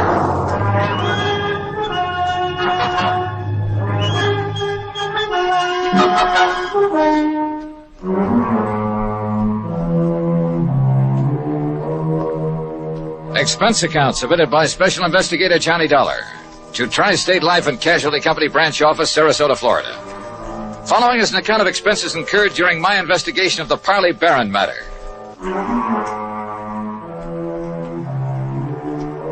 Expense account item 1, $131.50, transportation and incidentals to Sarasota, Florida. Knowing Earl Poorman, I didn't bother checking into a hotel, but instead took a cab to his office in the Conroy building. Tall, lanky, easygoing, he welcomed me like a long-lost brother. Oh, Johnny, you're looking great. And I'm glad you're here because you can clear up this case in a hurry, and then you and I can get out in the Gulf and do some real serious fishing. Oh, well, that's okay by me, Earl. Your last trip down here, you remember, they weren't biting so good. But, oh, Johnny, so help me now that... Oh, I see you've got your bags with you. Well, yeah. Good, yeah. Because you're going to stay with us out the house. Now, I'm not going to take any argument. I told that old battle axe I'm married to hang out an extra towel for you. How is wife? Oh, she's great, just great. I never did understand how I was lucky enough to grab that dame, Johnny. Oh, well, now, I think maybe she kind of cares for you, too, Earl. Now, about why women show funny taste sometimes. Hey, maybe the old horse will go fishing with us. Mike? Yeah. Anything over 10 pounds would pull her right out of the boat. But now, what kind of a problem? She's been getting pretty good with a rod and reel. Look, will you? This fishing talk is just making my mouth water. First, we'd better discuss... Yes, I know. Once I get started on fishing... I know. All right, now. Let's get down to cases, huh? Oh, all right, if you insist. I insist. Yeah, all right. Okay. I was just trying to stall off having to. You know where Lido Key is? Lido? Yeah, a mile or so offshore, just beyond St. Armand's Key, where we live. Oh, yeah, sure. Well, a client of mine, a man I've known for years. He retired, bought himself a piece of property there, built a nice little home on it. His name is Parley Barron. So? Well, I've handled all his insurance for him, including a straight life at $50,000. Uh-huh. Beneficiary? His wife, Flora Barron. And what's happened to him? Well, Friday morning, now that's the day before yesterday, he left the house just to do some errands. Well, go on. Yeah, well, he hadn't got back home by about 5 p.m., and his wife started calling around, trying to find out where he was, and nobody seemed to know. So finally, she put in a call to the police. Who's your man there? Sergeant Harry Brackett. Oh, I remember him. Sure. Go on. Well, then around 7 p.m., they found Barron's car. Found it parked down by one of the fishing docks. But no sign of him? Not a sign, not then or since. Had he gone out fishing? Police questioned everybody, the boat owners, all the boat livery, everybody. Old Will Bright, who runs the dock where the car was parked, he was closed up. Sign on the door saying he'd gone up to Gainesville. Well, could Barron have had any reason to disappear? Oh, no. Well, not that anyone knows of. What kind of a person is his wife? No, she's very sweet, Johnny. She's a bit of a bore. But, they doted on each other. All right, how about enemies? Parley Barron? Never. Sweet old guy. I sure hope you can find him. That he's still alive. I'm afraid I doubt it. Well, so far you've given me no reason to believe he's dead. Well, it's just a feeling, I guess. And I don't like it. Well, what else can you tell me, Earl? Nothing, really. Then maybe I'd better talk to Mrs. Barron and to the police. Yeah. Oh, here. You take my car. Oh, thanks. It's the new air-conditioned Cad out in back of the building. What did you do? Oh, Mike will pick me up. Now, we'll see you at the house for dinner, huh? Well, that may depend on what I find out in the meantime. Whenever you're ready, there's food and there's a bed waiting for you, and I hope you... Well, I just hope you find Parley Barron. Pretty good friend of yours, isn't he? Oh, yeah, Johnny. He was. Earl seemed so sure that Barron was dead. I was pretty down in the mouth about it. But I wondered, did he know something about the old man that he hadn't told me? That didn't seem like Earl. He gave me the Baron's address on Lido Key, and I drove out there. Laura Barron was a fragile, gray-haired little old lady wearing steel-rimmed spectacles and with almost a sanctimonious air about her. She sat primly, properly straight in her chair as we talked, a Bible in her hand. Then Mr. Earl Poorman has told you as much as any of us knows, Mr. Dollar. I see. But even the smallest bit of information may hold the key to finding your husband. Only prayer can help us now, Mr. Dollar, or help him if he's gone to the great beyond. Well, tell me, how was he dressed on Friday morning when you last saw him? As you see him in the picture there on the table in old gray pants and a rather tattered sport shirt and that old straw hat. That shirt is blue? Yes. He was so happy the day that picture was taken. He just finished making an addition to our dock with his own 2 hands. He was so proud. Now... Yes, I'm sorry. He'd hoped to get his own little boat, too, for fishing. He loved to fish so. Yes, well, tell me, please, do you know of anyone who might have wanted to harm your husband? Oh, dear, no, Mr. Dollar. And you'd had no argument or disagreement with him before he left here that morning, huh? We had no disagreement even about little things in 41 years of blessed marriage. Not even about his work. I see. What did he do before he retired, Mrs. Barron? I had hoped you wouldn't ask that because I've always felt that the good Lord wouldn't approve. Of his work? I'm a very religious woman, Mr. Dollar, and as I say, in 41 years we never questioned one another's thoughts or actions. But... What was your husband's work? I won't say that it was sinful, because he wasn't a sinful man. Parley was a good man, and many times he made it plain that his work helped to save lives, too. And I accepted it because he felt he was doing right. Yeah, well, you still haven't told me, Mrs. Barron. Always deep in my heart. Mr. Dollar. Yes? Have you thought that perhaps it may have been the intercession of divine providence that has taken Parley from us? No. But you must consider it, mustn't you? Because the workings of the power that guides our destinies, our birth and our Mrs. death... Barron... They are sometimes too mysterious for us mortals fully to comprehend, much less question. Well... And so, if my beloved Parley has been taken from us for some divine purpose or for something he might have done unknowing that was not in accord with the supreme will... Mrs. Barron, I'm sorry, but I would like to know what your husband's work was. I know, and perhaps it was my humble mission on earth, the cross I had to bear to guide him away from it, to chemicals. He was a chemist, Mr. Dollar. Explosives. Explosives? Yes, heaven please forgive me for not having led him into some other field. Where did he work? Tampa, Dufresne Chemical Corporation. Dufresne. Oh, yes, I've heard of it. Explosive things to kill in defiance of the Almighty's purpose, that we love one another. Yeah, but now how long ago was this? He retired in 1951. And since then? Here in Sarasota. Uh-huh. And to keep himself occupied. Oh, this lovely home of ours and his fishing, though he never caught anything. Oh, I see. Never caught anything, Mr. Dollar. Do you suppose that was some retribution for the work he had done so long, for some error in his living or thinking? Well, who knows, of course. Yes, who knows. But we should consider it, shouldn't we? Where did he do his fishing? He never told me, but he left here almost every day to try his skill.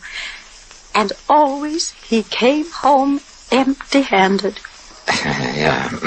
Well, thanks, Mrs. Barron. I'm sorry to have had to ask you so many questions. It's all right, Mr. Dollar. My faith will sustain me through this ordeal. I'm sure it will. Thanks again. Here, you must take some of these pamphlets with them. Read them. Any aid to piety of the mind is good for all of us. Yes, well, thanks. The inspired word may help us all. Oh, sure. Thanks. Thanks very much.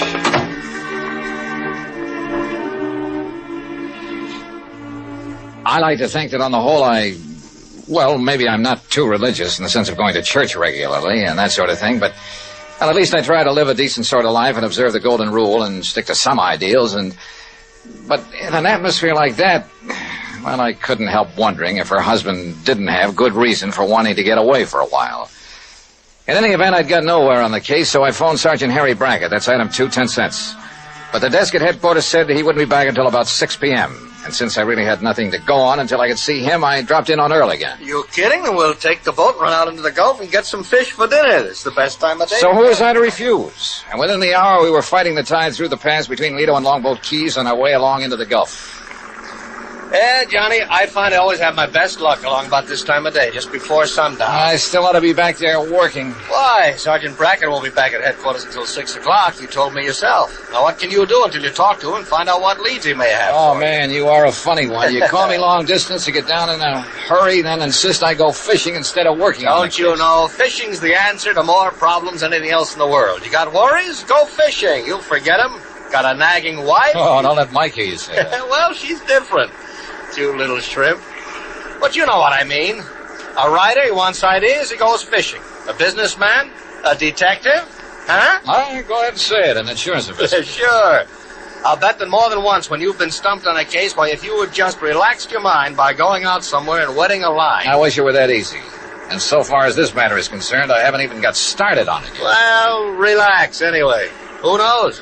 Maybe the answer to what's happened to poor old Parley Barron will just come to you. Oh, yeah, sure. Oh, sure. Instead of you chasing Earl.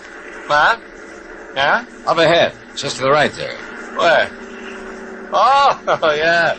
Somebody's old beat-up straw hat. Yeah, and a little further. You know something? The tide will carry that skimmer right smack into the Earl, same pier. look.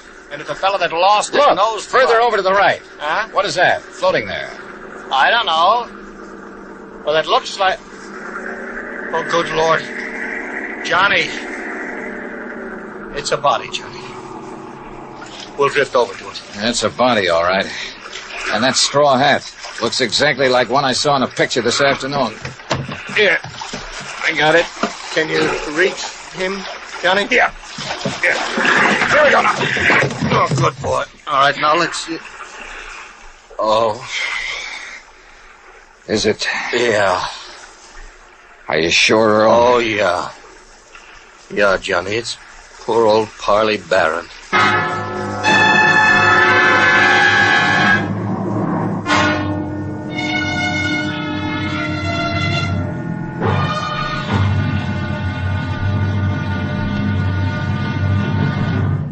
Act 2 of yours truly, Johnny Dollar, in a moment.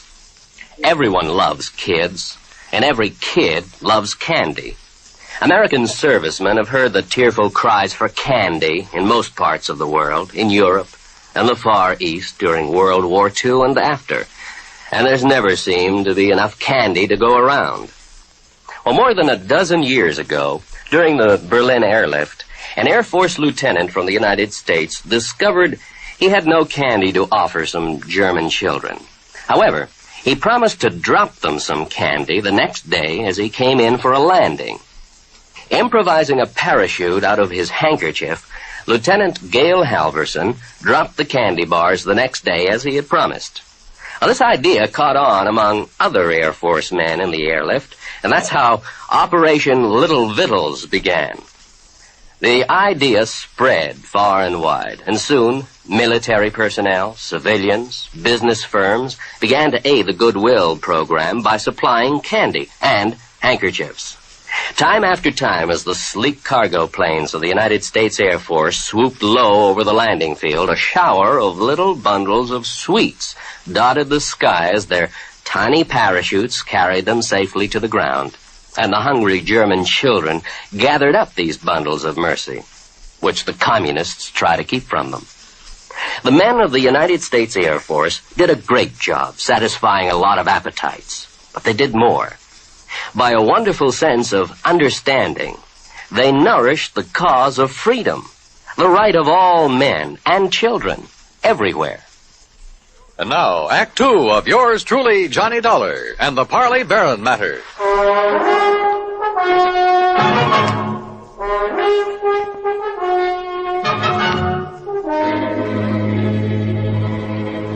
Two days' exposure to the elements and the creatures of the sea had made almost unrecognizable the body that Earl Portman and I found floating in the Gulf of Mexico off Sarasota, Florida.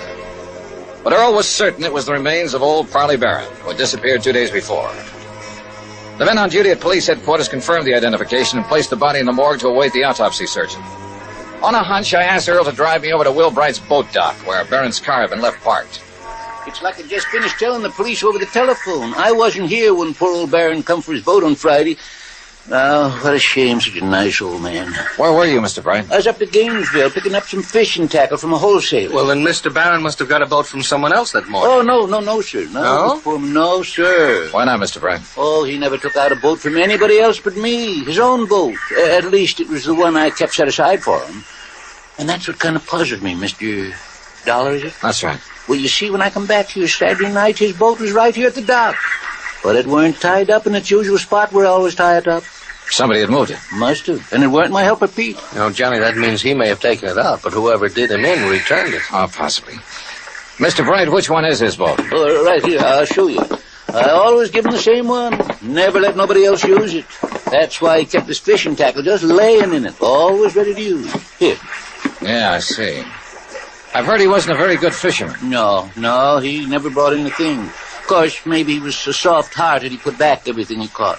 Or maybe his daily excursions were just to get away from his wife, Mr. Bright. Now, don't you say nothing against her, mister. Maybe she is a little touched on religion. Sure, she tries a different kind every couple of months. But she's a fine woman. Just like he was a fine man. And everybody knows it. Yeah. The whole town is mourning him. Excuse me. What are you looking for, Johnny? Earl, I just noticed something about this tackle lying in the boat. Mm-hmm. Well? Come on. Thanks a lot, Mr. Bright. Like me to tell you what I think might have happened? Yeah, maybe later, thanks. Well, what did you find there, Johnny? Earl, did Parley Barron ever go fishing with you? You were good friends. No, he always wanted to go out alone. Yeah, but not to fish. Huh? That tackle box hasn't been moved in months. The paint is still dark under it. What? And that reel, I could hardly turn it. Well, then what? I don't know what. But Barron was using that boat every day for something besides fishing. Any ideas? You know him pretty well, have you? No. Let's get over to headquarters. Earl felt he ought to go back to his office where his wife Mike had promised to pick him up, so I borrowed his car again and went over to headquarters alone. Sergeant Harry Brackett, who was assigned to the case, had returned and was on the phone when I walked in on him. He gets back to town, Mrs. Dana, so please have him call me immediately, will you? Yes, ma'am. Thank you. Yes, sir, Johnny. Yeah, hi, Harry. Yeah, Johnny, I'm sure glad you're here. I got a real mixed-up case on my hands. The Parley Barron matter, huh? Well, you know about it? That's why I came to Sarasota. Earl Foreman called me. Have you found out anything? Nothing much, have you? Well, only what's here, the autopsy report. What's in it, Harry? Doc Snowden says that Parley Barron was dead before he was put into the water out there in the Gulf. Oh? No water in the lungs, you see what I mean? It probably means murder. Have you told anybody this? No, not yet. Why not? Well, I don't know. Maybe because I just can't figure anybody in the world would want to kill Parley Barron. Did you talk with Will Bright down at the boat dock? Just before you came in. You know, it sounds like somebody went with Barron in his skiff that morning, killed him, dumped him over the side, and then brought the boat back alone, doesn't it? Yeah, except for one thing. Pete Marino, a little kid who plays around Bright's dock all the time, he's sort of a self-appointed caretaker when Bright isn't there. What about him? Well, Peter saw Mr. Barron take off in his skiff Friday morning, alone. But he didn't see him come back. Pete went home for lunch. When he got back to the dock, the skiff was in. Uh-huh. Then whoever did it met him out on the water somewhere. Maybe several people, so that one of them could return the skiff. Be taking an awful chance, wouldn't it? How do you mean? Yeah, Doc's in a pretty isolated spot, all right, but the killer showing up in Barron's skiff without the old man along, that's too much of a chance. How else could it be returned? Tied. Tied? Little Pete says that when he got back to the dock, the skiff was there, all right, but not in its usual place. So Will Bright mentioned. Also, it wasn't tied up. It was just sitting there. Oh, then you meant untied. No, I meant T-I-D-E. When the tide's rising, it floats everything from the pass between Lido and Longboat Keys right up to Will's dock. You think the boat just floated back by itself? You got a better idea? Harry. Yeah? Are you sure it was Barron's body we picked up out there? After all, the fish and whatnot disfigured it pretty badly. Johnny, I've known him for years, and didn't Earl Pullman recognize him immediately? Yeah. And the clothes he was wearing, his own straw hat? Well, have you checked on his dental work, things like that? I'm waiting now for Dr. Dana. He was his dentist to get back to that. You know, that's a funny thing. What? I called Dana the minute that body was brought in. After all, teeth are about as solid identification as you can get. Oh, I thought you were sure anyway. Well, I wanted to be doubly sure. Anyhow, when Dana didn't get here right away, I called him again. I got his wife on the phone, and according to her, he suddenly left for Tampa. Urgent call or something. Where in Tampa? She didn't know. At least she wouldn't say, but it seems kind of fishy to me. Well, it may just be that one of his patients... Dana. That's right. The man who got so much publicity about atomic radiation studies, effects on the teeth, and so on. That's the one. What's the matter, Johnny? Well, when you're stumped on a case, says Earl Pullman, go fishing. We did. We found a body. What are you getting at? Me, when I'm stumped, I play my hunches, no matter how crazy they may seem. And the hunch I have right now, man, is the craziest. I'll see you later. I learned a long time ago in this business, when you got a hunch on the line, you play it for all it's worth. Item 3, 10 cents for a phone call from a booth in the drugstore just around the corner. Hello? Hello, Mrs. Dana? Yes, this is Mrs. Dana. My name is Larkin, Mrs. Dana, from the Federal Bureau. The Federal Bureau? That's right, so you can see why it's important you say nothing to anyone about this call. Well, how can I be sure you I'm are? simply checking to make sure your husband has followed instructions. Oh, I see. Has he left for Tampa? Why, yes, the minute he got the phone call. Did he tell you who called? Why, no, but I did hear him mention the name Dufresne. Dufresne? Yes, only he didn't know I heard. And... Oh, maybe I shouldn't have mentioned it. Just be sure you don't mention it to anyone else. Oh, no. Goodbye. Item 4, $3.90 at the sign of the Flying Red Horse on the way to Tampa. The least I could do for the use of Earl's car was fill the gas tank. On expense account, of course. The FBI gag had worked before, so I used it again to bowl my way through the gate at Dufresne Chemical Corporation and to the office suite of Dufresne himself. I wasn't at all surprised to see activity in the suite despite the late hour. Sir, are you the man the front gate just called about? Yes, that's right, FBI. Which is the door to Mr. Dufresne's office? Well, I'm afraid he has some people with him, sir. What did you say your name is? Never mind. Is this the door? Sir, please, you'll have to wait. Come in, Mr. Dollar. Come in. Oh. I'm Arnold Dufresne. This is Dr. Dana, and this is Mr. McLaughlin of the Federal Bureau. How are you? We've been expecting you. Oh, have you? Sit down, Dollar. I guess this is your show now, McLaughlin. My credentials, Mr. Dollar. First, I suppose I should prefer charges against you for impersonating a member of the Bureau. Yeah, well, I can hardly say that I blame you, though, under the circumstances. Incidentally, our man in Sarasota's had quite a time keeping track of you. You mean there was a tail on me? From the moment you arrived. No kidding. Well, we didn't dare take the chance that you might upset things for us. After all, you've a reputation for being pretty sharp. We should have anticipated that you might be called in on the case, but though we planned things very carefully, we, shall we say, overlooked you. Even as we almost slipped up with Dr. Dana here, who would identify that body. Look, will you please tell me what this is all about? A man named Poorman called you in Hartford and asked that you come here to investigate the disappearance of his old friend and client, Parley Barron. Yeah, that's right. Now, where is he? What happened to Barron? Do you know? We do. And we were afraid you might find out and let the, shall we say, cat out of the bag. That is why we were all ready to send for you to come here, but, well, as it turned out, you came all by yourself. Mr. McLaughlin. Parley Barron, by the way, Mr. Dollar, is all right, alive, healthy, and happy. Then that body we picked up? Dressed in his clothes? During the last war, Mr. Barron, as a research chemist, made vitally important contributions to our, or shall we say, national security. Oh. He was too valuable a man to lose, even though his wife objected to his work for religious reasons.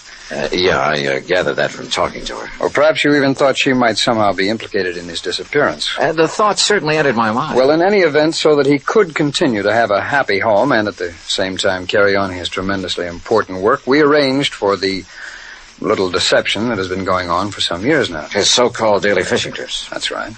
But each morning in a small hidden cove, I needn't tell you where, he was picked up and brought here to Tampa to carry on his work.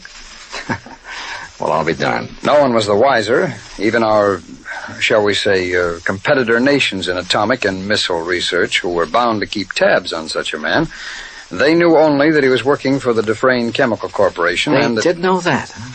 Well, we must suppose so. International espionage is pretty well organized these days. But now this disappearance, Mr. McLaughlin. Changes in plans for nuclear developments had made it mandatory that he spend some time in, elsewhere. Where? Well, shall we say, somewhere in New Mexico, something like that. So to openly send him there would have indicated to our competitors what these new developments could be. That had to be avoided at any cost. Therefore, the plan for his disappearance was carefully worked out and carried out. Then whose body was it we picked up? Well, some poor, unidentified old derelict who was on his way to Potter's Field. I see. Well, believe me, if the Bureau functions this thoroughly in everything it does... Oh, we try. Well, what about Mrs. Barron? Oh, she'll bear up. We, of course, made sure of that in the beginning. And then when her dear husband does return... When will it be? When his work is finished. And, of course, that'll be too late for our friends across the sea to catch up with us, and we've worked out a completely plausible story to cover his absence. Oh, I'm sure you have. Now, Dr. Dana here will return to Sarasota in the morning. He will confirm identification of the body that was fished from the sea with only sufficient reservation to protect his professional reputation when Parley Barron reappears. All right. Now, when an insurance claim is filed on Barron... Well, I'm sure Mrs. Barron won't file for some time, unless urged to by your friend Poorman. No, I can prevent that without telling him anything. That's fine. What's more, with the penchant that some companies have for... shall we say, slow action on claims? Well, don't let them hear you say that. Well, Barron will be back before you need to worry about it. Now, is that okay with you, Mr. Dollar? Shall we say, okay. And once more, I tip my hat to the FBI.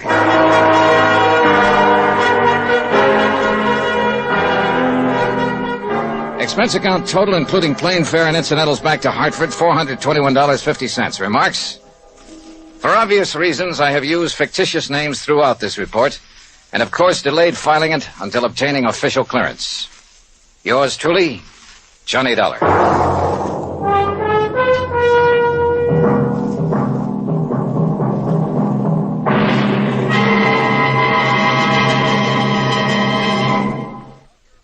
And now here's our star to tell you about next week's story. Next week, a strange old character, the most beautiful girl I've ever met, and money all over the place. Counterfeit. Join us, won't you? Yours truly, Johnny Dollar.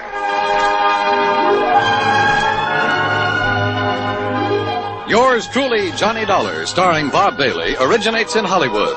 It is produced and directed by Jack Johnstone, who also wrote tonight's story. Heard in our cast were Virginia Gregg, Jeanette Nolan, Will Wright, Barney Phillips, Lawrence Dobkin, Stacey Harris, and Harry Bartell. Musical supervision is by Amerigo Marino. Be sure to join us next week, same time and station, for another exciting story of yours truly, Johnny Dollar. This is Dan Cubberly speaking.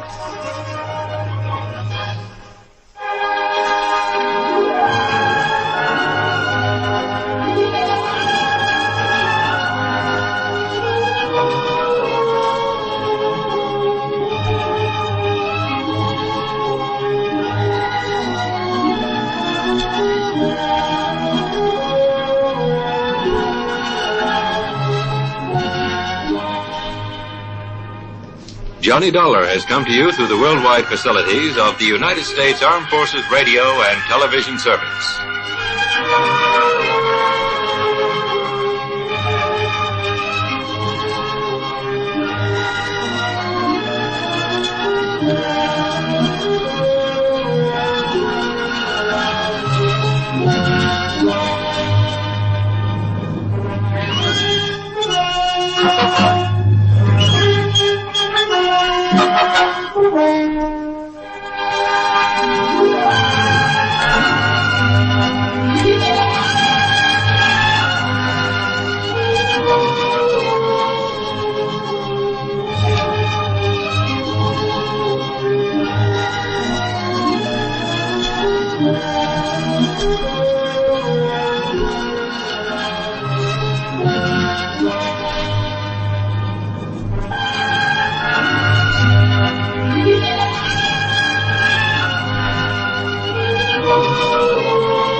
From Hollywood, it's time now for... Johnny Dollar. Mr. Mr. Dollar. This is Henry Parker with Continental Assurance out in Reno. Well, how are things in Nevada, Mr. Parker? Terrible, sir. Just terrible. Well, I'm sorry to hear that. What seems to be... Excuse me, Mr. Dollar. Yeah? There's someone here who would like to speak with you. Oh, who? Give me that.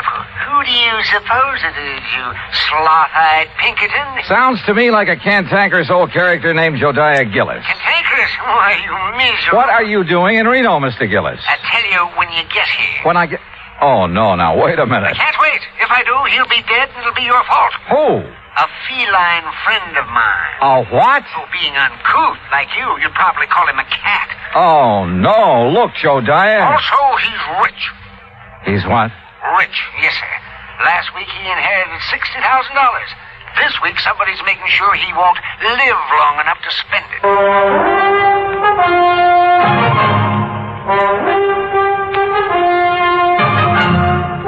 Bob Bailey in the exciting adventures of the man with the action-packed expense account. America's fabulous freelance insurance investigator. Yours truly, Johnny Dollar.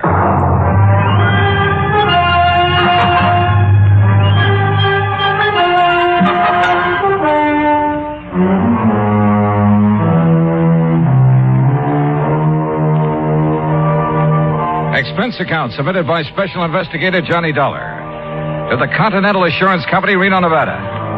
The following is an account of expenses incurred during my investigation of the Felicity feline matter. Expense account item 1, $164 air transportation, Hartford to Reno. En route, I wondered again what Jodiah Gillis was doing in Nevada. At Reno, he was on the flight deck waiting for my plane, and standing beside him, wearing a dark suit and expression to match, was a tall, cadaverous-looking gentleman. As I started down the ramp, Jodiah began calling me. There he is. Dollar. Yoo-hoo. Hey, John. Oh, hi. Afternoon, Jodiah. Well, you are a sight for sore eyes, boy. Yes, indeed, you are. Johnny, this is my friend and business associate, Henry Parker. Mr. Parker? Oh, I'm certainly glad you've arrived, sir. That's so? Yes, yes. Mr. Gillis has been quite concerned over Felicity. The Felicity? The feline. What do you think you came out here for? Your health? Well, no. Yeah, then give Parker your checks. My checks? So what's the matter with you? The altitude affect your mind? Hand over your claim check so Parker can fetch your luggage. Sure. Here. Yeah. Go on, Parker. Go on. We haven't got all day. Whatever you say, Mr. Gillis. Yeah. We'll be in the waiting room. You hurry up. Yes, sir. Now, come on, Dollar. Come on. Jodiah, before I left Hartford, I tried to check up on this Continental Assurance Company. Nobody ever heard of it. A lot of things those white-bellied clerks in Hartford haven't heard of. But the fact is, Continental ain't exactly worldwide. Oh? In here. No, sir. It ain't nationwide either. Well, just how wide is it? Well, you know how far it is from Winnemucca to Black Butte? No. Good. It's just about that wide. Oh. And Parker is one of their agents, huh? Agents? Parker is the president of the Continental. The president? But you just... I mean... Well, you look peaked, boy. You better sit down. Phew. Jodiah, I shouldn't let the man that's paying my salary run after my bag. Pish-tash. Here. Take a look at this. It's my new business card. Yeah. Go on, read it. Jodiah Gillis, chairman of the board, Continental. What? Yes, sir. But Floyd's of England has always carried your policy. Carried, yes. Past tense. I don't take guff from anybody, especially a ninny of an insurance agent telling me what I can insure and what I can't. You had a fight with him? Yep. My cousin Rachel, she's a sweet girl. She lives in the Belgian Congo. She sent me an African anteater. Now, all I wanted Floyd's to do was insure it for $15,000. And of course they wouldn't. Nope. So you canceled all your policies and bought the controlling interest in Continental. Same as anybody else would have done. Oh, sure. And naturally, you insured this anteater. Yeah, Archie. That was his name. Was his name. What happened to him? Well, it was a terrible thing, Johnny. Oh, it was just poor old Archie. He overindulged. He did what? He overindulged. He found a house full of termites. Oh. Yes, finally died. Acute indigestion. Too bad. But of course, Continental Assurance paid off. And of course they paid off, and with a smile. Same as they paid off the $60,000 to my feline friend, Felicity. What 60,000 to Felicity? What do you think? The 60,000 Felicity inherited from Mrs. Hammermeyer. And who is Mrs. Was. All right, was Mrs. Hammermeyer. A client of Henry Parker's. Had a life policy for 60,000. Felicity was the beneficiary. But didn't she have any children or relatives? She had one brother, a nephew, and a niece. Oh, of course, not counting Mrs. Hawkins, who was Mrs. Hammermeyer's best friend. You see, the two ladies lived together 15 years. Right now, Mrs. Hawkins has been appointed trustee to administer the 60 grand as Felicity needs. Oh, I see. Yes, you'll meet her as soon as we get settled. Jediah, what makes you think someone's trying to kill that cat? I don't think so. I know it. There have been 2 attempts in 2 weeks. You ask Mrs. Hawkins. She'll tell you. Mr. Gillis, Mr. Dollar. Yeah, it's about time, Parker. Well, come on, Johnny, come on. We'll take you down to the Mapes. The Mapes? The Mapes Hotel. I'm staying there. And if it's good enough for me, it's good enough for you. The Mapes Hotel stands high above Virginia Street overlooking the Truckee River. After Gillis checked me in and introduced me to the owner, Mr. Charles Mapes, I unpacked and went with Jediah out to the old Hammelmeyer place where Felicity the cat, Mrs. Hawkins, and the relatives still live. We rang the old-fashioned doorbell and waited. In a moment, the door was opened by a pasty-faced man of about 28. Yeah? Oh, Mr. Gillis. Yes, afternoon, Oscar. Mrs. Hawkins in? Ain't she always? Who's he? He's a friend of mine who's also an insurance investigator. An insurance? Name's Johnny Dollar. Johnny, this is Oscar Emmett, the late Mrs. Hammermeyer's nephew. Hi. I suppose you're here about that lousy cat. That's right. Come on in. I'll tell the old lady you're here. You know where the living room is at, don't you, Mr. Oh, indeed I do.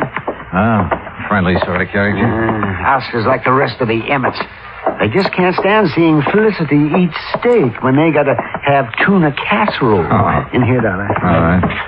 Well, what kind of work does he do? Work? Oh, Oscar, none of the Emmets work. No, sir. Not even Mrs. Hammelmeyer's brother? Emmett spends all his time in the gambling halls. You know, gambling's legal here. He a professional? Oh, no. He's got a slot machine route. He goes around poking his finger in the payoff trays, picking up the nickels and dimes that people overlook. I see. Here, let's sit down. What the hell? It's Felicity! That cat has claws. Oh, you stepped on his tail, you stupid. Tell him you're sorry, Dollar. Well, I didn't know he was there. Sorry, Felicity. The bad man didn't see you. What's going on in here? Felicity, you get right down off that table. You hear me. You. Mr. Gillis, would you use your influence, please? Well, I'll certainly try, Mrs. Hawkins. Felicity. Come on now, honey. That's a good kitty. There. Now. I just put out a nice dish of scallops for him. Oh, you hear that, Felicity? Scallops? Oh, yum. Sure. So you run along now. Bye-bye. Oh, I do declare I've never seen a man who has such a way with animals. Well, And that goes for lonely widows, too, Mr. Gillis. Now, Leona, stop. Jediah. Oh, yeah. Mrs. Hawkins. Leona is just fine. Yeah, well, this is the young fellow I was telling you about, Johnny Dollar. Oh, well, this is indeed a pleasure, Mr. Dollar. Jediah told me so much about you. Oh, is that so? You're much more handsome than I imagined, Mr. Dollar. Yeah, now, good gravy, Leona. Now, you just tell him what's been going on around here. You mean about Felicity? That's what I mean. Well, somebody's after him. Trying to kill him. Tell me, has an actual attempt been made on his life? Wednesday night a week ago. I let him out just before I went to bed like always. He'd been out about an hour when it started to pour. And knowing Felicity hates to get wet, I opened the front door to call him. Well, just as he was crossing the street, I heard this big car start up, and it zoomed straight for Felicity. Whoever was driving it almost turned over, trying to hit him. You didn't get a good look at the driver, huh? I didn't get any kind of a look. It was too dark. Well, what about the car? What make was it? If I knew that, I'd have already told you that. I haven't any secrets from him.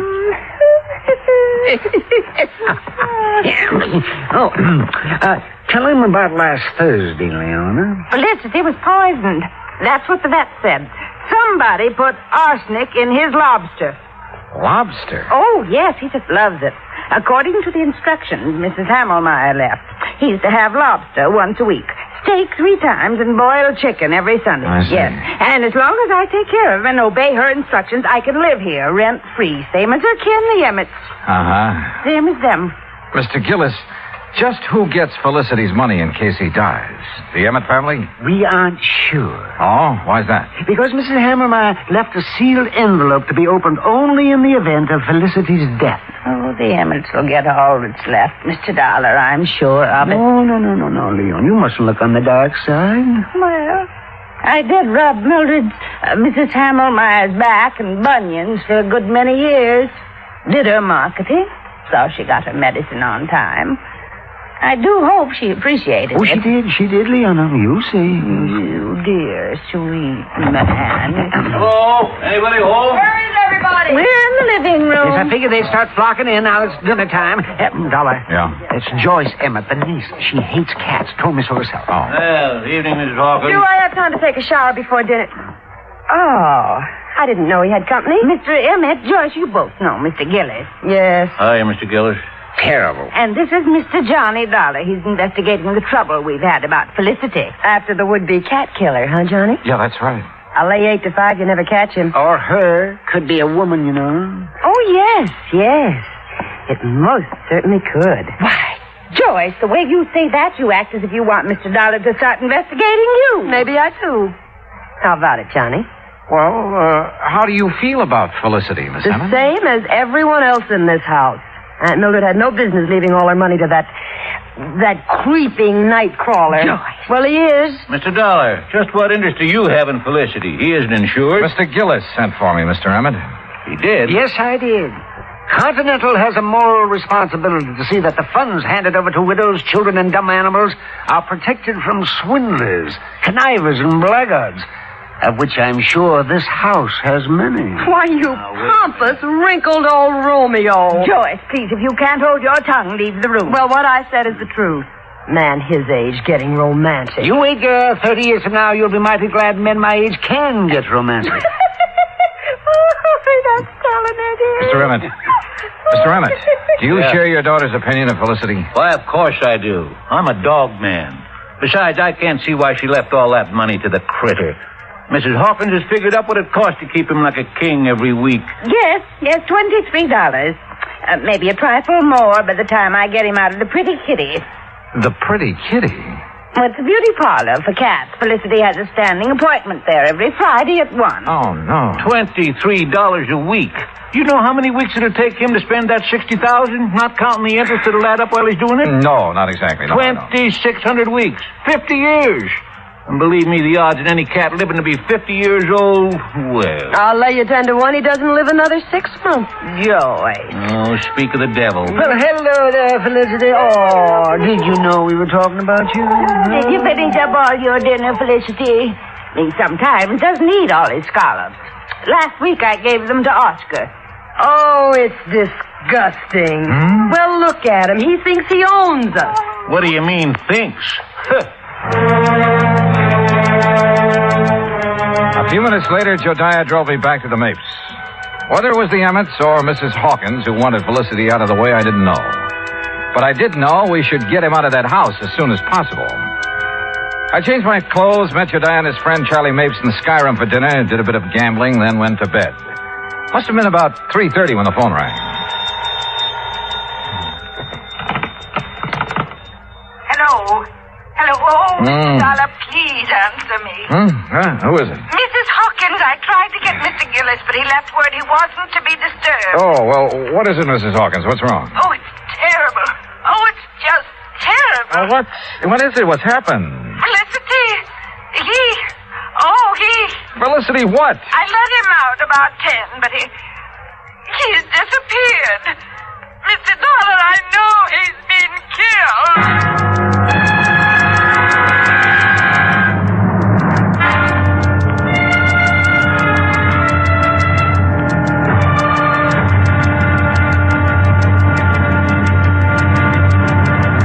Act 2 of yours truly, Johnny Dollar, in a moment. Anyone who has survived the rigors of basic training is familiar with a great variety of milk that is dished out periodically in the armed forces. Now, there's frozen milk, concentrated milk, frozen concentrate, and good old powdered milk. But sometimes supplying wholesome, fresh, real milk has been a problem when servicemen have been stationed in out-of-the-way places. The United States Air Force came across that problem some time ago in the island of Terceira in the Azores, those Portuguese islands that dot an eastern portion of the Atlantic Ocean. The air base there was considered powdered milk country for a long time. Although cattle have played an important role in the economy of the island of Terceira, the herd was badly inbred and milk production was very low. Modern milk processing was not a part of the picture. And with the help of Portuguese veterinarians, the men in the United States Air Force unit worked out a free breeding service by using a small herd of milk cows acquired in England, and the cattle there at Terceira improved. Then, a complete pasteurizing, homogenizing, sterilizing, bottling, refrigeration plant was flown in from the United States. As soon as this activity got underway, milk production began to climb steadily, and thirsty Air Force men and civilians were soon buying and drinking the new fresh milk. When economy of the island began to rise rapidly, the people were happy and grateful. You might say that a little milk of human kindness increased understanding on an island of freedom, the right of all men everywhere. And now, Act Two of yours truly, Johnny Dollar, and the Felicity Feline Matter.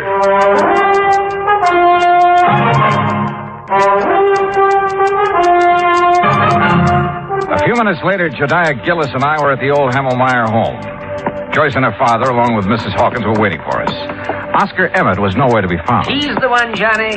Yes, sir, that shifty critter, that Oscar. He stole Felicity and is going to do him in. Ah, that poor Felicity. Oh, for heaven's sake, Mr. Gillis, pull yourself together. Oscar could be downtown having a run of luck, Mr. Dollar. Well, if he's gambling this time of night, he shouldn't be too hard to find. Mrs. Hawkins. Yes. When did you first realize Felicity was missing? Why, about an hour ago, I guess it was. I woke up and remembered he was still outside, so I came down and called him. Yeah? Always before, ever since he was a little kitten, he's come back home for me. But tonight, well, he's just nowhere to be found. What time did you let him out? About 10:30, same time as I always do. Were you at home then, Joyce? No, she wasn't. I had a real good day yesterday, collected almost $4, so I took her to a movie. A movie? That's a likely story if I ever heard one. It happens to be the truth, Mr. Gillis. What'd you see? Come on, tell me. It was an old one about a giant gorilla. That's right. Oh, I'll bet. Jediah, if anything has happened to poor Felicity, will we... Well, how much time will we be given before we have to move out of this house? Well, that's up to the court, but I'd say a couple of weeks. That's all? Oh, my. Well, it's all they deserve. My. All except you, my dear. Well, Johnny, you've been unusually quiet. What do you think? I think we'll take in the late spots, Jediah. See how our luck's running. We started at the Mapes and went down Virginia Street, stopping in at every gambling casino, hoping we'd find Oscar Emmett. Finally, we found him at one of the roulette wheels in the Harold's Club. And in front of him was a large stack of chips. Take your bets, ladies and gentlemen. There's a couple of seats around here, gents. No, thanks. We'll just watch our friend. And a very lucky friend he is, too. Put these on 32 and these on... Good morning, Oscar. What? Well, what are you two doing here? We've been looking for you. That's so? What for? You know what for, you catnapper? What'd you do with Felicity? That cat. You know any other Felicity? You no good loafer? All bets are down. No, wait a minute. I wanted these chips on 13 black. Sorry, all bets are down. What? Now see what you two made me do. If that 13 hits, Well, what do you want to see me about? We told you. Felicity. You know where he is? How would I know? Where have you been since 10:30 this evening? All around town. How long have you been here? Long enough. Look out now. 13, odd and black. Oh, why, you see what you two clowns cost me? Taking my mind off what I'm doing. Now get out of my way. I'm cashing in. You're not doing nothing to answer our questions, Mr. Oscar Emmett. You hear me? Oh, yeah. Oh. Hey, just a minute, Oscar. Hold back. Shadiah, are you all right? Yes, I guess a fine bodyguard you'd make. Oh, Mr. Gillis, I'm sorry. I didn't really mean to hit you. Well, you sure did. Yes, sir. Well, here, let me help you up. Are you sure you're all right, Shadiah? Yes, if I could just sit here a minute, I'll be fine. Okay, folks, it's all over. Let's get back to our business. Want to come over here a second, Dollar? If you say so. That crazy old fool. I didn't really mean to hit him so hard, but well, you know how it is sometimes. That was the best run of luck I had this year. Well, don't worry about Jodiah. He sometimes forgets he's not as young as he used to be. You can say that again. Boy, the way he's been letting that Mrs. Hawkins make a fool of him. How do you mean? Oh, you know.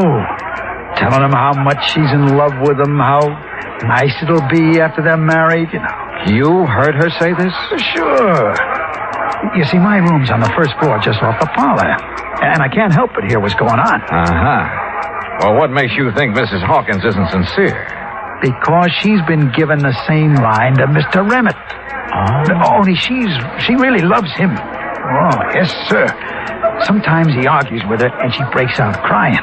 Now, that's something no woman like her could fake. Yeah. Maybe you're right. I didn't tell Jodiah what I'd learned from Oscar. At least not then. The wind had already been taken out of his sails. So I took him back to the Mapes. I made sure he was going to be all right. Then I returned to the old Hamelmeyer house. Joyce, Mr. Emmett, and Mrs. Hawkins were out in the yard hunting for Felicity. Hi, Johnny. Well, how is so? We've got some coffee inside if you're interested. Coffee? Sure. But have you found any sign of Felicity? Not yet. Poor Miss Hawkins, she's about to go out of her mind. Uh-huh. Did you find Oscar last night? Yeah. He's been having a session downtown at a roulette table. That's what I thought. Johnny? What will happen if we don't find Felicity? I mean, if he's just run away, we won't be able to prove he's dead. And the money... Well, what will happen? Do you know? Well, I imagine there'll be a waiting period, and then the court will declare Felicity dead, and the money will go wherever Mrs. Hamelmeyer has willed it. Mm-hmm.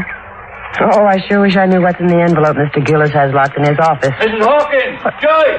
Mr. Dollar! What is it, Dad? In here, quick! Johnny, he found something in the garage. Come on. The garage was about 25 yards from where we'd been standing. We made it nothing flat. Inside, toward the back and on the ground, was a small hatchet. And near the hatchet was some blood and cat fur. Oh, Johnny. Oh, no. Poor Felicity. Oh, the poor thing. Well, it looks like he met his end here, and then whoever did it carted him away, Dollar? Looks that way. Johnny, take me out of here. My goodness. So ashamed. You know I hated that cat. I really wanted him dead, but not like this. Oh, hey, come on now. I know it's silly of me, isn't it? No, I don't think it is. Oh, Mr. Dollar. Yes, ma'am. Will you be kind enough to notify Mr. Gillis? I'm afraid I just couldn't speak about it over the telephone. Of course. I'll be glad to. I drove Jodiah's car back to the hotel. I made sure he was feeling better, then told him what we'd found in the garage. Naturally, he wanted to call out the police reserves, but I managed to talk him out of it. At 10 o'clock, I made some telephone calls to the local banks. When I got the information I'd been after, Jodiah and I again drove out to the Hamelmeyer house. Well, I expected you two gentlemen a couple of hours ago. Sorry, Mrs. Hawkins. I had some things to take care of. Oh, well, come in.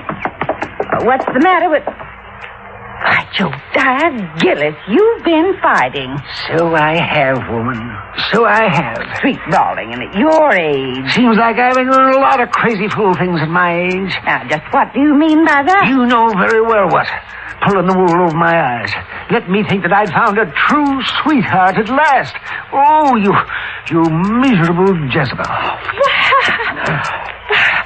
Mr. Dollar, whatever is he talking about? About you and Mr. Emmett. And how you plan to use Jediah's friendship to get you out of trouble in case your little scheme failed. Well, I still don't understand. No? Well, suppose I tell you that you did away with Felicity yourself. Why, you can't prove that. I won't need to. Jediah's having a copy made of all your bank deposits since the time you moved in with Mrs. Hammelmeyer 15 years ago. And started taking care of her by paying her bills, ordering her food and medicine, and pocketing a good share of the money for yourself. Well, why shouldn't I have? She didn't give me 1 cent of salary. Oh, I know. And your bank balance shows you have $47,000 on deposit. All right. All right. But I'll pay it back. You'll see. Oh, they won't be able to do a thing to me. No, sir. Mildred Hammelmeyer appreciated me even if nobody else did. Or does. You'll see. My name will be in that envelope. She wanted me to have that money all the time. I know she did. Hi. Ready to read the will? Yeah, just about. Joyce, you and your father sit over there, huh? Mm-hmm. Wherever you say, Mr. Dollar. Okay, Jediah, open the will. Sure I will. But if it does give the money to... Jediah. Well, Mrs. Hammelmeyer should spin in her grave if it does. Read it if you dare, you old goat. You miserable female woman. Yes, right, I'll read it now. Here we go. Codicil to the last will and testament of Mildred Emmett Hammelmeyer. Witnessed by... Yes, there's a lot of legal gab here. Here we are. The monies unspent after the death of the cat known as Felicity shall... Well, holy smoke. Mr. Gillis. This is no time for laughing, Gillis. Read it, Jediah. Yes, please. Oh, doggone. I'll read this thing again. The monies unspent shall then go to the descendants of the original heir. What? Descendants? What? Yes. Well, how? The original heir is Felicity. Now, the money goes to his descendants. And being as he was a tomcat who loved to go prowling at night, did he ever have descendants? Hundreds of them. Well, sir, what happened later proved once and for all that miracles can happen. For at 1 o'clock on Friday afternoon, we got a phone call from the Pretty Kitty Beauty Shop. A large tomcat with a bad cut on the back of his neck had shown up for his usual shampoo and manicure. Maybe they do have 9 lives. Expense account total, including hotel bill, incidentals, and transportation back to Hartford, $407.20. Yours truly, Johnny Dollar.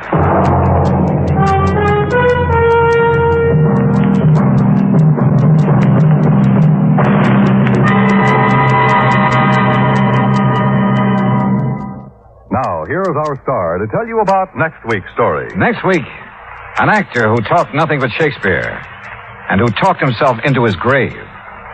Join us, won't you? Yours truly, Johnny Dollar.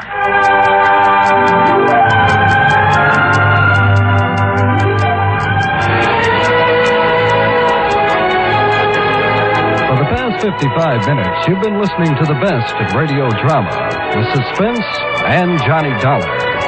Be sure and join us again tomorrow night at the same time, 9:05, when FEN presents The Phil Harris Show and The Life of Riley.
From Hollywood, It's time now for...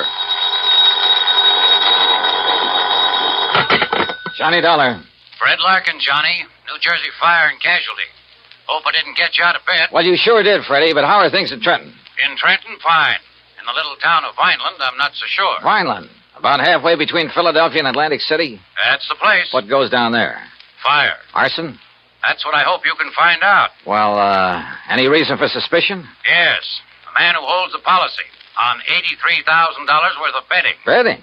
Mattresses, box springs that went up in smoke 2 days ago.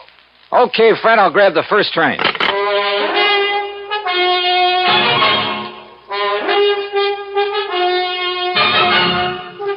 Bob Bailey in the exciting adventures of the man with the action-packed expense account. America's fabulous freelance insurance investigator. Yours truly, Johnny Dollar. And now, Act One of Yours Truly, Johnny Dollar.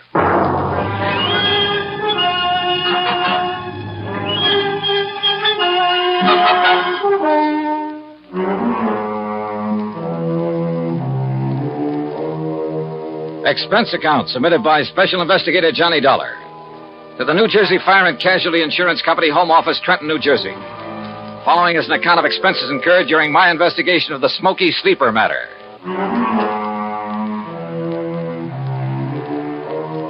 Expense account item 1, 1075, fare and incidentals, Hartford to Trenton.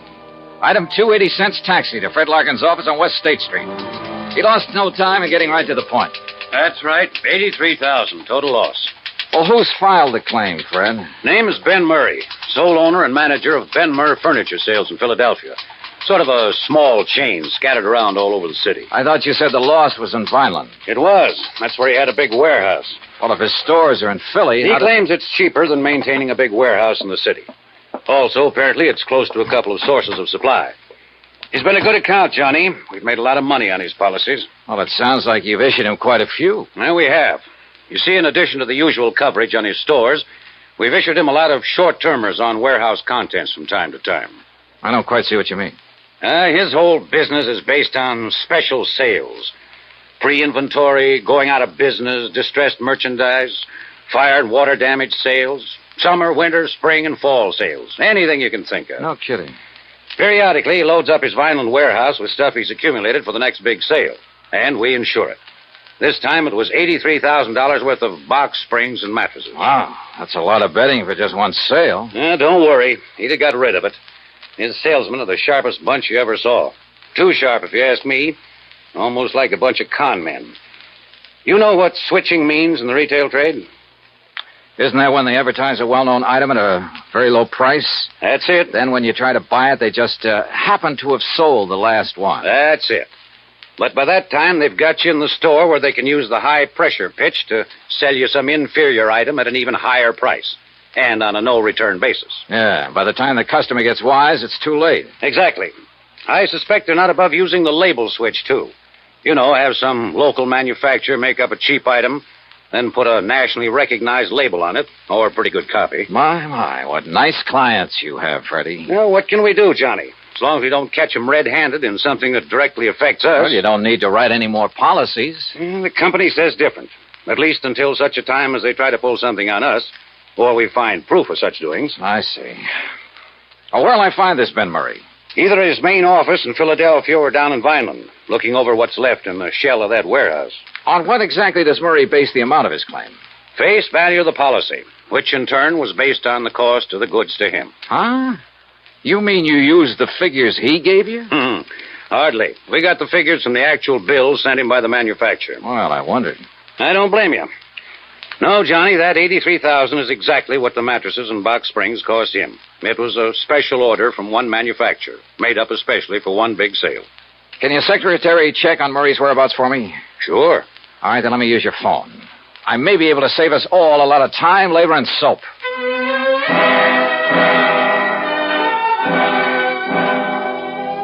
I called my old friend Adam Bowles, who lived within a few miles of Vineland, who, before he retired, was one of the top arson men in the country. Investigator, I mean.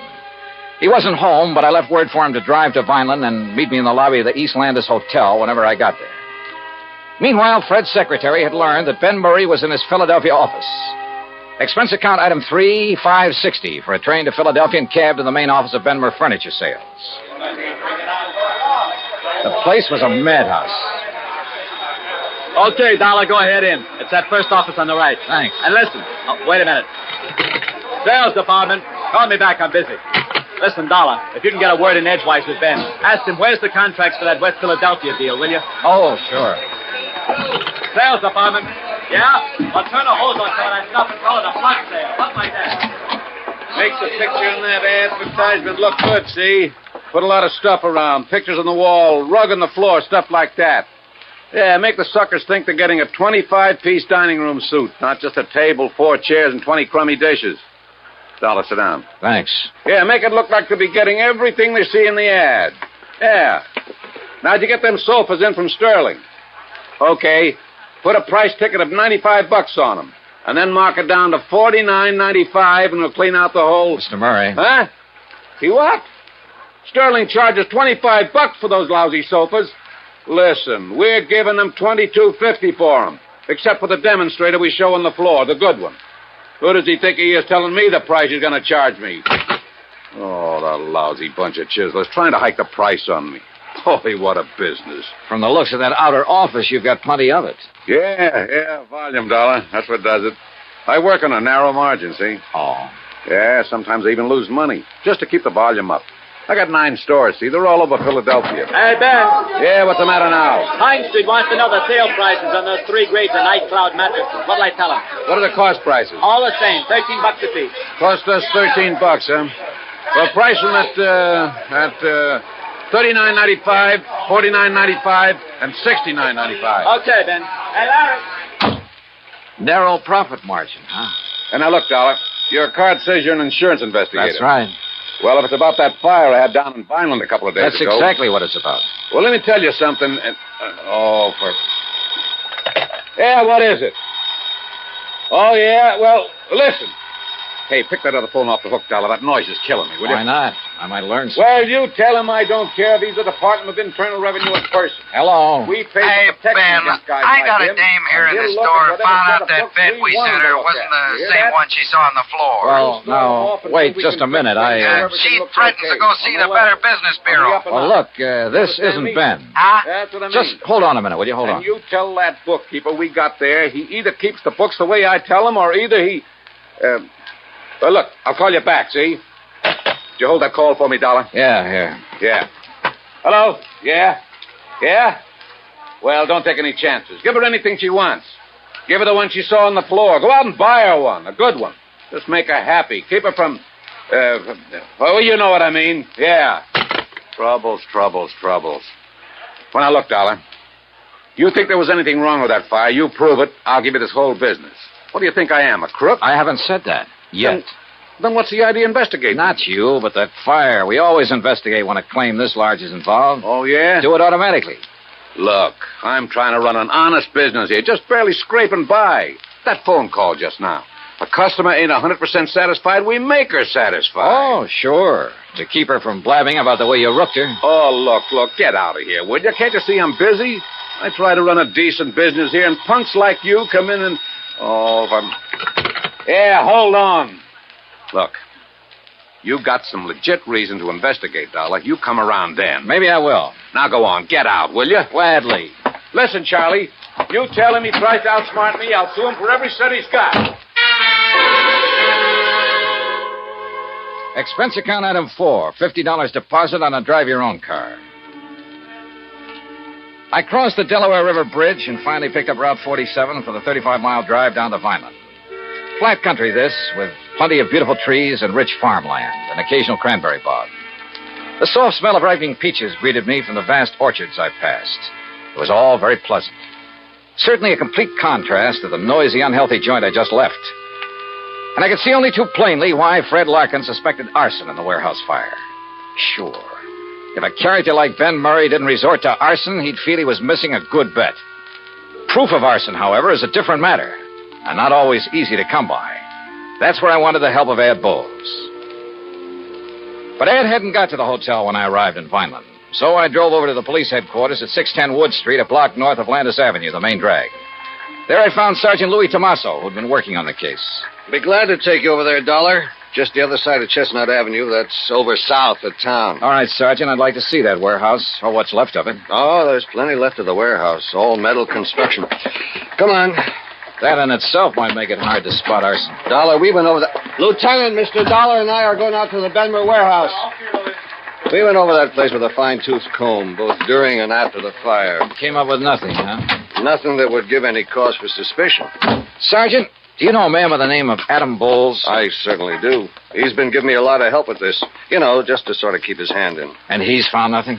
Not a thing. But, of course, he's the kind that never gives up. Yeah. Well, let's get on over and take a look at that place.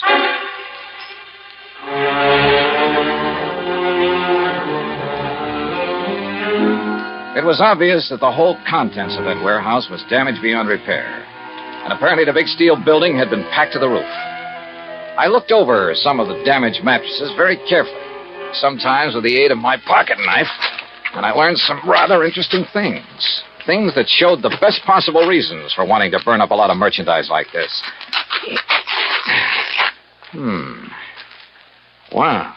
Well, have you seen enough, Mr. Dollar? Yeah, I guess so. But I still want to talk to Adam Bowles. So let's go on back to Wait town. a minute. Looks like Ad pulling up in that car there. Huh? Oh, so it is. Hey, Ed. What? Johnny! Yeah, well, hi, Ed. Sergeant, don't tell me you'd sent for a half-wit like Dollar. Just a minute now, Stinky. Why, the greenest rookie on the force would get further. Ed, I'll brain you. You two know each other. You kidding? Johnny, how are you, baby? Great, just great. You got my message, huh? Yeah, but I hereby inform you that, as usual, you got here too late. Oh, is that so? When I found out you were coming, I decided I'd better get to work, if only to show you up. So I did, and I found out who started the fire. Well, I've got a pretty good suspicion myself. Who did it, Ad? Poor old Jerry Cumber. Who?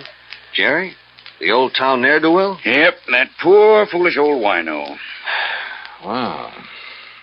How'd it happen? Oh, he was just wandering around that night, as he often does, with a bottle to keep him company.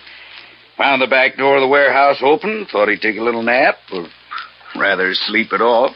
He certainly had his choice of nice soft beds. Yeah, so he went to sleep with a lighted cigarette in his fingers. And there you have it. And the funny thing, Sergeant. Yeah? The only charge you can really hold the old bum on is being drunk and disorderly. And, of course, trespass. What? Well, you look it up. You'll see I'm right. As for you, Johnny, you can just go on back to your company and tell them to pay the claim. Oh, that's so? Yes, sir. Case is closed. At least for you. That's where you're wrong. Huh? After a couple of things I heard at the Benmer office, plus a couple of things I've seen here, Adam, I think this case is just starting for me.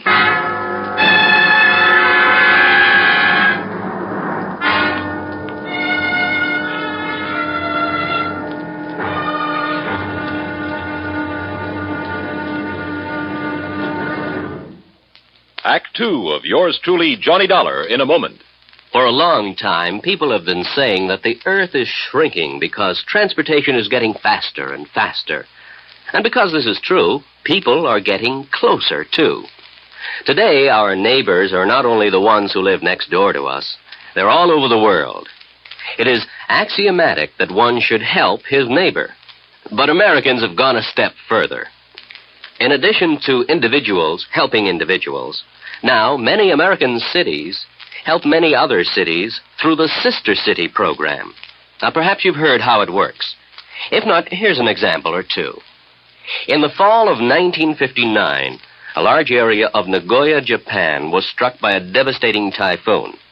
Her sister city, Los Angeles, California, sent tons of relief materials to Nagoya by way of an Air Force plane headed for the area. The Marines and the Navy rendered vital emergency aid during the disaster.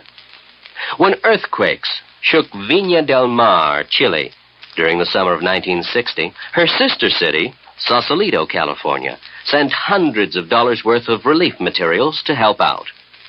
Another case in point, the school children of Clovis, New Mexico, sent a number of cultural exchange packages to students in their sister city of Adana, Turkey. There are hundreds of such examples, because there are hundreds of sister cities.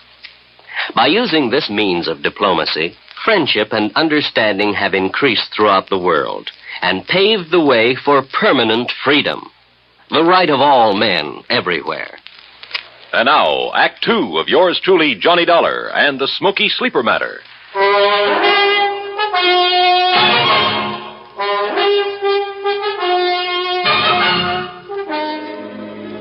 From the looks of things, the case was practically over. The fire at the warehouse full of box springs and innerspring mattresses had been accidental. And it looked, I underline that word looked, as though Ben Murray's claim for reparation to the tune of $83,000 was entirely justified. Ed Bowles, the finest expert on arson I knew, had produced the man who started the fire as proof. So, on the surface, there was nothing for the company to do but pay Ben Murray's claim. But I smell a rat. A big one. Expense account item 5, 75 cents for a person-to-person call to Fred Larkin in Trenton. Well, Johnny, if you're satisfied with Bowles' conclusion that it wasn't arson, well, that's that. We'll have to pay off the claim. What if I could prove fraud? Fraud? What do you mean? Look, Fred, you told me you saw the bills, the manufacturer's bills, to Murray, giving valuation on the bedding that was stored in that warehouse. Yes, I have photostats of those bills right here in my desk. But what... Good for you. Dig them out, will you? Oh? Why? Go on. Dig them out, Fred, and read them to me. What if there was no arson? I fail to see what you're driving Look, will you do what I ask you? I'm trying to save your company some money. All right. Here now. Now, what do you want to know? Well, the labels on the remains of the mattresses I looked at the scene of the fire, those labels indicated there was a model called the Night Cloud Sleep Rest. And that checks with these bills. Let's see. There were 3,500 mattresses called Night Cloud Sleep Rest. Well, forget the quantities. What was the manufacturer's price to Ben Murray on that Night Cloud Sleep Rest? Let's see. Johnny, they cost Ben Murray exactly $25.50 apiece. And there's an equal number of box springs to match. $25.50? That's right. But I overheard him say in Philadelphia that he only paid... What, Johnny? Nothing. What other models are on those bills? Night Cloud Super Sleep. And the price? Just a second. Hey, look, while you're figuring, you might be interested in knowing that the labels on that sleep rest indicated a retail price of $69 each. Some profit, huh? Here now. Johnny, the Night Cloud Supers cost Murray $26.20 apiece. Wow, hey. All right, I got it. And he claimed to be working on a narrow profit margin. Now, the Night Cloud Perfection Sleep cost him $27.14 each. Good. Any more? Those were the only ones he bought and stored in the warehouse. All right. Now, give me the name and address of the manufacturer. Easy. Golden Bedding Corporation, Woodbine, New Jersey. Good. Now, one more thing. Can you think of the name of another big chain of furniture stores, like Ben Murray's, only in New York or Chicago or some other big city? Well, of course, there's Glauder Brothers in New York. Glauder Brothers. Only they're such a disreputable outfit that when they try to talk insurance with us... Freddie, that's all the better. Thanks a lot. Now, wait, Johnny. You still haven't told me... Oh, I will, Freddie. Don't you worry. I will. Why I didn't get pinched for speeding somewhere along Highway 49, I'll never know, because I certainly didn't hold back the horsepower. Just short of the town of Tuckahoe, I turned off on 557 and then a few miles later pulled into Woodbine. Although it's a small community surrounded by farms, it boasts a big hat factory, a couple of clothing factories, a vast, sprawling state institution, and on the far edge of town, the Golden Bedding Corporation's huge plant.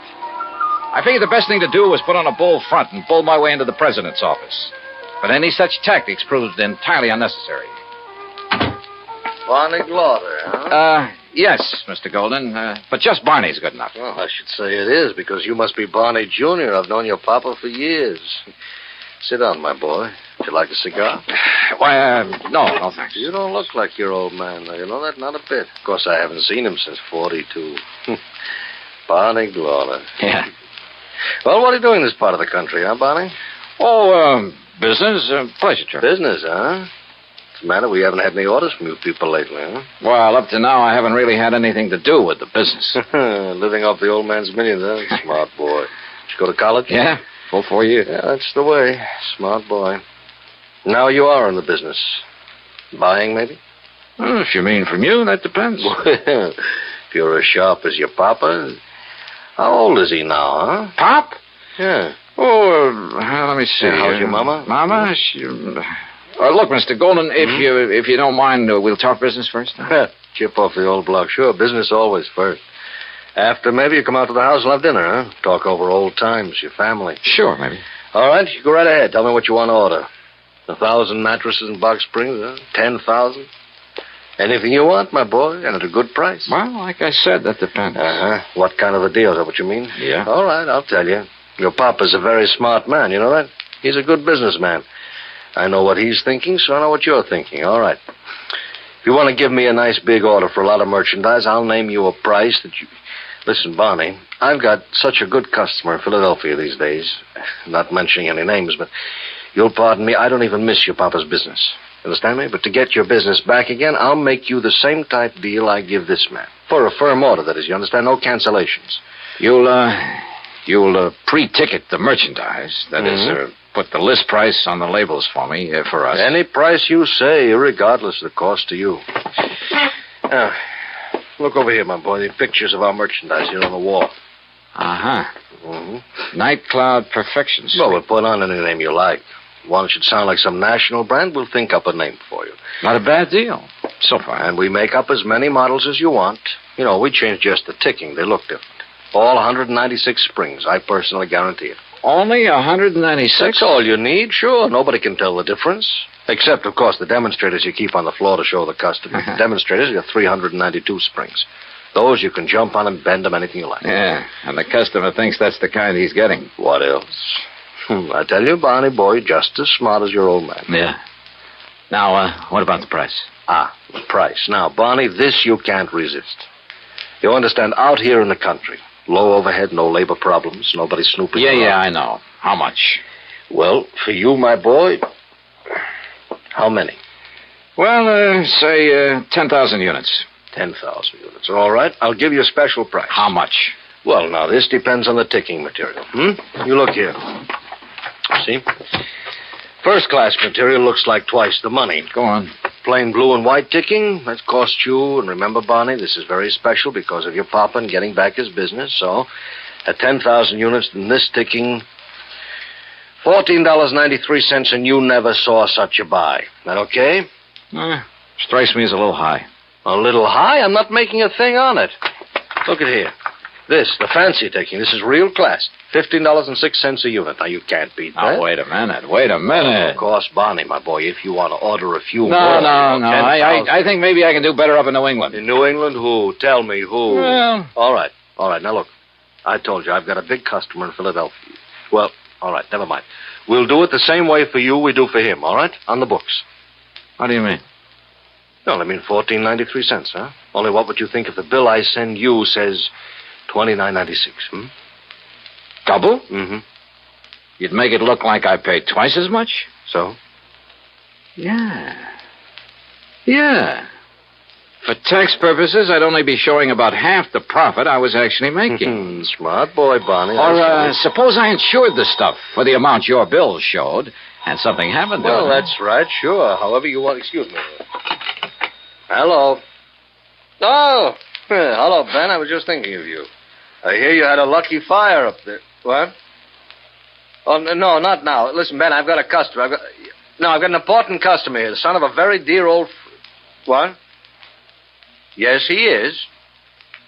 Yes. A blue shirt and a bow tie. Oh, no.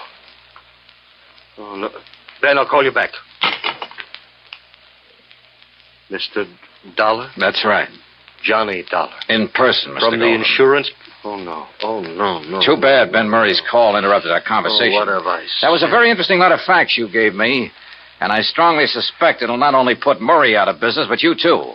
And a lot of people you've been dealing with. Dollar. Brother, I hate to think of what the Better Business Bureau will do when they get hold of these facts. To say nothing of the Federal Trade Commission. Dollar, listen to me. But I have a notion it'll help to clear up one of the dirtiest chip rackets in years. There's no need Even to the long-suffering public understands this sort of shady operation when it's brought to their attention. It's not at all. As for the decent, legitimate national firms you've been practically stealing from... Dollar, will you please listen a minute? Yeah, go ahead. Business has been good. I've made a lot of money. Oh, now, wait a minute. Maybe you could use a little bit. You know, we'll call it the commission, huh? Say $10,000. In cash, it wouldn't show.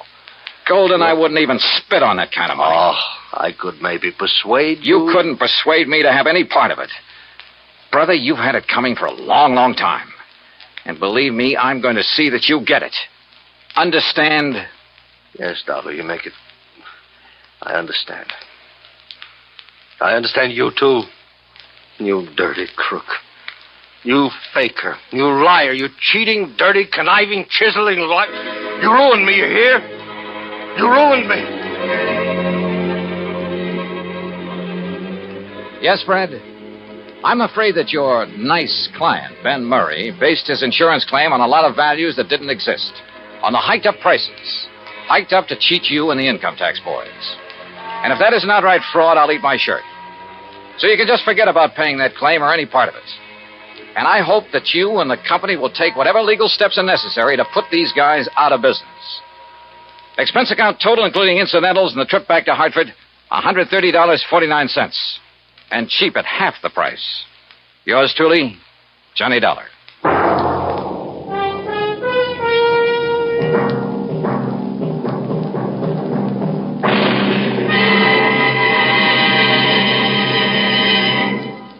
Our star will return in just a moment. Our flag now numbers 50 stars, and behind each star there stands yet another flag representing one of the 50 states. Kansas' state flag is dark blue, and in the center is the state seal, surmounted by a large sunflower, the official state flower. The seal reflects the history of Kansas, the train of ox wagons going west, for most of the great roads passed through Kansas. An Indian is depicted chasing a herd of buffalo, recalling the words of the official state song, "Oh, give me a home where the buffalo roam."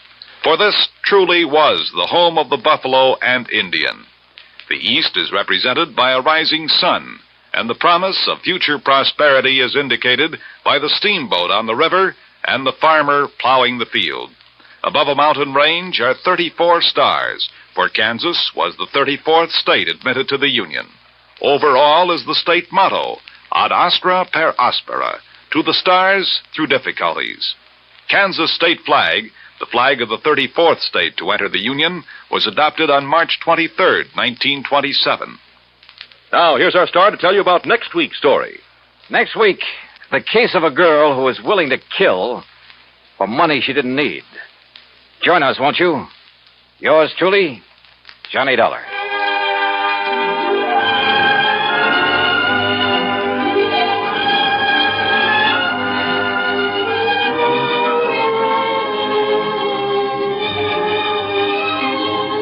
Yours truly, Johnny Dollar, starring Bob Bailey, originates in Hollywood. It is produced and directed by Jack Johnstone, who also wrote tonight's story. Heard in our cast were Russell Thorson, Jack Edwards, Will Wright, Paul DeBob, Lawrence Dopkins, and Vic Perrin. Be sure to join us next week, same time and station, for another exciting story of yours truly, Johnny Dollar.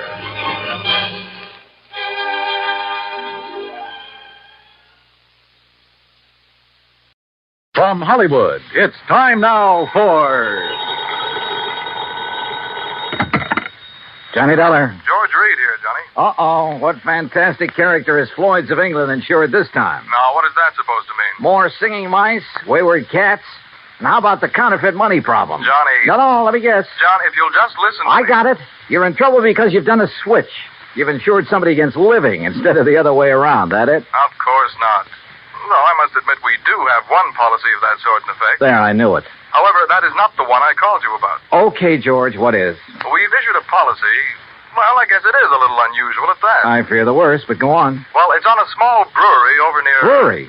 You mean a beer factory? That's right. It's over near the town of Tamaqua, Pennsylvania. Oh, yeah, I know that country pretty well. Good. We've insured the Dortmund Brewery against possible damage from a nearby construction project. Well, you said unusual. What's so unusual about that? Perhaps you'd better come over here and let me tell you. Yeah. When you say it that way, I guess I'd better.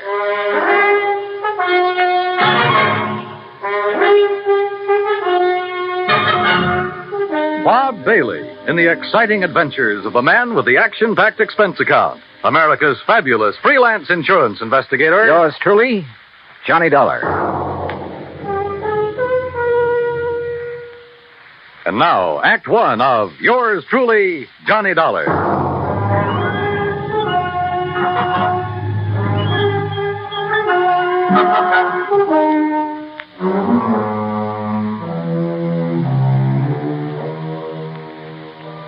Expense account submitted by Special Investigator Johnny Dollar to Floyd's of England, North American Office, Hartford, Connecticut.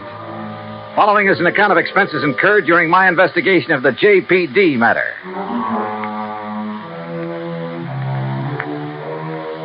Expense account item $1.10, taxi from my apartment to George Reed's office, where he promptly dragged me over to a large map tacked to one of the walls. Here it is, Johnny, between the towns of Tamaqua and Trackville, Pennsylvania. On a little river that's called Pinxatawney Creek. Old Indian name, I believe. Uh-huh.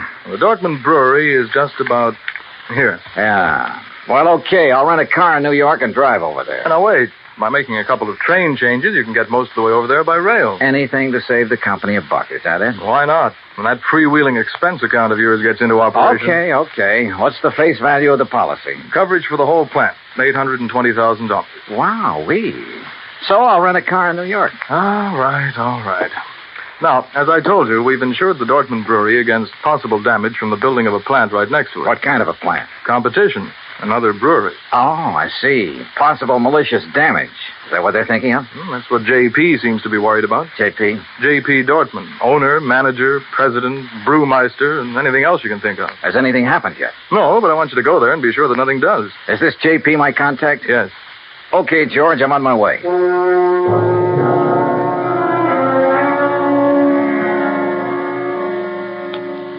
Expense account item 2, $935, fare and incidentals, Hartford to New York.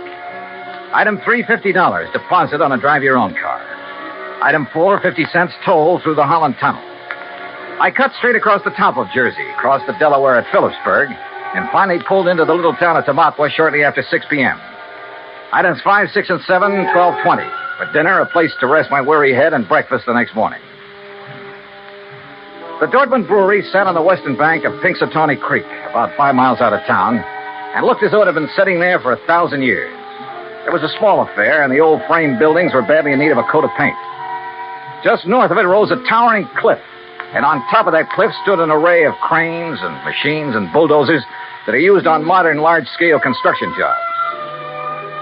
I parked my car at the entrance of the office building and was greeted at the door by a large, raw-boned woman of about 50 with straggly yellow hair and wearing a faded blue cotton dress that looked as though it hadn't been ironed in years.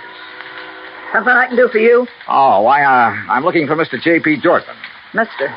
That's a laugh. Is it? Why? Because I'm J.P. What? That's right. Anything wrong with it? Well, Hey, wait a minute.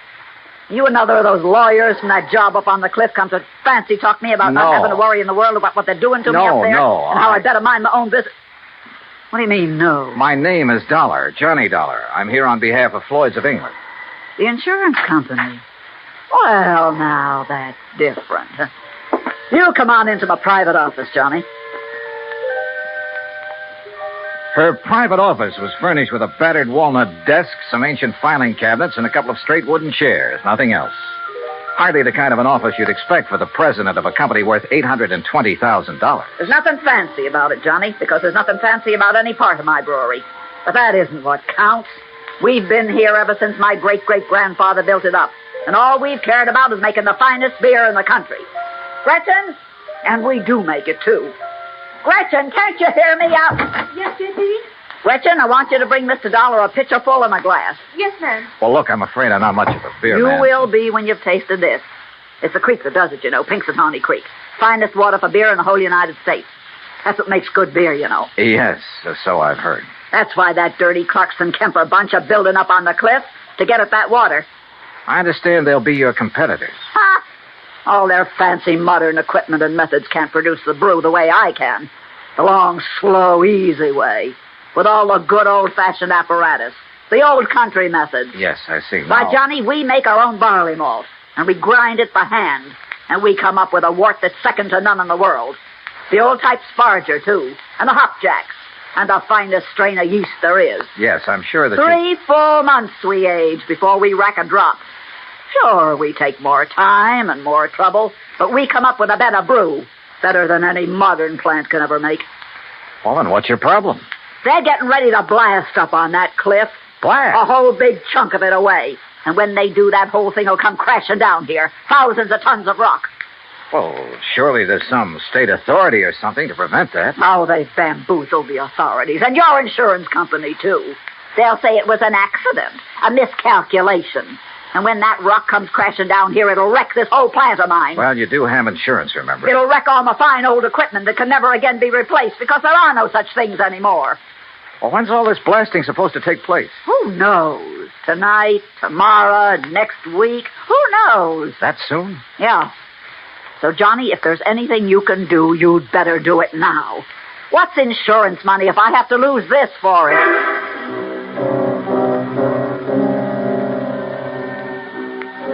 Who knows? Maybe she was right suspecting her rivals might try a stunt like that to put her out of business. But it all seemed a little too far-fetched. And yet, when I think of some of the unscrupulous things that have been done to put down competition, maybe she was justified in suspecting this Carlson Kemper crowd of... Yeah, maybe she was.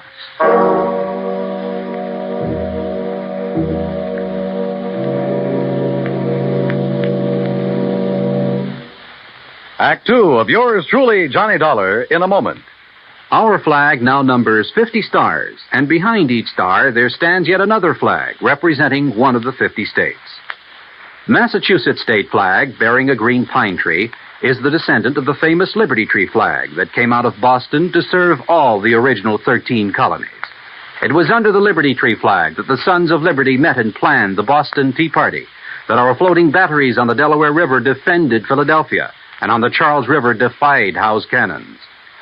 Beneath the tree is inscribed the state motto, En suppetit placidum sub libertate quietum. By the sword we seek peace, but peace only under liberty. These words were originally written by the famous English patriot Algernon Sidney about 1659.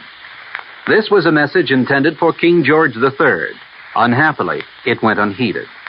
Massachusetts state flag, the flag of the sixth state to enter the Union, was adopted on March 18, 1904. And now, Act two of yours truly, Johnny Dollar, and the JPD matter. If J.P. Dorfman was right, if there was the least possibility she was right in her suspicion that Carlson Kemper would blast thousands of tons of rock down on a little plant in order to put her out of business, well, there was only one thing to do. I got back into my car and drove by a roundabout way up to the top of the cliff overlooking the Dorfman Brewery. There in the middle of the vast array of heavy construction equipment, giant cranes, trucks, huge cement mixers, and so on, I found the main construction shack. And by a stroke of luck, one of the partners in the proposed new brewery, Mr. James Carlson. That crazy old lady's being absurd, Mr. Dollar. You really want the truth, well, I think she'd welcome our smashing that antiquated brewery of hers out of existence. Is that what you plan to do, Mr. Carlson? Can you be serious? By blasting a few tons of rock off the face of the cliff into the river? Or a few thousand tons? Or a few thousand tons. Won't do that place of hers a bit of harm. You're sure? Of course I'm sure. Only thing I'm not sure of is why she stays in business. What do you mean by that? Well, she can't be making any money. The methods she uses were out of date in this country 50 years ago. The product's good, sure. But today, you've got to snowball. Did you know, Dollar, that out of the goodness of my heart, I offer to take that crummy plant of hers off her hands? Or because her location is better down next to the water supply? Oh, partly, sure. I offered her nearly $500,000 for her spot. $400,000 to be exact. But no dice. She just kept bothering us, trying to get out a lot of injunctions against our building there. I assume you have the necessary permits for this blasting operation. The whole drawer full of them. Hey, look at them yourself. At the same time, appreciate the volume of red tape necessary to do anything these days. But suppose that something should go wrong, that quite by accident, the top of that cliff should drop down on JP's brewery. Mr. Dollar, it's to obviate any such possibility that I called in one of the foremost blasters in the country, who, purely incidentally, is top man for one of the biggest makers of explosives in the world. You talk to him, Mr. Dollar. Maybe I will. Believe me, I can understand why you might not take my word for the safety of the operation we're about to undertake, but certainly you can't question his word. You say about to undertake. When? I believe he's planned the big blow-off for tonight. Tonight? Yeah, come on, I'll take you to it.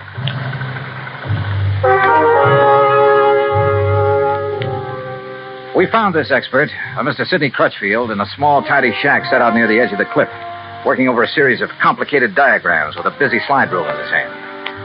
And I must confess, he turned out to be one of the most interesting men I've ever met. Tall, slim, and gray-haired, he had a quiet, easy, yet confident manner that completely belied his hazardous occupation.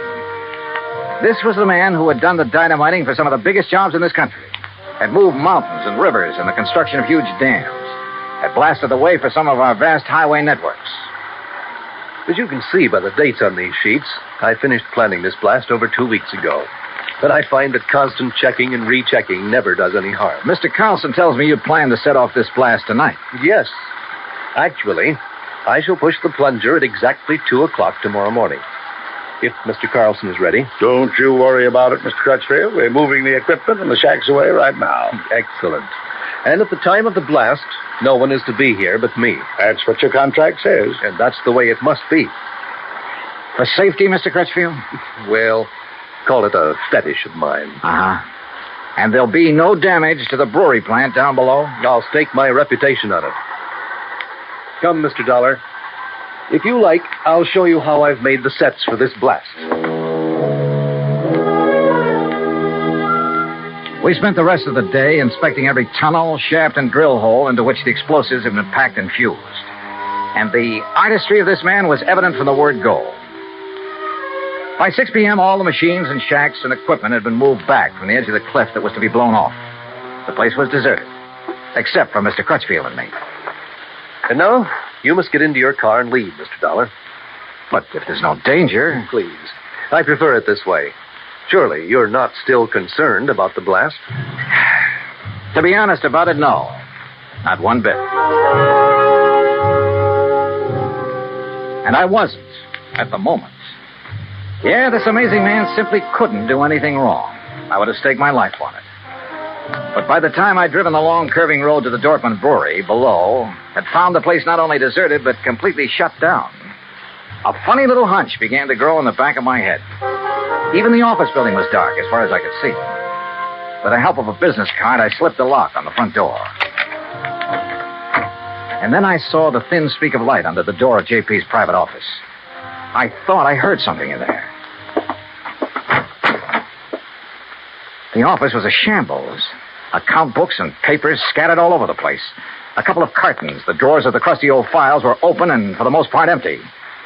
Somebody had been hastily packing and removing all the important papers. But why? I'm sorry, Johnny. Oh, what? Sorry. Oh.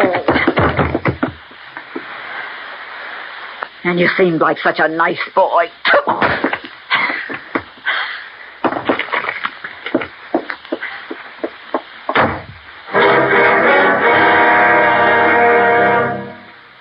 Act 3 of yours truly, Johnny Dollar, in a moment.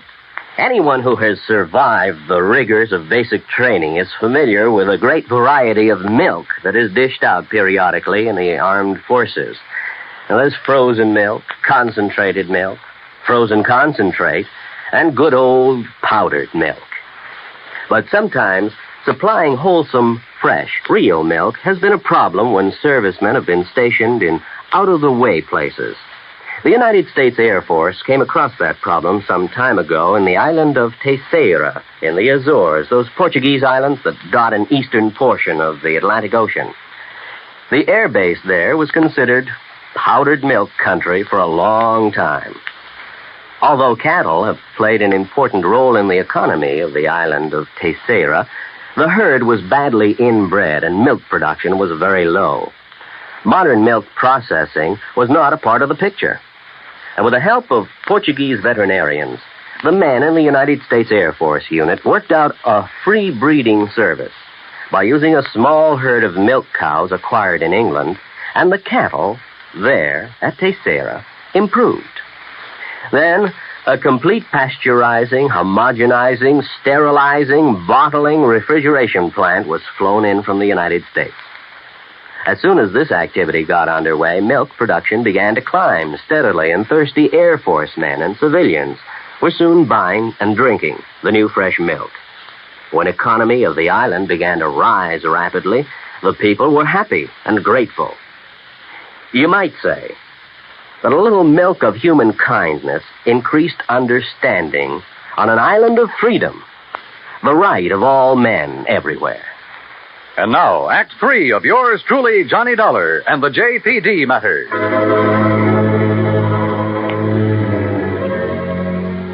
When I came to in the office of the Dortmund Brewery, my head felt as though it had been split wide open.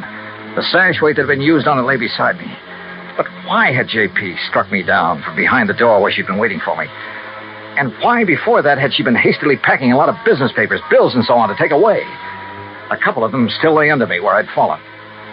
It was several minutes before I found strength enough to roll over and try to push myself to my feet.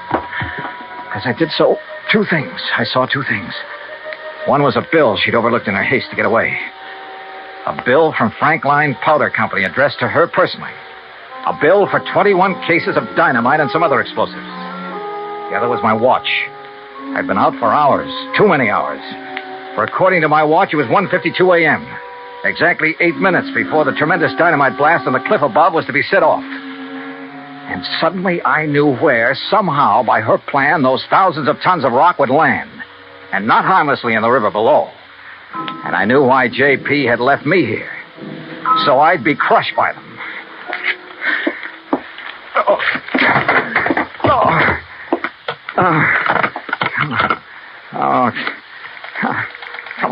Come on.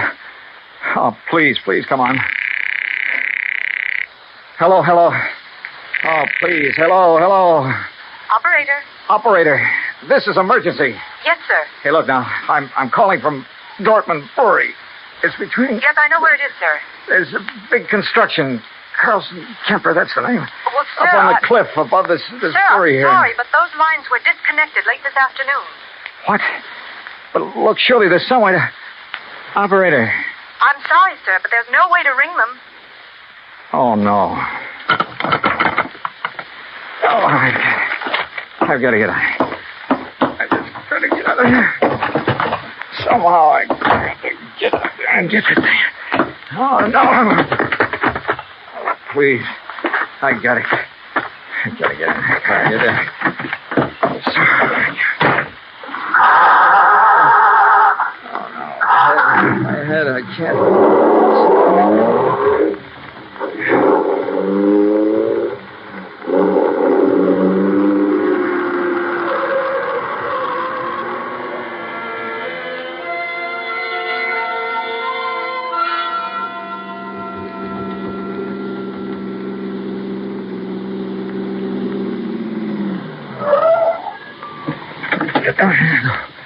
Oh, no. No, I can't.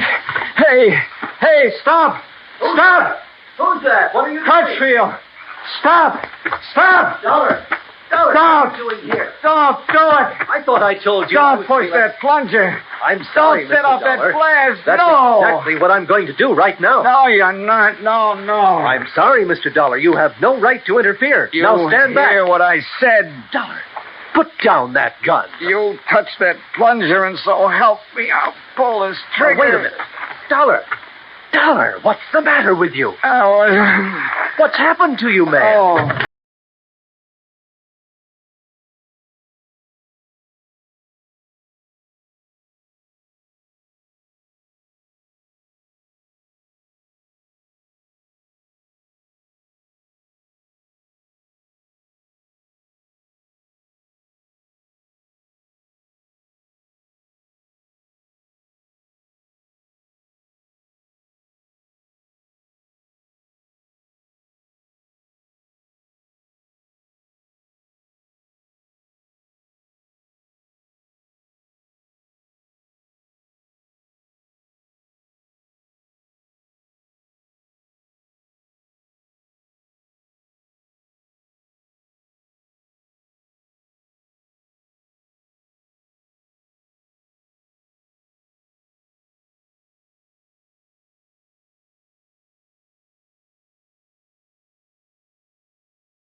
$4.80. Yours truly, Johnny Dollar.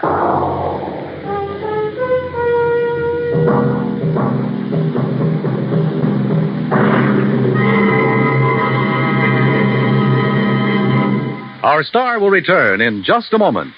Our flag now numbers 50 stars, and behind each star there stands yet another flag representing one of the 50 states. The origin of Hawaii's state flag has been the subject of much debate. It is now believed that it was the work of foreign advisors to King Kamehameha. Legend also has it that it was designed at the request of King Kamehameha by George Beckley, an English sea captain. The flag consists of 8 horizontal and alternating stripes of white, red, and blue, representing the 8 major islands in the chain. Also represented is the British Union Jack, a reminder of Captain Vancouver, who on his voyage around the world in 1794 gave King Kamehameha a British flag and the promise of British protection. The Union Jack is also a reminder of Captain James Cook, who discovered the Hawaiian Islands in 1778. Hawaii's state flag, the flag of the 50th state to enter the Union, was adopted in 1845. Now, here is our star to tell you about next week's story. Next week, the ideal vacation matter. But believe me, it turns out to be neither ideal nor a vacation. Join us, won't you? Yours truly, Johnny Dollar. Yours truly, Johnny Dollar, starring Bob Bailey, originates in Hollywood. It is produced and directed by Jack Johnstone, who also wrote tonight's story. Heard in our cast were Eleanor Audley, Gene Bates, G. Stanley Jones, Alan Reed, and Austin Green. Be sure to join us next week, same time and station, for another exciting story of yours truly, Johnny Dollar. This is Dan Cumberly speaking.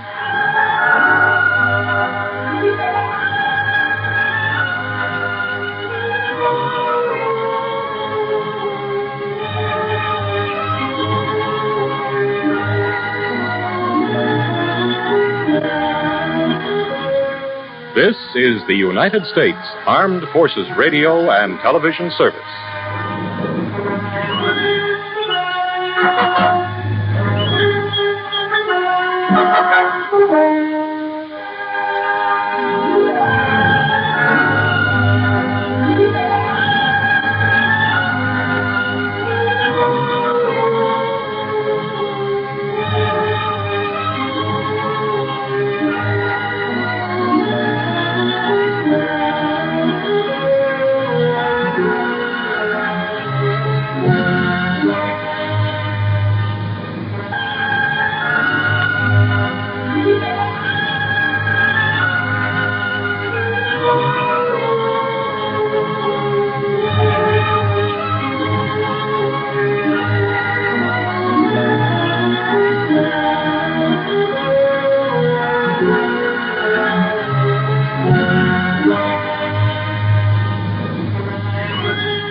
From Hollywood, it's time now for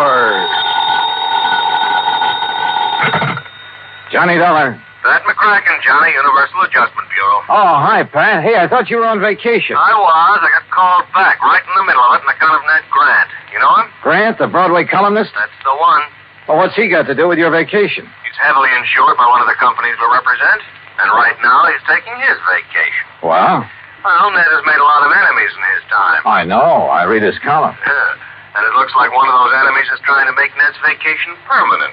Savvy? I'll be right over, Pat.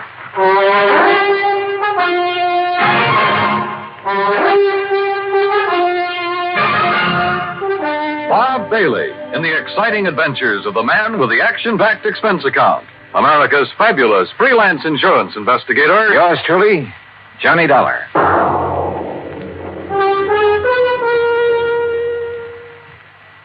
And now, Act One of yours truly, Johnny Dollar.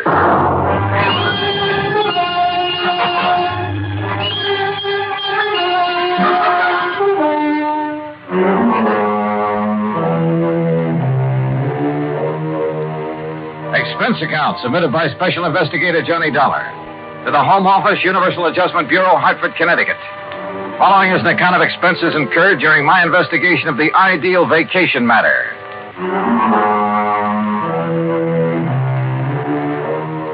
Expense account item one, $1.20 for a taxi from my apartment to the office of Universal Adjustment Bureau, where Pat McCracken was waiting for me, his face covered with sunburn and worry. Just when I was beginning to relax and enjoy my vacation. Sit down, Johnny. Thanks. Now, what's the deal about this Ned Grant? When you say you read his column, you know he prints some pretty blunt stuff sometimes. Yeah. I've often wondered how he gets away with it. A couple of years ago, he dug up some evidence on a bad boy named Willie Bemis. Bemis, yeah. The stuff he printed helped get Bemis convicted, didn't it? Yeah, but he swore he'd get even with Ned. Oh, well, a fella in Ned Grant's position hears that kind of threat all the time. Besides, with Bemis in jail, what's the problem? None at all, Johnny, if he were in jail. He broke out last night. Oh, I see. Does Grant know that Bemis is on the No, I list? told you, Grant's on vacation, probably as far from a newspaper as he can get. So you think he's in danger? Well, what would you think? Oh, but if Bemis has any sense, he's heading in some other direction as fast as he We can. can't afford to take the chance, Johnny. Oh, look, Pat, I still don't see where I figure in this. Why not just arrange for police protection for Grant until Bemis gets picked up? Want to protect the guy, you got to find him first. Find him? Yeah. You mean you don't know where Grant is? Apparently nobody knows. Oh, great. And I'm supposed to find him? That's right. Oh, and do me a favor, huh? Like what? Find him before Willie Bemis does.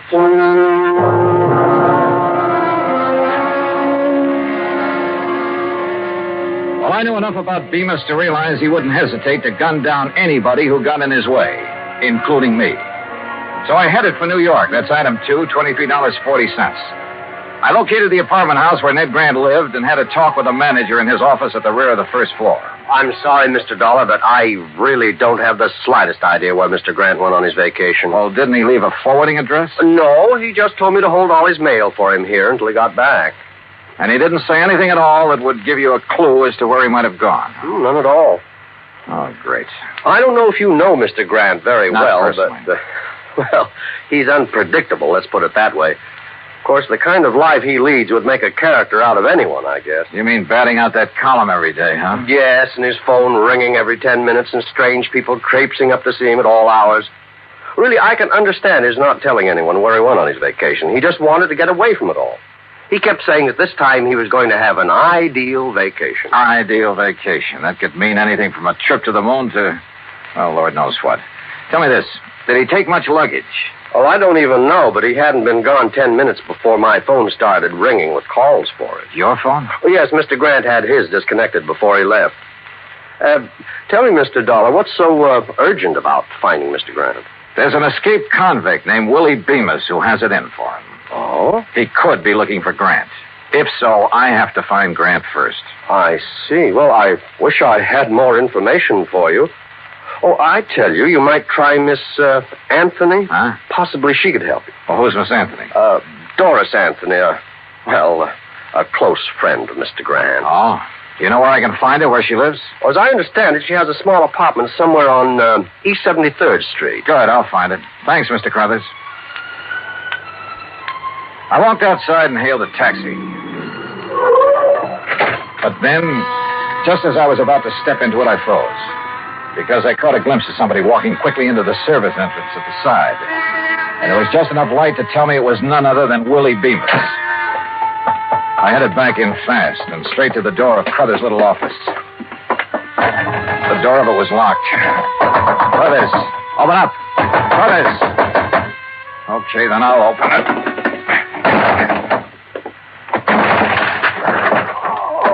Hey, Crothers, what happened to you? Mr. Dollar. That's right, what happened? This man, right after you left, he came barging in. That was Willie Bemis. What did you tell him, Crothers? Only what I told you. And it looks like he and I are starting out even. Huh? But this is one race I don't want to end up in what you'd call a dead heat.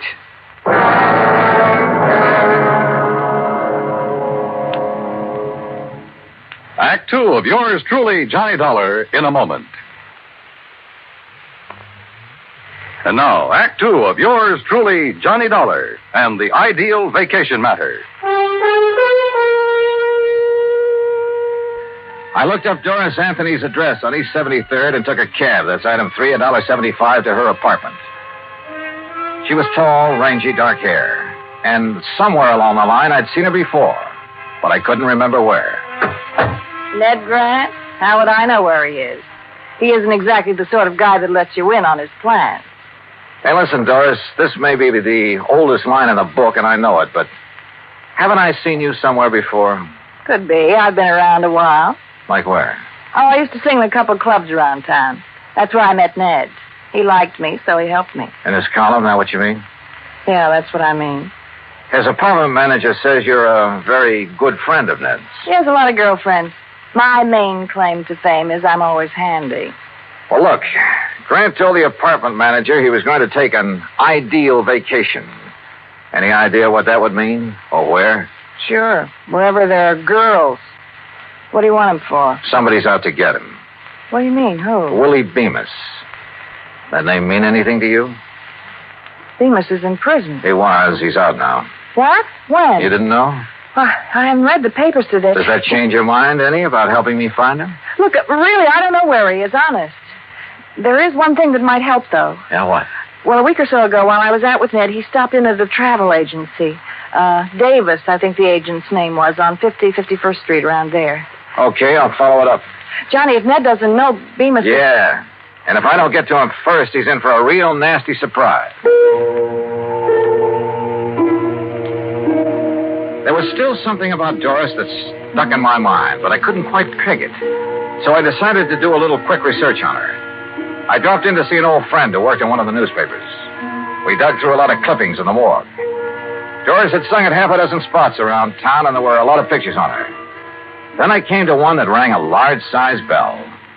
It was a shot of her sitting at a nightclub table. And the man sitting there with her was Willie Bemis. I headed back to her apartment fast. But she was gone. The manager told me she'd left in a hurry and with a suitcase. Now I didn't know where I stood. If Doris was still friendly with Bemis, it could very well be that she knew where Grant was and was helping Willie Bemis find him. In that case, the lead she gave me on the travel agent was only a bum steer to throw me off the trail. But the way things stood, I didn't have anything else to go on at the moment, so I had to take a chance she'd been on the level. I headed for West 50th Street, and the travel agent she told me about, a man named Davis. Ned Grant. Look, customers like him I can do without. What do you mean by that? Here, I'll show you. Here we are. A reservation at Nassau. Here's one in Bermuda. Oh, and here's one to the Virgin Islands. He had you make all those for him? Every one. That sort of thing doesn't make me very popular at those resorts, believe me. Well, it's a cinch he can't be at all those places. If you ask me, he's not at any of them. He's always doing that sort of thing. Well, that's a lot of help. Just the same, I'm going to call those places. Where's your phone? Right there on the desk. But I tell you... Excuse me. Hello? Who? Oh, yeah, just a minute. It's for you, Mr. Dollar. Oh, thanks. Johnny Dollar. It's Doris Anthony, Johnny. Wow. Well, I didn't think I'd be hearing from you again. Why not? After I found out you were an old friend of Willie Bemis, I went back to your apartment. You'd cleared out. Johnny, I'm no longer a friend of Willie Bemis. Oh, now, wait a minute, sister. It's the truth. But I was afraid he might come to see me. That's why I left. Oh, sure. Johnny, the reason I'm calling, I think I know where Ned could be. Where? Well, I'm not sure, but a few days ago he went to see a friend of his named Mike Hastings. Mike owns a ski lodge up in Vermont. Ski lodge? There's no skiing this time of year. I know. The lodge is closed, but Ned's gone up there once or twice before when he wanted to get away from everything. Okay, where is it? It's called Hastings Lodge, about 20 miles beyond Bradbury, on a little country road. Now, look, I have no choice but to go on up there. Have you told anyone else about this? No, of course not. Okay, Doris. Don't. Expense account item 4, $38.50. Transportation by plane and rented car to Hastings Ski Lodge. As I jounced over the bumpy road up in the Vermont woods, I couldn't help thinking this might be strictly a wild goose chase. But at the moment, I couldn't afford to pass up any lead. It was after dark when I finally drove up to the lodge. It sprawled on the side of a hill way out in the middle of nowhere. There were no lights on, no sign of life about the place at all.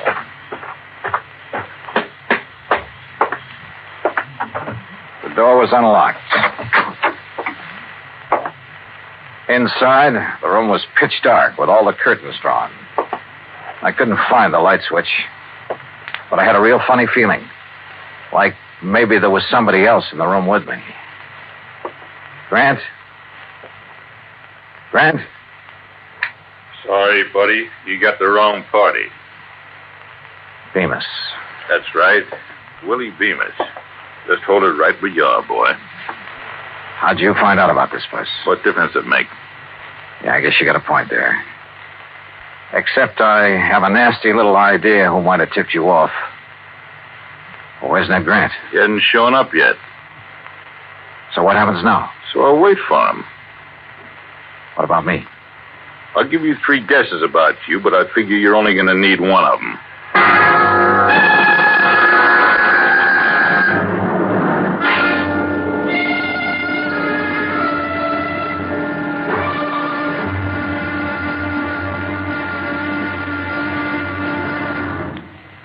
3 of yours truly, Johnny Dollar, in a moment. And now, Act 3 of yours truly, Johnny Dollar, and the ideal vacation matter.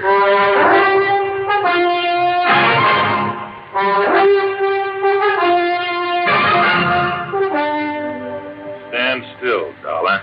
My gun is on the left, if that's what you're looking for, Bemis. Oh, thanks. So Doris tipped you off, huh? I had a little talk with her. And I thought she was a friend of Grant's. You never know, do you? I guess you're right. Dollar, I'm afraid you're in my way around here, and that means... Well, you get the message, don't you? Yeah, I get the message. You see, you made just one mistake. What's that? You should have stayed at home. Yeah, I should have stayed at home, all right. And if it weren't for Ned Grant, I could have. And then it hit me. Sure. Suddenly I knew what the ideal vacation meant for that crazy Broadway columnist. The answer had been right under my nose from the start. Yeah, I'd finally figured out where Grant was. But it wasn't doing me much good. I had to get out of here, and at the moment, my chances didn't look too good. You know, Dollar, you got a very funny look on your face. Have I? Yeah, like something just rang a bell with you.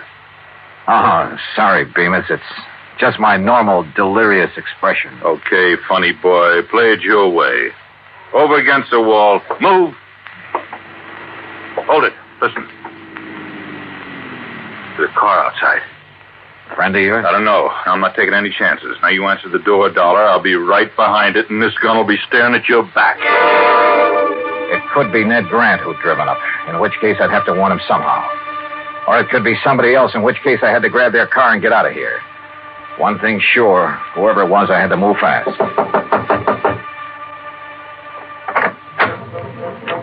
Johnny? I pulled the door open wide, then threw my weight against it. It slammed into Bemis and flattened him against the wall. He was off balance, so I couldn't. He crawled and his gun went flying. But I couldn't see where, and I couldn't take time to look. I grabbed Doris. Johnny! Come on, now, into the car. Now, you're going to help me for a change. That was Bemis. Don't tell me you're surprised. You're the one who tipped him off about the ski lodge. But, Johnny, I had no choice. He pushed me around. Yeah, sure. Johnny, where are we going? New York. You think Ned's there? Doris, I think he's been there right from the start.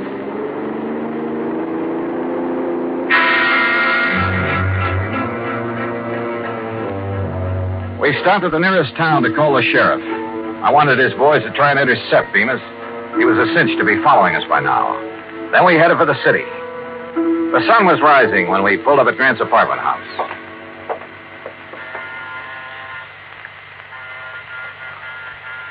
The manager didn't answer. Maybe he's still asleep. Looks like I have to take another chance on you, Doris. I tell you, I'm on the level, Johnny. I sure hope so. I got to get up to Grant's apartment fast. Now, there's a payphone over there in the lobby. Call the police and then meet me upstairs. Go on. Okay, Johnny. I went upstairs and pounded on Grant's door, but no answer. I went to the end of the hall and out onto the fire escape. Yeah, there was a ledge.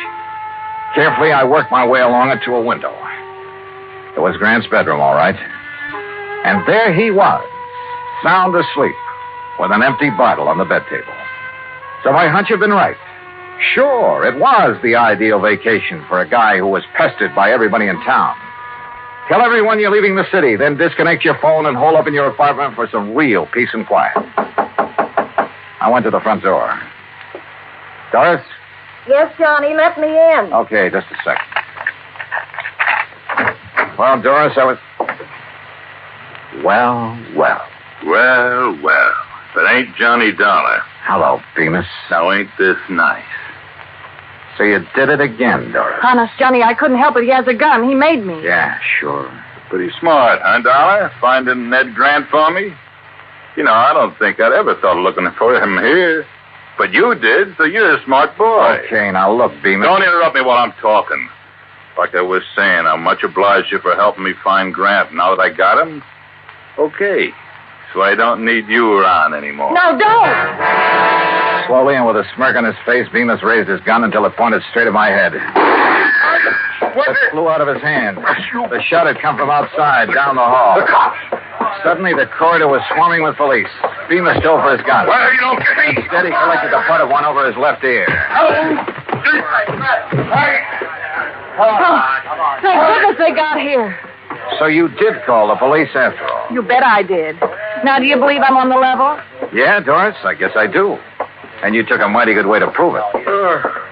What's going on here? Ned. So you finally woke up. Or sobered up. Hey, that's Willie Bemis they're carting away. It sure is. Well, what's he doing here? What's going on, huh? Hey, look, Bright Eyes, you better go on back to bed. But I don't understand. Just write the whole deal off as a bad dream, huh?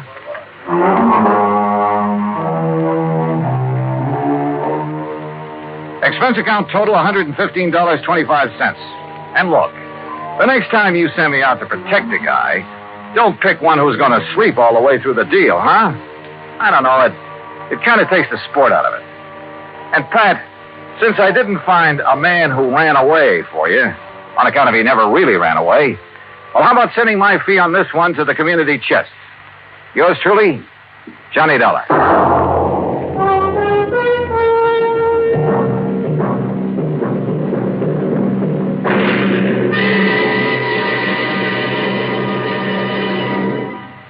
Our star will return in just a moment. And now, here is our star to tell you about next week's story. Next week, an old racket comes to light and nearly cost me my life. Join us, won't you? Yours truly, Johnny Dollar.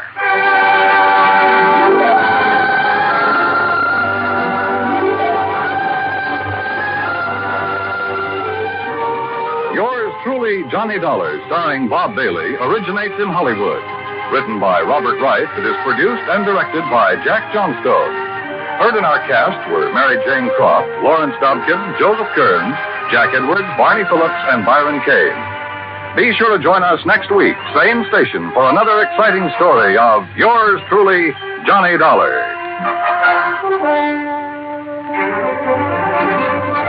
This is Dan Cubberly speaking.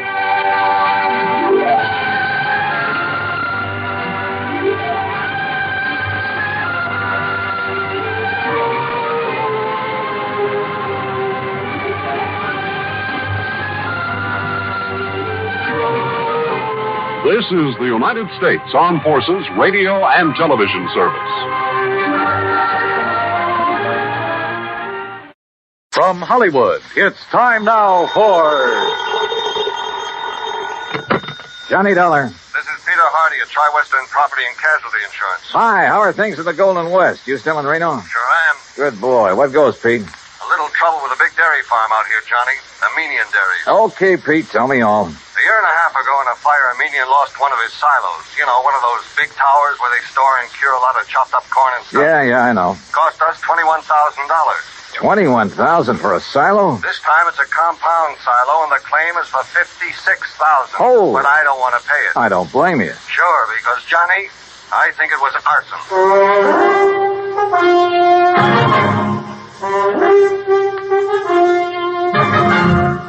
Bob Bailey in the exciting adventures of the man with the action-packed expense account. America's fabulous freelance insurance investigator. Yours truly, Johnny Dollar. And now, Act One of yours truly, Johnny Dollar.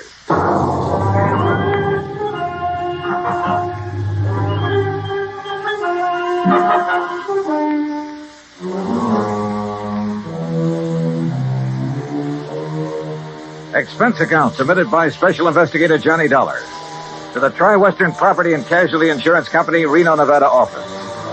Following is an account of expenses incurred during my investigation of the doubtful dairy matter.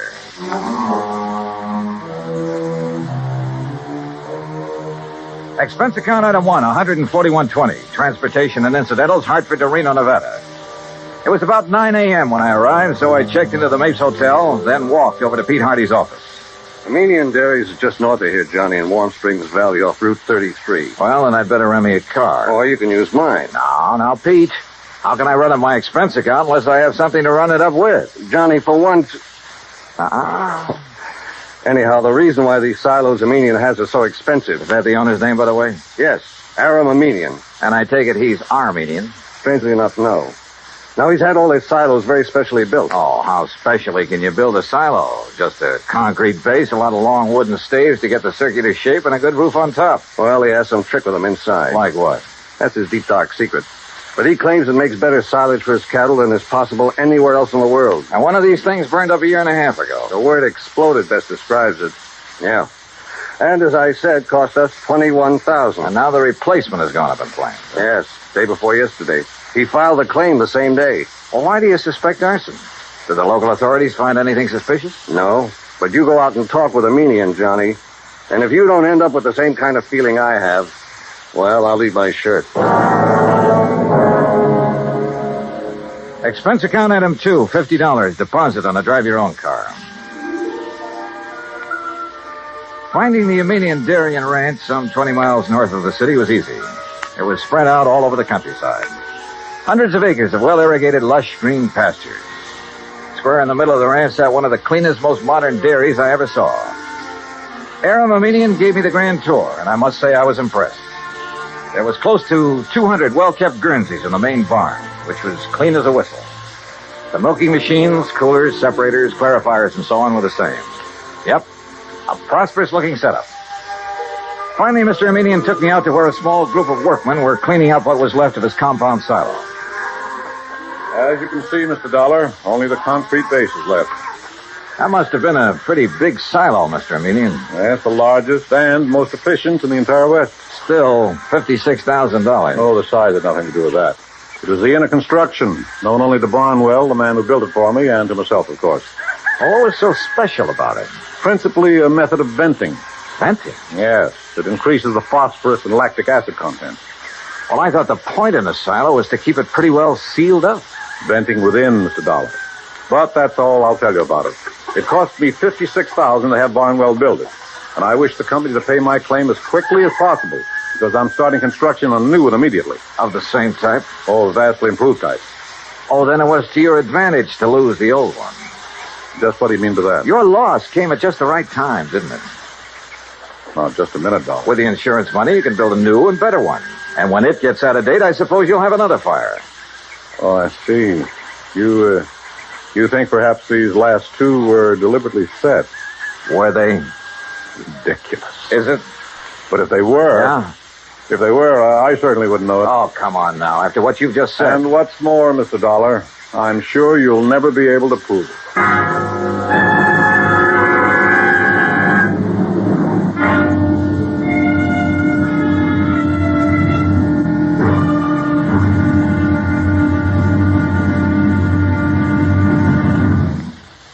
Act 2 of yours truly, Johnny Dollar, in a moment. We sometimes wonder, what is the life of a human being really worth? Not too much? Or maybe a great deal? Does it depend on whose life it is? Whatever the answer, one thing is certain. Fred Hargesheimer, since World War II, has felt that his life is worth quite a lot of gratitude. During the war in the Pacific, about June of 1943, Lieutenant Hargesheimer had his P-38 fighter plane shot out of the sky. Badly wounded, he bailed out over a tiny island, New Britain. It looked pretty small from where he hit the silk, but he found it much bigger when he hit the ground. It was bigger, and in complete control of the enemy.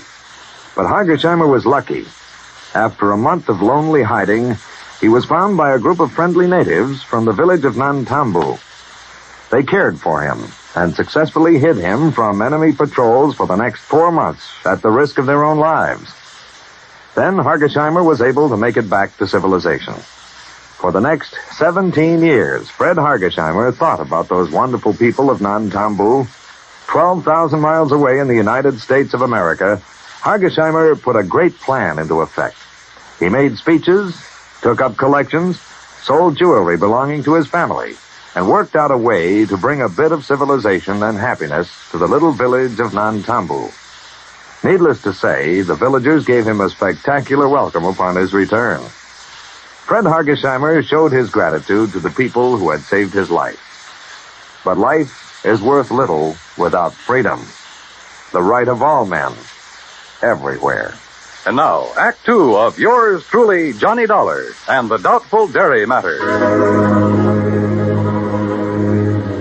Why, what he said and the way he said it. Aramamenian was practically challenging me to find out how arson was involved in the destruction of his $56,000 secretly constructed compound silo. Expense account item 3 phone call from a gas station on Highway 33 to Reno Police Headquarters. But Lieutenant Brady of the arson squad assured me he'd failed to find anything indicating the fire was set. So dead end. Until I remembered a little trick that had worked for me before and might work again. Item 4, 27 cents for a loaf of white bread at a grocery store along the highway. Then I drove back to the Armenian ranch. If I'd known you were hungry, Mr. Dollar, I should have had something provided for you at the ranch house, in spite of your rather nasty attitude about this loss of mine. Food is the last thing I'm thinking of, Mr. Armenian. Well, then why this loaf of bread, if you're not... Whoop. Now, let's see. Oh, now, surely you're not going to eat the piece that dropped in the ashes. No. No. Then get it out of your mouth, man. Well, Whatever in the world are you doing, Mr. Dollar? Yeah, I knew it. You knew what? A sure test for kerosene, Mr. Armenian. What? Yeah, fresh bread dropped in the ashes of a fire even days after the fire is out. I don't understand. I can still taste the kerosene. And, mister, it makes things look pretty bad for you. Me? Oh, good heavens, man, you can't... Dollar, I resent this completely unfounded accusation. Go right ahead and resent. Or better still, let me get hold of a stenographer and you can dictate a confession. Get out of here. Want to do it the hard way, huh? Get off this ranch, Dollar. Now leave. Immediately. Sure. I warn you, don't come back. Because if you do... Better be careful, Mr. Armenian. The kind of a threat you're about to make wouldn't sound very good in court. Get out. Get out. Out on the highway, I stopped at the Mobile gas station again and made another phone call. Item 5, another 20 cents. It was to my old friend Herb Carlbert, cashier of Reno's Farm Trade National Bank. It was past closing time, but he promised to leave a door open for me. So I grabbed a sandwich and a Coke along the way. That's item 6, 80 cents, including tip. Then at the bank, Herb led me back to his private office. Oh, sit down, Johnny. Tell me all about yourself. Yeah, later, Herb. We'll go out on the town and talk our heads off. Right now, I need some information. I hope you can tell me where to get it. Oh? Information about what? The Armenian Dairy. Or better still, Armenian himself. You know him? Well, I certainly do. We're his bank. His happens to be one of the best accounts we have, especially in our investment department. You mean it's big? Plenty big. Like how much? Well, now, Johnny, I'll tell you this. If I had a quarter of his net worth, I'd have retired long ago. No big outstanding debts on his place? Anything like that? Not a penny. Aram's financial condition is as... Now, wait a minute. Yeah? That fire and explosion of his compound silo? Yeah, that's right. Herb, I've found evidence indicating arson. Well, certainly you aren't accusing him. Who else? Oh, no, you're wrong. Oh, now look, Herb, he filed that claim so fast. It's the most natural thing in the world for him. It's the way he does everything. Like paying his bills immediately on receipt. He works that way. You expect everybody else to. Well, he gave me the impression he wanted to collect quickly in order to have money for rebuilding. Of course. Rather than cash in some of his blue chip investments. Herb, somebody fired that silo. Well, it certainly wouldn't be Aaron. You sound like you're in cahoots with him. What about his employees? From my impression of the man, they love him like a father. Every one of them. And if every employer was as generous as he is, there wouldn't be any labor troubles in this country. Well, the fact remains that somebody somehow stood to profit by destroying that silo, and the one before it. Well, I can't imagine who. Even his competitors like and respect the man. Oh, so they say. No, they do. He's helped them stay on their feet during hard times, develop new ideas and methods, then pass them on to them. Oh, the fact remains... Look, Johnny, I've had a rough day. How about a nice, cool, casual drink? Then we'll have dinner and take him to town. Item 7, 2130, for drinks and a good dinner back at the Mapes. But I didn't enjoy either. Because Herb in his defense of Armenian was no help at all. Except perhaps for giving me a list of all the people he could think of who did business with him. I decided to check them all first thing in the morning. Finally, about midnight, having lost our share at a couple of nearby gambling clubs, we parted. Herb drove away to his home on the outskirts of town. I went back to the Mapes. Take Mr. and Mrs. Kenworthy to room 314, boy. Yes, sir. What can... Oh, Mr. Dollar. Just my key, please. Certainly. Here you are, sir. And I hope you enjoy a pleasant night's rest. Thanks. Oh, by the way, there was a gentleman here looking for you early this evening. Hung around quite a while. Said he'd be back. Oh, who was he?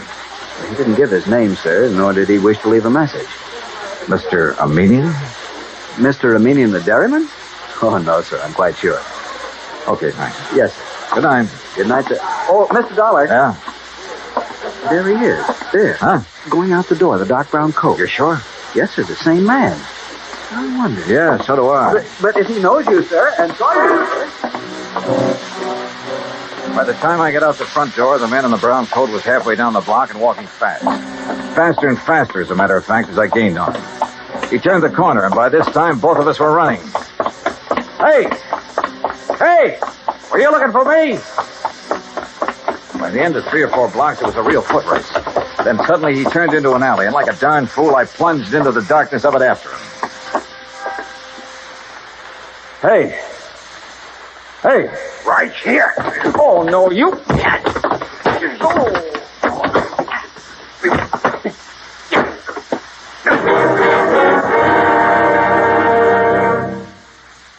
Act 3 of yours truly, Johnny Dollar, in a moment. Our flag now numbers 50 stars, and behind each star there stands yet another flag representing one of the 50 states. New Hampshire state flag carries its state seal on a field of dark blue. The seal is surrounded by a wreath of laurel leaves, the symbol of peace, interspersed with 9 stars because New Hampshire was the 9th state to join the Union. The heart of the state seal is a representation of the frigate Raleigh, recalling the glory of the early days of sail. New Hampshire state flag, the flag of the 9th state to enter the Union, was adopted on April 29, 1931. And now, Act 3 of yours truly, Johnny Dollar, and the Doubtful Dairy Matters.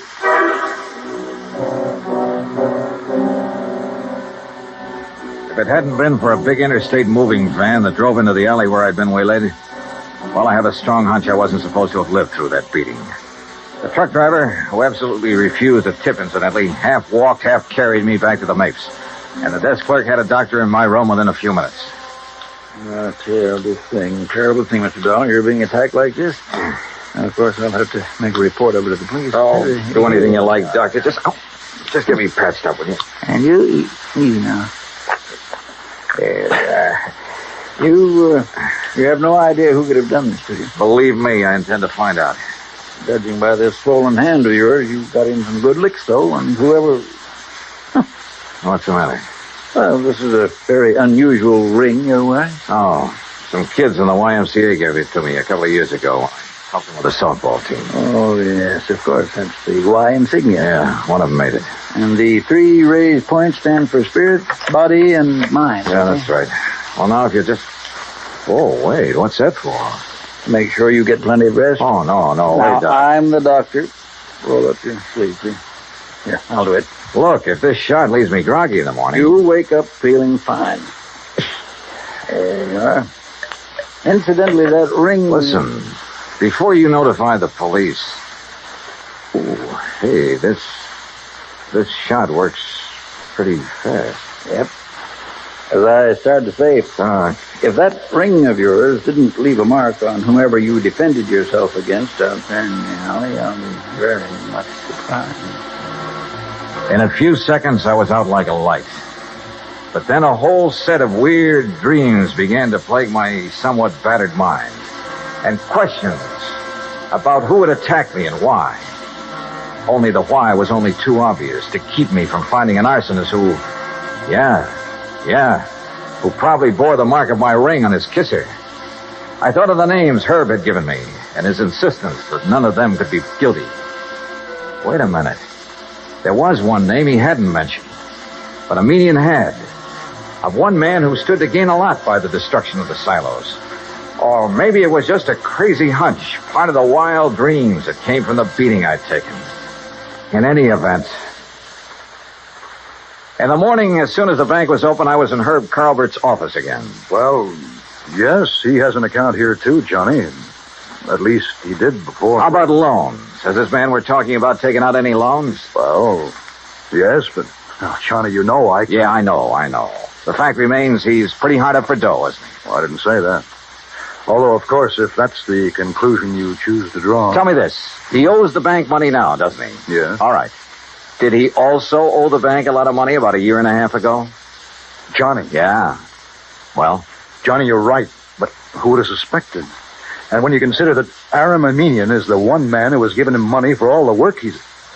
I can't believe it. Herb, it started out as a pure hunch, but right now I'd bet my... Where can I find him? Well, if Aram plans to go ahead with new construction, he's probably... Sure, out there at the dairy. You want to come along? Maybe I'd better after the way Aram threatened you. I guess I owe him an apology for the way I tore into him. Let's go. Johnny. Yeah? What if we're wrong? What if this man we think is the arsonist... Will you agree that the firebug is the same man who attacked me in the alley? I suppose so. Then we'll soon know. Because believe me, he's a marked man.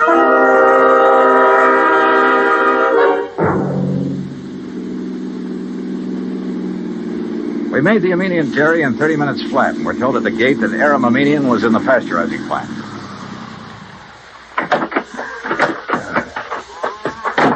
Maybe you better let me talk to Aram first, Johnny. It's not Aram that I'm interested in, Herb, and you know it. Hold on just a minute. Huh? What's the matter? Hold it a second, will you, while I tie my shoelace? Yeah, sure.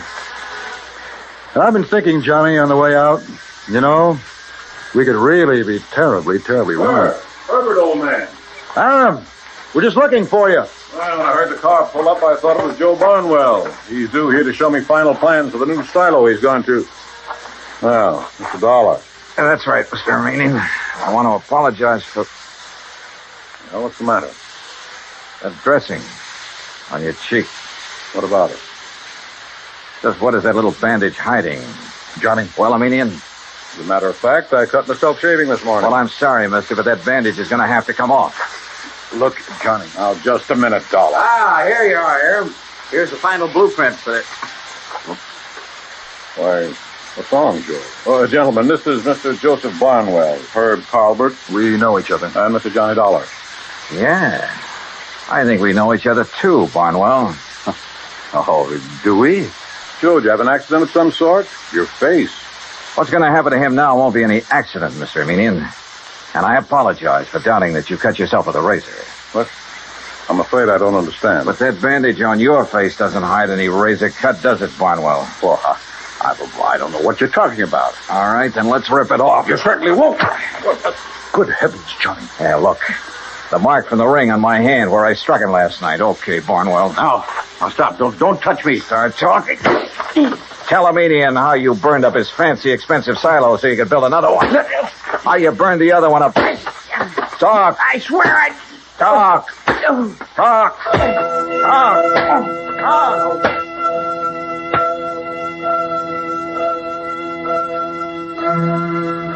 Yeah, he talked all right, plenty. About a racket so old I hadn't heard of it in years. The crooked builder who burned out his own plants to get himself more work. And in this case, a natural, because he was the only one who shared Aram's secret construction plans. And by the time I was through with him, he blabbed about some of the other clients he'd taken the same way. Expense account total, including incidentals and the trip back to Hartford, $418 even. Yours truly, Johnny Dollar.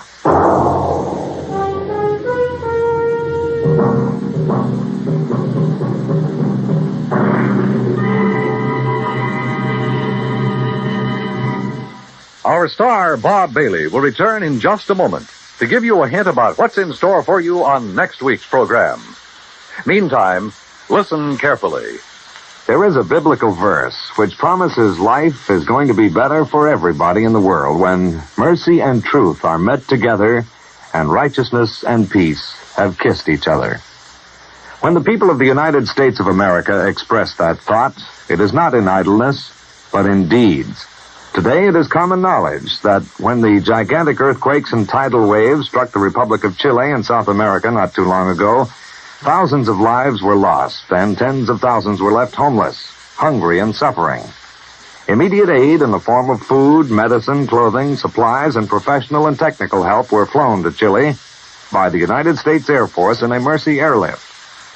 When the work was done and the suffering people made happier and more comfortable, American servicemen received such grateful thanks from the people of Chile that they felt increased pride in being able to wear the uniform of the United States of America. This same pride has come to other Americans in uniform when mercy and truth have come together to follow the wake of disaster in other parts of the world.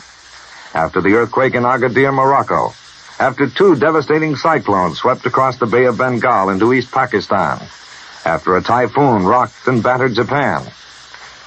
As mercy and truth got together, so did peace and righteousness to form a pact for freedom, the right of all men everywhere.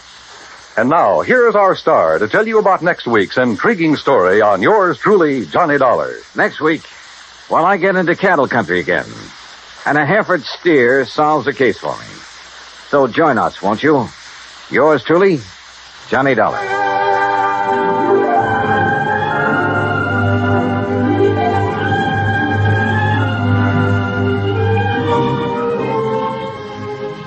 Yours truly, Johnny Dollar, starring Bob Bailey, originates in Hollywood.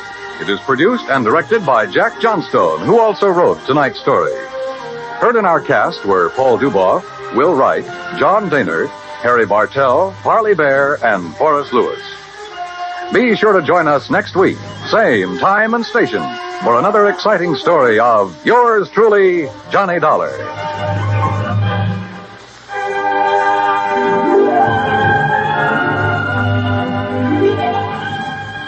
This is Dan Coverly speaking.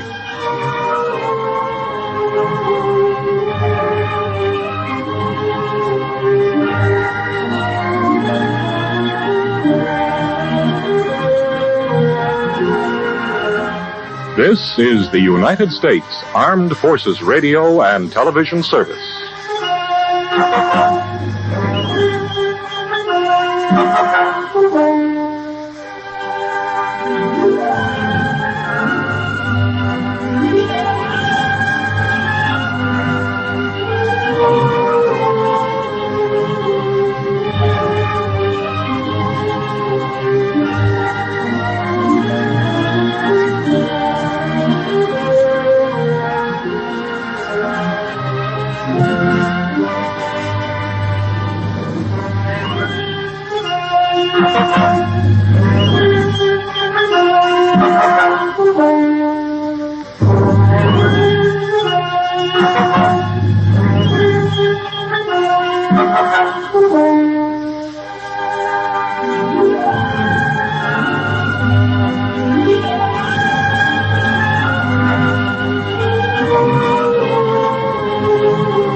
From Hollywood, it's time now for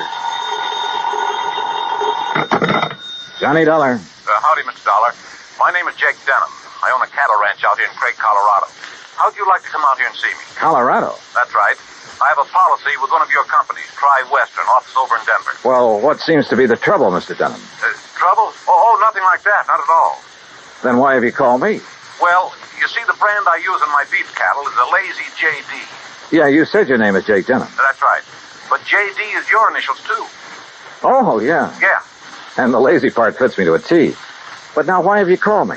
Well, you see, I listen to your radio program every week. All those insurance cases you handle all over the country. Glad to hear it.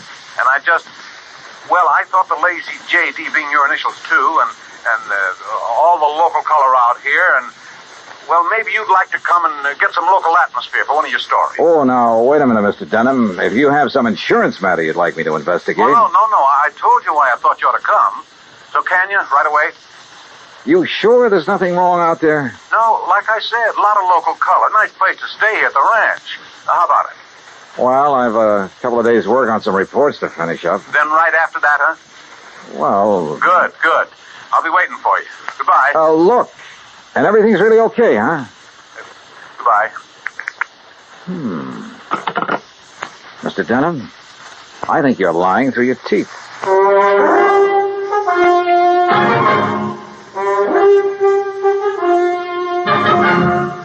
Bob Bailey in the exciting adventures of the man with the action-packed expense account. America's fabulous freelance insurance investigator. Yours truly, Johnny Dollar.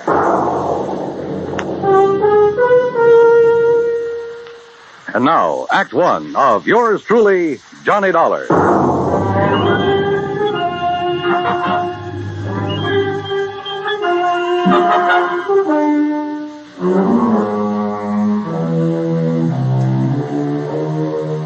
Expense account submitted by Special Investigator Johnny Dollar to the Tri-Western Life and Casualty Insurance Company, Home Office, Denver, Colorado.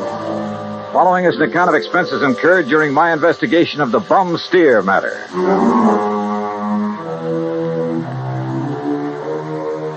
Expense account item 1, 370, long-distance call to Hal Versky, my contact at Tri-Western in Denver.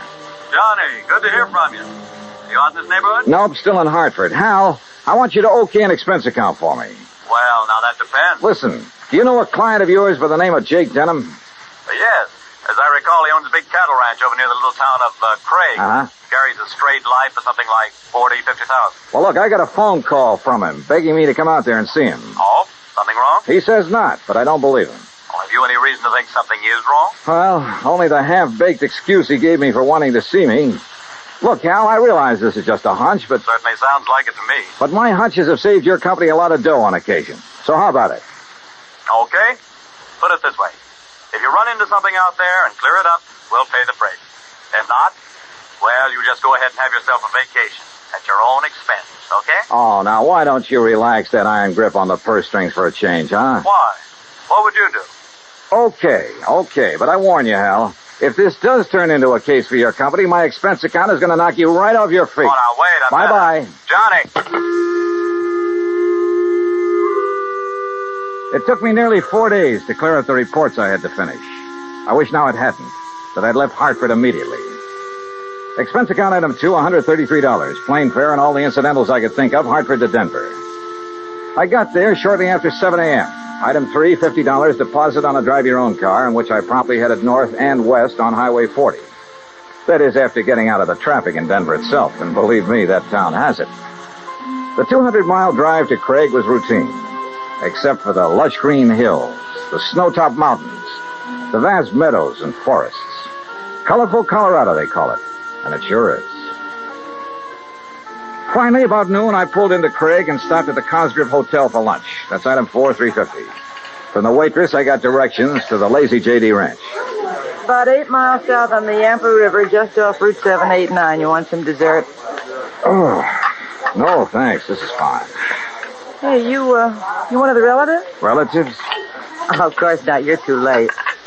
Too late for what? It was real beautiful, though. Half the town turned out for it, and most of the big ranchers. What are you talking about? Oh, my gosh, it's after 1:30. Look, I'm not supposed to be on duty now, and I got a date with my boyfriend. Hey, well, now... Excuse me, now, I wait gotta a second. Go. Just say the cashier in the lobby. Well, but look, Okay.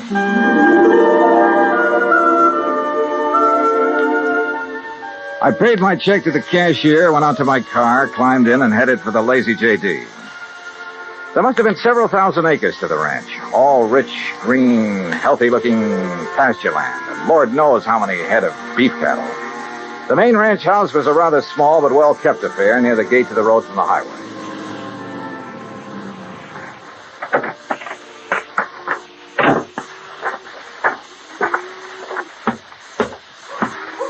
And then I saw it.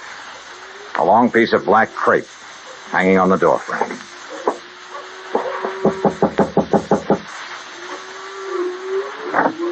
Yes? How do you do? My name is Dollar, Johnny Dollar. Oh, Johnny Dollar. Why didn't you come before? What? He begged you to come, didn't he? To come right away? Mr. Denham? Yes, but I told him... Then why didn't you? You might have saved him. Saved him? Yes, saved him. We buried him this morning. And I think he was murdered.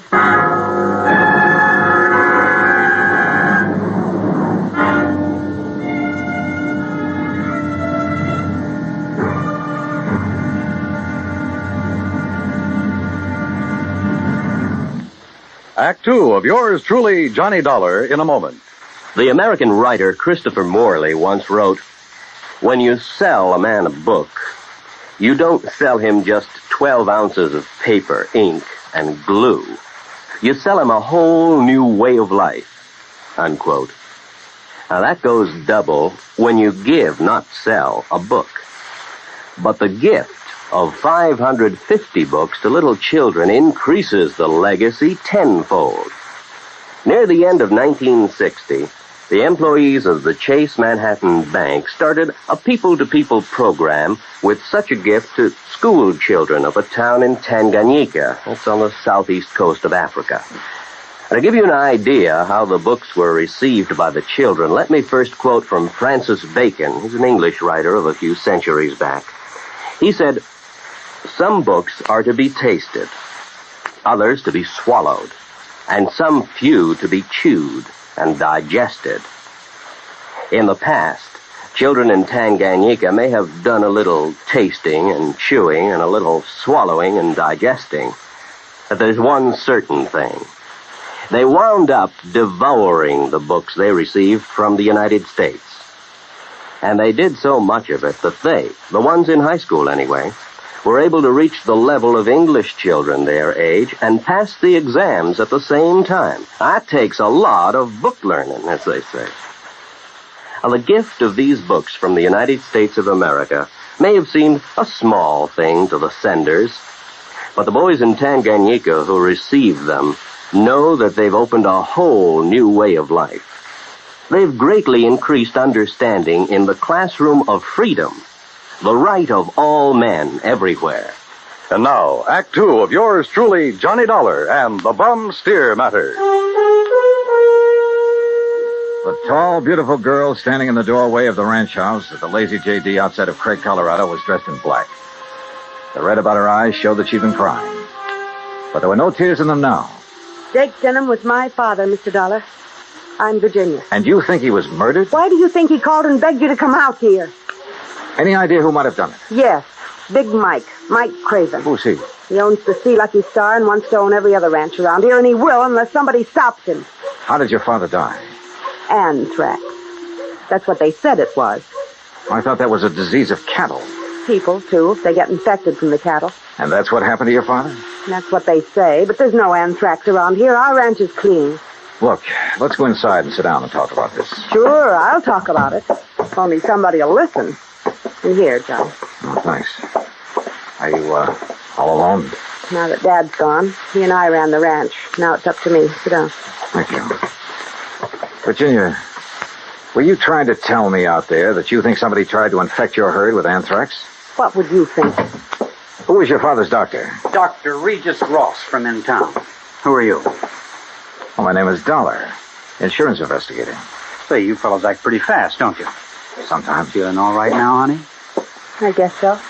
I told the hands that you're in full charge now. They'll take their orders from you. Or from me. Or from... Sure. Sure, I guess that's best. Thank you, Pete. They might as well get used to it, because after we're married... Look, honey, why wait any longer? I know this is a bad time to talk about Yes, it, but I also know, and you know, that this is no time for you to try to go it alone. But what about your medical school? I'll give it up. This is a lot more important than... Well, you're a lot more important. Oh, look, Jenny, you stalled me for a long, long time. I know, Pete, because Don't you see I can run this ranch alone? No. You need me, honey. And I'm here to help you. Do you know how Dad felt? Sure. That all I wanted was this ranch. The same as he felt about anybody else who ever came here. Just who are you, Pete? This is Pete Kermer, Johnny. My fiancé, I guess. That's right. Didn't I see a Kermer ranch on the way out here, a small one? That's right. My pa's. He's Carl Kermer. Well, what do you think caused the death of Virginia's dad? Just what everybody says, Mr. Dollar. Galloping anthrax from that Hereford. Then why did he send for Mr. Dollar to come? I'm afraid we'll never know, honey. Well, I do. It's because he knew something was going to happen to him. Where is that steer now? Buried. On orders from the vet and the state inspector. Mr. Dollar. Yeah? You said investigator. Hadn't you better talk to Dr. Ross? Yeah, I guess so. Want to let me have his address? Sure. I'll write it down for you. And, while you're at it, tell me where I can find the veterinarian. And that state inspector, too. Huh? Sure. Why not? When I left them, a few minutes later, Pete was still making a quiet, but I must say effective pitch for Virginia's hand. Expense account item 5, 10 cents for a phone call to the state inspector. He told me he'd never seen the infected steer on the Lazy JD, that he was confined to his bed at the time. I called the vet's office, and he was expected back shortly. So I sat around the hotel lobby and glanced over some magazines. And then, in one of them, I found an article that made my eyes fairly pop out of my head. Item 6, I called the vet again. He was in. You caught me just in time, Mr. Dollar. I was about to drive over to the Sea Lucky Star Ranch for dinner. Mike Craven and I are old friends. That's all? Yes, ever since we roomed together at college. Oh, I see. I understand you're the man who spotted the anthrax out at the Lazy JD. Yes, sir, that's right. Just that one Hereford. How it ever got to him, I'll never know. The rest of that herd's absolutely clean. That poor old Jake Denham, too. You think he became infected from that steer? Well, how else could it be? Galloping anthrax. Just like that. Doctor, where is that steer buried? Do you know? Yes, I had it buried myself. It's some miles out in the far corner of the Lazy JD property. Then phone the Sea Lucky Star and call off your dinner date. You and I are going out to take a look at that carcass. Oh, no, just a minute, young Investigator, did you say you are? That's right. I suppose you have some authority. What I don't have, I can get. Tell me, Doctor, is there some reason why you don't want me to see the carcass of that steer? No. Well, let's go. Along the way, we picked up two fellows who were handy with pick and shovel. It was almost dark now, so I bought a couple of powerful flashlights at one of the local hardware stores. That's item 7, 925. It took a couple of hours for the two men to dig down to the carcass of the steer, but they finally exposed one flank of the unfortunate animal. Yeah, you sure planted this critter deep, Doc. But there's part of him. Give us a few more minutes, and we'll handle it. No, wait. Mr. Dollar, come down here into the hole. Sure. Oh, what's the matter, Doc? The color of that carcass. I don't understand this. What are you talking about? Now, this doesn't make sense. The deterioration and putrefaction that always occurs when it simply isn't here. You mean it's possible it wasn't anthrax killed this steer? But I'm sure that all the symptoms, the swellings in the subcutaneous connective tissues, in the interstices of the muscles and lymphatic glands, and in the membranes of the mouth and tongue. They were all there, and they were edematous, too. Could some poison have possibly produced those symptoms? Poison? Yeah, look, I read in a magazine this afternoon that strychnia often produces symptoms very much like those of tetanus, lockjaw. Yes, that's true. But a poison that would... Good heavens. Yeah? Why, I haven't heard of it since my college days. Quintanogen sulfide. But why? Good question. No, Dollar. Because it wouldn't explain the death of old Jake Denham. If it was anthrax.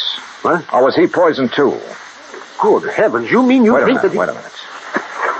Doctor, the brand on the rump of this animal. Oh, that's Denham's own brand, the Lazy JD. Yeah, but it looks to me like it was put on over another brand. Yes. Yes, you're right. Any way of finding out what the original brand was? No. Yes, Mr. Dollar. The other side. The inside of the hide might show it. Then, Doctor, you got a skinning job to do. All right. Hand me my bag there, please. Okay, here you are. Go to it, Doc. Thank you. That poisons. How much to infect a man? Well, even a small scratch on the skin could absorb enough to be fatal. No wonder the Dr. Ross... Ross was the one who treated Jake Denham. Yeah. No wonder we couldn't understand why death came so... Well? No. Can you see what the original brand was? Yes. Yes, I'm afraid so. Let me hold the light a little. Oh, I see. But I can't believe it, Mr. Dollar. Pretty clear, though, isn't it? Sea Lucky Star. Act 3 of yours truly, Johnny Dollar, in a moment. A couple of 1,000 years ago, the ancient sage Diogenes remarked that all things are in common among friends. Well, he didn't mean that only material goods were in common among friends, but that they shared their troubles as well. For a long time, the United States Armed Forces have been a friend in time of need, during fires, floods, and pestilence all over the world. Many peoples of the earth have come to believe in the friendship which the U.S. military personnel have spread for so many years, and the calls for help they answer in time of personal emergency, a response which has always been immediate. Not long ago, a Korean Buddhist nun was suffering from beriberi, an advanced form of acute malnutrition. But she was living in an isolated monastery deep in the Korean hills and valleys. Her sister nuns contacted the nearest Army Signal Corps relay station, and wheels began turning. In no time, an Army helicopter landed at the station's helipad. American soldiers carried the stricken nun to the copter. She was flown to a waiting ambulance and whisked away to the hospital.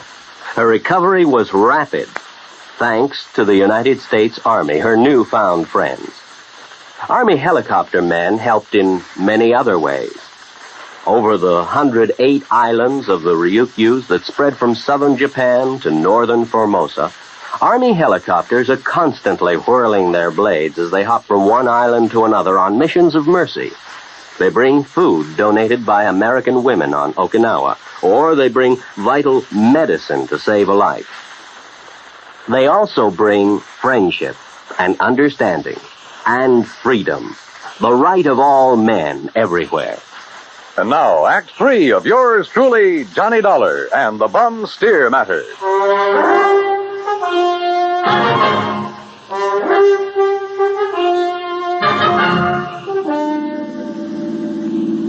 Looks pretty bad, doesn't it, Mr. Dollar? Yeah, Doc. It looks as though this Hereford steer was brought over from the Sea Lucky Star, was rebranded with a Lazy JD, was given the poison to make it look like it died of anthrax. Yeah, but Mike Craven, who owns the Sea Lucky Star, I know him, Dollar. I've known him ever since our college days. Medical college?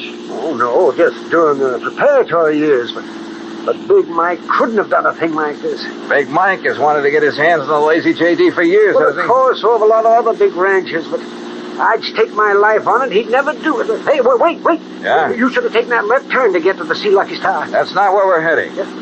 Well, then where? If I remember correctly, it's this road to the right, here. Well, you mean the K-Bar K? Got any better ideas? Well, I'll be...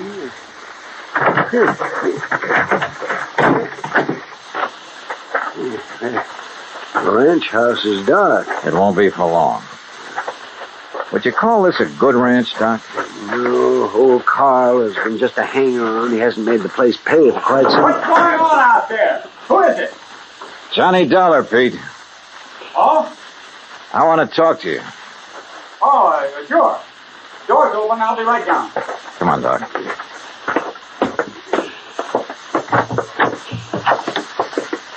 Let's see if I can find the light switch. This flashlight will do. And we're going on upstairs. Huh? Wait down there. I'll be right down. We'll be right up. Well, now, wait a minute, if you don't mind. Wow. Nice place you have up here. Look, I asked you to wait down. Dr. Cummings. I'm sorry, Peter, but this... How'd you make out with Virginia Denham, Pete? Convince her to marry you? That's none of your business, Mr. Dollar. Now, just what do you want? Pretty nice ranch to get your hands on, that Lazy JD. I beg your pardon. Combination bedroom and study, huh? As Virginia told you, I've been going to college. Yeah, medical school. Nice set of books you have here. Of course, I'll have to give that up now. Well, you're going to have to give up a lot of things. What? Where did you get it, Pete? What was the name of that stuff, Doctor? Quintanogen sulfide. What do you know about... Well? I don't know what you're talking about. Then why the marker in this book on toxicology? Marker? That was a foolish thing to do, Pete. A dead giveaway. Yeah, I told you. I don't know what you're talking about. Yep. Right here. Quintanogen sulfide. I never heard of it. You're lying, Pete. No. Giving it to that Hereford was probably a cinch. Listen, you... But how did you give it to Jake Denham? Dollar, that's something you'll never live to know. Oh, look, now wait a minute. Put the thing away. No. Now stand back. I said, look out. You... Stop! Oh, thanks, Doc. I guess he'd forgotten all about you. Until you landed that chair on his head. Yes. Now I suppose I'll have to patch him up a bit. Oh, absolutely. He'll have to look nice for the trial, won't he, Doc?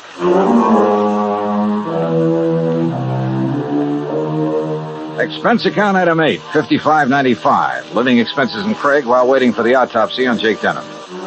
And yes, the same drug was used on him as on the Hereford steer.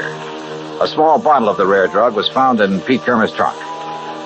So Pete's not only lost a chance for a nice ranch, but for living very long. Expense account total, including incidentals and fare back to Hartford, $618.50. On second thought, how's about just sending that check to the community chest? Then I'll feel a little better about this case. And about myself, too. Yours truly, Johnny Dollar.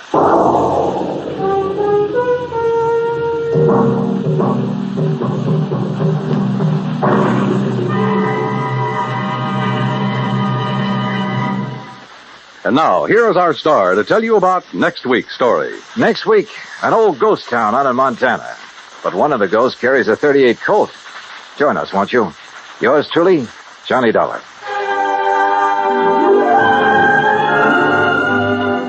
Yours truly, Johnny Dollar, starring Bob Bailey, originates in Hollywood. It is produced and directed by Jack Johnstone, who also wrote tonight's story.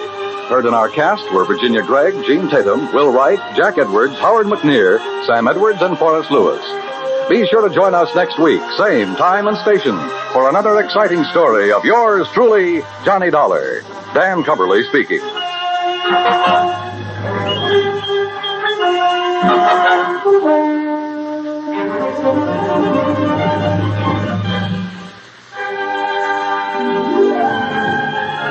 This is the United States Armed Forces Radio and Television Service.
From Hollywood, it's time now for...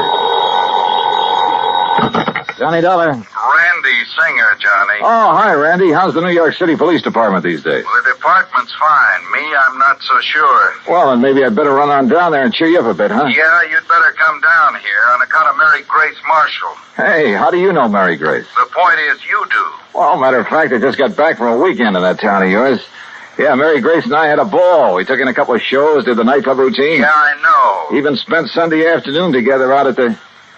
What do you mean, you know? Johnny, your little girlfriend's been murdered. What? Yeah. Randy, have you got any leads, anything to go on? Yeah, Johnny, plenty. Then I'll grab the first plane. Yeah, you'd better.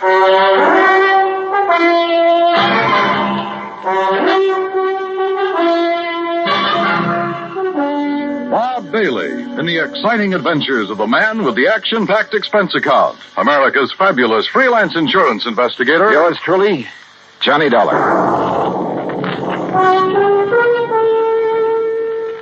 Act one of yours truly, Johnny Dollar.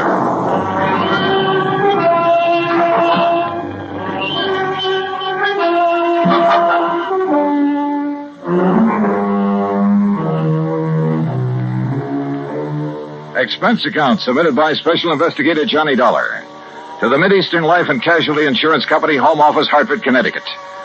Following is an account of expenses incurred during my investigation of the Mary Grace matter.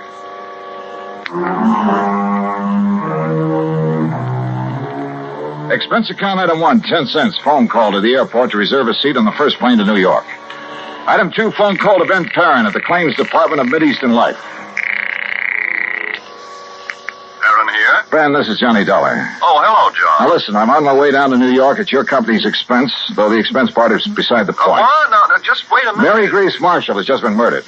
Marshall? Your company holds a policy on her, and I'm going down there to investigate. Well, now wait, John, until we issue proper authorization for you to conduct the investigation. Don't give me that, Ben. I'm going down there now. Well, then it's completely without sanction from this or any other officer. Okay, forget it. I was trying to save time, and I thought I was doing you a favor. Well, I suppose you are, but until a request for your services can be I routed said forget it. Didn't you hear me? I gotta go. Gotta catch a plane. Well, for heaven's sake, man, what are you so up in arms about? Why you're so concerned about this particular... Because that girl was a personal friend of mine. A very dear friend. Oh. John, I'm sorry. I can see now why you're so upset. Yeah, I'm upset. By all means, go ahead, officially.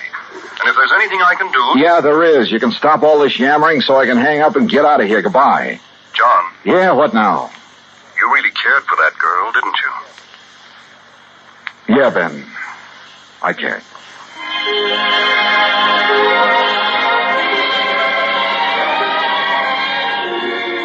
Expense account item 3, $9.20. Cab to the airport and plane ticket to New York. The trip down there gave me time to think. And thinking about it hurt. Mary Grace Marshall. Tall, brunette, and very beautiful. And as straight a girl as I'd ever known. There was a time a few years ago when I'd hoped she might marry me. But she wanted to stay with her successful career as a fashion designer. And she was right. I'm not the marrying type either. So we just remained friends. We had a lot of fun together. Theaters, dancing, an occasional nightclub. Sometimes the long hair stuff, a recital or the opera. I would go to the zoo or the circus, a boxing match or a baseball game. Or just go for a quiet walk in the park. And often just a long, quiet evening in her apartment over a tall, cool drink and good conversation. A good night kiss? Sure. But that was all. Now she was gone. And believe me, somebody was going to pay. Item 4, $6 even for a fast taxi to the 18th Precinct headquarters and Sergeant Randy Singer. Come on in, Johnny. Close the door. Sure. Hi. Better sit down, huh? Yeah. All right, when did it happen, Randy, and how? You said on the phone you have some leads. Clues all over the place. They all point toward one person. Oh. Toward the one person known to have been with her at about the time the coroner says she was killed. How was she killed? Struggle. Fell and struck her head on the base of the fireplace. Cigarette, Johnny? Oh, yeah, thanks. Incidentally, so far I've been able to keep this thing out of the papers. Oh, hey, give me a light, will you? I seem to have forgotten my lighter. Yeah, you have. Here. Thanks. Now, the coroner says she was killed Sunday night, late. What? By somebody who must have spent several hours with her. You said late Sunday night. That's a... Go on, Johnny. Hey, look, stop snapping that lighter and... Wait a minute, where'd you get that? According to all the evidence, it was left behind by whoever murdered Mary Grace Marshall. Here. Look familiar? Are you crazy? This lighter is mine.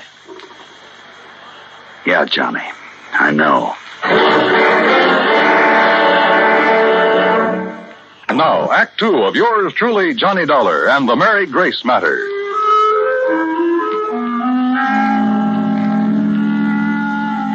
Mary Grace Marshall, an old friend, a very dear one, murdered in her New York apartment on East 77th Street. Sergeant Randy Singer, my old friend at 18th Precinct Homicide, had called me immediately. And when I got there, showed me a very damning piece of evidence. Presented to Special Investigator Johnny Dollar by the International... Sure, of course it's my lighter. And I must have left it in Mary Grace's apartment Sunday night. But that certainly doesn't mean that I killed her. Coroner says she died about the same time you were there. Oh, how do you know what time I was there? Wife of Charlie Walker, the building superintendent, Johnny. She saw you leave. That isn't enough evidence to convict a fly, and you know it. There's plenty more. Yeah, like what? Your fingerprints all over the place. Well, sure, I told you. Cigarette butts, same brand you smoke. So what does that A prove? lot of them, Johnny. Like a very nervous smoker. Well, I was with her all evening. Doing what? Oh, now look, Randy. Surely you can't be serious. You can't think for a minute You that look, Johnny. This is my case, nobody else's. I'm keeping it that way. I've kept it out of the papers. I think you know why. Oh, sure I know why. Because we've been buddy-buddy for so long, you want to be sure that if anybody hangs me, you will, for old time's sake. I asked you what you were doing. Well, let me tell you something, Randy. That girl meant a lot to me. What were you doing shut up Sunday and tell night? me what other evidence you have, what you know that can help me find out who... I'm sorry, Randy. Sure, it's your job. I'd probably do the same thing to you under the circumstances. If you didn't, I wouldn't have any use for you. But don't you see... Okay, look. We spent Sunday afternoon at the zoo, the Bronx Zoo. Went up on the subway. We walked a lot, got pretty tired. I promised her a dinner at the Chambord over on 3rd Avenue. But she said she had some food at the apartment, so we went back there. Then we just sat around and talked, played some music, that's all. And had some drinks. Yeah, I picked up a bottle of scotch on the way. How many drinks? Oh, 1 or 2 light ones is all. Sorry, Johnny, that bottle was nearly empty. But that's him. Who discovered the body? Mrs. Walker, wife of the apartment super. The one who saw you leave shortly after hearing the screams that made her... Screams? Yeah, that made her finally go up and look in the Marshall girl's apartment. She's crazy, Randy. You're lying. Can you prove it? I'd like to talk to that woman. I think you She's off better. her rocker if she told you she... What'd you say? I think you ought to see her. Huh? But if I'm your big suspect... Sure you are. Until you can help me prove I'm wrong. We drove over to the place on 77th Street in a prowl car. Everything was exactly as it had been when I'd left Sunday night, except that there were signs of a struggle, as Randy had said. A chair and a lamp had been knocked over, the hi-fi shoved aside when she'd fallen at the fireplace. Even the bottle of scotch from which I'd poured a couple of small... What's the matter, Johnny? Well, I'm not sure, Randy, but I'd have sworn I left this bottle out in the kitchenette where I... Huh? Hey, are you making more pranks? Yeah. Look, this bottle of soda, 3/4 full. You don't kill most of a bottle of scotch with only this much soda. Unless you're drinking it straight. Oh, who drinks it straight these days? An alcoholic? Or somebody who needs a jolt for his nerve. Maybe.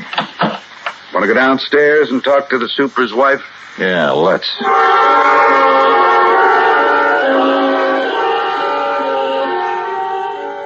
The superintendent's wife turned out to be a living doll. Young, pretty, with too much makeup. The sort who looked like she decided to get out of the chorus line for a quieter life as the wife of a building superintendent. I noticed a peculiar, spicy kind of odor when she first let us in, but thought nothing of it at the time. Now, you're sure this is the man you saw leaving Miss Marshall's apartment, Mrs. Walker? I was standing right here in this doorway. It was after I heard her screaming up there, around midnight. You're sure you heard her scream? Well, my husband heard it first. He woke me up, pounding on the wall between our bedrooms. Well, didn't he get up to investigate? Oh, no, the lazy...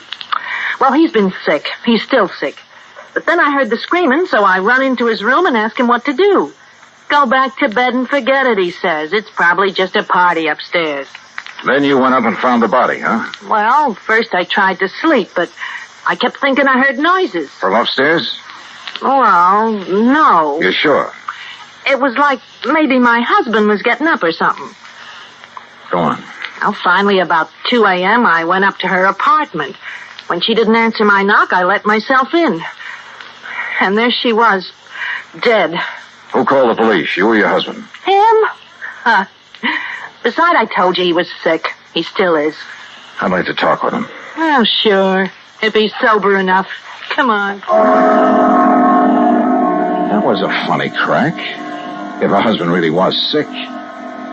She led us toward the rear of the apartment, and I mistakenly started to enter her bedroom. That peculiar odor again, only more pronounced.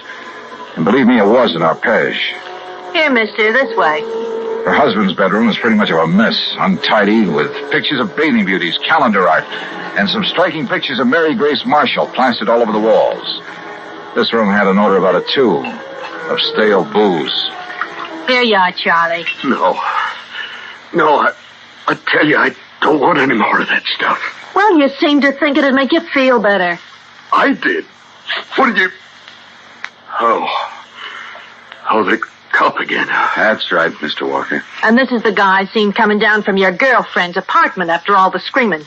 His name's Johnny something. You actually heard screaming up there, Mr. Walker? Yeah, awful racket. Woke me up. Scared me. What do you mean? That poor girl up there. All alone. Only she wasn't alone. But then it stopped. I figured maybe I'd been wrong. Had a nightmare or something. Yeah, sure. A dream about her. You think about me for a change instead of dreaming about that dame. Shut up. Talking about her, dreaming about her, sneaking around to have a look at her when she came in and out. I tell you. If you wasn't sick, I think you'd sneaked up there and done her in because you couldn't have her. Will you take her out of here? It wouldn't be the first time a drunken bum has killed somebody. Shut up! Shut up! Mrs. Walker, I thought I told you this man was supposed to be kept quiet. Oh, well, now look, Doctor. Yet I walk in here and find this sort of thing going on. Go on, all of you. Out of here while I attend this man. Just a minute, Doctor. Out immediately. This is a heart case complicated by a very serious virus infection. Doc, if I can have just one Later, minute. officer. I must save this man's life. Come on, Randy. You too, Mrs. Walker. Sure. He's been getting alcohol again, strictly against my order. Now, look here, Mrs. Walker. No, wait. Huh? Come on upstairs with me again. Oh? What'd you think of? A couple of things, Randy, that I believe will clinch this case so fast. Come on. Act 3 of yours truly, Johnny Dollar, and the Mary Grace Matter.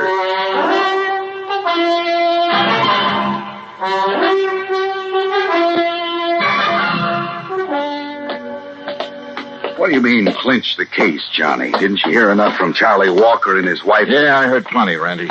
Well, then what's the point of coming back here to the dead girl's apartment? Let me show you something here in the kitchenette. A scotch bottle.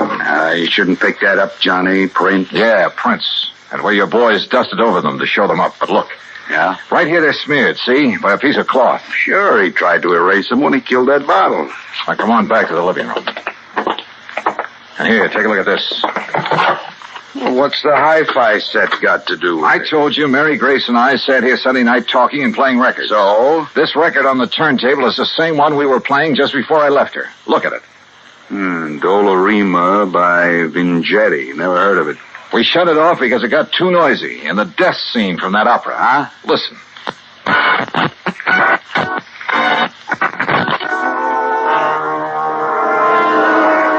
Yeah, here it is.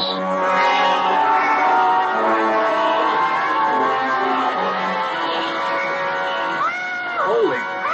That sounds like somebody... Shut it off. Well, I'll be darned. Sure. The screams that Walker and his wife said they heard. And that record's what gave him the idea. And now it's a matter of pinning it on him. All right, what have you got for his motive? Motive? Are you kidding? Didn't you see those pictures of all those beautiful those babes he has on the wall of his room? And the pictures of the Marshall girl? All right. He was gone from Mary Grace, talked about her, dreamed about her, had her pictures all over his room, but she wouldn't give him a tumble. All right. All right. So he hits the bottle heavier than ever on account of this frustration over the Marshall girl. Wouldn't be the first time that sort of thing has happened. Happens all the time. So if he can't have her, he's going to kill her. You see my point? Yeah, and it's well taken, Randy. All right. Last weekend, you're taking his dream girl out on the town, having a good time with her, doing all the things he wished he could do. Go on. Well, it's too much for him, driving him out of his rum-soaked mind. Then he hears that screaming on that opera record. It gives him the idea. He wakes up his wife, so she'll hear it too, so his wife will think somebody's getting killed up there. But he doesn't let her go up there, right? Sounds good, Randy. After his wife goes back to bed, that's when she saw you leave, he goes up there and kills the girl. But if he was as sick as he appears to have been... John, the time like that, a man gets superhuman strength. Strength of a madman, they call it. And listen. I'm listening. His wife said she thought she heard him walking around, remember? I remember. So that's it. She finally got up, came up here, and found the body. So naturally, she tied it all in with the screams her old man woke her up to hear. And that suited him perfectly. She couldn't help but alibi for him. Come on, let's get downstairs again. I realize, Johnny, it's all circumstantial, and I still have to pin it on him. Or her. But I'll hold him on suspicion. Or her. The same circumstances would work just as well for Walker's wife if she were the killer. Yeah, but what about the motive? Jealous wife. Jealous of somebody taking that drunken bum out of her hair? That funny odor I noticed about her when I first stepped into this place. I finally remembered what it is. Hey, I noticed that, like a cooking spice. Well, it is sometimes. Cardamom seed. Cardamom? Yeah, they used to call it the drunkard's friend. A man could booze all night, chew a couple of cardamom seeds, kiss his wife goodnight, she'd never be the wiser. Well, I'll be. That odor was so strong in her bedroom that... Well, maybe she's the lush, huh? Hey. And tried to make the same thing out of her husband. On the excuse it would make him feel better. You mean he isn't a heavy drinker, Doctor? No, he is not. Doctor, you said he has a heart condition. A very serious one. Complicated by a... Yeah, I know. Could he possibly have got out of bed, climbed those stairs Sunday night, struggled with, and killed someone? The odds against his surviving such a thing are 1,000,000 to 1. 100 million. All right, I heard it all. That means you're going to start accusing me of killing that girl up there. Mrs. Walker, I told you to stay out of your husband's room. Yeah? Well, he's dead, Doc. Dead? I don't know what you give him, but he's dead. Did you give him more liquor? No. But you gave him enough before I came to... Wait here, all of you. Well, you're going to try to pin that Marshall dame on me now that Charlie's gone? You've already pinned it on yourself, Mrs. Walker. What? You thought you'd left no fingerprints on that bottle up there. Well, I didn't. I used a handkerchief. Yeah. That's what I thought. No, wait a minute. I didn't mean that. Too late, I'm afraid. Oh, no, it ain't. Put down that gun, Mrs. Walker. All right. So I killed that dame on the second floor. And if I have to kill you,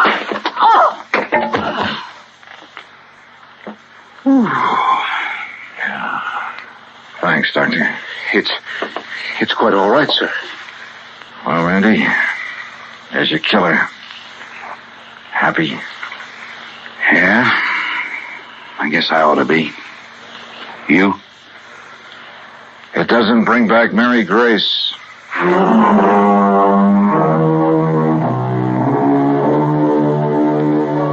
Expense account total, including transportation back to Hartford? No, wait. I took on this case myself because of Mary Grace and, well, whatever she may have meant to me is none of the company's business. Oh, sure, you'll have to pay the claim on her policy, but let it go at that, will you? The rest is on me. I want it that way. Understand? For old time's sake. Yours truly, Johnny Dollar.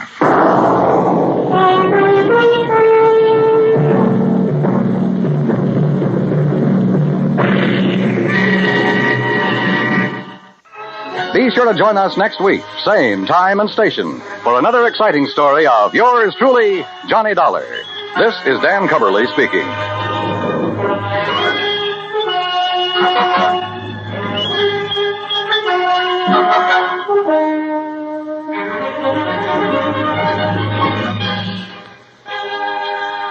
This is the United States Armed Forces Radio and Television Service.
Johnny Dollar. Johnny, this is George Reed. Well, nice to hear from you, George. Especially when I have no assignment. That's fine. What's fine about it? No expense account to pad means how do I keep the wolf in the door?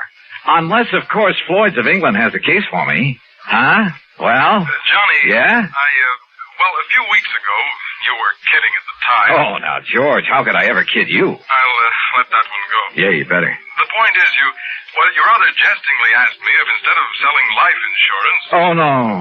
Don't tell me. I'm afraid so. I'm afraid the company is saddled with what you might call a death insurance policy. You mean instead of insuring somebody against dying, you've insured him against living? Yes, John. Okay, Georgie. Say no more. I'll be right over.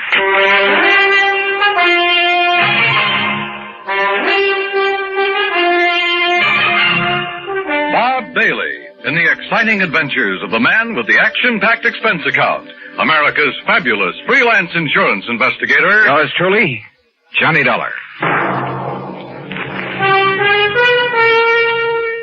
Act one of yours truly, Johnny Dollar.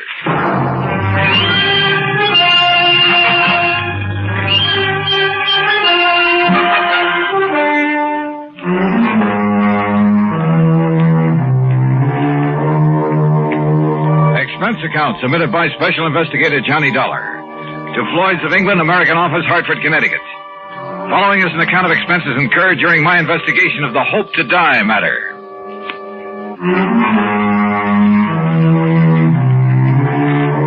Expense account item 1, $1.10 taxi from my apartment to George Reed's office, where I found him pacing the floor and wearing an even more worried expression than usual. And believe me, that's something. This thing has me so riled up, Johnny, I can hardly see straight. Well, you should have known better than to issue a policy like that, George. It was Harry Baxter. Baxter? He filled in here for me while I was on vacation. I should have known better. What'd he do? Sell a lot of policies that you shouldn't have to handle? No, just this one. And I swear I don't understand it. He of all people. All right, you said on the phone that it was kind of life insurance in reverse. That's exactly what it is. Explain, please. Well, usually, of course, we pay the face value of a policy when the insured dies. Right.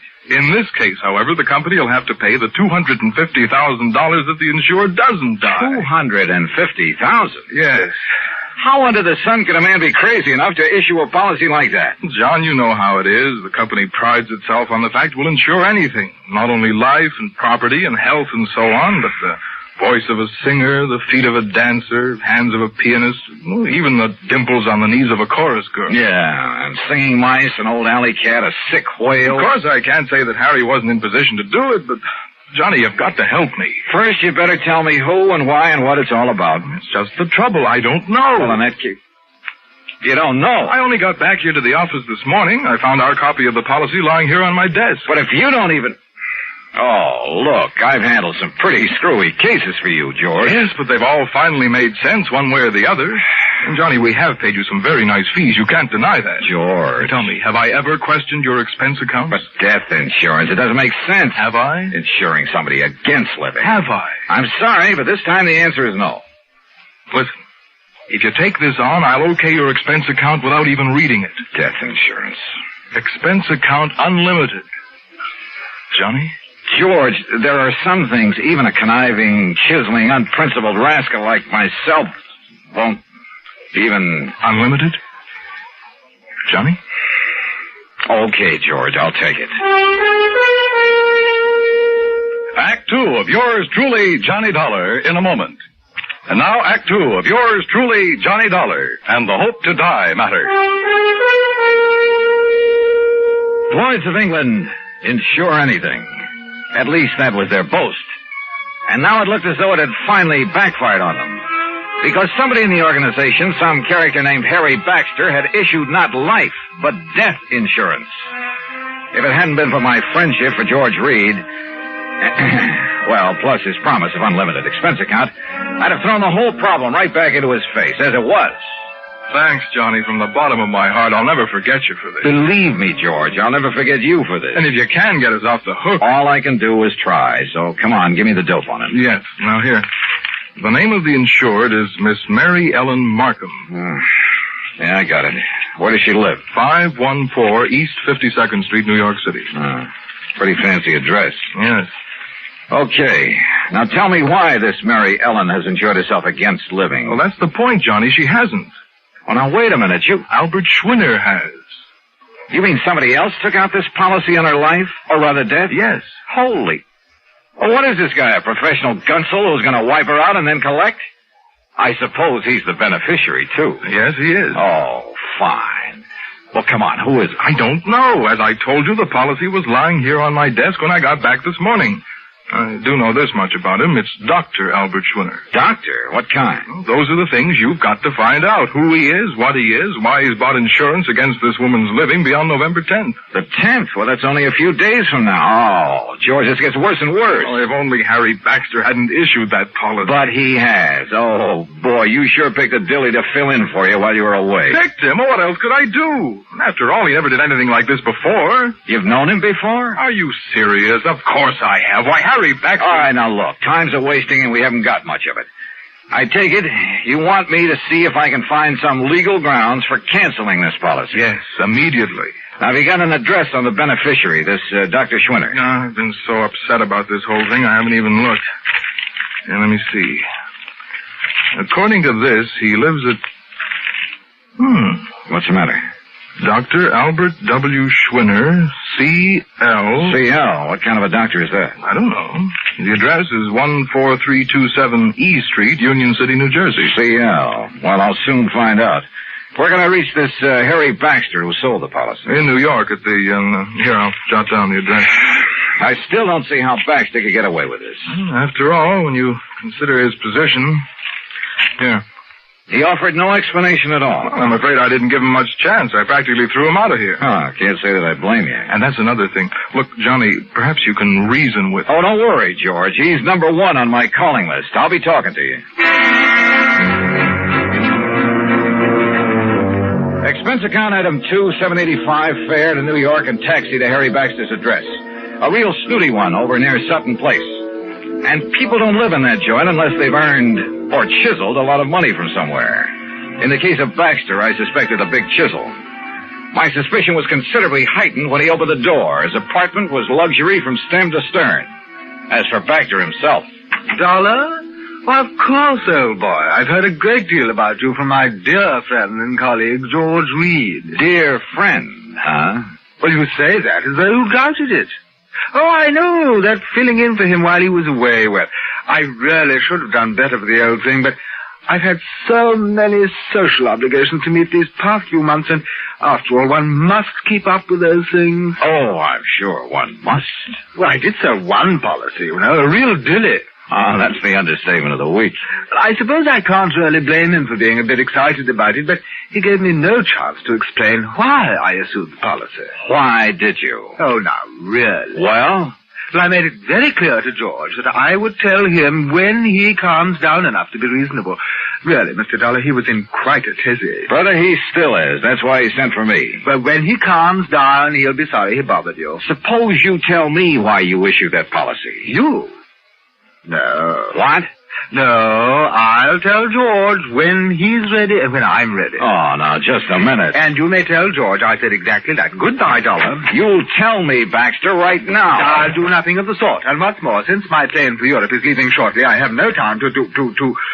Would you kindly remove your foot from the door? Not until I get an answer from you. Now start talking. If you can show some legal cause... Legal cause? Furthermore, your behavior at the moment constitutes trespass, illegal entry, call it what you like. And believe me, unless you leave here immediately, I shan't hesitate to ring up the police. All right. Now look, just tell me one thing. I might. What? What is your connection with the beneficiary of this policy? Dr. Schwinner. That's right, Albert Schwinner. But Albert happens to be a very close personal friend. Oh, I might have guessed as much. All right, then tell me this. No, I'm sorry, just one question. I've given the answer. Goodbye. Baxter. Are you hard of hearing? Look here now. Goodbye.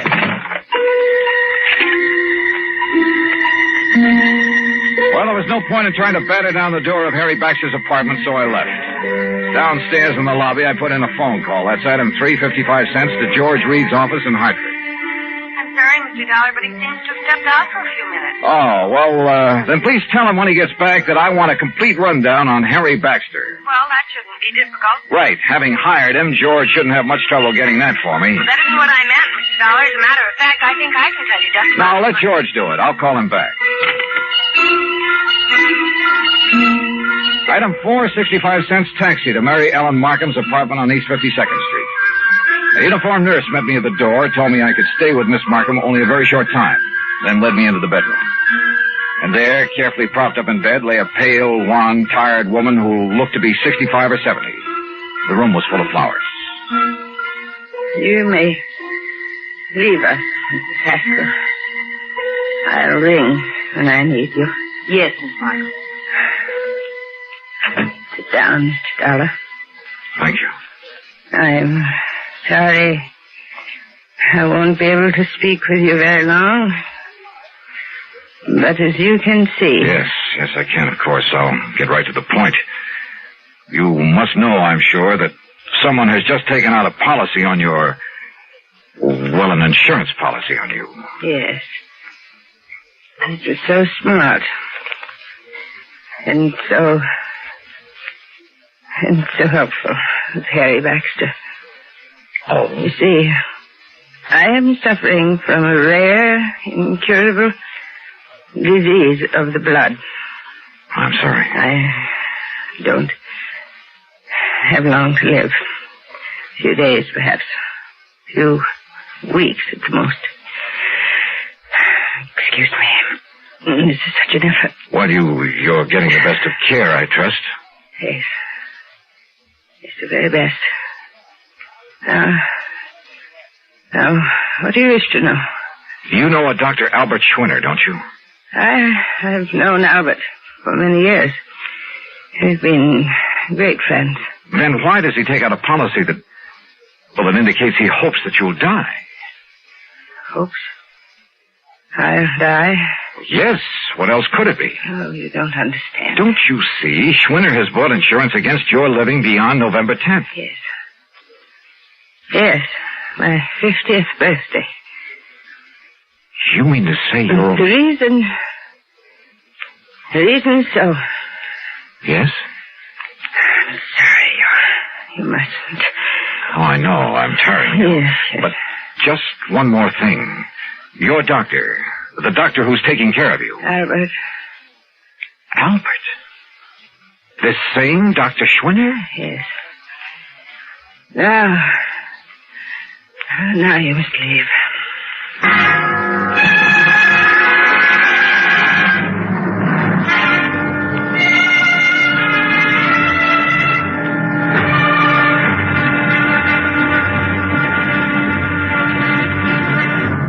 Act 3 of yours truly, Johnny Dollar, in a moment. Now, Act 3 of yours truly, Johnny Dollar, and the Hope to Die matter.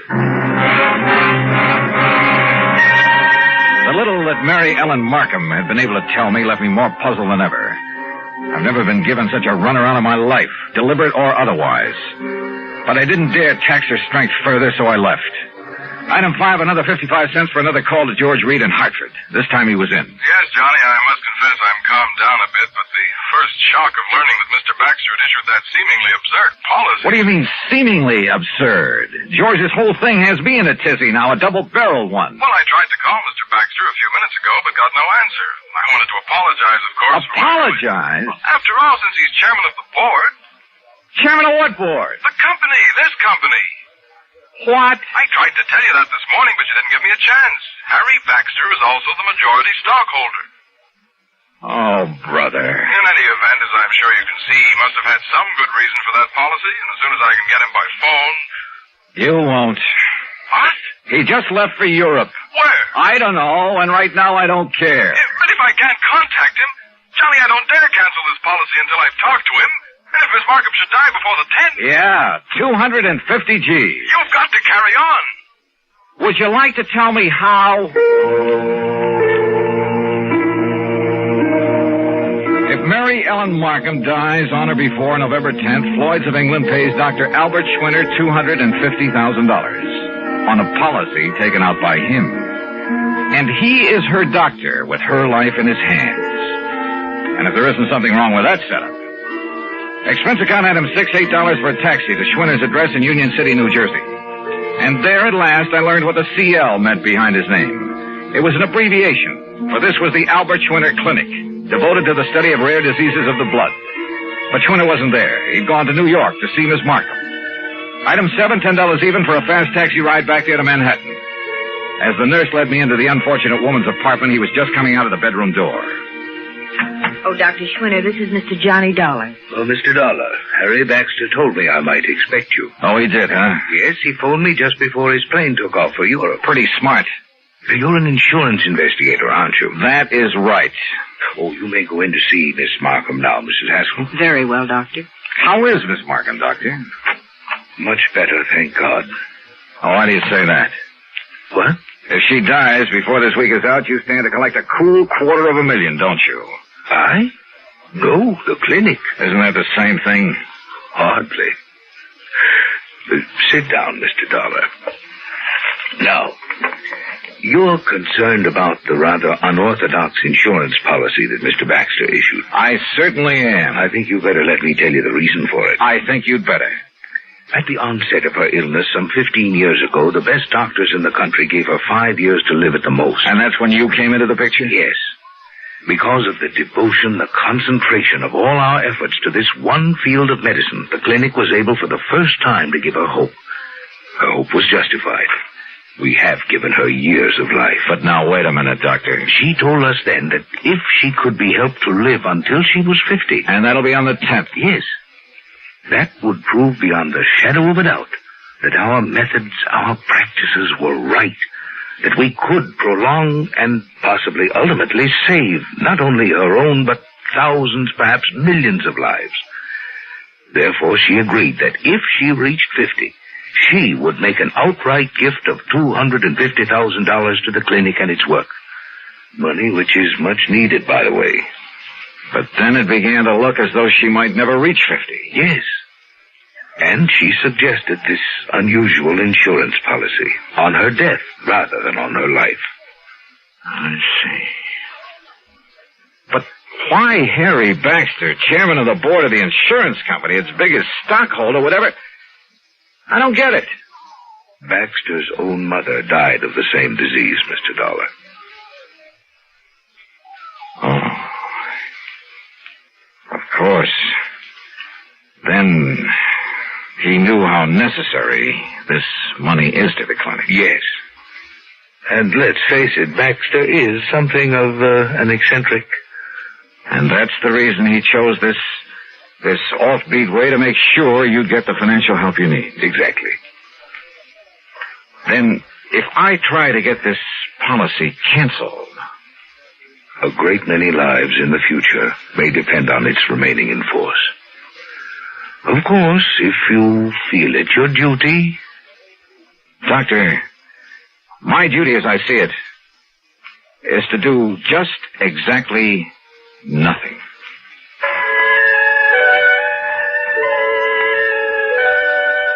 Mary Ellen Markham did live to see 50, but only for a few days. Just long enough to make her gift to the clinic. Harry Baxter and the company? Well, Harry came back from Europe, and he said he found some, quote, mistake, unquote, in the policy that requires the company to pay off on it anyway.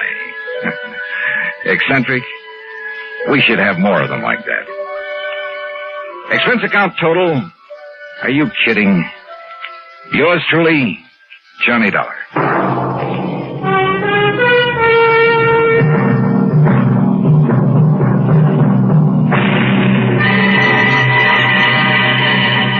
Departed's program.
Hollywood. It's time now for...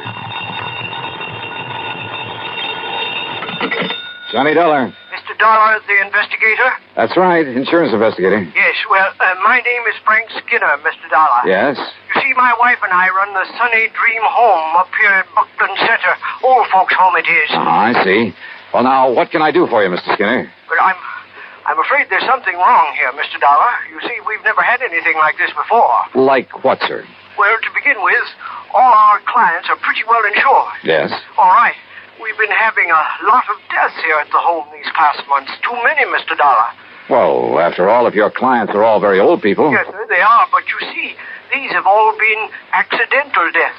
Yeah, well, don't forget, sir, that older people are very often quite prone to accidents. Yes, sir, that's true. But, well, if you want the truth, I don't think they've been accidents. Oh? No, sir.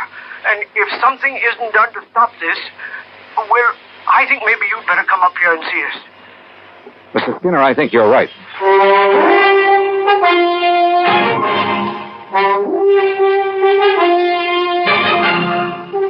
Bob Bailey in the exciting adventures of the man with the action-packed expense account. America's fabulous freelance insurance investigator. Yours truly, Johnny Dollar.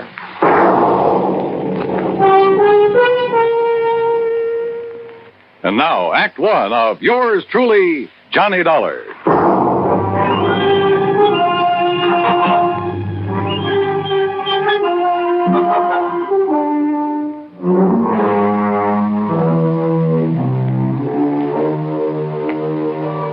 Expense account submitted by Special Investigator Johnny Dollar to the Universal Adjustment Bureau, Hartford, Connecticut. Following is an account of expenses incurred during my investigation of the Sunny Dream matter.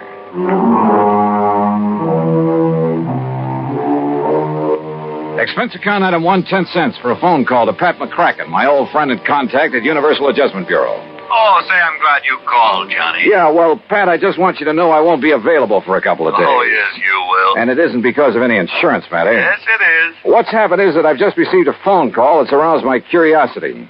And, well, at any rate, any assignments you may have for me will have to wait until I get... That's where you're wrong, Johnny. I said we'll have to wait until... What? Just happens you have an assignment right now. As a matter of fact, I was just about to call you. Well, can I wait a couple of days? Oh, no. Johnny, I want you to run over to Buckland Center. Huh? I think you heard me. The Sunny Dream Home for the Aged? That's right. How did you know? Never mind that. What's wrong over there that you know about? Well, the number of deaths over there within the past few months have made our actuarial tables look like a big fat mistake. And the companies that have carried the insurance on them are getting a little worried. All separate companies, huh? Yeah, but they all cleared their policies through us, fortunately. Otherwise, we'd never have gotten wind of this. Anyway, I promised to send you over there. Any particular reason for thinking something's wrong, aside from the unusual number of deaths? Yes. What? The beneficiary of the policies that have had to be paid. Who? The Sunny Dream Home for the Aged.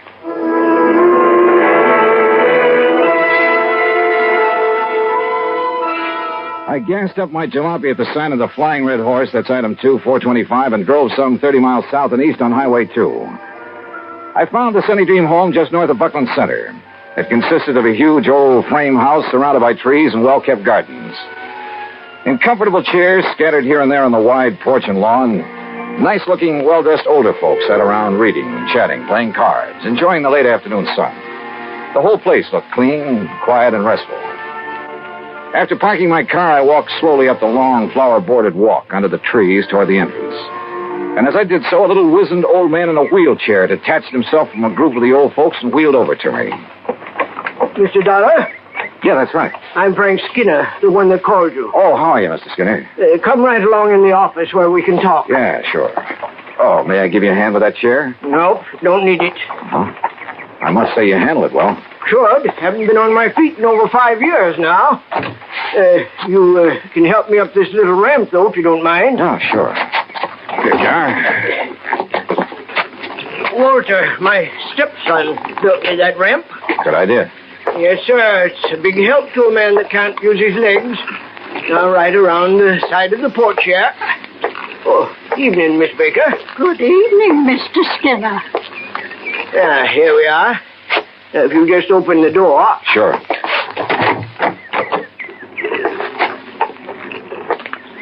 You just sit down there, and I'll get right to the point. Okay, fine. Now, you listen to me. I'd appreciate it if you'd let the folks here think that you've just come to look over the place, like maybe you've got some old relative you'd like a nice home for. In other words, you don't want to alarm your clients. Guests, Mr. Dollar. They're honored guests, all happy and with no worries. Uh-huh.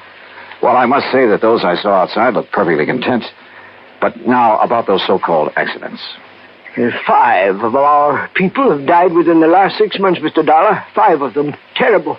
And like I told you on the telephone, they looked like accidents. What kind of accidents? Well, now, the first one. Well, maybe it was. That was old Miss Epp. Lived in the little guest cottage out back. What happened? Small fire. Must have started in the wastebasket or something by the time we got to her. Well, she'd suffocated. And I suppose Mr. Parley might have been accidental, too. Food poisoning it was. At least that's what the doctor called it. But nobody else got sick on all those canned peaches, Mr. Dollar. Who was the doctor? Oh, Doc Cherry from town. Of course, Mr. Purley was the only one that had 3 helpings of them. But my wife never had trouble with her canning before. Well, go on, Mr. Skinner. Well, old Miss Sharmley fell down the main stairs to the living. Look through the door there. You can see the stairs. Well, that's a long stairway for elderly folks. Then Miss Lizzie-Bell. We called her Miss Lizzie-Bell, though her real name was... What happened to her? She fell out the window of her bedroom. And, Mr. Dollar, she just wasn't strong enough to get her window open that wide. She was 94. Then poor old Miss Betzler, she fell down the stairs, too. Well, Mr. Skinner, if those people aren't able to negotiate a stairway like that, you're at fault for requiring them to do it. Well, most of them are. The others have their rooms here on the first floor, like I have, too. How about Miss Lizzie Bell, who was 94? Well, she never left her room until she fell. Or until she was pushed by somebody younger and stronger than she was. Well, unless you can prove something like that. I have to prove that those others were pushed down the stairs. Straight so. You see, from what you've told me so far, Mr. Skinner, there's no reason to suspect those deaths weren't accidental. Even so many of them, all within a space of only 6 months. Unless, as I say, you can come up with some concrete evidence to indicate otherwise. All right, then. You can tell me this. Why did all those things happen late at night, when those poor old folks wouldn't have any reason to be up and around, when there wasn't anybody around who could help them, until it was too late? Well, so far as that's concerned... Boy, sure. Folks have got to get up at night sometimes, one reason or another. But they all had their own private baths, and if they want anything from downstairs, like something to read or some hot milk, something like that, why, all they have to do is ring the push button in their room, and my wife gets it for them. We do that all the time. Where is your wife, by the way? Martha? Why, she's Right here, Frank. Who's this you're blabbing off your mouth to? Why, Martha, this is Mr. Johnny Dollar, insurance investigator. Investigator, huh? Well, you can march yourself right out of here. Oh, now, just a minute, Mrs. Skinner. Just a minute, nothing. You get out of here and leave us alone. Mrs. Skinner. And if you don't, I'll throw you out. If you don't think I'm young and strong enough, then I'll show you. Strong enough to throw a little old lady out of a window? Or shove a couple of people downstairs? Get out. Act 2 of yours truly, Johnny Dollar, in a moment. And now for another episode in the life of Sergeant Donald Bellwether, my husband.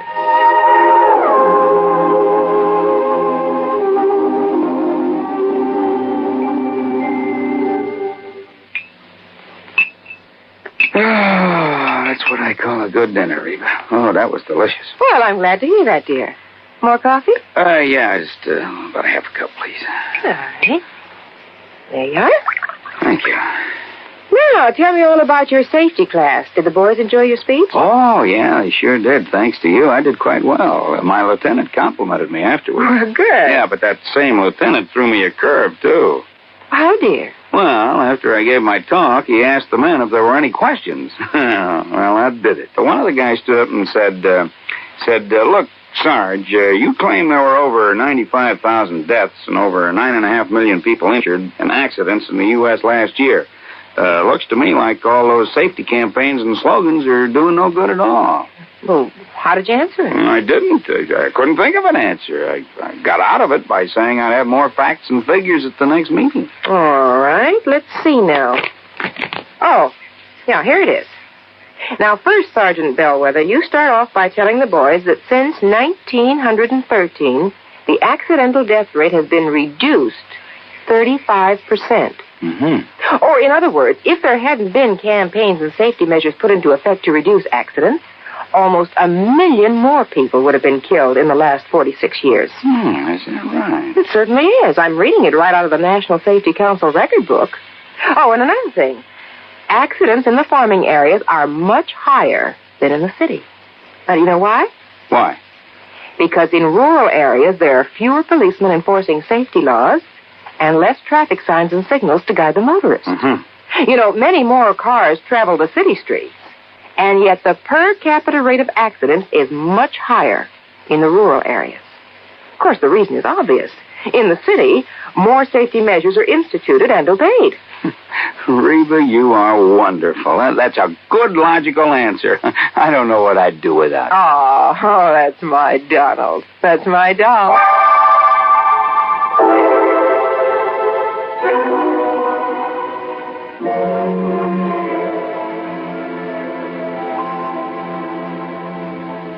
And now, Act Two of yours truly, Johnny Dollar, and the Sunny Dream Matter.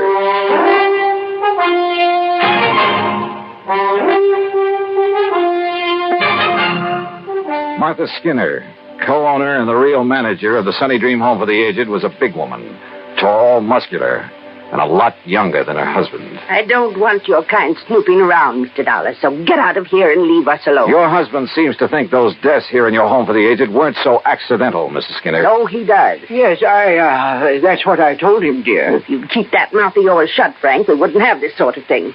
Why don't you in that wheelchair get out of here? You sound as though you have something to hide, Mrs. Skinner. I have nothing to hide. Don't you see what your coming around here will do to our nice place?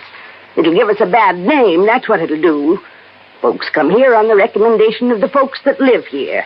If your sort starts prowling around, it'll make our nice home for them sound like a murder factory, and I won't have it. Oh, now, just calm down a moment. Poor old folks, Miss Lizzie Bell and Mr. Parley and the rest, were accidental, that's all. You got any reason to think they weren't? Well, I didn't have, until a minute ago. What do you mean by that? If they weren't accidents, well, it certainly took somebody younger and stronger to push them down those stairs. You mean me? Well? No, Mr. Dollar, you're wrong. And if anybody started that talk about not being accidents, I guess I did. Yes, you did, Martha. Oh, I was so upset. Those fine old people passing away. Why, they were like family to me. I guess I said a lot of things that didn't make sense. Until the doctor and the police came around and told me I was wrong. The police investigated? Yes, and they made quite a stir. I guess that's why your being here has upset Martha. Well, of course, if they found nothing. Mr. Dollar, do you think that I could do anything like that I could harm a single hair of any of these nice old people? What possible reason could I have, and what sense would it make? Why, we're being paid for their living here, and if anything happens to them... Yeah, if anything happens to them, you collect a nice, big, fat hunk of insurance money. You know about that? Insurance investigator, remember? No, you're wrong. It was their idea to name us in their policies, now wasn't it, Frank? Yes, Martha, it certainly was. Well, let's not talk about it anymore now. It's getting late, so I think I'll drive back to Buckland Center and have some dinner. Why, you'll do no such thing. You'll have your dinner right here. And if you wish to stay overnight... Oh, no. You mean I'll have another room to fix up? Well, I'll help you, of course. Walter, this is Mr. Johnny Dollar. Dollar? The insurance investigator I hear about all the time on the radio? That's right, son. Well, what's your business here, Dollar? Frank called in, son. Yes. About those accidents? Yeah, that's right. What do you think about them, Walter? Look, Dollar, Mother's got enough trouble without you coming around. Walter. Well, it's true, Ma. You know it. First it's the police making a big racket. We've been through all that, Walter. I asked you a question. Well, why don't you get out of here and leave us alone? I'm sick of all this nonsense. I'm sick of this whole place. Oh, Walter. Year after year working like a dog for a lot of old fogies. Are there only the three of you to take care of this place? That's right. Oh, and of course Frank here is a lot of help tied down to that wheelchair. Well, I do all the office work. Oh, sure. Big deal. Handle all the money, too. Well, what about the talk that as soon as we get enough money, we can sell out and get away from here? Hey, look, Dollar, what difference is it to you who keeps this place up? Hey, you're a pretty husky fellow, Walter. Yeah. Yeah, would you like a little demonstration on you? Now, what do you mean by that? Well, maybe I'll tell you after I've had a look around. Then you will stay. Oh, yeah, I'll stay until I'm satisfied. Well, you won't be here for long if I've got anything to do with it, understand? Is that a threat, Walter? Take it any way you like. I'm sorry, Mr. Dollar. I'm sure he didn't mean that the way it sounded. Yeah. Well, tell me, do you two have joint ownership of this place, you and Mr. Skinner? Well, it's really in my name. And if anything were to happen to you? It would go to Frank and Walter. I see. Walter said that you've talked about getting enough money to sell out and leave this place. He certainly did. Is that what you plan to do? Yes, sir. Well, I'm not so sure. Of course you are. I've grown to love this place. All the nice people who... Mr. Dollar. Yeah? Enough money, you said. Like a lot of insurance money from... Oh, no. You can't think that Walter would... Oh, no. He's spoiled and fresh and impetuous and talks a lot, but... Surely you don't think... Mrs. Skinner, what would you think?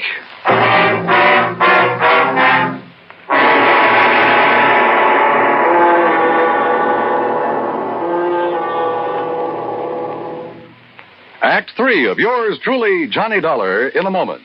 Do you know who said, eternal vigilance is the price of liberty? Those famous words were written by Thomas Jefferson. Jefferson knew that human nature tends to cause us to take for granted the freedoms for which others have fought valiantly. He knew that Americans had to be alert, or the essential freedoms of democracy would be taken away. That's why Jefferson gave his warning to the Americans of his era and to their descendants. He set the price for liberty as eternal vigilance. And Americans through the years have heeded Jefferson's warning. They have been alert to detect and resist the enemies of liberty. Remember the words of Thomas Jefferson. They are part of your American heritage. The price of liberty is eternal vigilance. And now, Act 3 of yours truly, Johnny Dollar, and the Sunny Dream Matter.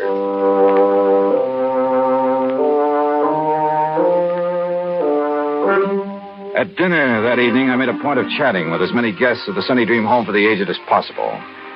Sweet old Mrs. Baker, who must have been in her 80s, pretty much summed things up as we talked together on the porch in the cool of the evening. You're all really kind of sorry for Walter, Mr. Dollar. Young man like that doesn't really have a place here among all of us old ones. Yeah, I wonder why he doesn't go out on his own then, Mrs. Baker. Because in spite of his brash, noisy way, he loves his mother, Martha. And since she has so much to do taking care of us, why, he just stays and helps her. Isn't she one of the loveliest people you ever met? Well, she certainly seems devoted to you folks. And she is. Makes us toe the line. Bawls us out sometimes, just like a mother hen. But she's all heart. And Mr. Skinner? Very nice. Handles the business affairs of the home real good, too. It isn't generally known, but he's the one who gave us the idea of making out our insurance to the Sunny Dream. Oh? Of course, we never told Martha. Oh, there you are. Evening, Miss Baker. What a nice young man this is, Mr. Skinner. We've been having a wonderful time talking away about this and that. That's fine. They make you a comfortable room upstairs, Mr. Dollar? Yeah. Right at the head of the stairs. Very comfortable. Good. Well, don't let me interrupt. I'd like to talk to you a minute if Mrs. Baker will excuse us. Why, of course. Thank you. And we'll talk again tomorrow, won't we? Sure, of course we will. Good night. Mr. Skinner, when was the last accident when someone fell down those long stairs? Huh? Why, that was Miss Betzler early this month. Why? Well, at the head of them, as I came out of my room, I found something that... Well, they were marks that looked to me as though they'd been made by some kind of struggle up there. Oh? And a tiny piece of cloth from a man's suit caught in a splinter on the newel post. Well, what are you going to do about it? Oh, just leave it there. Tomorrow I'll get somebody from the police laboratory over here to look at it. Well, whoever suit that was Must have a tear. Oh, no, not necessarily. It was really just a few threads that had been pulled out. But they might be the clue to a killer. I see. Well, good luck, Mr. Dollar. Yeah. Thanks. In my room, I waited until long after the big home was quiet and wondered if my hunch was going to pay off. Hunch? Sitting there on the porch talking with old Mrs. Baker, I'd suddenly remembered something Pat McCracken had told me in the very beginning. He had notified the home I was coming here to investigate. That meant he'd notified Frank Skinner. Could that have been why Skinner phoned me? To allay any suspicion the insurance companies might have?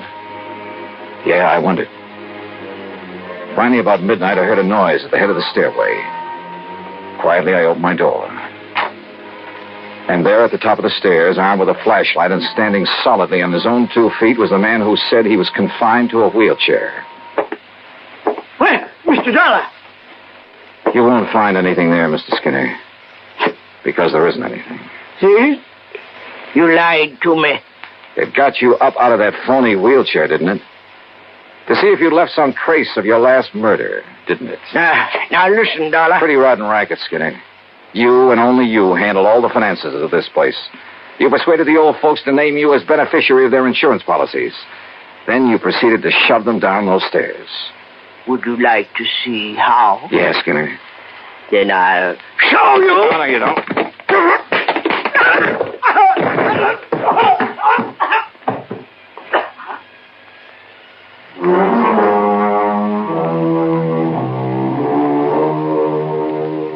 Yeah, he'll live to go to trial. And whatever sentence they hand him will be much too short. The Sunny Dream home, well, I hope it'll be the quiet, peaceful place his wife wants it to be. Expense account total, including incidentals, $12 even. Yours truly, Johnny Dollar.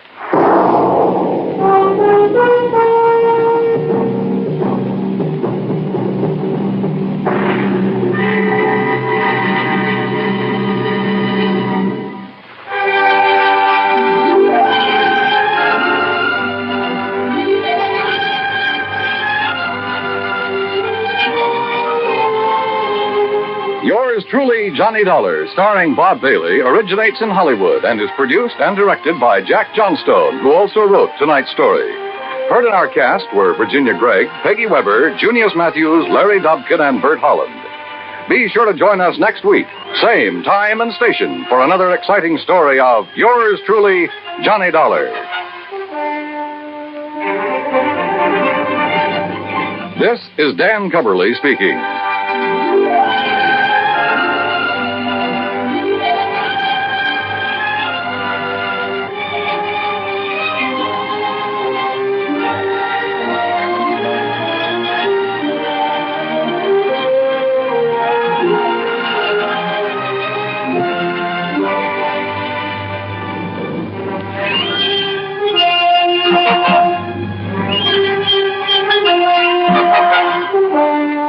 Johnny Dollar has come to you through the worldwide facilities of the United States Armed Forces Radio and Television Service.